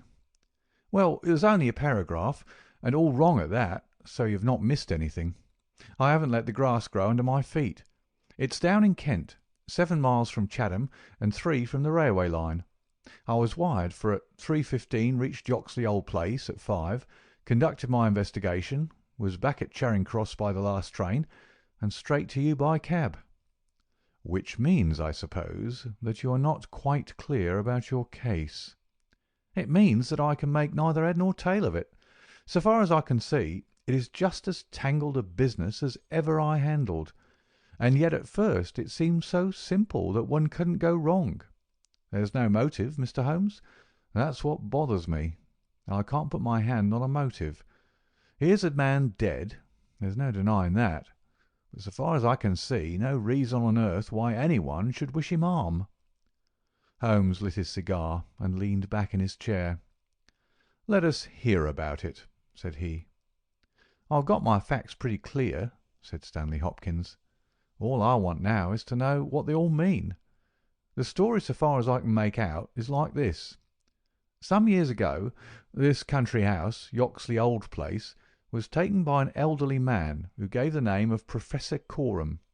He was an invalid, keeping his bed half the time, and the other half hobbling around the house with a stick, or being pushed about the grounds by the gardener in a bath chair. He was well liked by the few neighbours who called upon him, and he has the reputation down there of being a very learned man. His household used to consist of an elderly housekeeper, Mrs. Marker, and of a maid, Susan Tarleton. These have both been with him since his arrival, and they seem to be women of excellent character. The Professor is writing a learned book, and he found it necessary about a year ago to engage a secretary. The first 2 that he tried were not successes, but the third, Mr. Willoughby Smith, a very young man straight from the university, seems to have been just what his employer wanted. His work consisted in writing all the morning to the Professor's dictation, and he usually spent the evening in hunting up references and passages which bore upon the next day's work. This Willoughby Smith has nothing against him, either as a boy at Uppingham or as a young man at Cambridge. I've seen his testimonials, and from the first he was a decent, quiet, hard-working fellow, with no weak spot in him at all. And yet this is the lad who's met his death this morning in the Professor's study under circumstances which can point only to murder." The wind howled and screamed at the windows. Holmes and I drew closer to the fire, while the young inspector slowly and point by point developed his singular narrative. "If you were to search all England," said he, "I don't suppose you could find a household more self-contained or freer from outside influences. Whole weeks would pass, and not one of 'em go past the garden gate. The Professor was buried in his work, and existed for nothing else. Young Smith knew nobody in the neighbourhood, and lived very much as his employer did. The 2 women had nothing to take them from the house. Mortimer, the gardener, who wheels the bath chair, is an army pensioner, an old Crimean man of excellent character. He does not live in the house, but in a 3-room cottage at the other end of the garden. Those are the only people that you'd find within the grounds of Yoxley Old Place. At the same time, the gate of the garden is 100 yards from the main London to Chatham Road. It opens with a latch, and there's nothing to prevent anyone from walking in. Now, I'll give you the evidence of Susan Tarleton, who's the only person who can say anything positive about the matter. It was in the forenoon, between 11 and 12, She was engaged at the moment in hanging some curtains in the upstairs front bedroom. Professor Coram was still in bed, for when the weather's bad he seldom rises before midday. The housekeeper was busy with some work in the back of the house. Willoughby Smith had been in his bedroom, which he uses as a sitting-room, but the maid heard him at that moment pass along the passage and descend to the study immediately below her. She did not see him, but she says that she could not be mistaken in his quick, firm tread. She did not hear the study door close, but a minute or so later there was a dreadful cry in the room below. It was a wild, hoarse scream, so strange and unnatural that it might have come from either a man or a woman. At the same instant there was a heavy thud which shook the old house, and then all was silence. The maid stood petrified for a moment, and then, recovering her courage, she ran downstairs. The study door was shut, and she opened it. Inside, young Mr. Willoughby Smith was stretched upon the floor. At first she couldn't see no injury, but as she tried to raise him, she saw that blood was pouring from the underside of his neck. It was pierced by a very small but very deep wound, which had divided the carotid artery. The instrument with which the injury had been inflicted lay upon the carpet beside him. It was one of those small sealing-wax knives to be found on old-fashioned writing-tables, with an ivory handle and a stiff blade. It was part of the fittings of the Professor's own desk. At first the maid thought that young Smith was already dead, but on pouring some water from the carafe over his forehead, he opened his eyes for an instant. "The Professor," he murmured. "It was she." The maid is prepared to swear that those were the exact words. He tried desperately to say something else, and he held his right hand up in the air. Then he fell back dead. In the meantime, the housekeeper had also arrived upon the scene, but she was just too late to catch the young man's dying words. Leaving Susan with the body, she hurried to the Professor's room. He was sitting up in bed, horribly agitated, for he'd heard enough to convince him that something terrible had occurred. Mrs. Marker is prepared to swear that the Professor was still in his night-clothes, and indeed it was impossible for him to dress without the help of Mortimer, whose orders were to come at 12 o'clock. The Professor declares that he heard the distant cry, but that he knows nothing more. He can give no explanation of the young man's last words. The Professor, it was she, but imagines that they were the outcome of delirium. He believes that Willoughby Smith has not an enemy in the world, and can give no reason for the crime. His first action was to send Mortimer, the gardener, for the local police. A little later, the chief constable sent for me. Nothing was moved before I got there, and strict orders were given that no one should walk upon the paths leading to the house. It was a splendid chance of putting your theories into practice, Mr. Sherlock Holmes. There was really nothing wanting. "Except Mr. Sherlock Holmes," said my companion with a somewhat bitter smile. "Well, let us hear about it. What sort of a job did you make of it?" "I must ask you first, Mr. Holmes, to glance at this rough plan, which will give you a general idea of the position of the Professor's study and the various points of the case. It will help you in following my investigation." He unfolded the rough chart, which I here reproduce, and he laid it across Holmes's knee. I rose, and standing behind Holmes, studied it over his shoulder. It is very rough, of course, and it only deals with the points which seem to me to be essential. All the rest you'll see later for yourself. Now, first of all, presuming that the assassin entered the house, how did he or she come in? Undoubtedly by the garden path, and the back door from which there's direct access to the study. Any other way would have been exceedingly complicated. The escape must have also been made along that line, for of the two other exits from the room, one was blocked by Susan as she ran downstairs, and the other leads straight to the Professor's bedroom. I therefore directed my attention at once to the garden path, which was saturated with recent rain, and would certainly show any footmarks. My examination showed me that I was dealing with a cautious and expert criminal. No footmarks were to be found on the path. There could be no question, however, that someone had passed along the grass border which lines the path, and that he had done so in order to avoid leaving a track. I couldn't find anything in the nature of a distinct impression, but the grass was trodden down, and someone had undoubtedly passed. It could only have been the murderer, since neither the gardener nor anyone else had been there that morning, and the rain had only begun during the night. "One moment," said Holmes. "Where does this path lead to?" "To the road." "How long is it?" "100 yards or so." "At the point where the path passes through the gate, you could surely pick up the tracks." "Unfortunately, the path was tiled at that point." "Well, on the road itself?" "No, it was all trodden into mire." "Well, then, these tracks upon the grass, were they coming or going?" "It was impossible to say. There was never any outline." "A large foot or a small?" "You could not distinguish." Holmes gave an ejaculation of impatience. "It has been pouring rain and blowing a hurricane ever since," said he. "It will be harder to read now than the palimpsest. Well, well, it can't be helped. What did you do, Hopkins, after you had made certain that you had made certain of nothing?" "I think I made certain of a good deal, Mr. Holmes. I knew that someone had entered the house cautiously from without. I next examined the corridor. It is lined with cocoanut matting and had taken no impression of any kind. This brought me into the study itself.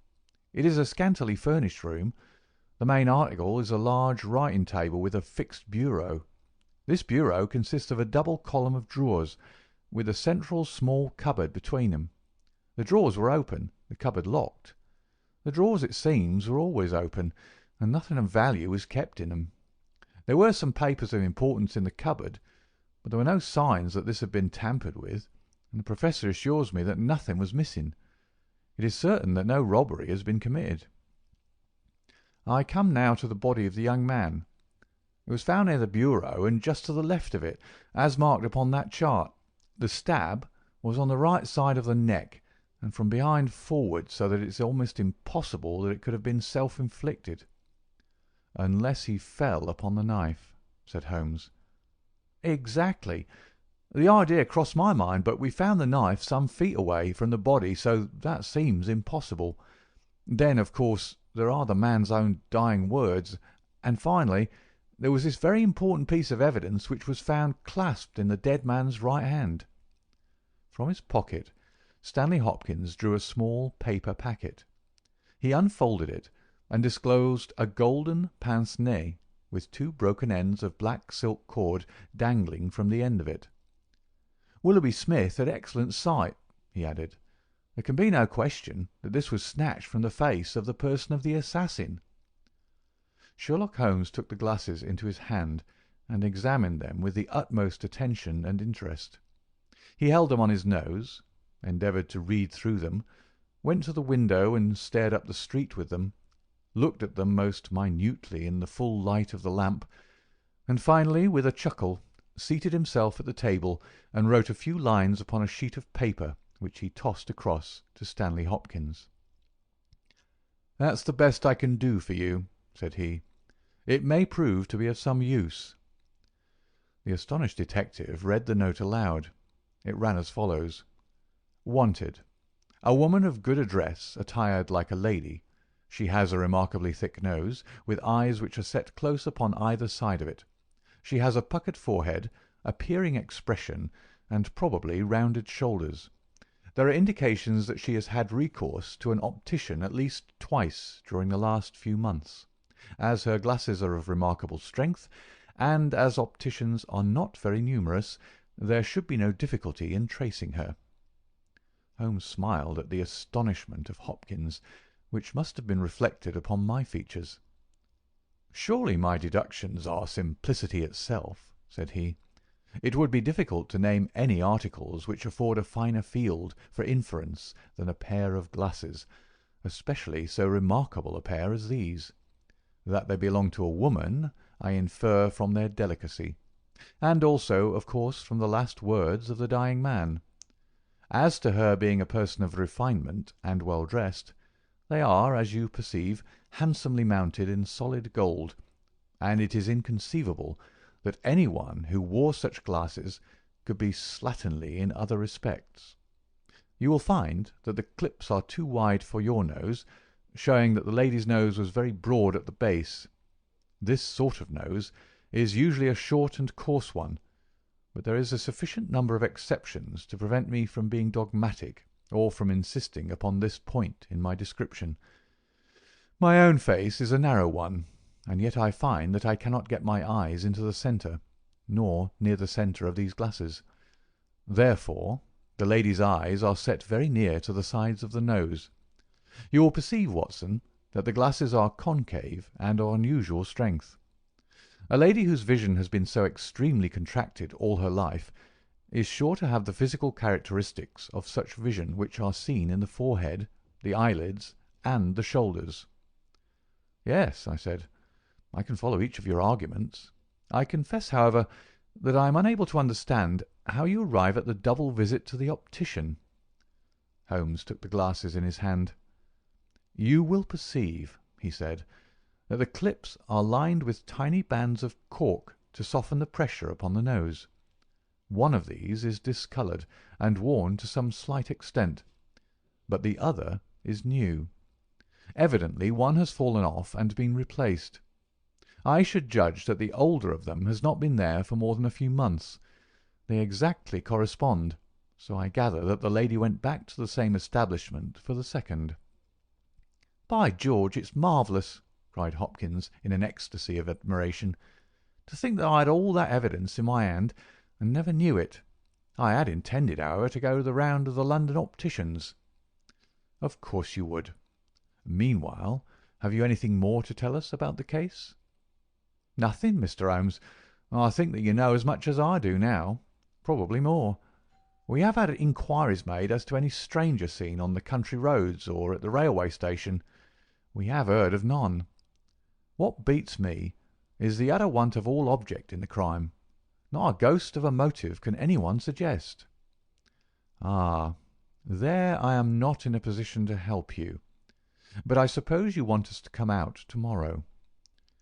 If it's not asking too much, Mr. Holmes, there's a train from Charing Cross to Chatham at 6 in the morning, and we should be at Yoxley Old Place between 8 and 9.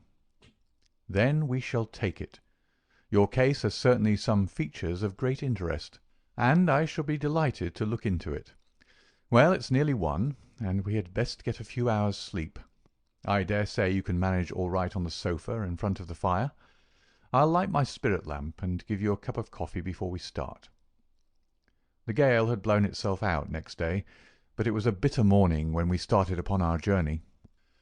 We saw the cold winter sun rise over the dreary marshes of the Thames and the long sullen reaches of the river, which I shall ever associate with our pursuit of the Andaman Islander in the earlier days of our career. After a long and weary journey, we alighted at a small station some miles from Chatham. While a horse was being put into a trap at the local inn, we snatched a hurried breakfast, and so we were all ready for the business when we at last arrived at Yoxley Old Place. A constable met us at the garden gate. "Well, Wilson, any news?" "No, sir, nothing." "No reports of any stranger seen?" "No, sir. Down at the station they're certain that no stranger either came or went yesterday." "Have you had any inquiries made at inns and lodgings?" "Yes, sir. There is no one that we cannot account for." "Well, it's only a reasonable walk to Chatham. Anyone might stay there or take a train without being observed. This is the garden path of which I spoke, Mr. Holmes. I'll pledge my word that there was no mark on it yesterday." "On which side were the marks on the grass?" "This side, sir.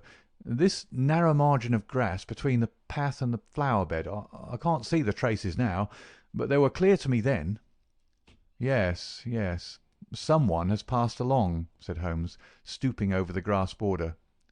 "Our lady must have picked her steps carefully, must she not, since on the one side she would leave a track on the path, and on the other an even clearer one on the soft bed."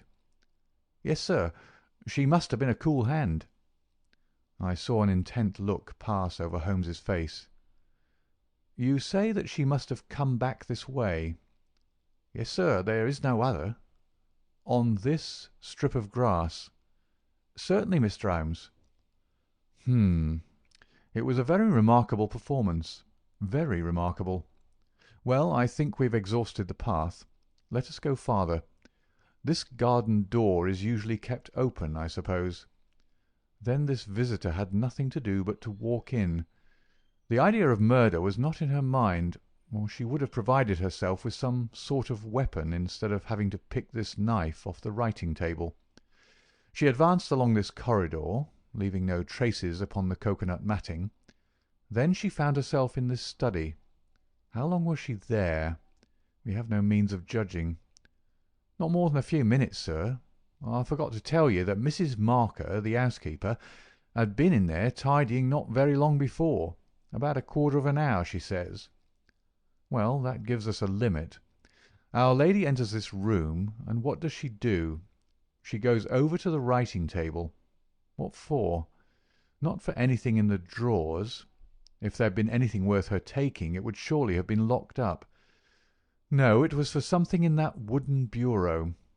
Hello! What is that scratch upon the face of it?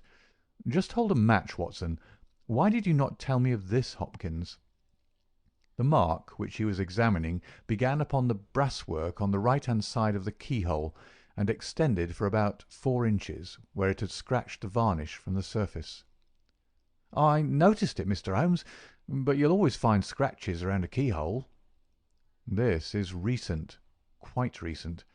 See how the brass shines where it is cut. An old scratch would be the same colour as the surface. Look at it through my lens. There's the varnish, too, like earth on each side of a furrow. Is Mrs. Marker there? A sad-faced elderly woman came into the room. Did you dust this bureau yesterday morning? Yes, sir. Did you notice this scratch? No, sir, I did not. I'm sure you didn't, for a duster would have swept away those shreds of varnish. Who has the key of this bureau? The Professor keeps it on his watch chain. Is it a simple key? No, sir, it's a Chubb key. Very good, Mrs. Marker, you can go. Now we are making a little progress. Our lady enters the room, advances to the bureau, and either opens it or tries to do so. While she is thus engaged, young Willoughby Smith enters the room. In her hurry to withdraw the key, she makes this scratch upon the door. He seizes her, and she, snatching up the nearest object, which happens to be this knife, strikes at him in order to make him let go his hold. The blow is a fatal one. He falls, and she escapes, either with or without the object for which she has come. Is Susan the maid there? Could anyone have got away through that door after the time that you heard the cry, Susan? No, sir, it is impossible. Before I get down the stair I'd have seen anyone in the passage. Besides, the door never opened, or I would have heard it. That settles this exit. Then no doubt the lady went out the way she came.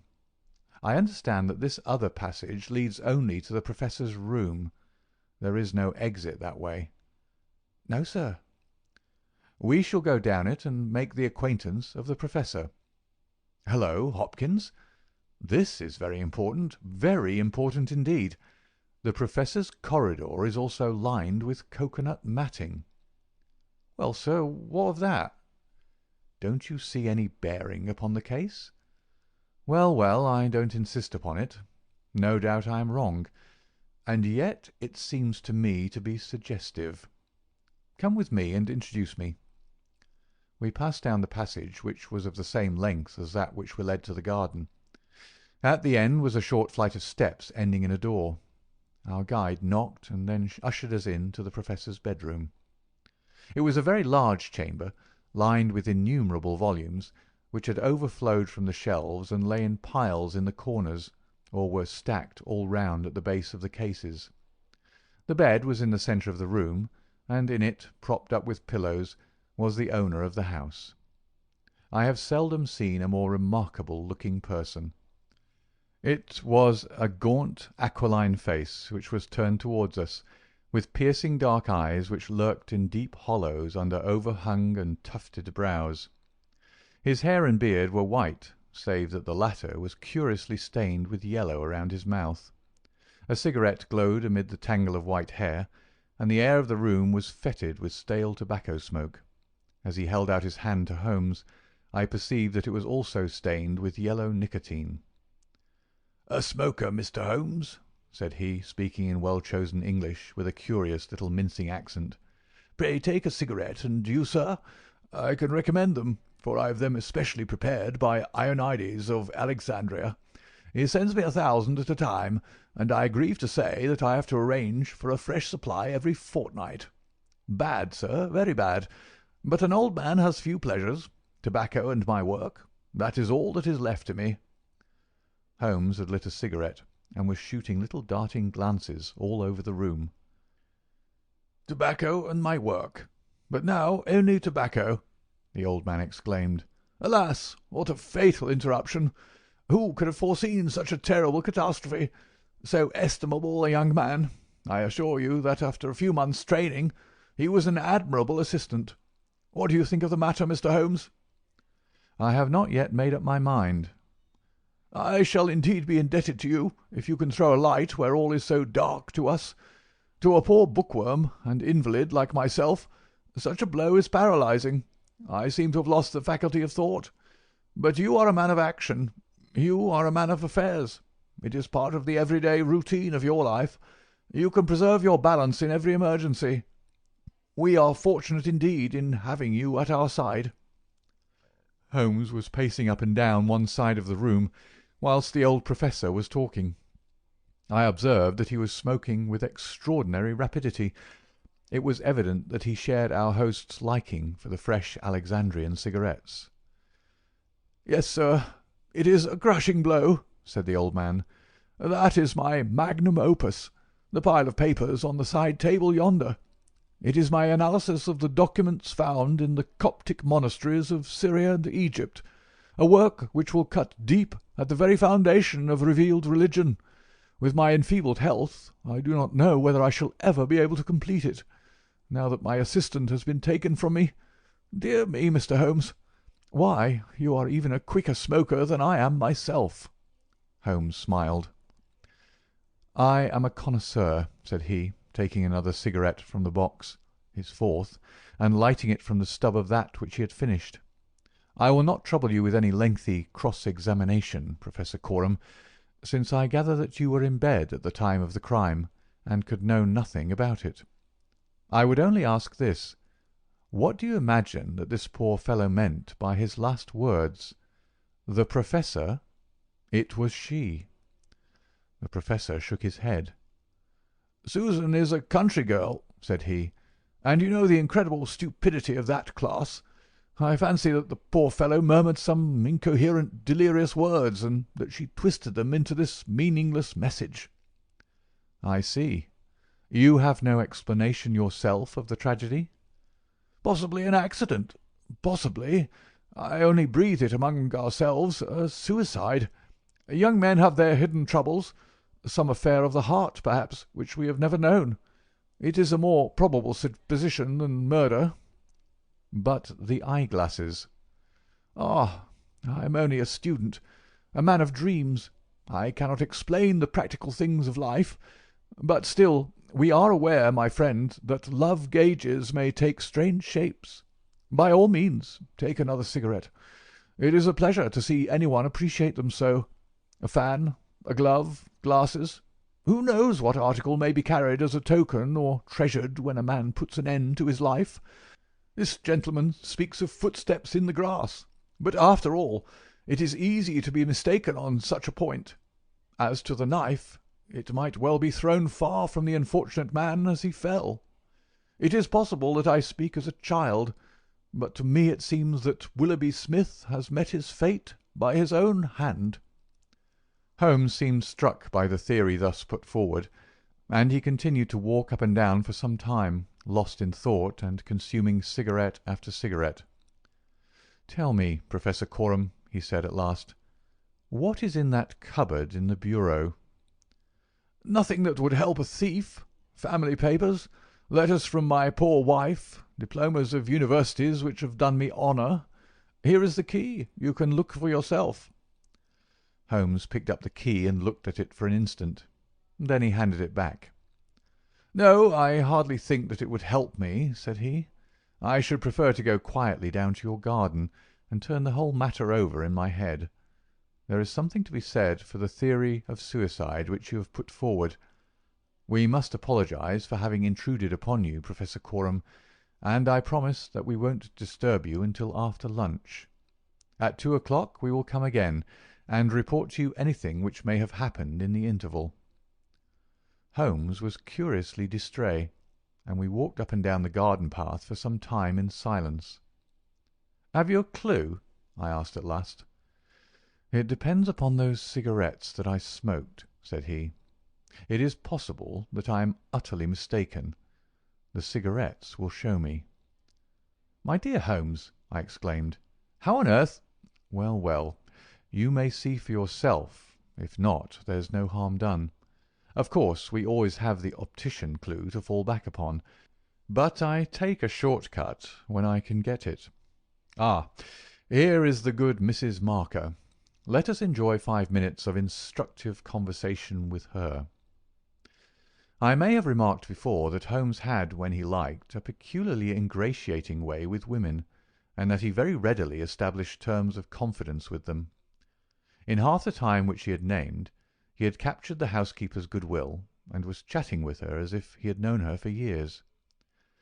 "Yes, Mr. Holmes, it is as you say, sir. He does smoke something terrible. All day and sometimes all night, sir. I've seen that room of a morning. Well, sir, you'd have thought it was a London fog. Poor young Mr. Smith. He was a smoker also, but not as bad as the Professor. His health, well, I don't know that it's better nor worse for the smoking." "Ah," said Holmes, "but it kills the appetite." "Well, I don't know about that, sir." "I suppose the Professor eats hardly anything." "Well, he is variable. I'll say that for him." "I'll wager he took no breakfast this morning, and won't face his lunch after all the cigarettes I saw him consume." "Well, you're out there, sir, as it happens, for he ate a remarkable big breakfast this morning. I don't know when I've known him to make a better one, and he's ordered a good dish of cutlets for the lunch. I'm surprised myself, for since I came into that room yesterday and saw young Mr. Smith lying there on the floor, I couldn't bear to look at food. Well, it takes all sorts to make a world, and the Professor hasn't let it take his appetite away." We loitered the morning away in the garden. Stanley Hopkins had gone down to the village to look into some rumours of a strange woman who had been seen by some children on the Chatham Road the previous morning. As to my friend, all his usual energy seemed to have deserted him. I had never known him handle a case in such a half-hearted fashion. Even the news brought back by Hopkins that he had found the children, and that they had undoubtedly seen a woman exactly corresponding with Holmes's description, and wearing either spectacles or eyeglasses, failed to rouse any sign of keen interest. He was more attentive when Susan, who waited upon us at lunch, volunteered the information that she believed Mr. Smith had been out for a walk yesterday morning, and that he had only returned half an hour before the tragedy occurred. I could not myself see the bearing of this incident, but I clearly perceived that Holmes was weaving it into the general scheme which he had formed in his brain. Suddenly he sprang from his chair and glanced at his watch. 2 o'clock, gentlemen," said he. "We must go up and have it out with our friend the Professor." The old man had just finished his lunch, and certainly his empty dish bore evidence to the good appetite with which his housekeeper had credited him. He was, indeed, a weird figure as he turned his white mane and his glowing eyes towards us. The eternal cigarette smouldered in his mouth. He had been dressed and was seated in an armchair by the fire. "Well, Mr. Holmes, have you solved this mystery yet?" He shoved a large tin of cigarettes which stood on a table beside him towards my companion. Holmes stretched out his hand at the same moment, and between them they tipped the box over the edge. For a minute or two we were all on our knees retrieving stray cigarettes from impossible places. When we rose again, I observed Holmes's eyes were shining and his cheeks tinged with colour. Only at a crisis have I seen those battle signals flying. "Yes," said he, "I have solved it." Stanley Hopkins and I stared in amazement. Something like a sneer quivered over the gaunt features of the old professor. "Indeed? In the garden?" "No, here." "Here? When?" "This instant." "You are surely joking, Mr. Sherlock Holmes. You compel me to tell you that this is too serious a matter to be treated in such a fashion." "I have forged and tested every link of my chain, Professor Coram, and I am sure that it is sound. What your motives are, or what exact part you play in this strange business, I am not yet able to say. In a few minutes I shall probably hear it from your own lips. Meanwhile I will reconstruct what is past for your benefit, so that you may know the information which I still require. A lady yesterday entered your study. She came with the intention of possessing herself of certain documents which were in your bureau. She had a key of her own. I have had an opportunity of examining yours, and I do not find that slight discoloration which the scratch made upon the varnish would have produced. You were not an accessory, therefore, and she came, so far as I can read the evidence, without your knowledge, to rob you." The Professor blew a cloud from his lips. "This is most interesting and instructive," said he. "Have you no more to add? Surely, having traced this lady so far, you can also say what has become of her." "I will endeavour to do so. In the first place, she was seized by your secretary and stabbed him in order to escape. This catastrophe I am inclined to regard as an unhappy accident, for I am convinced that the lady had no intention of inflicting so grievous an injury. An assassin does not come unarmed. Horrified by what she had done, she rushed wildly away from the scene of the tragedy. Unfortunately for her, she had lost her glasses in the scuffle, and as she was extremely short-sighted, she was really helpless without them. She ran down a corridor which she imagined to be that by which she had come. Both were lined with cocoanut matting, and it was only when it was too late that she understood that she had taken the wrong passage, and that her retreat was cut off behind her. What was she to do? She could not go back. She could not remain where she was. She must go on. She went on. She mounted a stair, pushed open a door, and found herself in your room. The old man sat with his mouth open, staring wildly at Holmes. Amazement and fear were stamped upon his expressive features. Now, with an effort, he shrugged his shoulders and burst into insincere laughter. "All very fine, Mr. Holmes," said he, "but there is one little flaw in your splendid theory. I was myself in my room, and I never left it during the day." "I am aware of that, Professor Coram." "And you mean to say that I could be upon that bed, and not be aware that a woman had entered my room?" "I never said so. You were aware of it. You spoke with her. You recognized her. You aided her to escape." Again the Professor burst into high-keyed laughter. He had risen to his feet, and his eyes glowed like embers. "You are mad!" he cried. "You are talking insanely. I helped her to escape! Where is she now?" "She is there," said Holmes, and he pointed to a high bookcase in the corner of the room.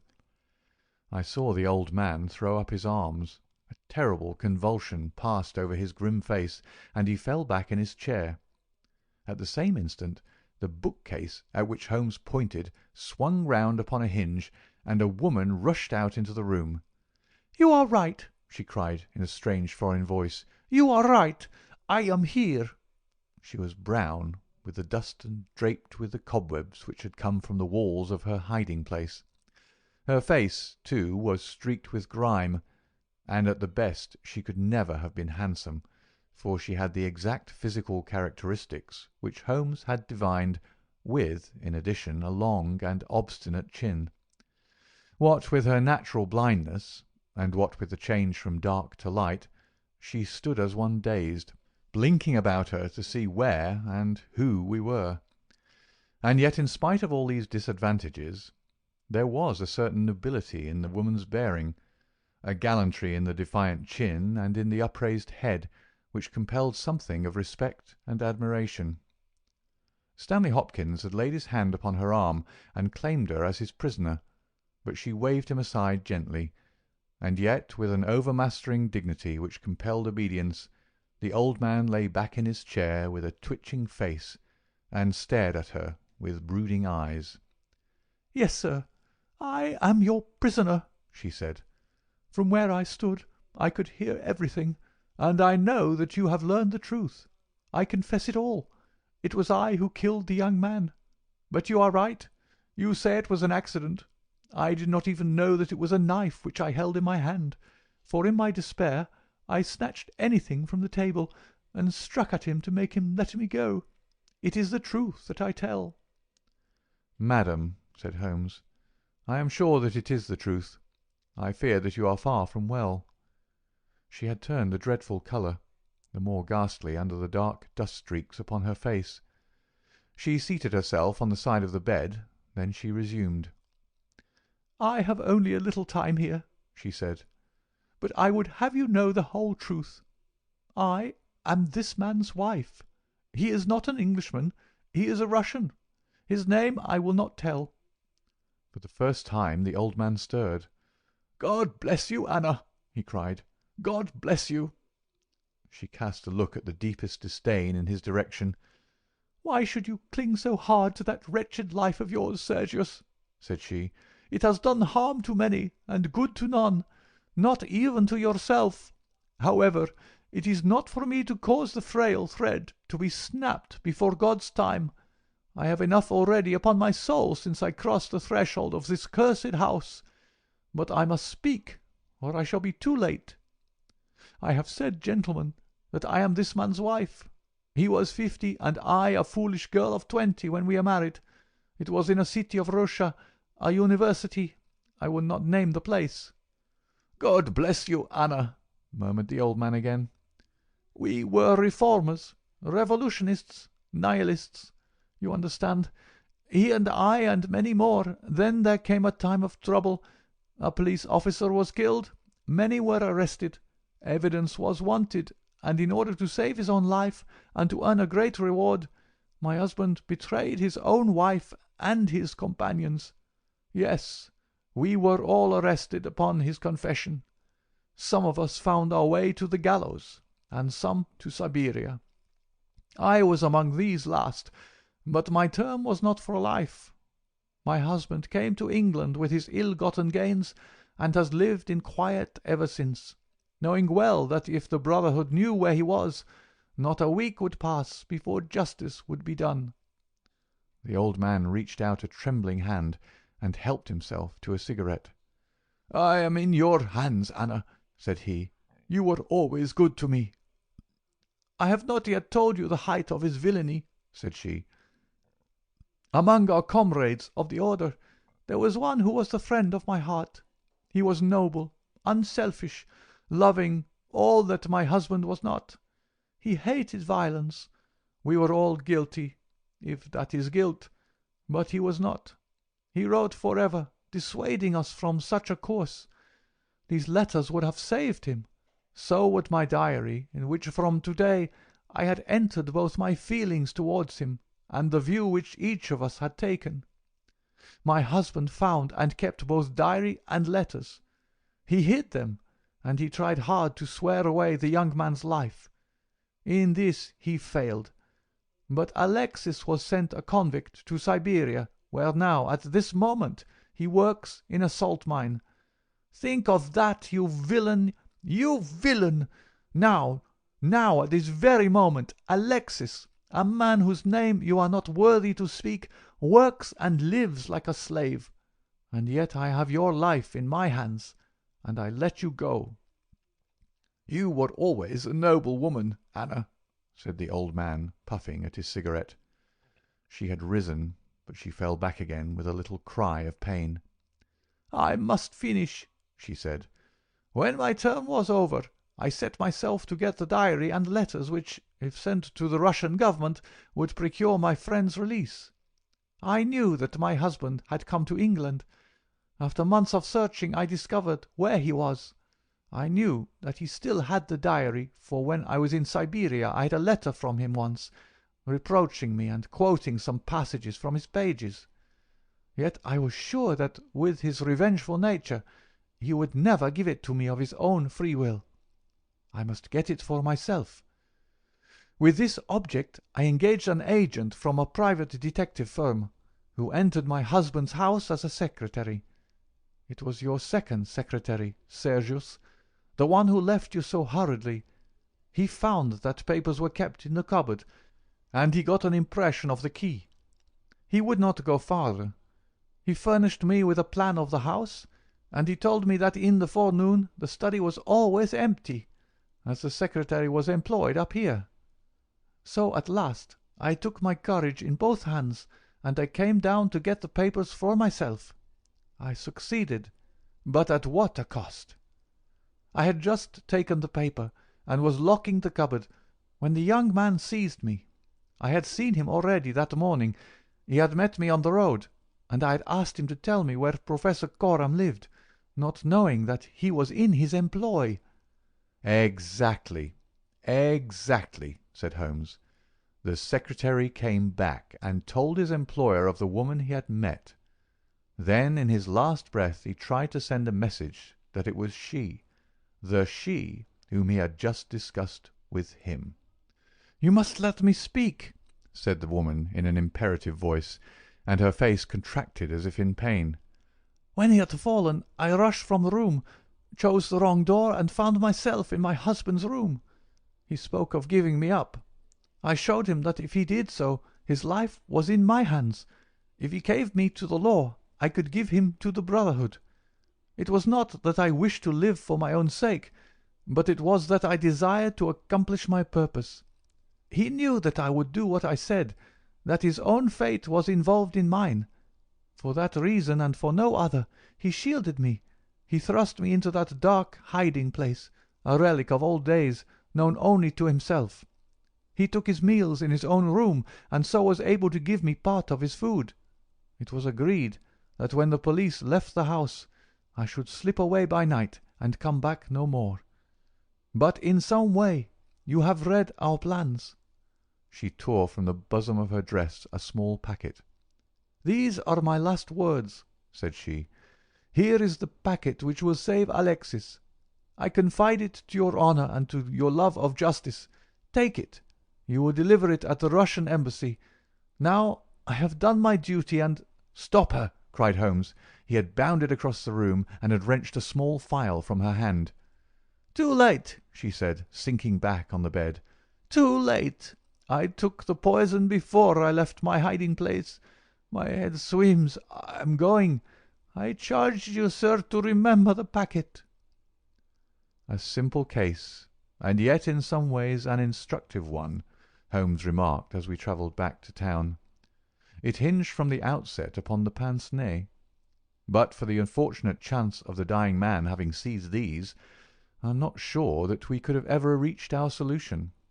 It was clear to me, from the strength of the glasses, that the wearer must have been very blind and helpless when deprived of them.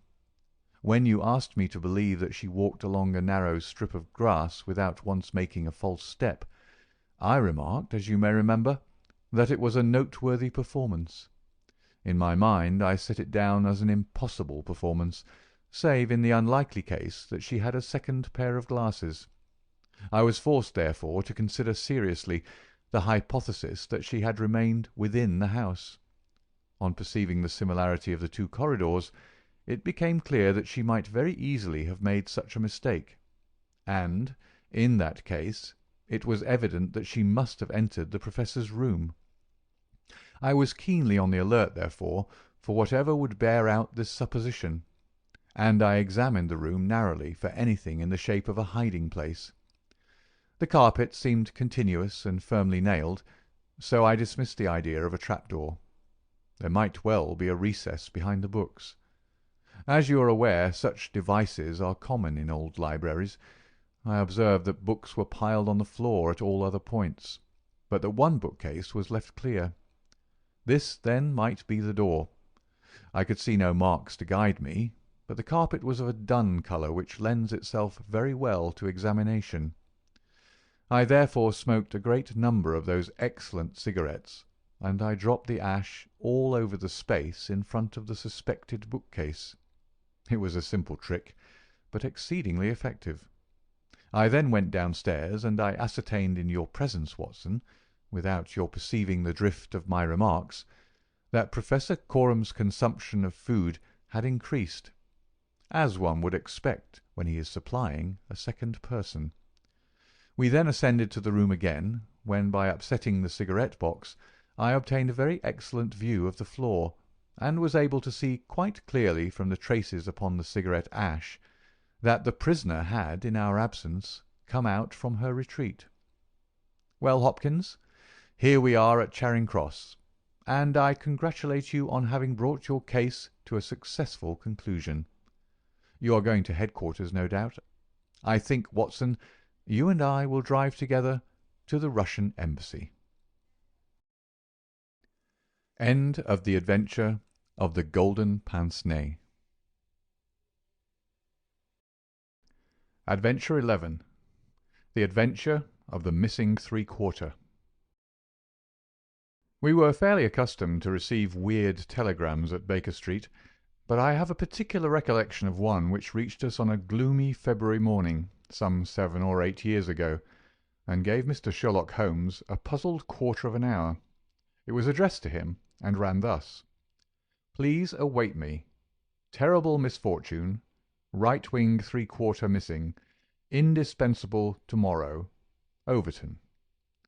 "Strand postmark, and dispatched 10:36, said Holmes, reading it over and over.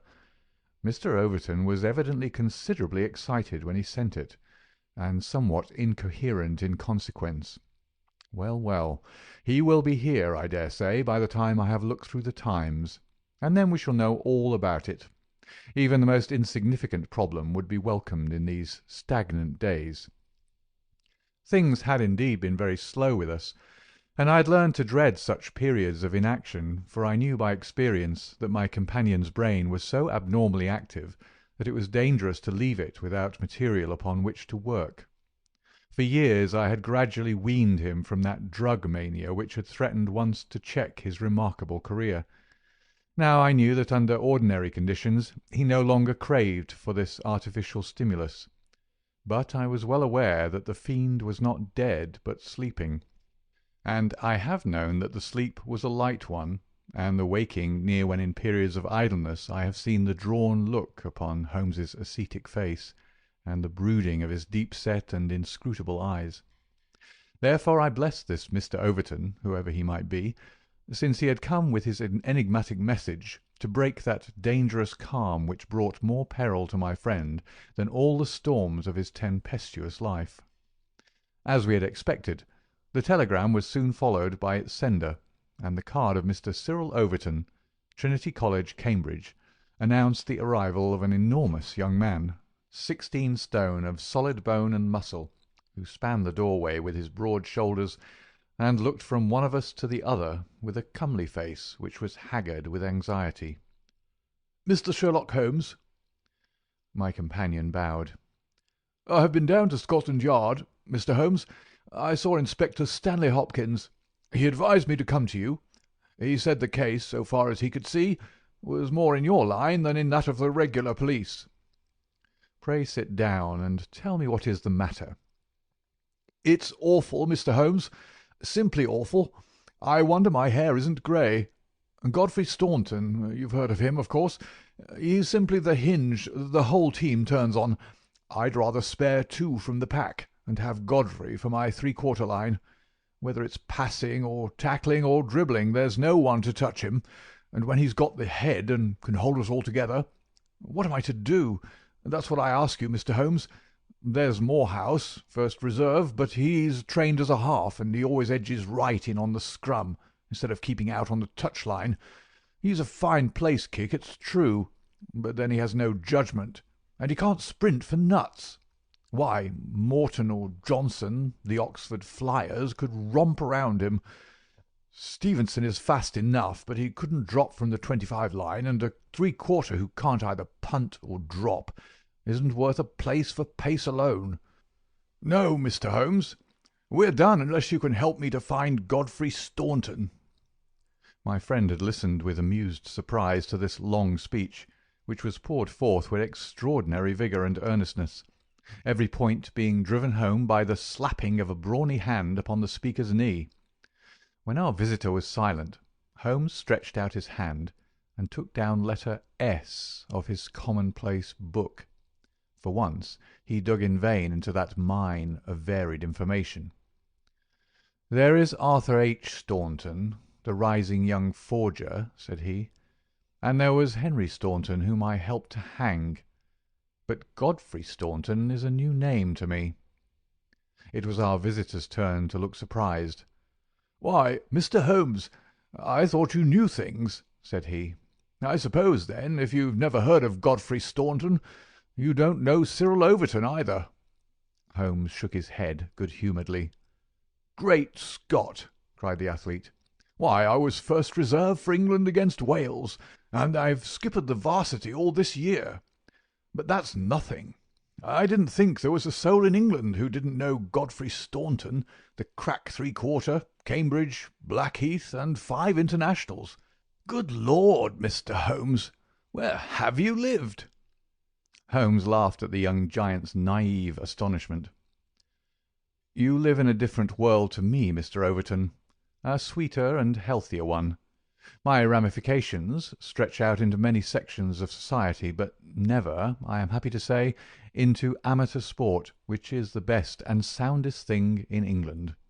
However, your unexpected visit this morning shows me that even in that world of fresh air and fair play there may be work for me to do.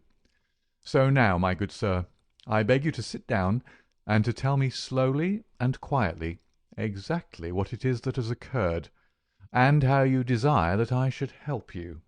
Young Overton's face assumed the bothered look of the man who is more accustomed to using his muscles than his wits, but by degrees, with many repetitions and obscurities, which I may omit from this narrative, he laid his strange story before us. "It's this way, Mr. Holmes. As I have said, I am the skipper of the rugger team of Cambridge 'Varsity, and Godfrey Staunton is my best man. To-morrow we play Oxford. Yesterday we all came up, and we settled at Bentley's private hotel. At 10 o'clock I went round and saw that all the fellows had gone to roost, for I believe in strict training and plenty of sleep to keep a team fit. I had a word or two with Godfrey before he turned in. He seemed to me to be pale and bothered. I asked him what was the matter. He said he was all right, just a touch of headache. I bade him good night and left him. Half an hour later, the porter tells me that a rough-looking man with a beard called with a note for Godfrey. He had not gone to bed, and the note was taken to his room. Godfrey read it, and fell back in a chair as if he'd been poleaxed. The porter was so scared that he was going to fetch me, but Godfrey stopped him, had a drink of water, and pulled himself together. Then he went downstairs, said a few words to the man who was waiting in the hall, and the two of them went off together. The last that the porter saw of them, they were almost running down the street in the direction of the Strand. This morning Godfrey's room was empty. His bed had never been slept in, and his things were all just as I'd seen them the night before. He'd gone off at a moment's notice with this stranger, and no word has come from him since. I don't believe he'll ever come back. He was a sportsman, was Godfrey, down to his marrow, and he wouldn't have stopped his training and let in his skipper if it were not for some cause that was too strong for him. No, I feel as if he were gone for good, and we should never see him again." Sherlock Holmes listened with the deepest attention to this singular narrative. "What did you do?" he asked. "I wired to Cambridge to learn if anything had been heard of him there. I've had an answer. No one has seen him." "Could he have got back to Cambridge?" "Yes, there is a late train, 11:15. "But so far as you can ascertain, he did not take it." "No, he has not been seen." "What did you do next?" "I wired to Lord Mount James." "Why to Lord Mount James?" "Godfrey is an orphan, and Lord Mount James is his nearest relative, his uncle, I believe." "Indeed. This throws new light upon the matter. Lord Mount James is one of the richest men in England." "So I've heard Godfrey say." "And your friend was closely related?" "Yes, he was his heir, and the old boy is nearly 80. Cramful of gout, too. They say he could chalk his billiard cue with his knuckles. He never allowed Godfrey a shilling in his life, for he's an absolute miser. But it will all come to him right enough." "Have you heard from Lord Mount James?" "No." "What motive could your friend have in going to Lord Mount James?" "Well, something was worrying him the night before, and if it was to do with money, it is possible that he would make for his nearest relative, who had so much of it, though from all I have heard he would not have much chance of getting it. Godfrey was not fond of the old man. He would not go if he could help it." "Well, we can soon determine that. If your friend was going to his relative, Lord Mount James, you have then to explain the visit of this rough-looking fellow at so late an hour, and the agitation that was caused by his coming." Cyril Overton pressed his hands to his head. "I can make nothing of it," said he. "Well, well, I have a clear day, and I shall be happy to look into the matter," said Holmes. "I should strongly recommend you to make your preparations for your match without reference to this young gentleman. It must, as you say, have been an overpowering necessity which tore him away in such a fashion, and the same necessity is likely to hold him away. Let us step round together to the hotel, and see if the porter can throw any fresh light upon the matter." Sherlock Holmes was a past master in the art of putting a humble witness at his ease, and very soon, in the privacy of Godfrey Staunton's abandoned room, he had extracted all that the porter had to tell. The visitor of the night before was not a gentleman, neither was he a working man. He was simply what the porter described as a medium-looking chap, a man of 50, beard grizzled, pale face, quietly dressed. He seemed himself to be agitated. The porter had observed his hand trembling when he had held out the note. Godfrey Staunton had crammed the note into his pocket. Staunton had not shaken hands with the man in the hall. They had exchanged a few sentences, of which the porter had only distinguished the one word "time." Then they had hurried off in the manner described. It was just 10:30 by the hall clock. "Let me see," said Holmes, seating himself on Staunton's bed. "You are the day porter, are you not?" "Yes, sir. I go off duty at 11. "The night porter saw nothing, I suppose?" "No, sir. One theatre party came in late. No one else." Were you on duty all day yesterday?" "Yes, sir." "Did you take any messages to Mr. Staunton?" "Yes, sir. One telegram." "Ah, that's interesting. What o'clock was this?" "About 6. "Where was Mr. Staunton when he received it?" "Here, in this room." "Were you present when he opened it?" "Yes, sir. I waited to see if there was an answer." "Well, was there?" "Yes, sir. He wrote an answer." "Did you take it?" "No, he took it himself." "But he wrote it in your presence?"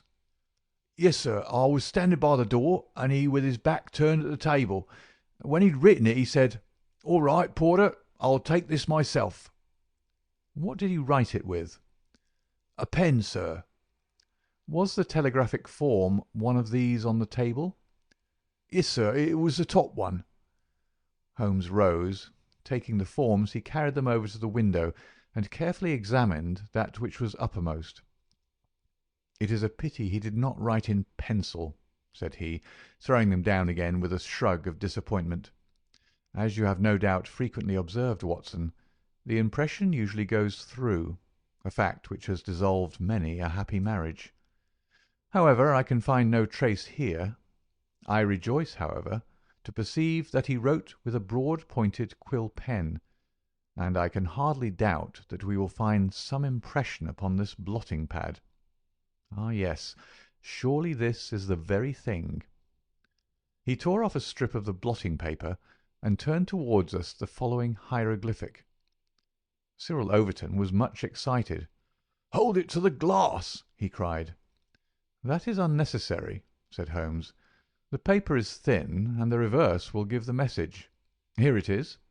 He turned it over and read, Stand by us, for God's sake. So that is the tail end of the telegram which Godfrey Staunton dispatched within a few hours of his disappearance.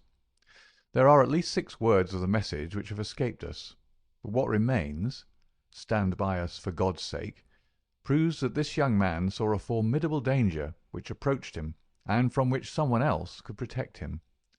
Us, mark you. Another person was involved.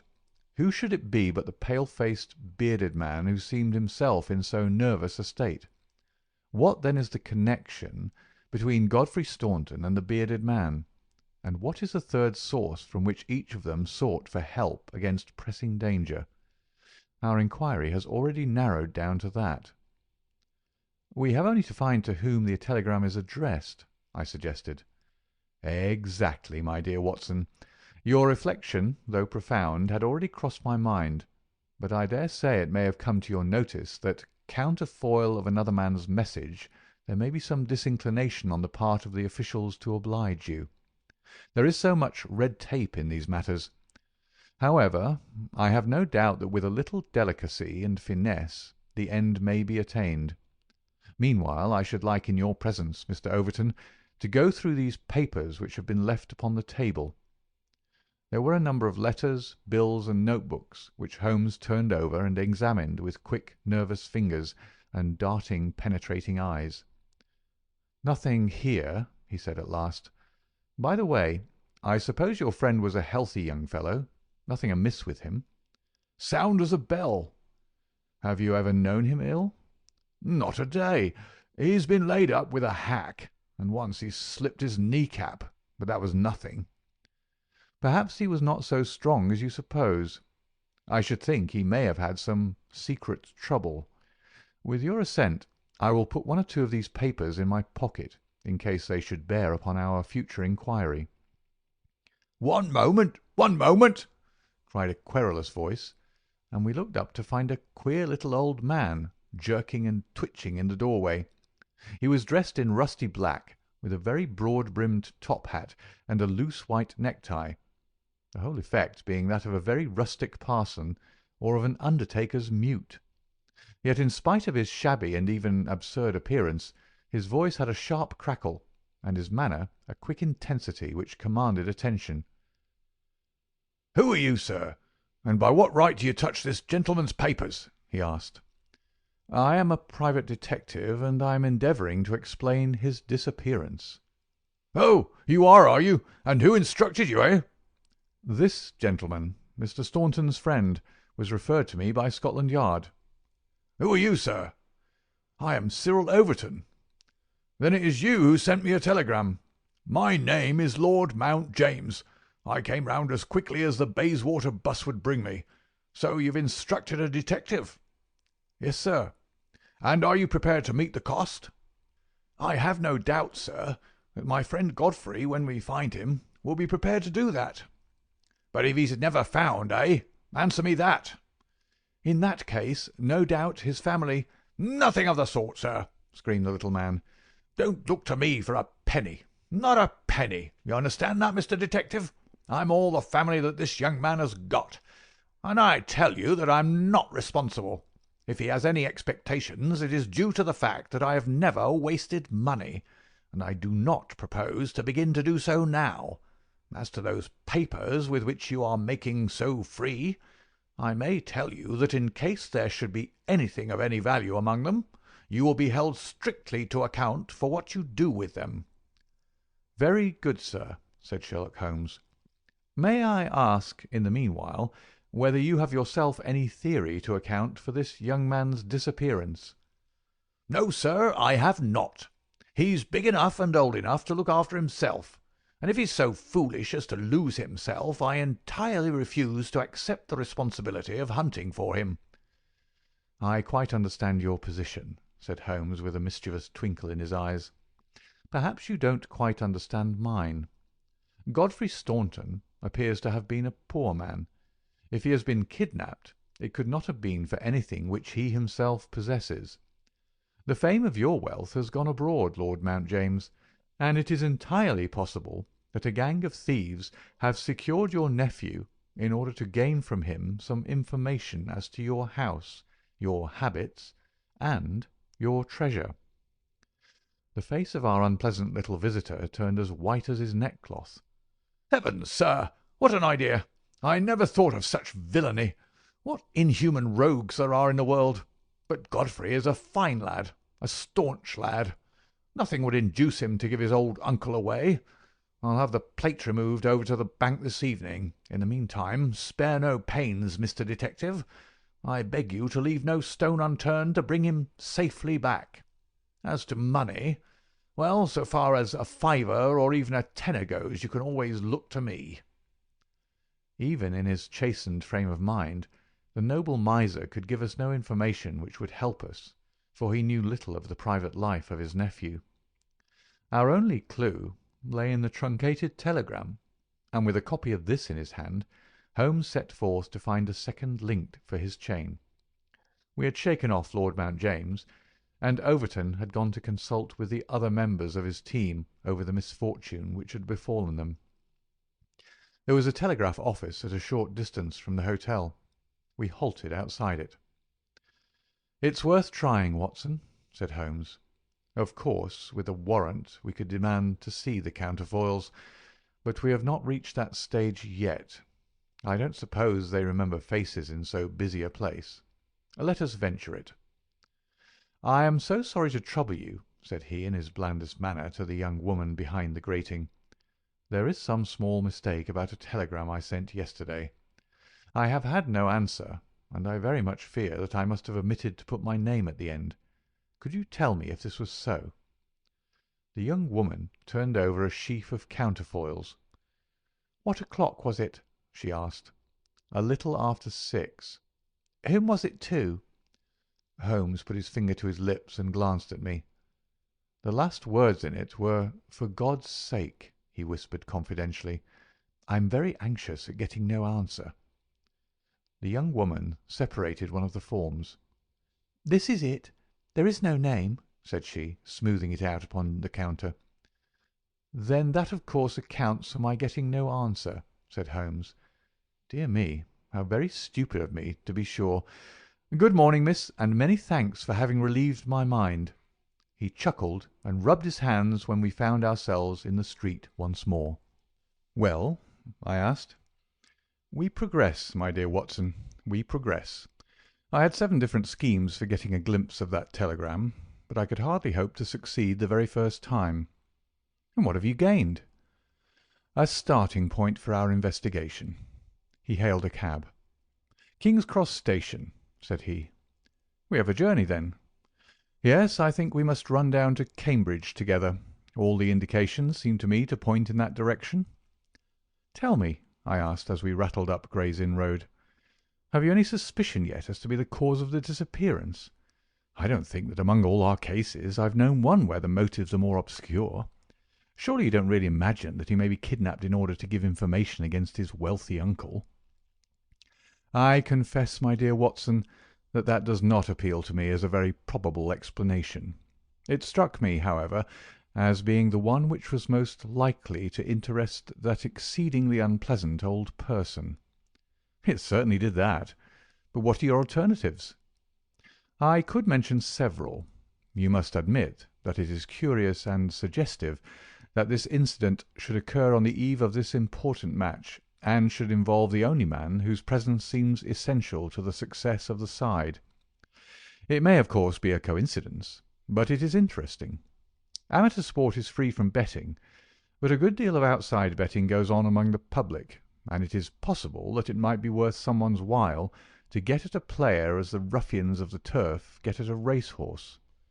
There is one explanation. A second very obvious one is that this young man really is the heir of a great property, however modest his means may at present be, and it is not impossible that a plot to hold him for ransom might be concocted." "These theories take no account of the telegram." "Quite true, Watson. The telegram still remains the only solid thing with which we have to deal, and we must not permit our attention to wander away from it. It is to gain light upon the purpose of this telegram that we are now upon our way to Cambridge.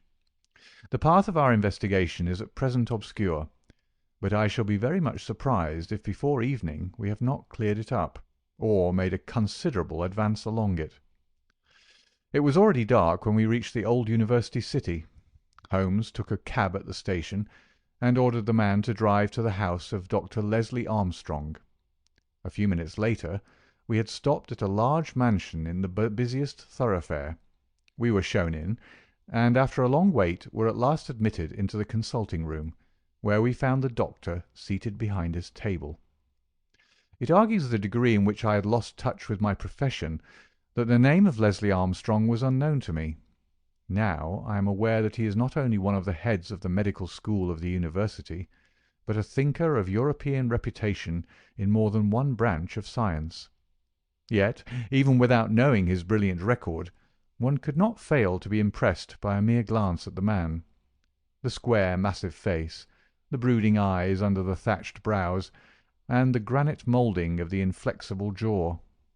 A man of deep character, a man with an alert mind, grim, ascetic, self-contained, formidable. So I read Dr. Leslie Armstrong. He held my friend's card in his hand, and he looked up with no very pleased expression upon his dour features. "I have heard your name, Mr. Sherlock Holmes, and I am aware of your profession, one of which I by no means approve." "In that, Doctor, you will find yourself in agreement with every criminal in the country," said my friend quietly. "So far as your efforts are directed towards the suppression of crime, sir, they must have the support of every reasonable member of the community, though I cannot doubt that the official machinery is amply sufficient for the purpose. Where your calling is more open to criticism is when you pry into the secrets of private individuals, when you rake up family matters which are better hidden, and when you incidentally waste the time of men who are more busy than yourself. At the present moment, for example, I should be writing a treatise instead of conversing with you." "No doubt, Doctor, and yet the conversation may prove more important than the treatise. Incidentally, I may tell you that we are doing the reverse of what you very justly blame, and that we are endeavouring to prevent anything like public exposure of private matters which must necessarily follow when once the case is fairly in the hands of the official police. You may look upon me simply as an irregular pioneer who goes in front of the regular forces of the country. I have come to ask you about Mr. Godfrey Staunton." "What about him?" "You know him, do you not?" "He is an intimate friend of mine." "You are aware that he has disappeared?" "Ah, indeed." There was no change of expression in the rugged features of the doctor. "He left his hotel last night. He has not been heard of." "No doubt he will return." "To-morrow is the varsity football match." "I have no sympathy with these childish games. The young man's fate interests me deeply, since I know him and like him. The football match does not come within my horizon at all." "I claim your sympathy, then, in my investigation of Mr. Staunton's fate. Do you know where he is?" "Certainly not." "You have not seen him since yesterday?" "No, I have not." "Was Mr. Staunton a healthy man?" "Absolutely." "Did you ever know him ill?" "Never." Holmes popped a sheet of paper before the doctor's eyes. "Then perhaps you will explain this receipted bill for 13 guineas, paid by Mr. Godfrey Staunton last month to Dr. Leslie Armstrong of Cambridge. I picked it out from among the papers upon his desk." The doctor flushed with anger. "I do not feel that there is any reason why I should render an explanation to you, Mr. Holmes." Holmes replaced the bill in his note-book. "If you prefer a public explanation, it must come sooner or later," said he. "I have already told you that I can hush up that which others will be bound to publish, and you would really be wiser to take me into your complete confidence." "I know nothing about it." "Did you hear from Mr. Staunton in London?" "Certainly not." "Dear me, dear me! The post office again!" Holmes sighed wearily. "A most urgent telegram was dispatched to you from London by Godfrey Staunton at 6:15 yesterday evening." A telegram which is undoubtedly associated with his disappearance, and yet you have not had it. It is most culpable. I shall certainly go down to the office here and register a complaint." Dr. Leslie Armstrong sprang up from behind his desk, and his dark face was crimson with fury. "I'll trouble you to walk out of my house, sir," said he. "You can tell your employer, Lord Mount James, that I do not wish to have anything to do either with him or with his agents. No, sir, no, another word." He rang the bell furiously. "John, show these gentlemen out." A pompous butler ushered us severely to the door, and we found ourselves in the street. Holmes burst out laughing. "Dr. Leslie Armstrong is certainly a man of energy and character," said he. "I have not seen a man who, if he turns his talents that way, was more calculated to fill the gap left by the illustrious Moriarty. And now, my dear Watson, here we are, stranded and friendless in this inhospitable town, which we cannot leave without abandoning our case. This little inn, just opposite Armstrong's house, is singularly adapted to our needs. If you would engage a front room and purchase the necessaries for the night, I may have time to make a few inquiries." These few inquiries proved, however, to be a more lengthy proceeding than Holmes had imagined, for he did not return to the inn until nearly 9 o'clock.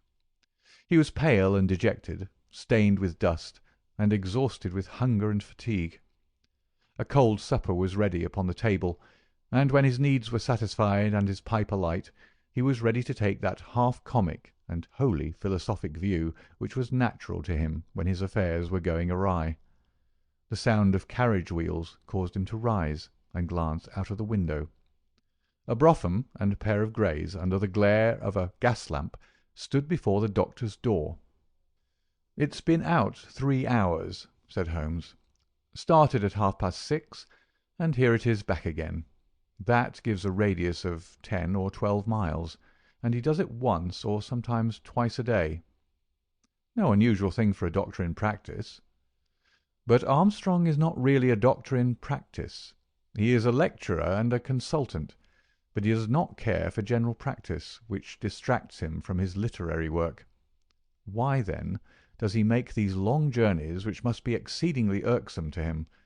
And who is it that he visits? His coachman, my dear Watson, can you doubt that it was to him that I first applied?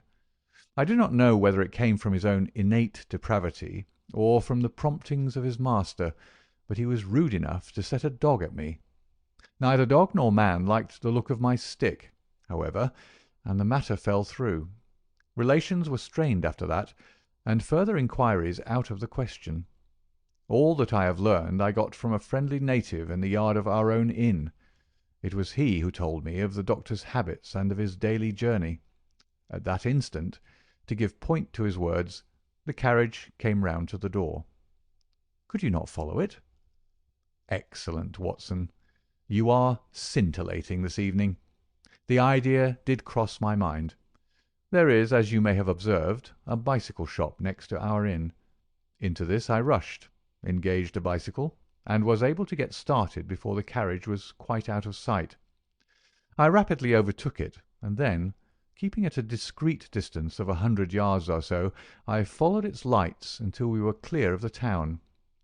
We had got well out on the country road when a somewhat mortifying incident occurred. The carriage stopped, the doctor alighted, walked swiftly back to where I had also halted, and told me in an excellent sardonic fashion that he feared the road was narrow, and that he hoped his carriage did not impede the passage of my bicycle. Nothing could have been more admirable than his way of putting it. I at once rode past the carriage, and keeping to the main road, I went on for a few miles, and then halted in a convenient place to see if the carriage passed. There was no sign of it, however, and so it became evident that it had turned down one of several side roads which I had observed. I rode back, but again saw nothing of the carriage, and now, as you perceive, it has returned after me. Of course, I had at the outset no particular reason to connect these journeys with the disappearance of Godfrey Staunton, and was only inclined to investigate them on the general grounds that everything which concerns Dr. Armstrong is at present of interest to us. But now that I find he keeps so keen a look-out upon anyone who may follow him on these excursions, the affair appears more important, and I shall not be satisfied until I have made the matter clear. We can follow him tomorrow. Can we? It is not so easy as you seem to think. You are not familiar with Cambridgeshire scenery, are you? It does not lend itself to concealment.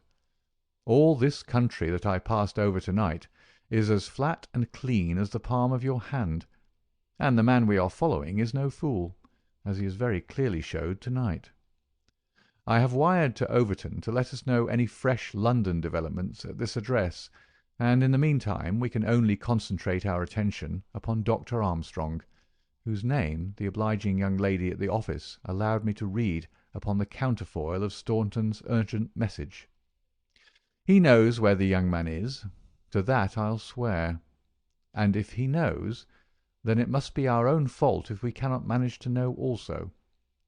At present it must be admitted that the odd trick is in his possession, and as you are aware, Watson, it is not my habit to leave the game in that condition. And yet the next day brought us no nearer to the solution of the mystery. A note was handed in after breakfast, which Holmes passed across to me with a smile. "Sir," it ran, "I can assure you that you are wasting your time in dogging my movements. I have, as you discovered last night, a window at the back of my brougham, and if you desire a 20-mile ride which will lead you to the spot from which you started, you have only to follow me. Meanwhile, I can inform you that no spying upon me can in any way help Mr. Godfrey Staunton, and I am convinced that the best service you can do to that gentleman is to return at once to London, and to report to your employer that you are unable to trace him. Your time in Cambridge will certainly be wasted. Yours faithfully, Leslie Armstrong." "An outspoken, honest antagonist is the doctor," said Holmes. "Well, well, he excites my curiosity, and I must really know before I leave him." "His carriage is at his door now," said I. "There he is stepping into it. I saw him glance up at our window as he did so. Suppose I try my luck upon the bicycle?" "No, no, my dear Watson. With all respect for your natural acumen, I do not think that you are quite a match for the worthy doctor. I think that possibly I can attain our end by some independent explorations of my own. I am afraid that I must leave you to your own devices, as the appearance of two inquiring strangers upon a sleepy countryside might excite more gossip than I care for. No doubt you will find some sights to amuse you in this venerable city, and I hope to bring back a more favourable report to you before evening." Once more, however, my friend was destined to be disappointed. He came back at night, weary and unsuccessful. "I have had a blank day, Watson. Having got the doctor's general direction, I spent the day in visiting all the villages upon that side of Cambridge, and comparing notes with publicans and other local news agencies. I have covered some ground. Chesterton, Histon, Waterbeach, and Oakington have each been explored, and have each proved disappointing. The daily appearance of a brougham and pair could hardly have been overlooked in such sleepy hollows. The doctor has scored once more. Is there a telegram for me?" "Yes, I opened it. Here it is. Ask for Pompey from Jeremy Dixon, Trinity College." "I don't understand it." "Oh, it is clear enough. It is from our friend Overton, and is in answer to a question from me. I'll just send round a note to Mr. Jeremy Dixon, and then I have no doubt that our luck will return. By the way, is there any news of the match?" "Yes, the local evening paper has an excellent account in its last edition. Oxford won by a goal and 2 tries. The last sentences of the description say, 'The defeat of the Light Blues may be entirely attributed to the unfortunate absence of the crack international Godfrey Staunton, whose want was felt at every instant of the game. The lack of combination in the three-quarter line, and their weakness both in attack and defence, more than neutralised the efforts of a heavy and hard-working pack.'" "Then our friend Overton's forebodings have been justified," said Holmes. Personally, I am in agreement with Dr. Armstrong, and football does not come within my horizon. Early to bed tonight, Watson, for I foresee that tomorrow may be an eventful day."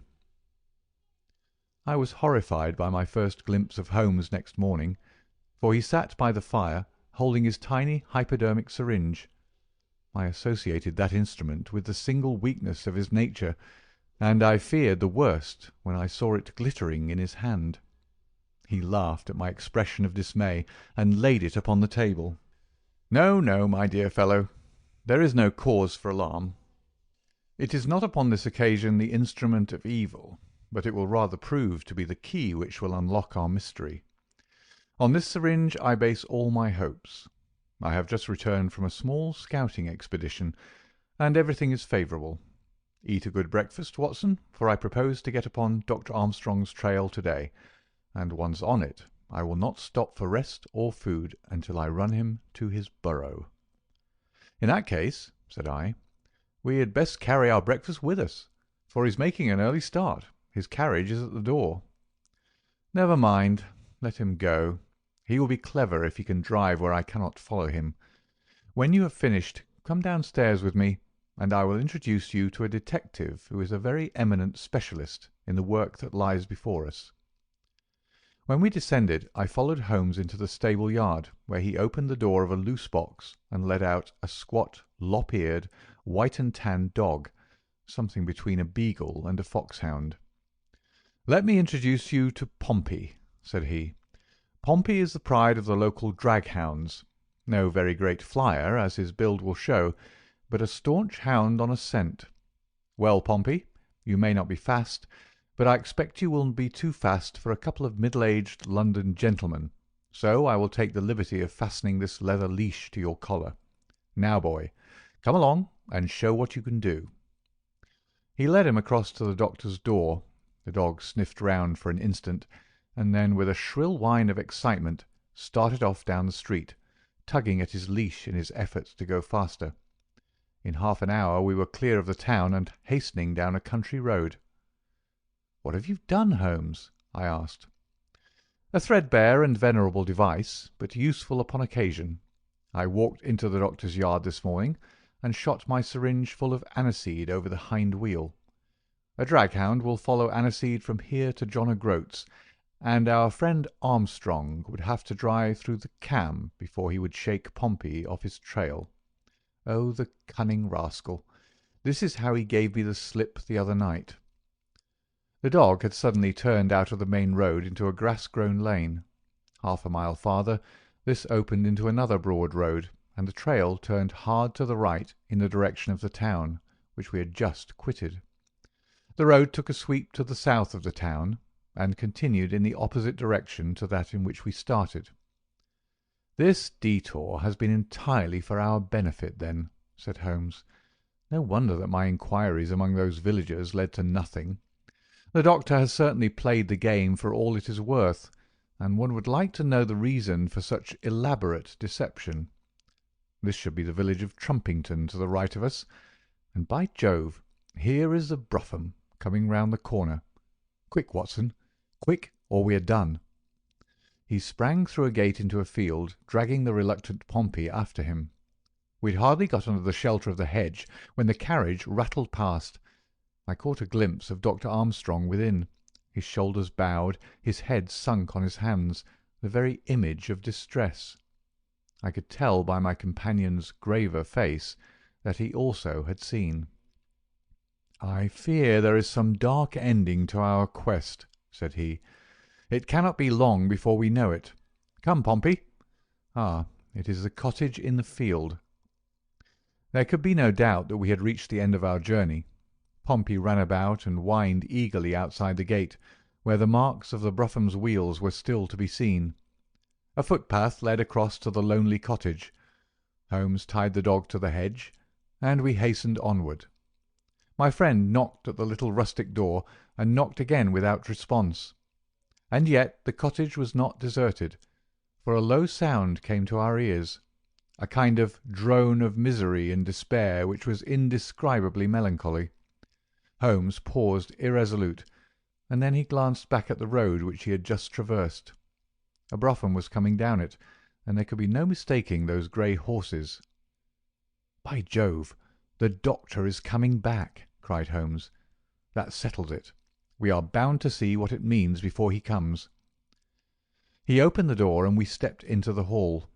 The droning sound swelled louder upon our ears until it became one long, deep wail of distress.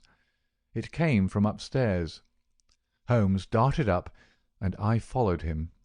He pushed open a half-closed door, and we both stood appalled at the sight before us. A woman, young and beautiful, was lying dead upon the bed. Her calm, pale face, with dim, wide-opened blue eyes, looked upward from amid a great tangle of golden hair. At the foot of the bed, half sitting, half kneeling, his face buried in the clothes, was a young man whose frame was racked by his sobs. So absorbed was he by his bitter grief that he never looked up until Holmes's hand was on his shoulder. "Are you Mr. Godfrey Staunton?" "Yes, yes, I am. But you're too late. She's dead." The man was so dazed that he could not make to understand that we were anything but doctors who had been sent to his assistance. Holmes was endeavouring to utter a few words of consolation, and to explain the alarm which had been caused to his friends by his sudden disappearance, when there was a step upon the stairs, and there was the heavy, stern, questioning face of Dr. Armstrong at the door. "So, gentlemen," said he, "you have attained your end, and have certainly chosen a particularly delicate moment for your intrusion. I would not brawl in the presence of death, but I can assure you that if I were a younger man your monstrous conduct would not pass with impunity." "Excuse me, Dr. Armstrong, I think we are a little at cross purposes," said my friend with dignity. "If you could step downstairs with us, we may each be able to give some light to the other upon this miserable affair." A minute later the grim doctor and ourselves were in the sitting-room below. "Well, sir," said he, "I wish you to understand in the first place that I am not employed by Lord Mount James, and that my sympathies in this matter are entirely against that nobleman. When a man is lost, it is my duty to ascertain his fate, but having done so, the matter ends so far as I am concerned, and so long as there is nothing criminal, I am much more anxious to hush up private scandals than to give them publicity. If, as I imagine, there is no breach of the law in this matter, you can absolutely depend upon my discretion and my cooperation in keeping the facts out of the papers." Dr. Armstrong took a quick step forward and wrung Holmes by the hand. "You are a good fellow," said he. "I had misjudged you. I thank heaven that my compunction at leaving poor Staunton all alone in this plight caused me to turn my carriage back, and so to make your acquaintance. Knowing as much as you do, the situation is very easily explained. A year ago, Godfrey Staunton lodged in London for a time and became passionately attached to his landlady's daughter, whom he married. She was as good as she was beautiful, and as intelligent as she was good. No man need be ashamed of such a wife, but Godfrey was the heir to this crabbed old nobleman, and it was quite certain that the news of his marriage would have been the end of his inheritance. I knew the lad well, and I loved him for his many excellent qualities. I did all I could to help him to keep things straight. We did our very best to keep the thing from everyone, for when once such a whisper gets about, it is not long before everyone has heard it. Thanks to this lonely cottage and his own discretion, Godfrey has up to now succeeded. Their secret was known to no one save to me, and to one excellent servant who has at present gone for assistance to Trumpington.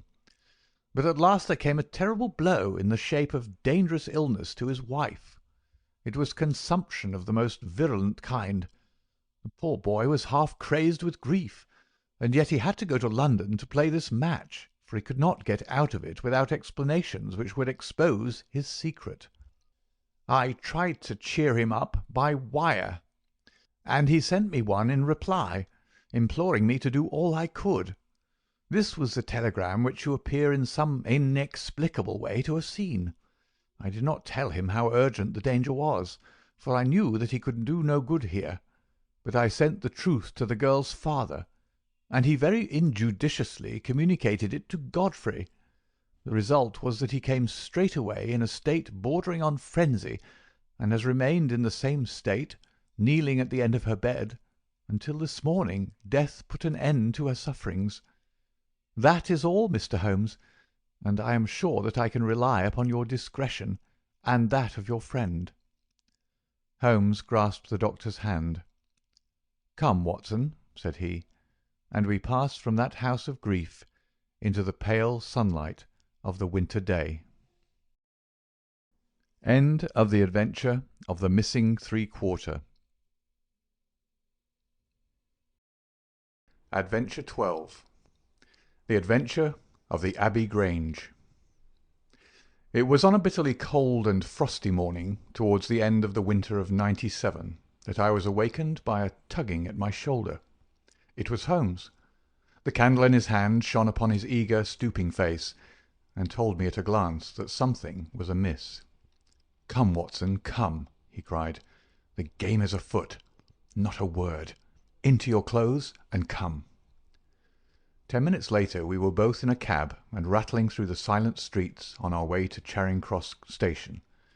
The first faint winter's dawn was beginning to appear, and we could dimly see the occasional figure of an early workman as he passed us, blurred and indistinct in the opalescent London reek.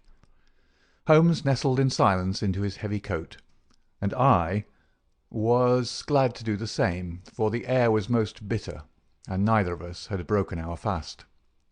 It was not until we had consumed some hot tea at the station and taken our places in the Kentish train that we were sufficiently thawed, he to speak and I to listen.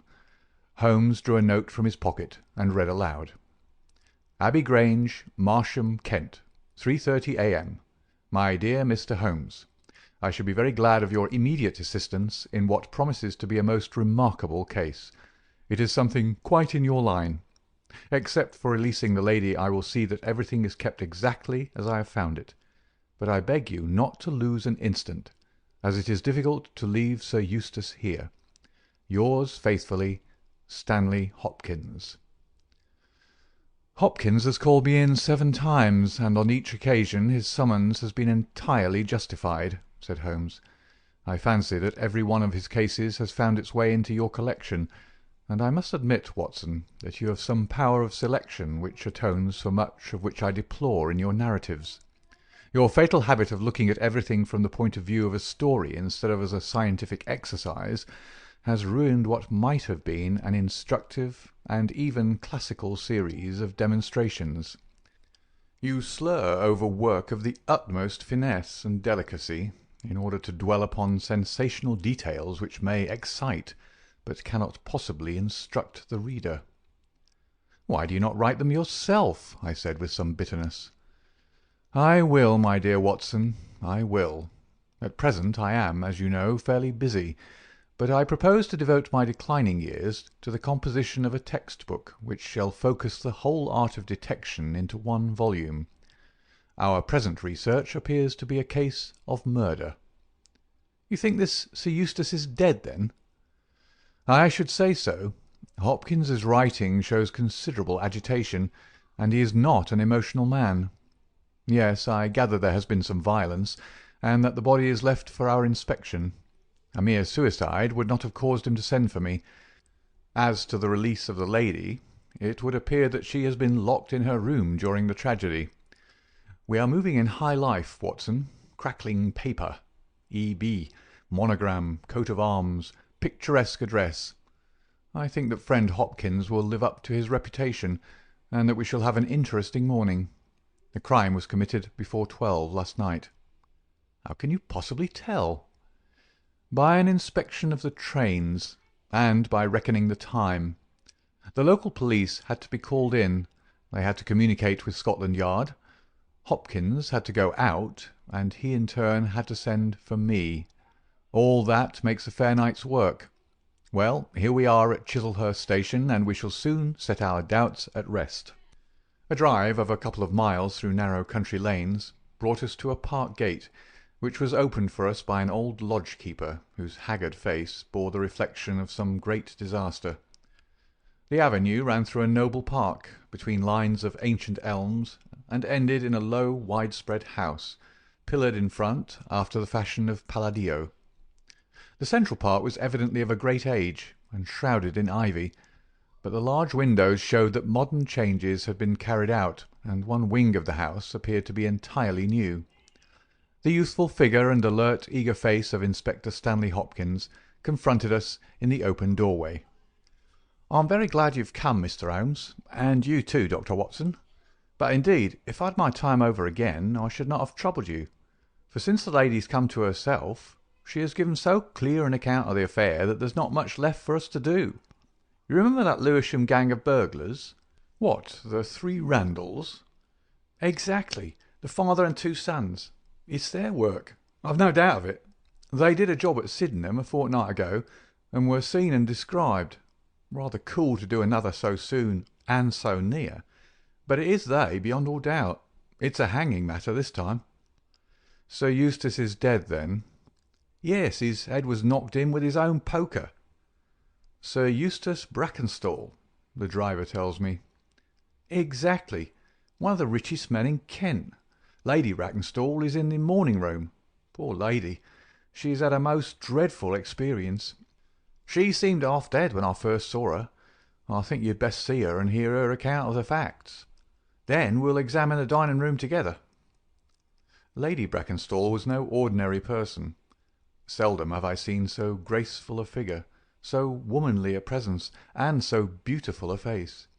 She was a blonde, golden-haired, blue-eyed, and would no doubt have had the perfect complexion which goes with such colouring, had not her recent experience left her drawn and haggard. Her sufferings were physical as well as mental, for over one eye rose a hideous plum-coloured swelling, which her maid, a tall, austere woman, was bathing assiduously with vinegar and water. The lady lay back exhausted upon her couch, but her quick, observant gaze as we entered the room, and the alert expression of her beautiful features, showed that neither her wits nor her courage had been shaken by her terrible experience. She was enveloped in a loose dressing-gown of blue and silver, but a black sequin-covered dinner-dress lay upon the couch beside her. "I have told you all that happened, Mr. Hopkins," she said wearily. "Could you not repeat it for me? Well, if you think it necessary, I will tell these gentlemen what occurred. Have they been in the dining-room yet?" "I thought they had better hear your ladyship's story first." "I shall be glad when you can arrange matters. It is horrible to me to think of him still lying there." She shuddered, and buried her face in her hands. As she did so, the loose gown fell back from her forearms. Holmes uttered an exclamation. "You have other injuries, madam. What is this?" Two vivid red spots stood out on one of the white round limbs. She hastily covered it. "It is nothing. It has no connection with this hideous business to-night. If you and your friend will sit down, I will tell you all I can. I am the wife of Sir Eustace Brackenstall. I have been married about a year. I suppose that it is no use my attempting to conceal that our marriage has not been a happy one. I fear that all our neighbours would tell you that, even if I were to attempt to deny it. Perhaps the fault may be partly mine. I was brought up in the freer, less conventional atmosphere of South Australia, and this English life, with its proprieties and its primness, is not congenial to me. But the main reason lies in the one fact which is notorious to everyone, and that is that Sir Eustace was a confirmed drunkard. To be with such a man for an hour is unpleasant. Can you imagine what it means for a sensitive and high-spirited woman to be tied to him for day and night? It is a sacrilege, a crime, a villainy to hold that such a marriage is binding. I say that these monstrous laws of yours will bring a curse upon the land. God will not let such wickedness endure." For an instant she sat up, her cheeks flushed and her eyes blazing from under the terrible mark upon her brow. Then she strong, soothing hand of the austere maid drew her head down onto the cushion, and the wild anger died away into passionate sobbing. At last she continued, "I will tell you about last night. You are aware, perhaps, that in this house all the servants sleep in the modern wing, This central block is made up of the dwelling rooms, with the kitchen behind and our bedroom above. My maid, Teresa, sleeps above my room. There is no one else, and no sound could alarm those who are in the farther wing. This must have been well known to the robbers, or they would not have acted as they did. Sir Eustace retired about 10:30. The servants had already gone to their quarters. Only my maid was up, and she had remained in her room at the top of the house until I needed her services. I sat until after 11 in this room, absorbed in a book. Then I walked round to see that all was right before I went upstairs. It was my custom to do this myself, for, as I have explained, Sir Eustace was not always to be trusted. I went into the kitchen, the butler's pantry, the gun-room, the billiard-room, the drawing-room, and finally the dining-room. As I approached the window, which is covered with thick curtains, I suddenly felt the wind blow upon my face, and realized that it was open. I flung the curtain aside, and found myself face to face with a broad-shouldered elderly man, who had just stepped into the room. The window is a long French one, which really forms a door leading to the lawn. I held my bedroom candle lit in my hand, and by its light, behind the first man, I saw two others who were in the act of entering. I stepped back, but the fellow was on me in an instant. He caught me first by the wrist and then by the throat. I opened my mouth to scream, but he struck me a savage blow with his fist over the eye, and felled me to the ground. I must have been unconscious for a few minutes, for when I came to myself, I found that they had torn down the bell-rope and had secured me tightly to the oaken chair which stands at the head of the dining-room table. I was so firmly bound that I could not move, and a handkerchief round my mouth prevented me from uttering a sound. It was at this instant that my unfortunate husband entered the room. He had evidently heard some suspicious sounds, and he came prepared for such a scene as he found. He was dressed in night-shirt and trousers, with his favourite blackthorn cudgel in his hand. He rushed at the burglars, but another, it was an elderly man, stooped, picked the poker out of the grate, and struck him a horrible blow as he passed. He fell with a groan, and never moved again. I fainted once more, but again it could only have been for a very few minutes, during which I was insensible. When I opened my eyes, I found that they had collected the silver from the sideboard, and they had drawn a bottle of wine which stood there. Each of them had a glass in his hand.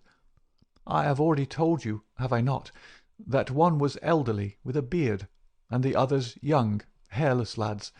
They might have been a father with his two sons. They talked together in whispers. Then they came over and made sure that I was securely bound. Finally they withdrew, closing the window after them. It was quite a quarter of an hour before I got my mouth free. When I did so, my screams brought the maid to my assistance.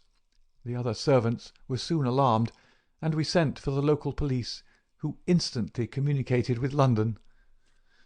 That is really all that I can tell you, gentlemen, and I trust that it will not be necessary for me to go over so painful a story again. "Any questions, Mr. Holmes?" asked Hopkins. "I will not impose any further tax upon Lady Brackenstall's patience and time," said Holmes.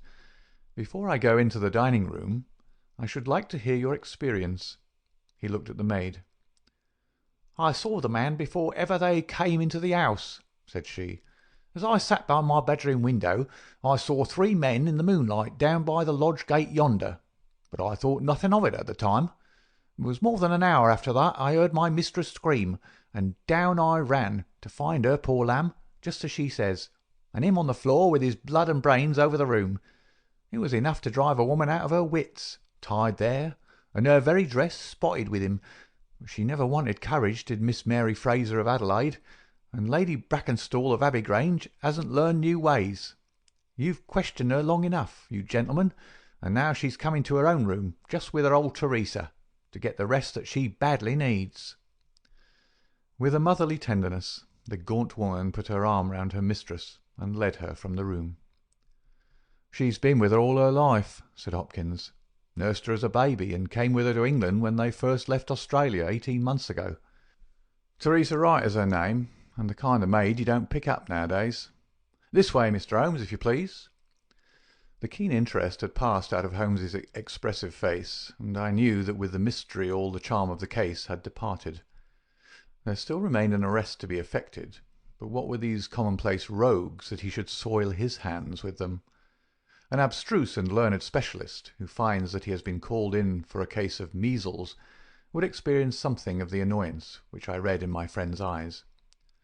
Yet the scene in the dining-room of the Abbey Grange was sufficiently strange to arrest his attention and to recall his waning interest.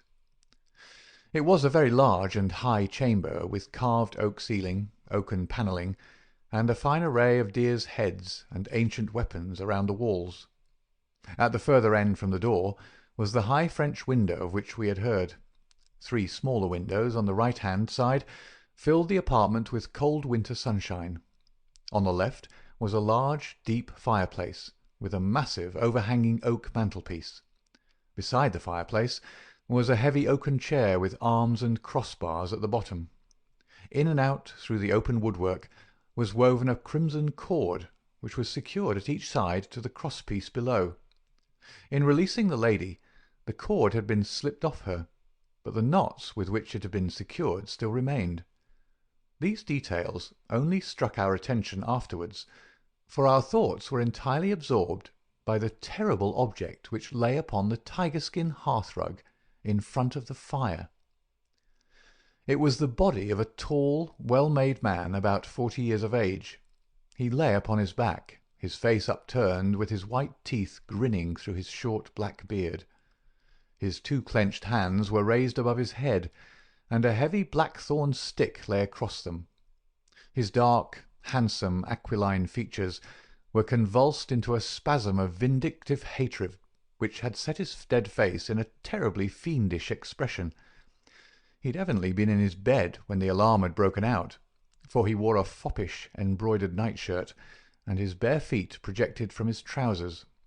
His head was horribly injured, and the whole room bore witness to the savage ferocity of the blow which had struck him down. Beside him lay the heavy poker, bent into a curve by the concussion. Holmes examined both it and the indescribable wreck which it had wrought. "He must be a powerful man, this elder Randall," he remarked. "Yes," said Hopkins, "I have some record of the fellow, and he's a rough customer." "You should have no difficulty in getting him." "Not the slightest. We've been on the look-out for him, and there was some idea that he got away to America. Now that we know that the gang are here, I don't see how they can escape. We have the news at every seaport already, and a reward will be offered before evening. What beats me is how they could have done so mad a thing, knowing that the lady could describe 'em, and that we could not fail to recognise the description." "Exactly. One would have expected that they would silence Lady Brackenstall as well." "They may not have realised," I suggested, "that she'd recovered from her faint." "That is likely enough. If she seemed to be senseless, they would not take her life. What about this poor fellow, Hopkins? I seem to have heard some queer stories about him." "He was a good-hearted man when he was sober, but a perfect fiend when he was drunk, or rather when he was half-drunk, for he seldom really went the whole way. The devil seemed to be in him at such times, and he was capable of anything. From what I hear, in spite of all his wealth and his title, he very nearly came our way once or twice. There was a scandal about his drenching a dog with petroleum and setting it on fire, her ladyship's dog, to make the matter worse, and that was only hushed up with difficulty.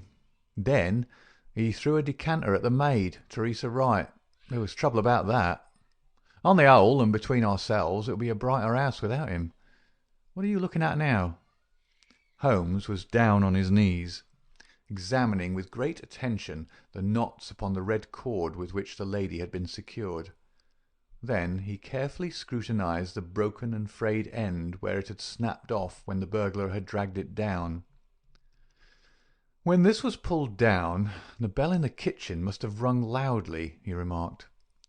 "No one could hear it. The kitchen stands right at the back of the house." How did the burglar know no one would hear it? How dared he pull at a bell rope in that reckless fashion? "Exactly, Mr. Holmes, exactly. You put the very question which I've asked myself again and again. There can be no doubt that this fellow must have known the house and its habits. He must have perfectly understood that the servants would all be in bed at that comparatively early hour, and that no one could possibly hear a bell ring in the kitchen.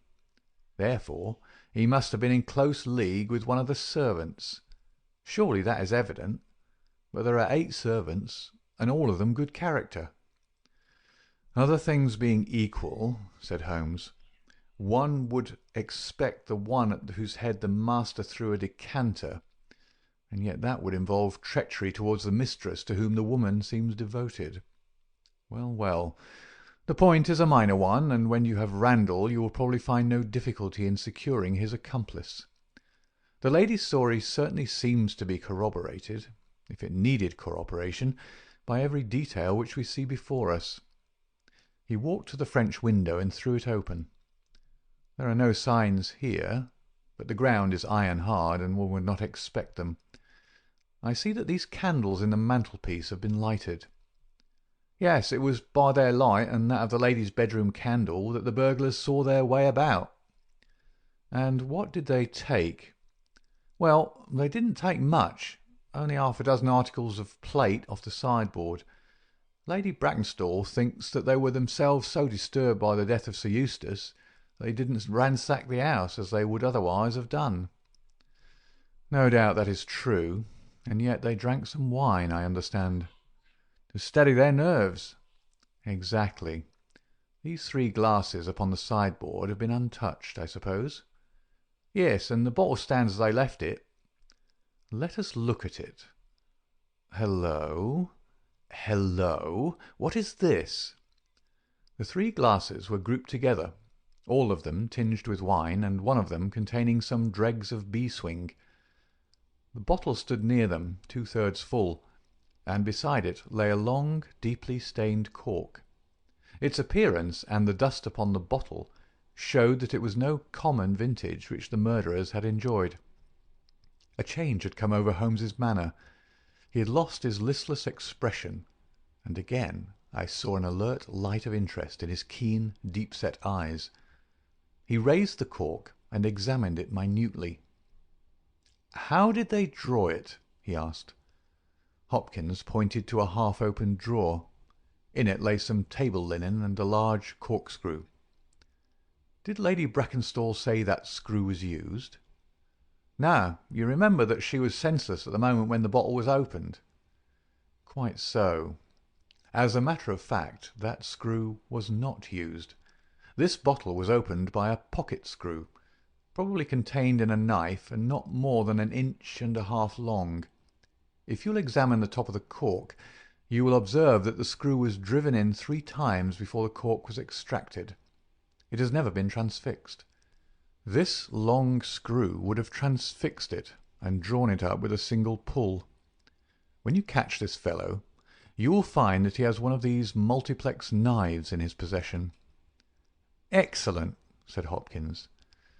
"But these glasses do puzzle me, I confess. Lady Brackenstall actually saw the 3 men drinking, did she not?" "Yes, she was clear about that." "Then there is an end of it. What more is to be said? And yet you must admit that the 3 glasses are very remarkable, Hopkins." "What? You see nothing remarkable?"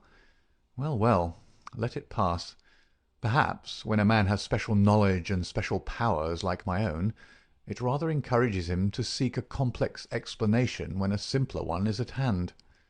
Of course, it must be a mere chance about the glasses. Well, good morning, Hopkins. I don't see that I can be of any use to you, and you appear to have your case very clear. You'll let me know when Randall is arrested, and any further developments which may occur. I trust that I shall soon have to congratulate you upon a successful conclusion.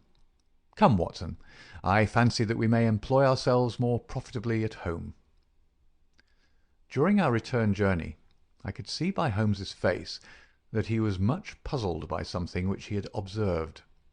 Every now and then, by an effort, he would throw off the impression and talk as if the matter were clear, but then his doubts would settle down upon him again, and his knitted brows and abstracted eyes would show that his thoughts had gone back once more to the great dining-room of the Abbey Grange, in which this midnight tragedy had been enacted. At last, by a sudden impulse, just as our train was crawling out of a suburban station, he sprang on to the platform and pulled me out after him. "Excuse me, my dear fellow," said he, as we watched the rear carriages of our train disappearing round a curve. "I am sorry to make you the victim of what may seem a mere whim, but on my life, Watson, I simply can't leave that case in this condition. Every instinct that I possess cries out against it. It's wrong. It's all wrong. I'll swear that it's wrong. And yet the lady's story was complete. The maid's corroboration was sufficient. The detail was fairly exact. What have I to put up against that? 3 wine-glasses. That is all. But if I had not taken things for granted, if I had examined everything with the case with which I should have shown had we approached the case de novo, and had no cut-and-dried story to warp my mind, should I not then have found something more definite to go upon? Of course I should. Sit down on this bench, Watson, until a train for Chislehurst arrives, and allow me to lay the evidence before you, imploring you in the first instance to dismiss from your mind the idea that anything which the maid or her mistress may have said must necessarily be true. The lady's charming personality must not be permitted to warp our judgment. Surely there are details in her story which, if we looked at in cold blood, would excite our suspicion. These burglars made a considerable haul at Sydenham a fortnight ago. Some account of them and of their appearance was in the papers, and would naturally occur to anyone who wished to invent a story in which imaginary robbers should play a part. As a matter of fact, burglars who have done a good stroke of business are, as a rule, only too glad to enjoy the proceeds in peace and quiet, without embarking on another perilous undertaking. Again, it is unusual for burglars to operate at so early an hour. It is unusual for burglars to strike a lady to prevent her screaming, since one would imagine that was the sure way to make her scream. It is unusual for them to commit murder when their numbers are sufficient to overpower one man. It is unusual for them to be content with a limited plunder when there was much more within their reach. And finally, I should say that it was very unusual for such men to leave a bottle half empty. How do all these unusuals strike you, Watson? Their cumulative effect is certainly considerable, and yet each of them is quite possible in itself. The most unusual thing of all, as it seems to me, is that the lady should be tied to the chair. Well, I am not so clear about that, Watson, for it is evident that they must either kill her or else secure her in such a way that she could not give immediate notice of their escape. But at any rate I have shown, have I not, that there is a certain element of improbability about the lady's story. And now, on the top of this, comes the incident of the wine-glasses. What about the wine-glasses? Can you see them in your mind's eye? I see them clearly. We are told that 3 men drank from them. Does that strike you as likely? Why not? There was wine in each glass. Exactly. But there was beeswing only in one glass. You must have noticed that fact. What does that suggest to your mind? The last glass filled will be most likely to contain beeswing? Not at all. The bottle was full of it, and it is inconceivable that the first 2 glasses were clear and the third heavily charged with it. There are 2 possible explanations, and only 2. One is that after the second glass was filled, the bottle was violently agitated, and so the third glass received the beeswing. That does not appear probable. No, I am sure that I am right. What then do you suppose? That only 2 glasses were used, and that the dregs of both were poured into a third glass, so as to give the false impression that 3 people had been here. In that way all the beeswing would be in the last glass, would it not? Yes, I am convinced that this is so. But if I have hit upon the true explanation of this one small phenomenon, then in an instant the case rises from the commonplace to the exceedingly remarkable, for it can only mean that Lady Brackenstall and her maid have deliberately lied to us, that not one word of their story is to be believed, that they have some very strong reason for covering the real criminal, and that we must construct our case for ourselves without any help from them. That is the mission which now lies before us, and here, Watson, is the Sydenham train."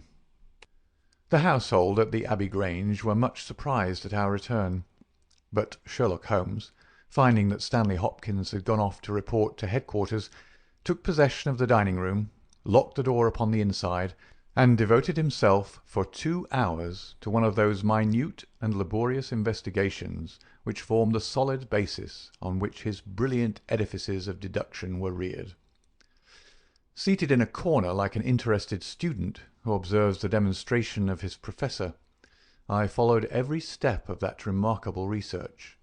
The window, the curtains, the carpet, the chair, the rope, each in turn was minutely examined and duly pondered.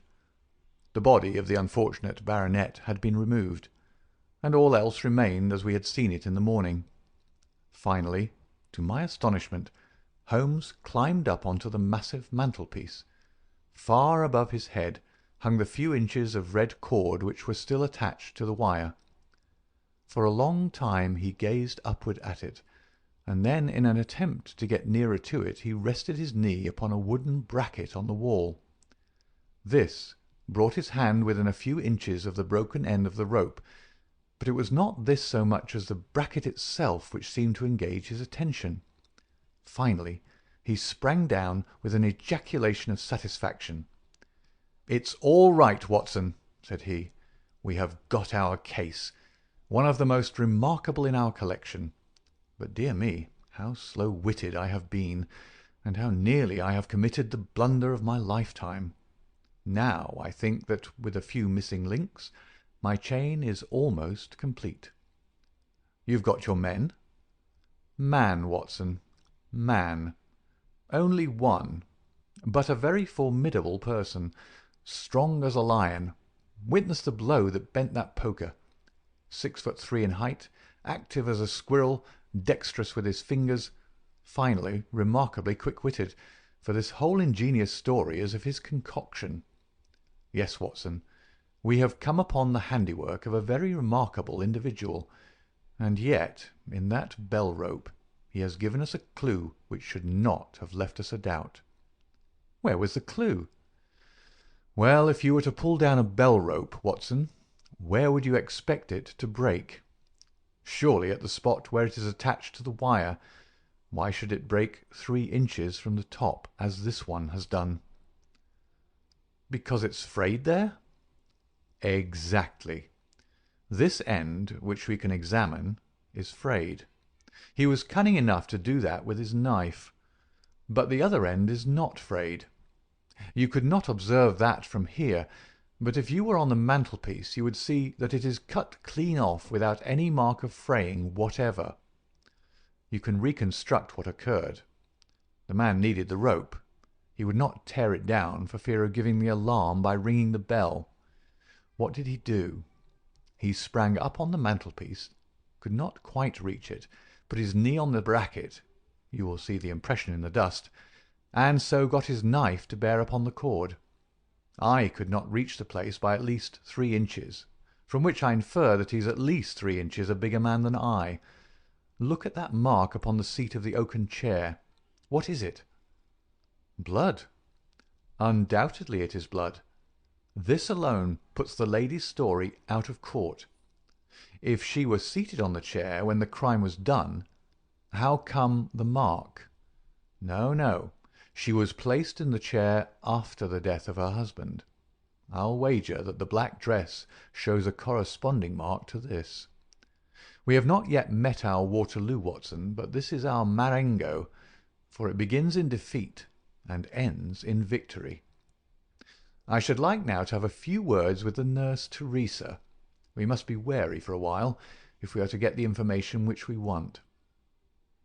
She was an interesting person, this stern Australian nurse, taciturn, suspicious, ungracious, It took some time before Holmes's pleasant manner and frank acceptance of all that she said thawed her into a corresponding amiability.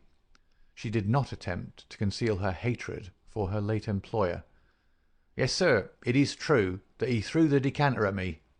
I heard him call my mistress a name, and I told him that he should not dare speak to her as if her brother had been there. Then it was that he threw it at me.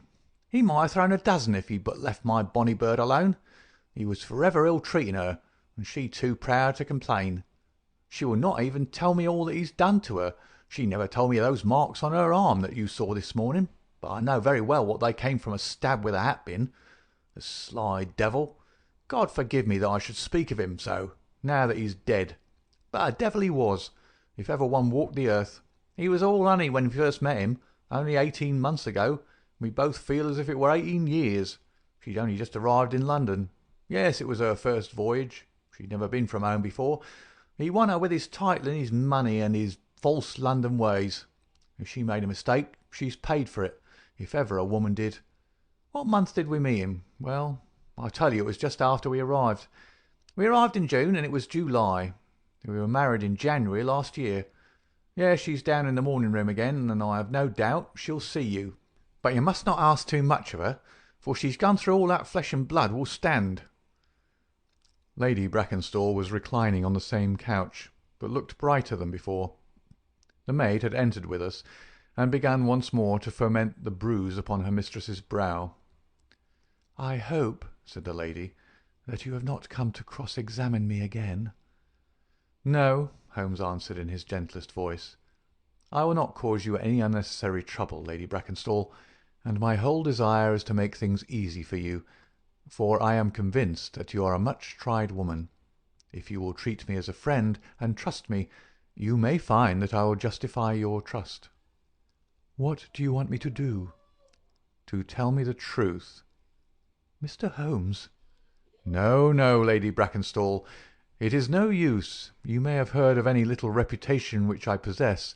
I will stake it all on the fact that your story is an absolute fabrication." Mistress and maid were both staring at Holmes with pale faces and frightened eyes. "You are an impudent fellow!" cried Teresa. "Do you mean to say that my mistress has told a lie?" Holmes rose from his chair. "Have you nothing to tell me?" "I have told you everything." "Think once more, Lady Brackenstall. Would it not be better to be frank?" For an instant there was hesitation in her beautiful face. Then some new strong thought caused it to set like a mask. "I have told you all I know." Holmes took his hat and shrugged his shoulders. "I am very sorry," he said, and without another word we left the room and the house. There was a pond in the park, and to this my friend led the way. It was frozen over, but a single hole was left for the convenience of a solitary swan. Holmes gazed at it, and then passed on to the lodge gate. There he scribbled a short note for Stanley Hopkins, and left it with the lodge keeper. It may be a hit or it may be a miss, but we are bound to do something for friend Hopkins, just to justify this second visit, said he. I will not quite take him into my confidence yet. I think our next scene of operations must be the shipping office of the Adelaide-Southampton line, which stands at the end of Pall Mall, if I remember right. There is a second line of steamers which connect South Australia with England, but we will draw the larger cover first. Holmes's card sent in to the manager ensured instant attention, and he was not long in acquiring all the information he needed. In June of '95, only one of their line had reached a home port. It was the Rock of Gibraltar, their largest and best boat. A reference to the passenger list showed that Miss Fraser, of Adelaide, with her maid, had made the voyage in her. The boat was now somewhere south of the Suez Canal on her way to Australia. Her officers were the same as in '95, with one exception. The first officer, Mr. Jack Crocker, had been made a captain and was to take charge of their new ship, the Bass Rock, sailing in 2 days' time from Southampton. He lived at Sydenham, but he was likely to be in that morning for instructions if we cared to wait for him. No, Mr. Holmes had no desire to see him, but would be glad to know more about his record and character. His record was magnificent. There was not an officer in the fleet to touch him. As to his character, he was reliable on duty, but a wild, desperate fellow off the deck of his ship, hot-headed, excitable, but loyal, honest, and kind-hearted. That was the pith of the information with which Holmes left the office of the Adelaide Southampton Company.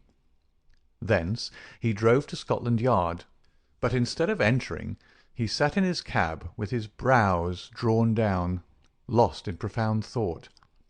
Finally, he drove round to the Charing Cross telegraph office, sent off a message, and then, at last, we made for Baker Street once more. "No, I couldn't do it, Watson," said he, as we re-entered our room. "Once that warrant was made out, nothing on earth would save him. Once or twice in my career I feel that I have done more real harm by my discovery of the criminal than ever he had done by his crime. I have learned caution now, and I had rather play tricks with the law of England than with my own conscience. Let us know a little more before we act." Before evening we had a visit from Inspector Stanley Hopkins. Things were not going very well with him. "I believe you are a wizard, Mr. Holmes. I really do sometimes think that you have powers that are not human. Now, how on earth could you know that the stolen silver was at the bottom of that pond?" "I didn't know." "But you told me to examine it." "You got it, then?" "Yeah, I got it." "I am very glad if I have helped you." "But you haven't helped me. You've made the affair more difficult. What sort of burglars are they who steal silver and then throw it in the nearest pond?" "It was certainly rather eccentric behaviour. I was merely going on the idea that if the silver had been taken by persons who did not want it, who merely took it for a blind, as it were, then they would naturally be anxious to get rid of it." "But why should such an idea cross your mind?" "Well, I thought it was possible, when they came out through the French window, there was the pond with one tempting little hole in the ice right in front of their noses. Could there be a better hiding-place?" "Ah, a hiding-place. That's better," cried Stanley Hopkins. Yeah, I see it all now. It was early. There were folk upon the roads. They were afraid of being seen with the silver, so they sank it in the pond, intending to return for it when the coast was clear. Excellent, Mr. Holmes. That's better than your idea of a blind." "Quite so. You have got an admirable theory. I have no doubt that my own ideas were quite wild, but you must admit that they have ended in discovering the silver." "Yes, sir, yes. It was all your doing. But I've had a bad setback." "A setback?" "Yes, Mr. Holmes. The Randall gang were arrested in New York this morning." "Dear me, Hopkins, that is certainly rather against your theory that they committed a murder in Kent last night." "It is fatal, Mr. Holmes, absolutely fatal. Still, there are other gangs of three besides the Randalls, or it may be some new gang of which the police have never heard." "Quite so. It is perfectly possible. What, are you off?" "Yes, Mr. Holmes. There's no rest for me until I've got to the bottom of the business. I suppose you have no hint to give me?" "I have given you one." "Which?" "Well, I suggested a blind." "But why, Mr. Holmes, why?" "Ah, that's the question, of course. But I commend the idea to your mind. You might possibly find that there was something in it. You won't stop for dinner? Well, good-bye, and let us know how you get on." Dinner was over, and the table cleared before Holmes alluded to the matter again. He had lit his pipe, and held his slippered feet to the cheerful blaze of the fire. Suddenly he looked at his watch. "I expect developments, Watson." "When?" "Now. Within a few minutes. I dare say you thought I acted rather badly to Stanley Hopkins just now." "I trust your judgment." "A very sensible reply, Watson. You must look at it this way. What I know is unofficial. What he knows is official. I have the right to private judgment, but he has none. He must disclose all, or he is a traitor to his service. In a doubtful case I would not put him in so painful a position, and so I reserve my information until my own mind is clear upon the matter." "But when will that be?" "The time has come. You will now be present at the last scene of a remarkable little drama." There was a sound upon the stairs, and our door was opened to admit as fine a specimen of manhood as ever passed through it. He was a very tall young man, golden-moustached, blue-eyed, with a skin which had been burned by tropical suns, and a springy step which showed that the huge frame was as active as it was strong. He closed the door behind him, and then he stood with clenched hands and heaving breast, choking down some overmastering emotion. "Sit down, Captain Crocker. You got my telegram?" "I got your telegram, and I came at the hour you said. I heard you had been down to the office. There's no getting away from you. Let's hear the worst. What are you going to do with me? Arrest me? Speak out, man. You can't sit there and play with me like a cat with a mouse." "Give him a cigar," said Holmes. "Bite on that, Captain Crocker, and don't let your nerves run away with you. I should not sit here smoking with you if I thought that you were a common criminal. You may be sure of that. Be frank with me, and we may do some good. Play tricks with me, and I'll crush you. What do you wish me to do?" "To give me a true account of all that happened at the Abbey Grange last night. A true account, mind you, with nothing added and nothing taken off. I know so much already that if you go 1 inch off the straight, I'll blow this police whistle from my window, and the affair goes out of my hands for ever." The sailor thought for a little. Then he struck his leg with his great sunburned hand. "I'll chance it," he cried. "I believe you are a man of your word and a white man, and I'll tell you the whole story. But one thing I will say first. As far as I'm concerned, I regret nothing, and I fear nothing, and I'd do it all again and be proud of the job. Damn the beast, if he had as many lives as a cat, he'd owe them all to me. But it's the lady Mary Fraser, for never will I call her by that accursed name, when I think of getting her into trouble. I would give my life just to bring one smile to her dear face. It's that turns my soul into water, and yet, what less could I do? I'll tell you my story, gentlemen, and then I'll ask you, as man to man, what less could I do? I must go back a bit. You seem to know everything, so I expect that you know that I met her when she was a passenger and I was first officer of the Rock of Gibraltar. From the first day I met her, she was the only woman to me. Every day of that voyage I loved her more, and many a time since have I keeled down in the darkness of the night watch and kissed the deck of that ship because I knew her dear feet had trod on it. She was never engaged to me. She treated me as fairly as ever a woman treated a man. I've no complaint to make. It was all love on my side, and all good comradeship and the friendship on hers. When we parted, she was a free woman, but I could never again be a free man. Next time I came back from sea, I heard of her marriage. Well, why shouldn't she marry whom she liked? Title and money, who could carry them better than she? She was born for all that is beautiful and dainty. I didn't grieve over her marriage. I was not such a selfish hound as that. I just rejoiced that good luck had come her way, and that she had not thrown herself away on a penniless sailor. That's how I loved Mary Fraser. Well, I never thought to see her again, but last voyage I was promoted, and the new boat was yet launched, so I had to wait for a couple of months with my people at Sydenham. One day out in a country lane I met Teresa Wright, her old maid. She told me all about her, all about him, about everything. I tell you, gentlemen, it nearly drove me mad. This drunken hound, that he should dare to raise his hand to her, whose boots he was not worthy to lick. I met Teresa again. Then I met Mary herself, and met her again. Then she would meet me no more, but the other day I had a notice that I was to start on my voyage within a week, and I determined that I would see her once before I left. Teresa was always my friend, for she loved Mary and hated this villain almost as much as I did. From her I learned the ways of the house. Mary used to sit up reading in her own little room downstairs. I crept round there last night and scratched at the window.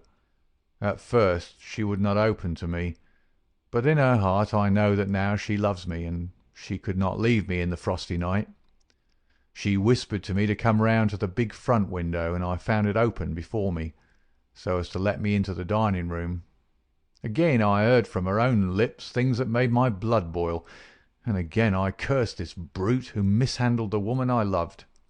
Well, gentlemen, I was standing with her just inside the window, in all innocence, as God is my judge, when he rushed like a madman into the room, called her the vilest name that a man could use to a woman, and welted her across the face with the stick he had in his hand. I had sprung for the poker, and it was a fair fight between us. See here on my arm, where his first blow fell. Then it was my turn, and I went through him as if he'd been a rotten pumpkin. Do you think I was sorry? Not I. It was his life or mine.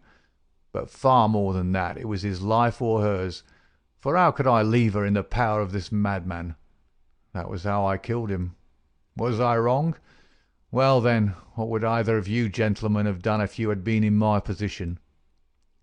She had screamed when he struck her, and that brought old Teresa down from the room above. There was a bottle of wine on the sideboard, and I opened it and poured a little between Mary's lips, for she was half dead with shock.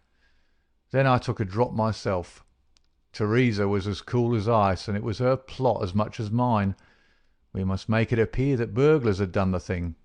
Teresa kept on repeating our story to her mistress, while I swarmed up and cut the rope of the bell.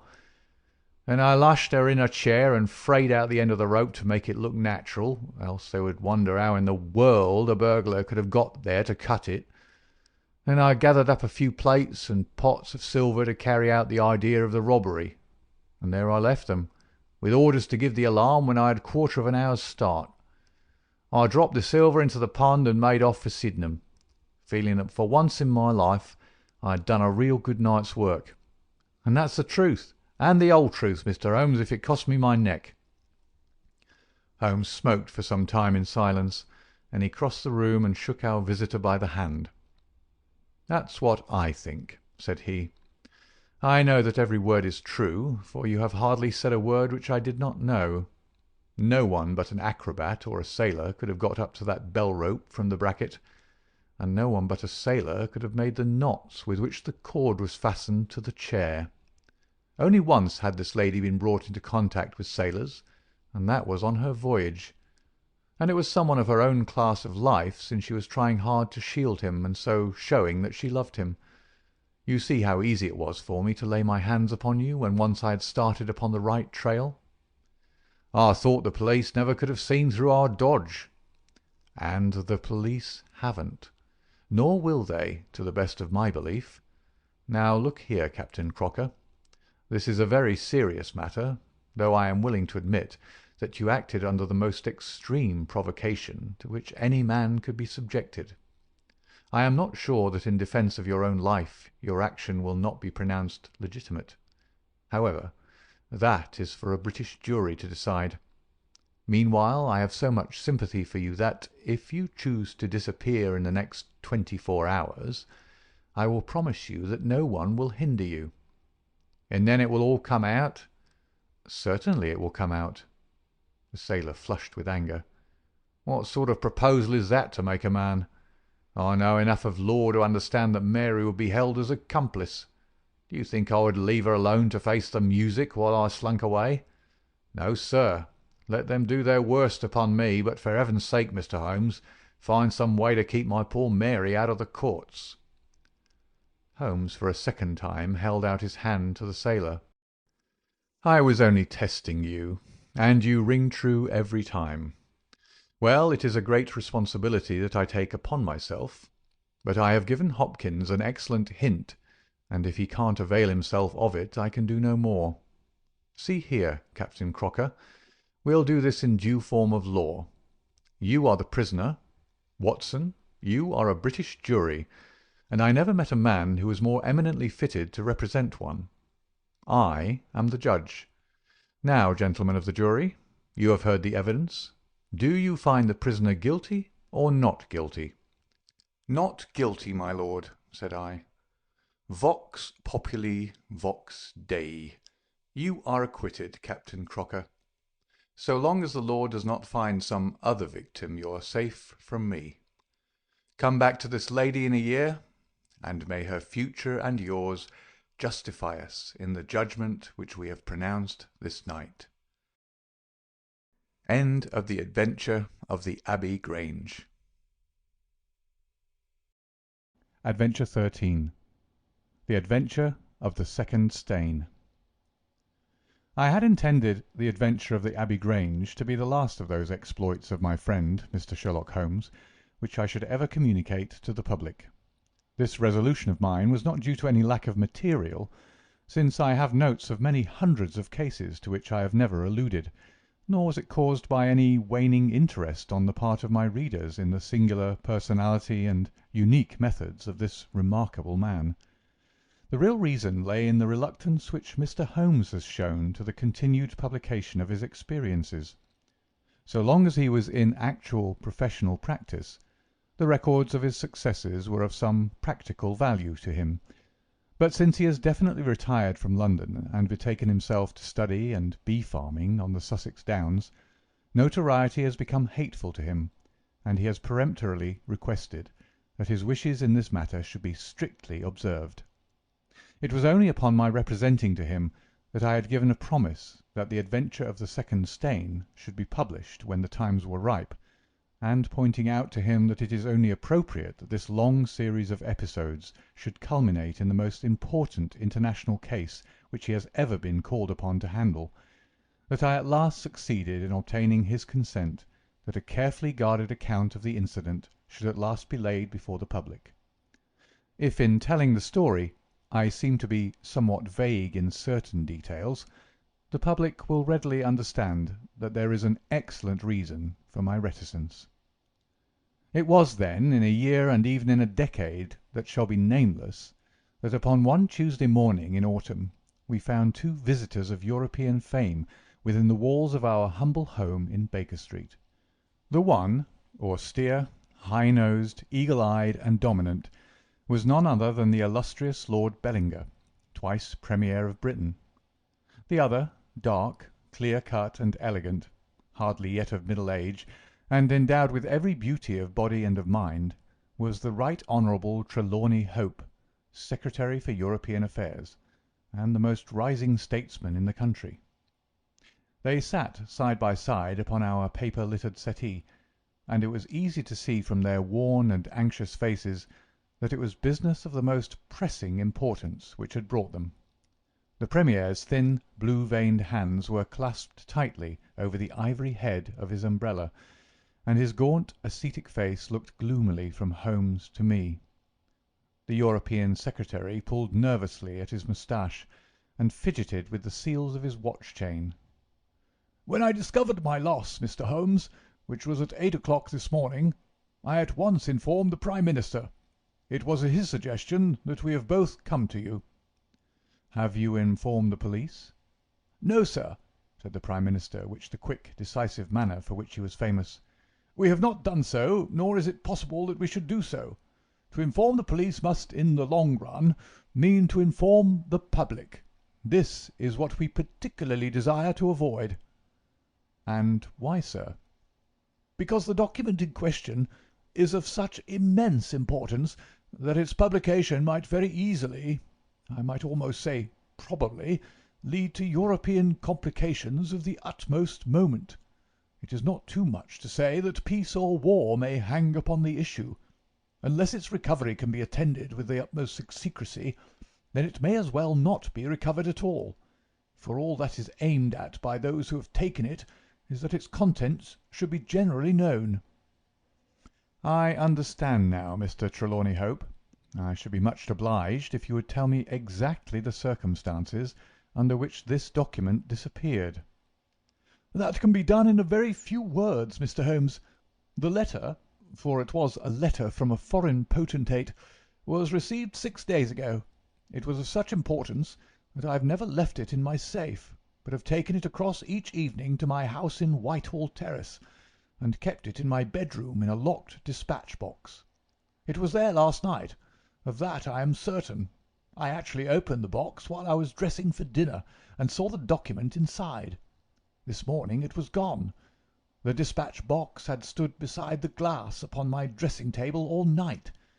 I'm a light sleeper, and so is my wife.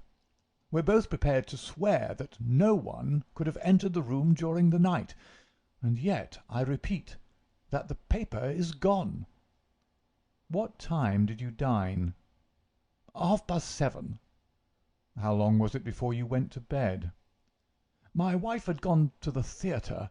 I waited up for her. It was 11:30 before we went to our room." Then for 4 hours the dispatch box had lain unguarded. "No one is ever permitted to enter that room save the housemaid in the morning and my valet or my wife's maid during the rest of the day.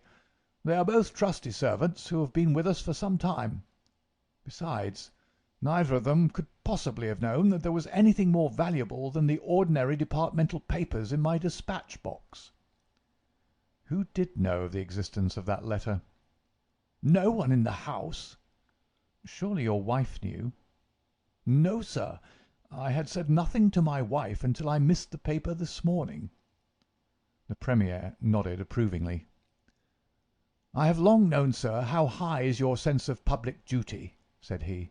"I am convinced that in the case of a secret of this importance it would rise superior to the most intimate domestic ties." The European secretary bowed. "You do me no more injustice, sir. Until this morning I have never breathed one word to my wife upon this matter." Could she have guessed? "No, Mr. Holmes, she could not have guessed, nor could anyone have guessed." Have you lost any documents before? "No, sir." Who is there in England who did know of the existence of this letter? "Each member of the Cabinet was informed of it yesterday, but the pledge of secrecy which attends every Cabinet meeting was increased by the solemn warning which was given by the Prime Minister. Good heavens! To think that within a few hours I should myself have lost it!" His handsome face was distorted with a spasm of despair, and his hands tore at his hair. For a moment we caught a glimpse of the natural man, impulsive, ardent, keenly sensitive. The next, the aristocratic mask was replaced, and the gentle voice had returned. "Besides, the members of the Cabinet there are 2 or possibly 3 departmental officials who know of the letter. No one else in England, Mr. Holmes, I assure you." But abroad? "I believe that no one abroad has seen it, save the man who wrote it. I am well convinced that his ministers, that the usual official channels have not been employed." Holmes considered for some little time. "Now, sir, I must ask you more particularly what this document is, and why its disappearance should have such momentous consequences." The two statesmen exchanged a quick glance, and the Premier's shaggy eyebrows gathered in a frown. "Mr. Holmes, the envelope is a long, thin one of pale blue colour. There is a seal of red wax stamped with a crouching lion. It is addressed in large, bold handwriting to—" "I fear, sir," said Holmes, "that interesting and indeed essential as these details are, my inquiries must go more to the root of things. What was the letter?" "That is a state secret of the utmost importance, and I fear that I cannot tell you, nor do I see that it is necessary. If by the aid of the powers which you are said to possess you can find such an envelope as I describe with its enclosure, you will have deserved well of your country, and earned any reward which it lies in our power to bestow." Sherlock Holmes rose with a smile. "You are 2 of the most busy men in the country," said he, "and in my own small way I have also a good many calls upon me. I regret exceedingly that I cannot help you in this matter, and any continuation of this interview would be a waste of time." The Premier sprang to his feet with that quick, fierce gleam of his deep-set eyes before which a cabinet has cowered. "I am not accustomed, sir," he began, but mastered his anger and resumed his seat. For a minute or more we all sat in silence. Then the old statesman shrugged his shoulders. "We must accept your terms, Mr. Holmes. No doubt you are right, and it is unreasonable for us to expect you to act unless we give you your entire confidence." "I agree with you," said the younger statesman. "Then I will tell you, relying entirely upon your honour and that of your colleague, Dr. Watson. I may appeal to your patriotism also, for I could not imagine a greater misfortune for the country than that this affair should come out." "You may safely trust us." The letter, then, is from a certain foreign potentate who has been ruffled by some recent colonial developments of this country. It has been written hurriedly and upon his own responsibility entirely. Inquiries have shown that his ministers know nothing of the matter.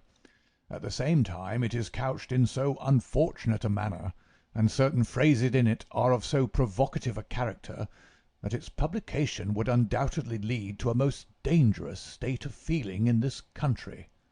There would be such a ferment, sir, that I do not hesitate to say that within a week of the publication of that letter this country would be involved in a great war." Holmes wrote a name upon a slip of paper and handed it to the Premier. "Exactly. It was he, and it is this letter which may well mean the expenditure of 1,000 millions and the lives of 100,000 men, which has become lost in this unaccountable fashion." "Have you informed the sender?" "Yes, sir. A cipher telegram has been dispatched." "Perhaps he desires the publication of the letter." "No, sir. We have strong reason to believe that he already understands that he has acted in an indiscreet and hot-headed manner. It would be a greater blow to him and to his country than to us if this letter were to come out." "If this is so, whose interest is it that the letter should come out? Why should anyone desire to steal it or to publish it?" "There, Mr. Holmes, you take me into regions of high international politics. But if you consider the European situation, you will have no difficulty in perceiving the motive. The whole of Europe is an armed camp. There is a double league which makes a fair balance of military power. Great Britain holds the scales. If Britain were driven into war with one confederacy, it would assure the supremacy of the other confederacy, whether they joined in the war or not. Do you follow?" "Very clearly. It is then the interest of the enemies of this potentate to secure and publish this letter, so as to make a breach between his country and ours." "Yes, sir." "And to whom would this document be sent if it fell into the hands of an enemy?" "To any of the great chancelleries of Europe. It is probably speeding on its way thither at the present instant as fast as steam can take it." Mr. Trelawney Hope dropped his head on his chest and groaned aloud. The Premier placed his hand kindly upon his shoulder. "It is your misfortune, my dear fellow. No one can blame you. There is no precaution which you have neglected. Now, Mr. Holmes, you are in full possession of the facts. What course do you recommend?" Holmes shook his head mournfully. "You think, sir, that unless this document is recovered there will be war?" "I think it is very probable." "Then, sir, prepare for war." "That is a hard saying, Mr. Holmes." "Consider the fact, sir. It is inconceivable that it was taken after 11:30 at night, since I understand that Mr. Hope and his wife were both in the room from that hour until the loss was found out. It was taken, then, yesterday evening between 7:30 and 11:30, probably near the earlier hour, since whoever took it evidently knew that it was there, and would naturally secure it as early as possible. Now, sir, if a document of this importance were taken at that hour, where can it be now? No one has any reason to retain it. It has been passed rapidly on to those who need it. What chance have we now to overtake or even to trace it? It is beyond our reach." The Prime Minister rose from the settee. "What you say is perfectly logical, Mr. Holmes. I feel that the matter is indeed out of our hands." "Let us presume, for argument's sake, that the document was taken by the maid or by the valet." "They are both old and tried servants." "I understand you to say that your room is on the second floor, that there is no entrance from without, and that from within no one could go up unobserved. It must, then, be somebody in the house who has taken it. To whom would the thief take it? To one of several international spies and secret agents, whose names are tolerably familiar to me. There are three who may be said to be the heads of their profession." I will begin my research by going round and finding if each of them is at his post. If one is missing, especially if he has disappeared since last night, we will have some indication as to where the document has gone." "Why should he be missing?" asked the European secretary. "He would take the letter to an embassy in London, as likely as not." "I fancy not. These agents work independently, and their relations with the embassies are often strained." The Prime Minister nodded his acquiescence. "I believe you're right, Mr. Holmes. He would take so valuable a prize to headquarters with his own hands. I think that your course of action is an excellent one. Meanwhile, hope we cannot neglect all our other duties on account of this one misfortune. Should there be any fresh developments during the day, we shall communicate with you, and you will no doubt let us know the results of your own inquiries." The two statesmen bowed and walked gravely from the room. When our illustrious visitors had departed, Holmes lit his pipe in silence, and sat for some time lost in the deepest thought.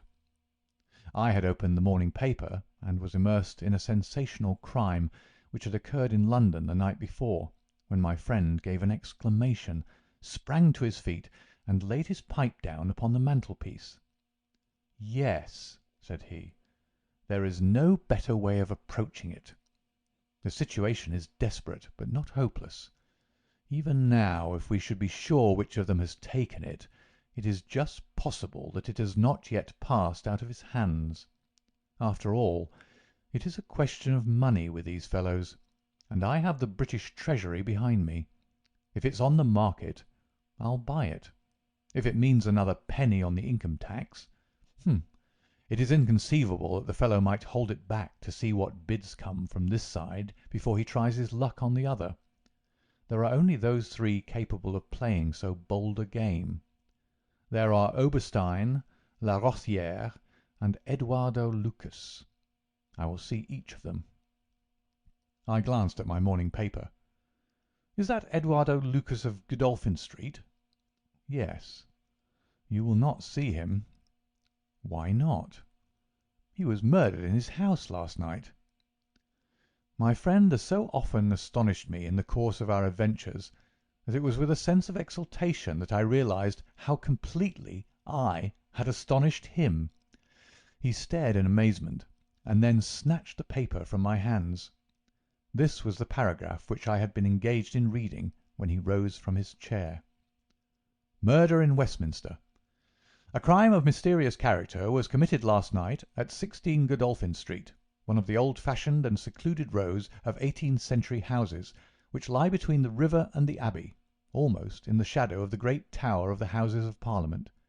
This small but select mansion has been inhabited for some years by Mr. Eduardo Lucas, well known in society circles, both on account of his charming personality and because he has the well-deserved reputation of being one of the best amateur tenors in the country.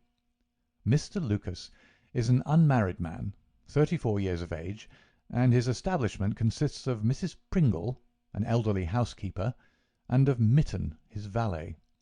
The former retires early and sleeps at the top of the house. The valet was out for the evening, visiting a friend at Hammersmith. From 10 o'clock onward, Mr. Lucas had the house to himself. What occurred during that time has not yet transpired, but at 11:45 Police Constable Barrett, passing along Godolphin Street, observed that the door of number 16 was ajar. He knocked, but received no answer. Perceiving a light in the front room, he advanced into the passage and again knocked, but without reply. He then pushed open the door and entered. The room was in a state of wild disorder, the furniture being all swept to one side, and one chair lying on its back in the centre. Beside this chair, and still grasping one of its legs, lay the unfortunate tenant of the house. He had been stabbed to the heart, and must have died instantly. The knife with which the crime had been committed was a curved Indian dagger, plucked down from a trophy of Oriental arms which adorned one of the walls. Robbery does not appear to have been the motive of the crime, for there had been no attempt to remove the valuable contents of the room. Mr. Eduardo Lucas was so well known and popular that his violent and mysterious fate will arouse painful interest and intense sympathy in a widespread circle of friends. "Well, Watson, what do you make of this?" asked Holmes after a long pause. "It is an amazing coincidence." "A coincidence. Here is one of the three men whom we had named as possible actors in this drama, and he meets a violent death during the very hours when we know that the drama was being enacted. The odds are enormous against it being coincidence. No figures could express them. No, my dear Watson, the two events are connected. Must be connected. It is for us to find the connection." "But now the official police must know all." "Not at all. They know all they see at Godolphin Street. They know, and shall know, nothing of Whitehall Terrace. Only we know of both events, and can trace the relation between them. There is one obvious point which would in any case have turned my suspicions against Lucas. Godolphin Street, Westminster, is only a few minutes' walk from Whitehall Terrace. The other secret agents whom I have named live in the extreme West End.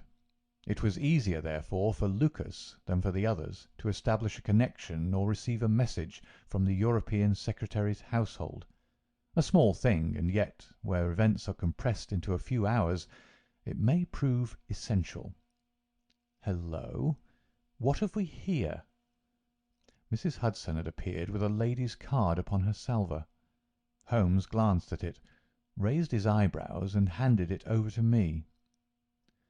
"Ask Lady Hilda Trelawney Hope if she will be kind enough to step up," said he. A moment later, our modest apartment, already so distinguished that morning, was further honoured by the entrance of the most lovely woman in London.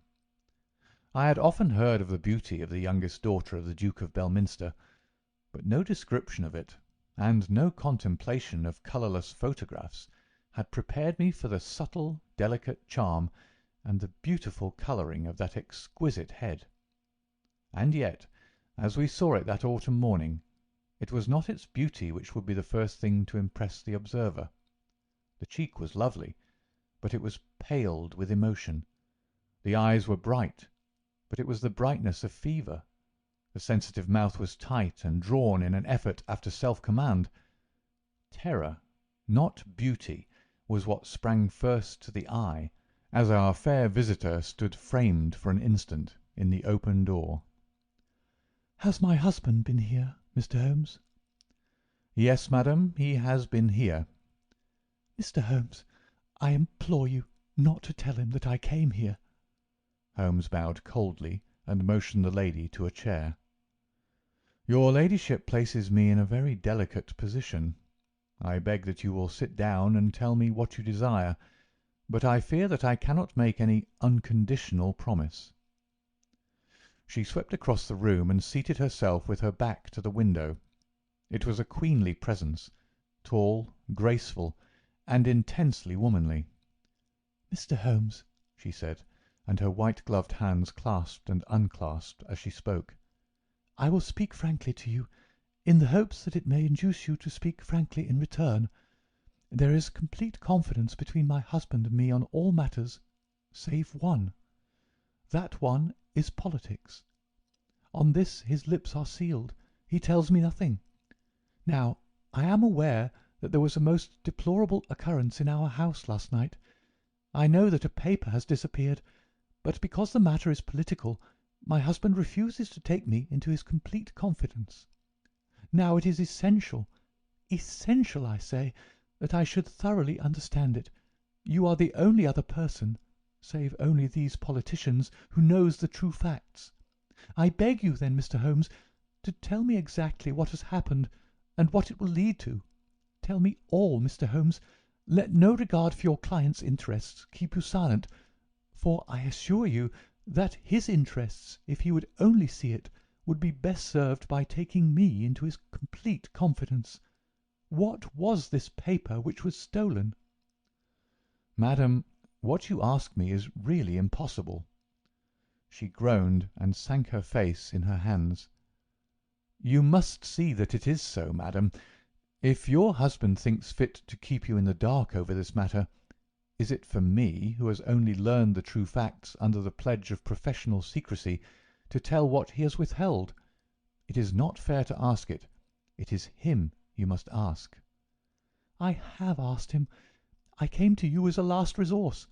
But without your telling me anything definite, Mr. Holmes, you may do a great service if you would enlighten me on one point." "What is it, madam?" "Is my husband's political career likely to suffer through this incident?" "Well, madam, unless it is set right, it may certainly have a very unfortunate effect." "Oh!" She drew in her breath sharply, as one whose doubts are resolved. "One more question, Mr. Holmes. From an expression which my husband dropped in the first shock of this disaster, I understood that terrible public consequences might arise from the loss of this document." "If he said so, I certainly cannot deny it." "Of what nature are they?" "Nay, madam, there again you ask me more than I can possibly answer." "Then I will take up no more of your time. I cannot blame you, Mr. Holmes, for having refused to speak more freely, and you on your side will not, I am sure, think the worse of me because I desire, even against his will, to share my husband's anxieties. Once more I beg that you will say nothing of my visit." She looked back at us from the door, and I had a last impression of that beautiful haunted face, the startled eyes, and the drawn mouth. Then she was gone. "Now, Watson, the fair sex is your department," said Holmes with a smile, when the dwindling frou-frou of skirts had ended in the slam of the front door. "What was the fair lady's game? What did she really want? Surely her own statement is clear, and her anxiety very natural." Think of her appearance, Watson, her manner, her suppressed excitement, her restlessness, her tenacity in asking questions. Remember that she comes of a caste who do not lightly show emotion. She was certainly much moved. Remember also the curious earnestness with which she assured us that it was the best for her husband that she should know all. What did she mean by that? And you must have observed, Watson, how she manoeuvred to have the light at her back. She did not wish us to read her expression. Yes, she chose the one chair in the room. And yet the motives of women are so inscrutable. You remember the woman at Margate whom I suspected for the same reason? No powder on her nose. That proved to be the correct solution. How can you build on such a quicksand? Their most trivial action may mean volumes, or their most extraordinary conduct may depend upon a hairpin or a curling tongs. Good morning, Watson. You are off? Yes, I will while away the morning at Godolphin Street with our friends of the regular establishment. With Eduardo Lucas lies the solution of our problem, though I must admit that I have not an inkling as to what form it may take. It is a capital mistake to theorize in advance of the facts. Do you stay on guard, my good Watson, and receive any fresh visitors. I'll join you at lunch if I am able. All that day, and the next, Holmes was in a mood which his friends would call taciturn, and others morose. He ran out and ran in, smoked incessantly, played snatches on his violin, sank into reveries, devoured sandwiches at irregular hours, and hardly answered the casual questions which I put to him. It was evident to me that things were not going well with him or his quest. He would say nothing of the case, and it was from the papers that I learned the particulars of the inquest, and the arrest with the subsequent release of John Mitten, the valet of the deceased. The coroner's jury brought in the obvious wilful murder, but the parties remained as unknown as ever. No motive was suggested. The room was full of articles of value, but none had been taken. The dead man's papers had not been tampered with. They were carefully examined, and showed that he was a keen student of international politics, an indefatigable gossip, a remarkable linguist, and an untiring letter-writer. He had been on intimate terms with the leading politicians of several countries, but nothing sensational was discovered among the documents which filled his drawers. As to his relations with women, they appeared to have been promiscuous but superficial. He had many acquaintances among them, but few friends and no one whom he loved. His habits were regular, his conduct inoffensive. His death was an absolute mystery, and likely to remain so. As to the arrest of John Mitten, the valet, it was a counsel of despair as an alternative to absolute inaction. But no case could be sustained against him. He had visited friends in Hammersmith that night. The alibi was complete. It is true that he started home at an hour which would have brought him to Westminster before the time when the crime was discovered, but his own explanation that he had walked part of the way seemed probable enough in view of the fineness of the night. He had actually arrived at 12 o'clock, and appeared to be overwhelmed by the unexpected tragedy. He had always been on good terms with his master. Several of the dead man's possessions, notably a small case of razors, had been found in the valet's boxes, but he explained that they had been presents from the deceased, and the housekeeper was able to corroborate the story. Mitten had been in Lucas's employment for 3 years. It was noticeable that Lucas did not take Mitten on the Continent with him. Sometimes he visited Paris for 3 months on end, but Mitten was left in charge of the Godolphin Street house. As to the housekeeper, she had heard nothing on the night of the crime. If her master had a visitor, he had himself admitted him. So for 3 mornings the mystery remained, so far as I could follow it in the papers. If Holmes knew more, he kept his own counsel. But as he told me that Inspector Lestrade had taken him into his confidence in the case, I knew that he was in close touch with every development. Upon the 4th day there appeared a long telegram from Paris, which seemed to solve the whole question. "A discovery has just been made by the Parisian police," said the Daily Telegraph, "which raises the veil which hung around the tragic fate of Mr. Eduardo Lucas, who met his death by violence last Monday night at Godolphin Street, Westminster. Our readers will remember that the deceased gentleman was found stabbed in his room, and that some suspicion attached to his valet, but that the case broke down on an alibi.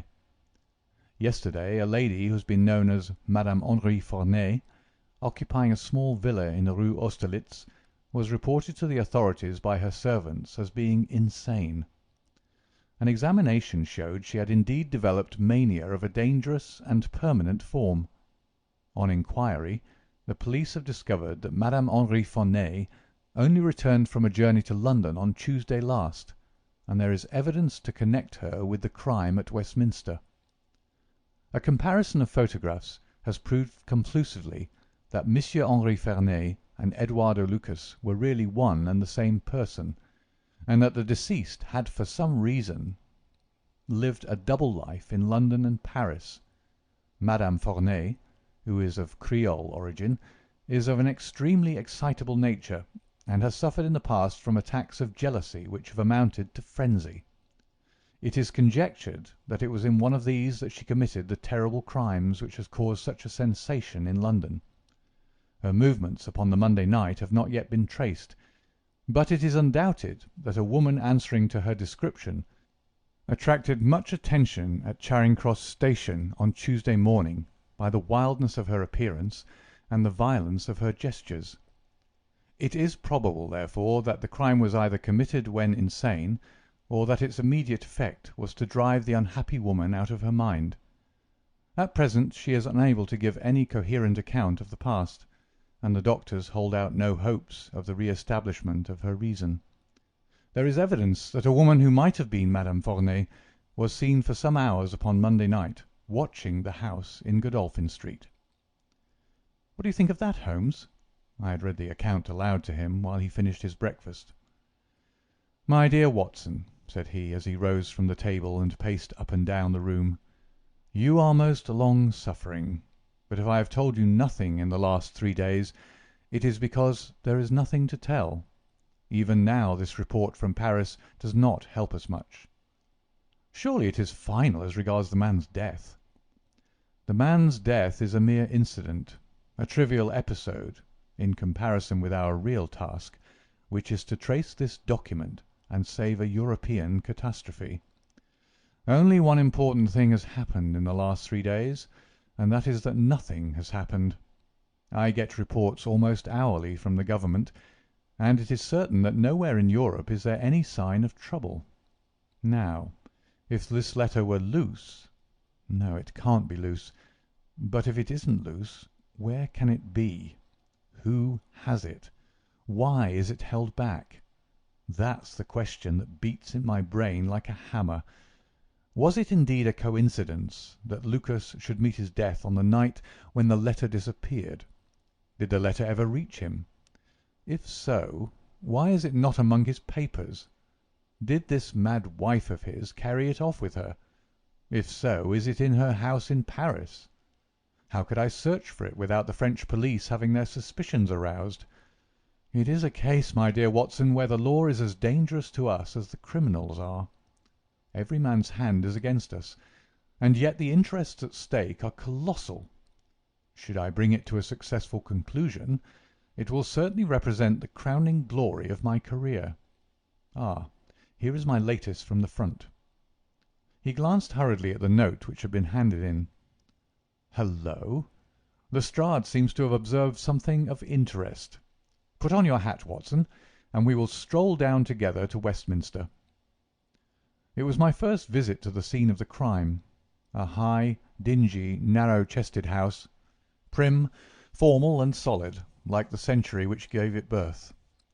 Lestrade's bulldog features gazed out at us from the front window, and he greeted us warmly when a big constable had opened the door and let us in.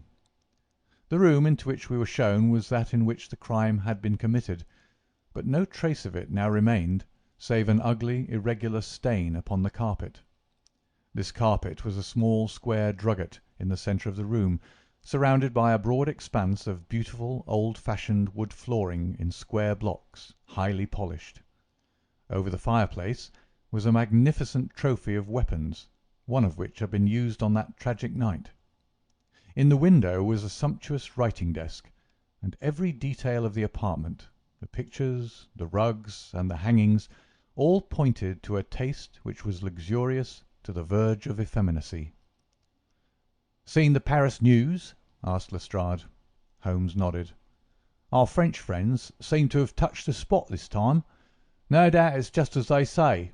She knocked at the door. Surprise visit, I guess, for he kept his life in watertight compartments. He let her in, couldn't keep her in the street. She told him how she had traced him, reproached him. One thing led to another, and then with that dagger so handy, the end soon came. It wasn't all done in an instant, though, for these chairs were all swept over yonder, and he had one in his hand as if he'd tried to hold her off with it. We've got it all clear as if we can see it." Holmes raised his eyebrows. "And yet you have sent for me." "Oh, yes, that's another matter. A mere trifle, but the sort of thing you take an interest in. Queer, you know, and what you might call freakish. There's nothing to do with the main fact.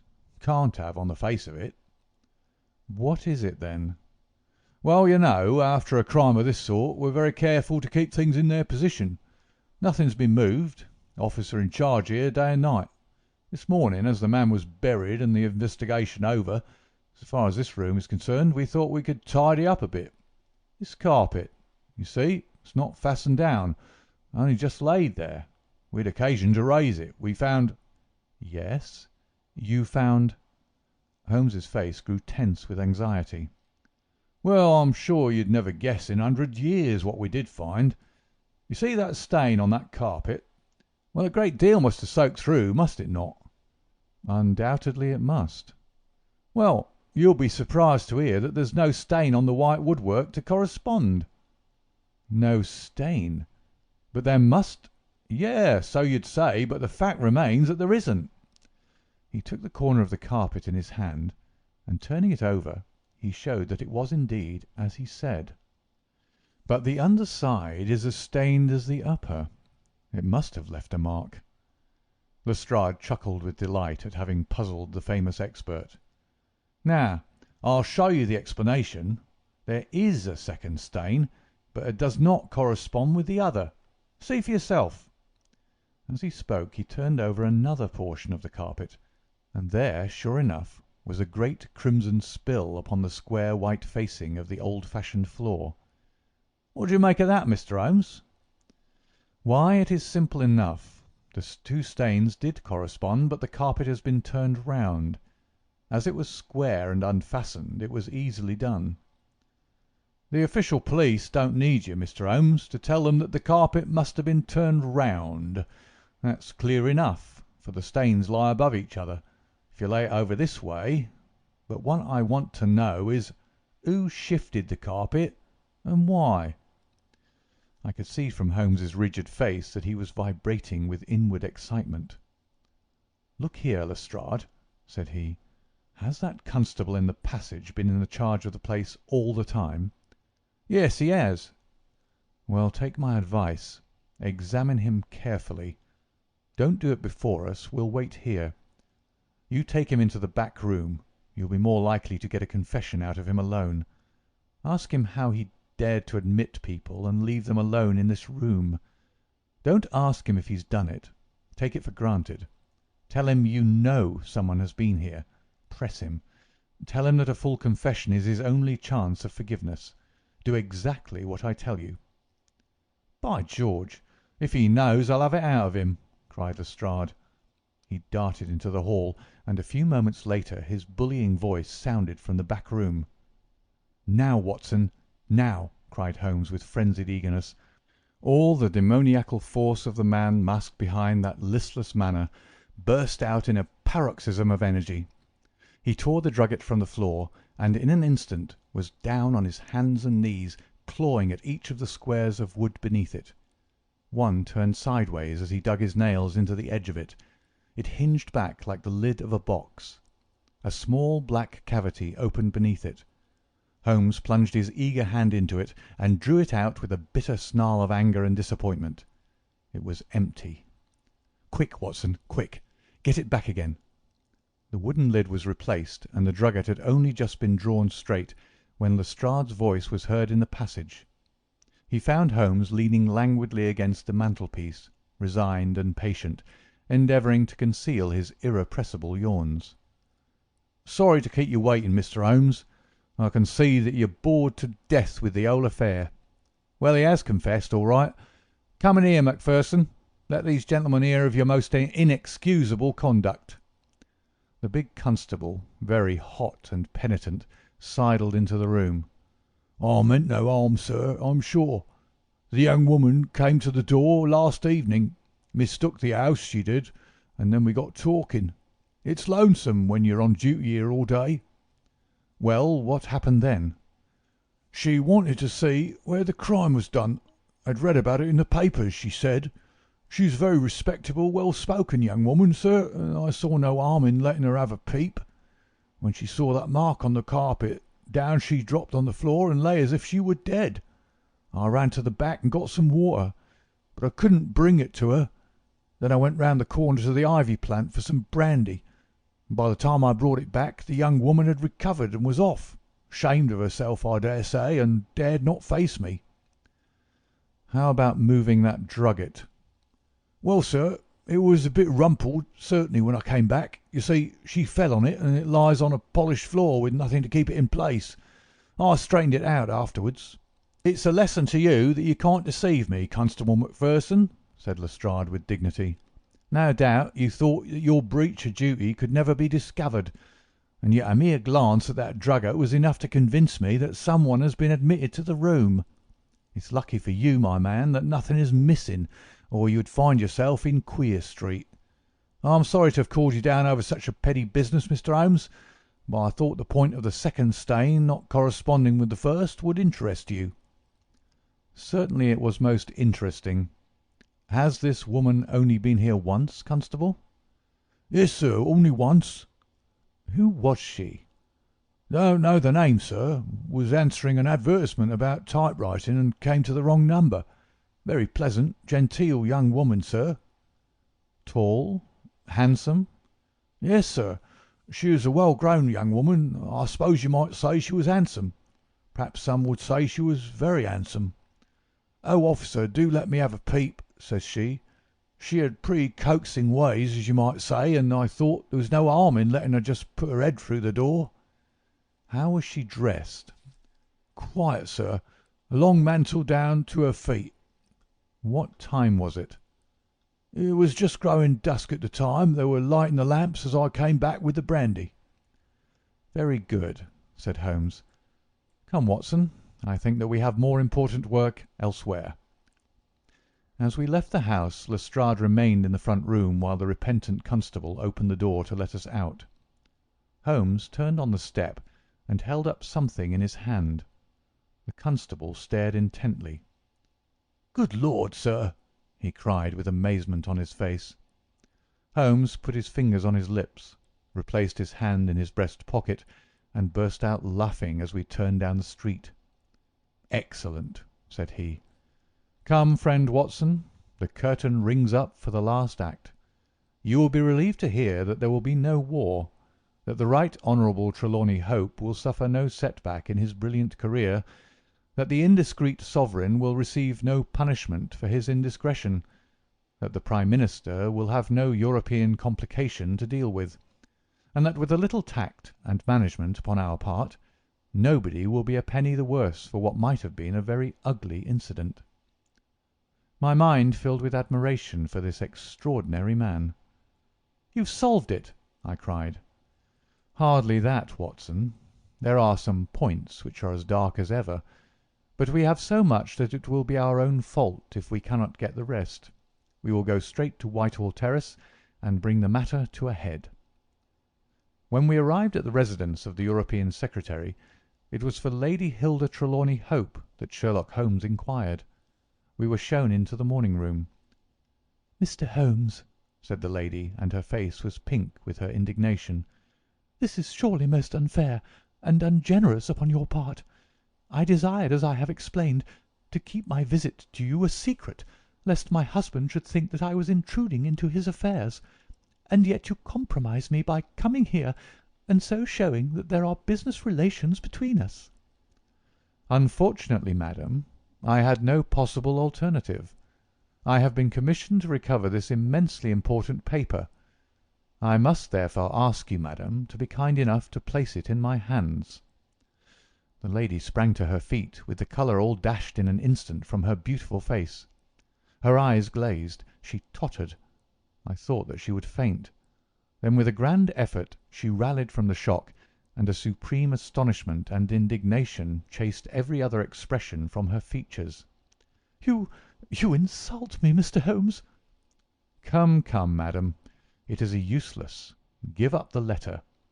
She darted to the bell. "The butler shall show you out." "Do not ring, Lady Hilda. If you do, then all my earnest efforts to avoid a scandal will be frustrated. Give up the letter, and all will be set right. If you will work with me, I can arrange everything. If you work against me, I must expose you." She stood grandly defiant, a queenly figure, her eyes fixed upon his as if she would read his very soul. Her hand was on the bell, but she had forborne to ring it. "You are trying to frighten me. It is not a very manly thing, Mr. Holmes, to come here and browbeat a woman. You say that you know something. What is it that you know?" "Pray sit down, madam. You will hurt yourself there if you fall. I will not speak until you sit down. Thank you." "I give you 5 minutes, Mr. Holmes." "One is enough, Lady Hilda.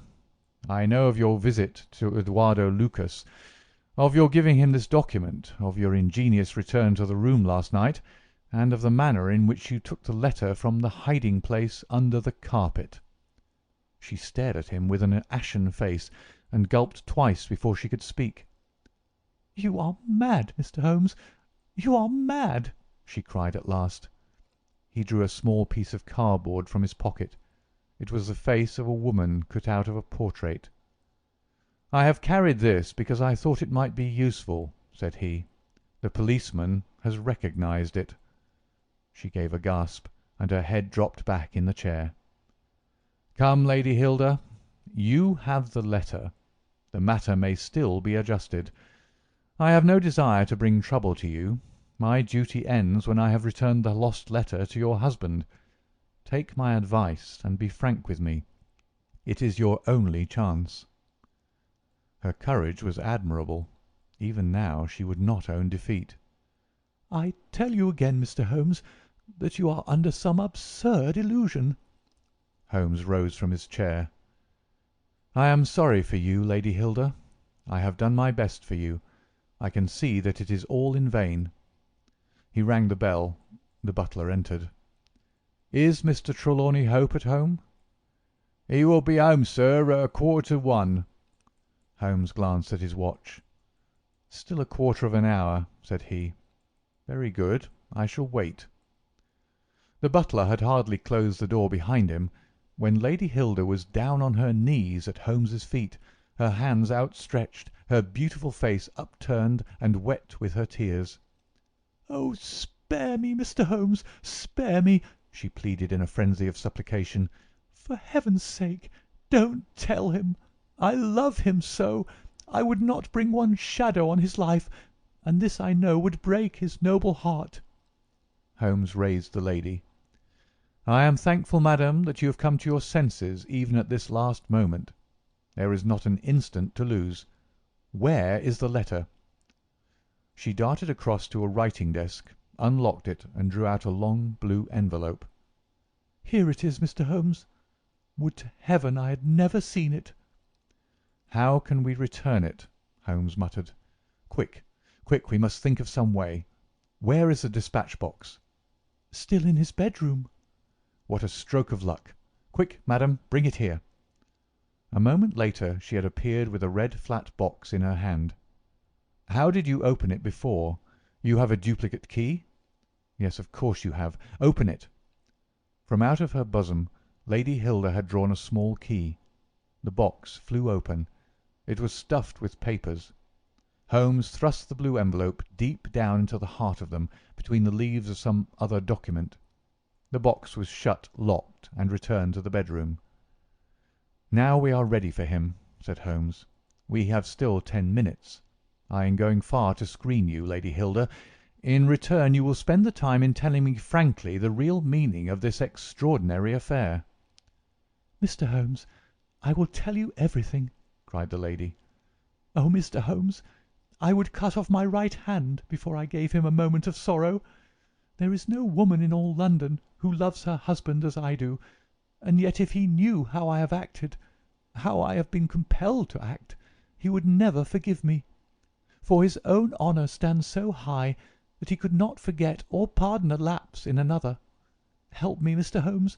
My happiness, his happiness, our very lives are at stake." "Quick, madam, the time grows short." "It was a letter of mine, Mr. Holmes, an indiscreet letter written before my marriage, a foolish letter, a letter of an impulsive, loving girl. I meant no harm, and yet he would have thought it criminal. Had he read that letter his confidence would have been forever destroyed. It is years since I wrote it. I had thought that the whole matter was forgotten. Then at last I heard from this man Lucas that it had passed into his hands, and that he would lay it before my husband. I implored his mercy. He said that he would return my letter if I would bring him a certain document which he described in my husband's despatch box. He had some spy in the office who had told him of its existence. He assured me that no harm would come to my husband. Put yourself in my position, Mr. Holmes.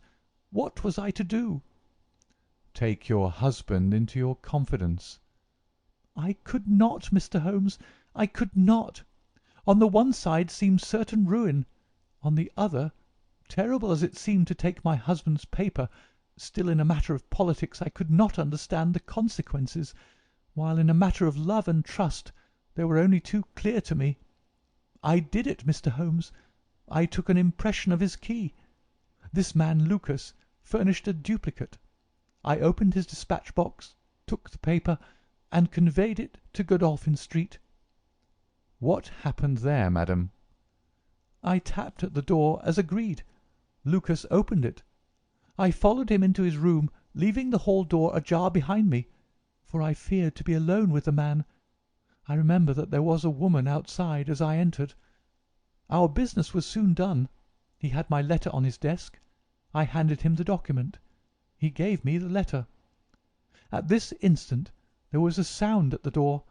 There were steps in the passage. Lucas quickly turned back the drugget, thrust the document into some hiding place there, and covered it over. What happened after that is like some fearful dream.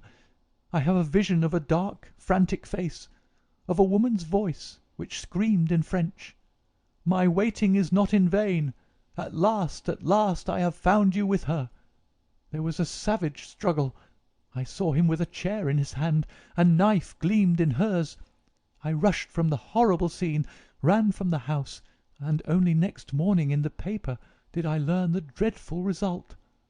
That night I was happy, for I had my letter, and I had not seen yet what the future would bring. It was the next morning that I realized that I had only exchanged one trouble for another.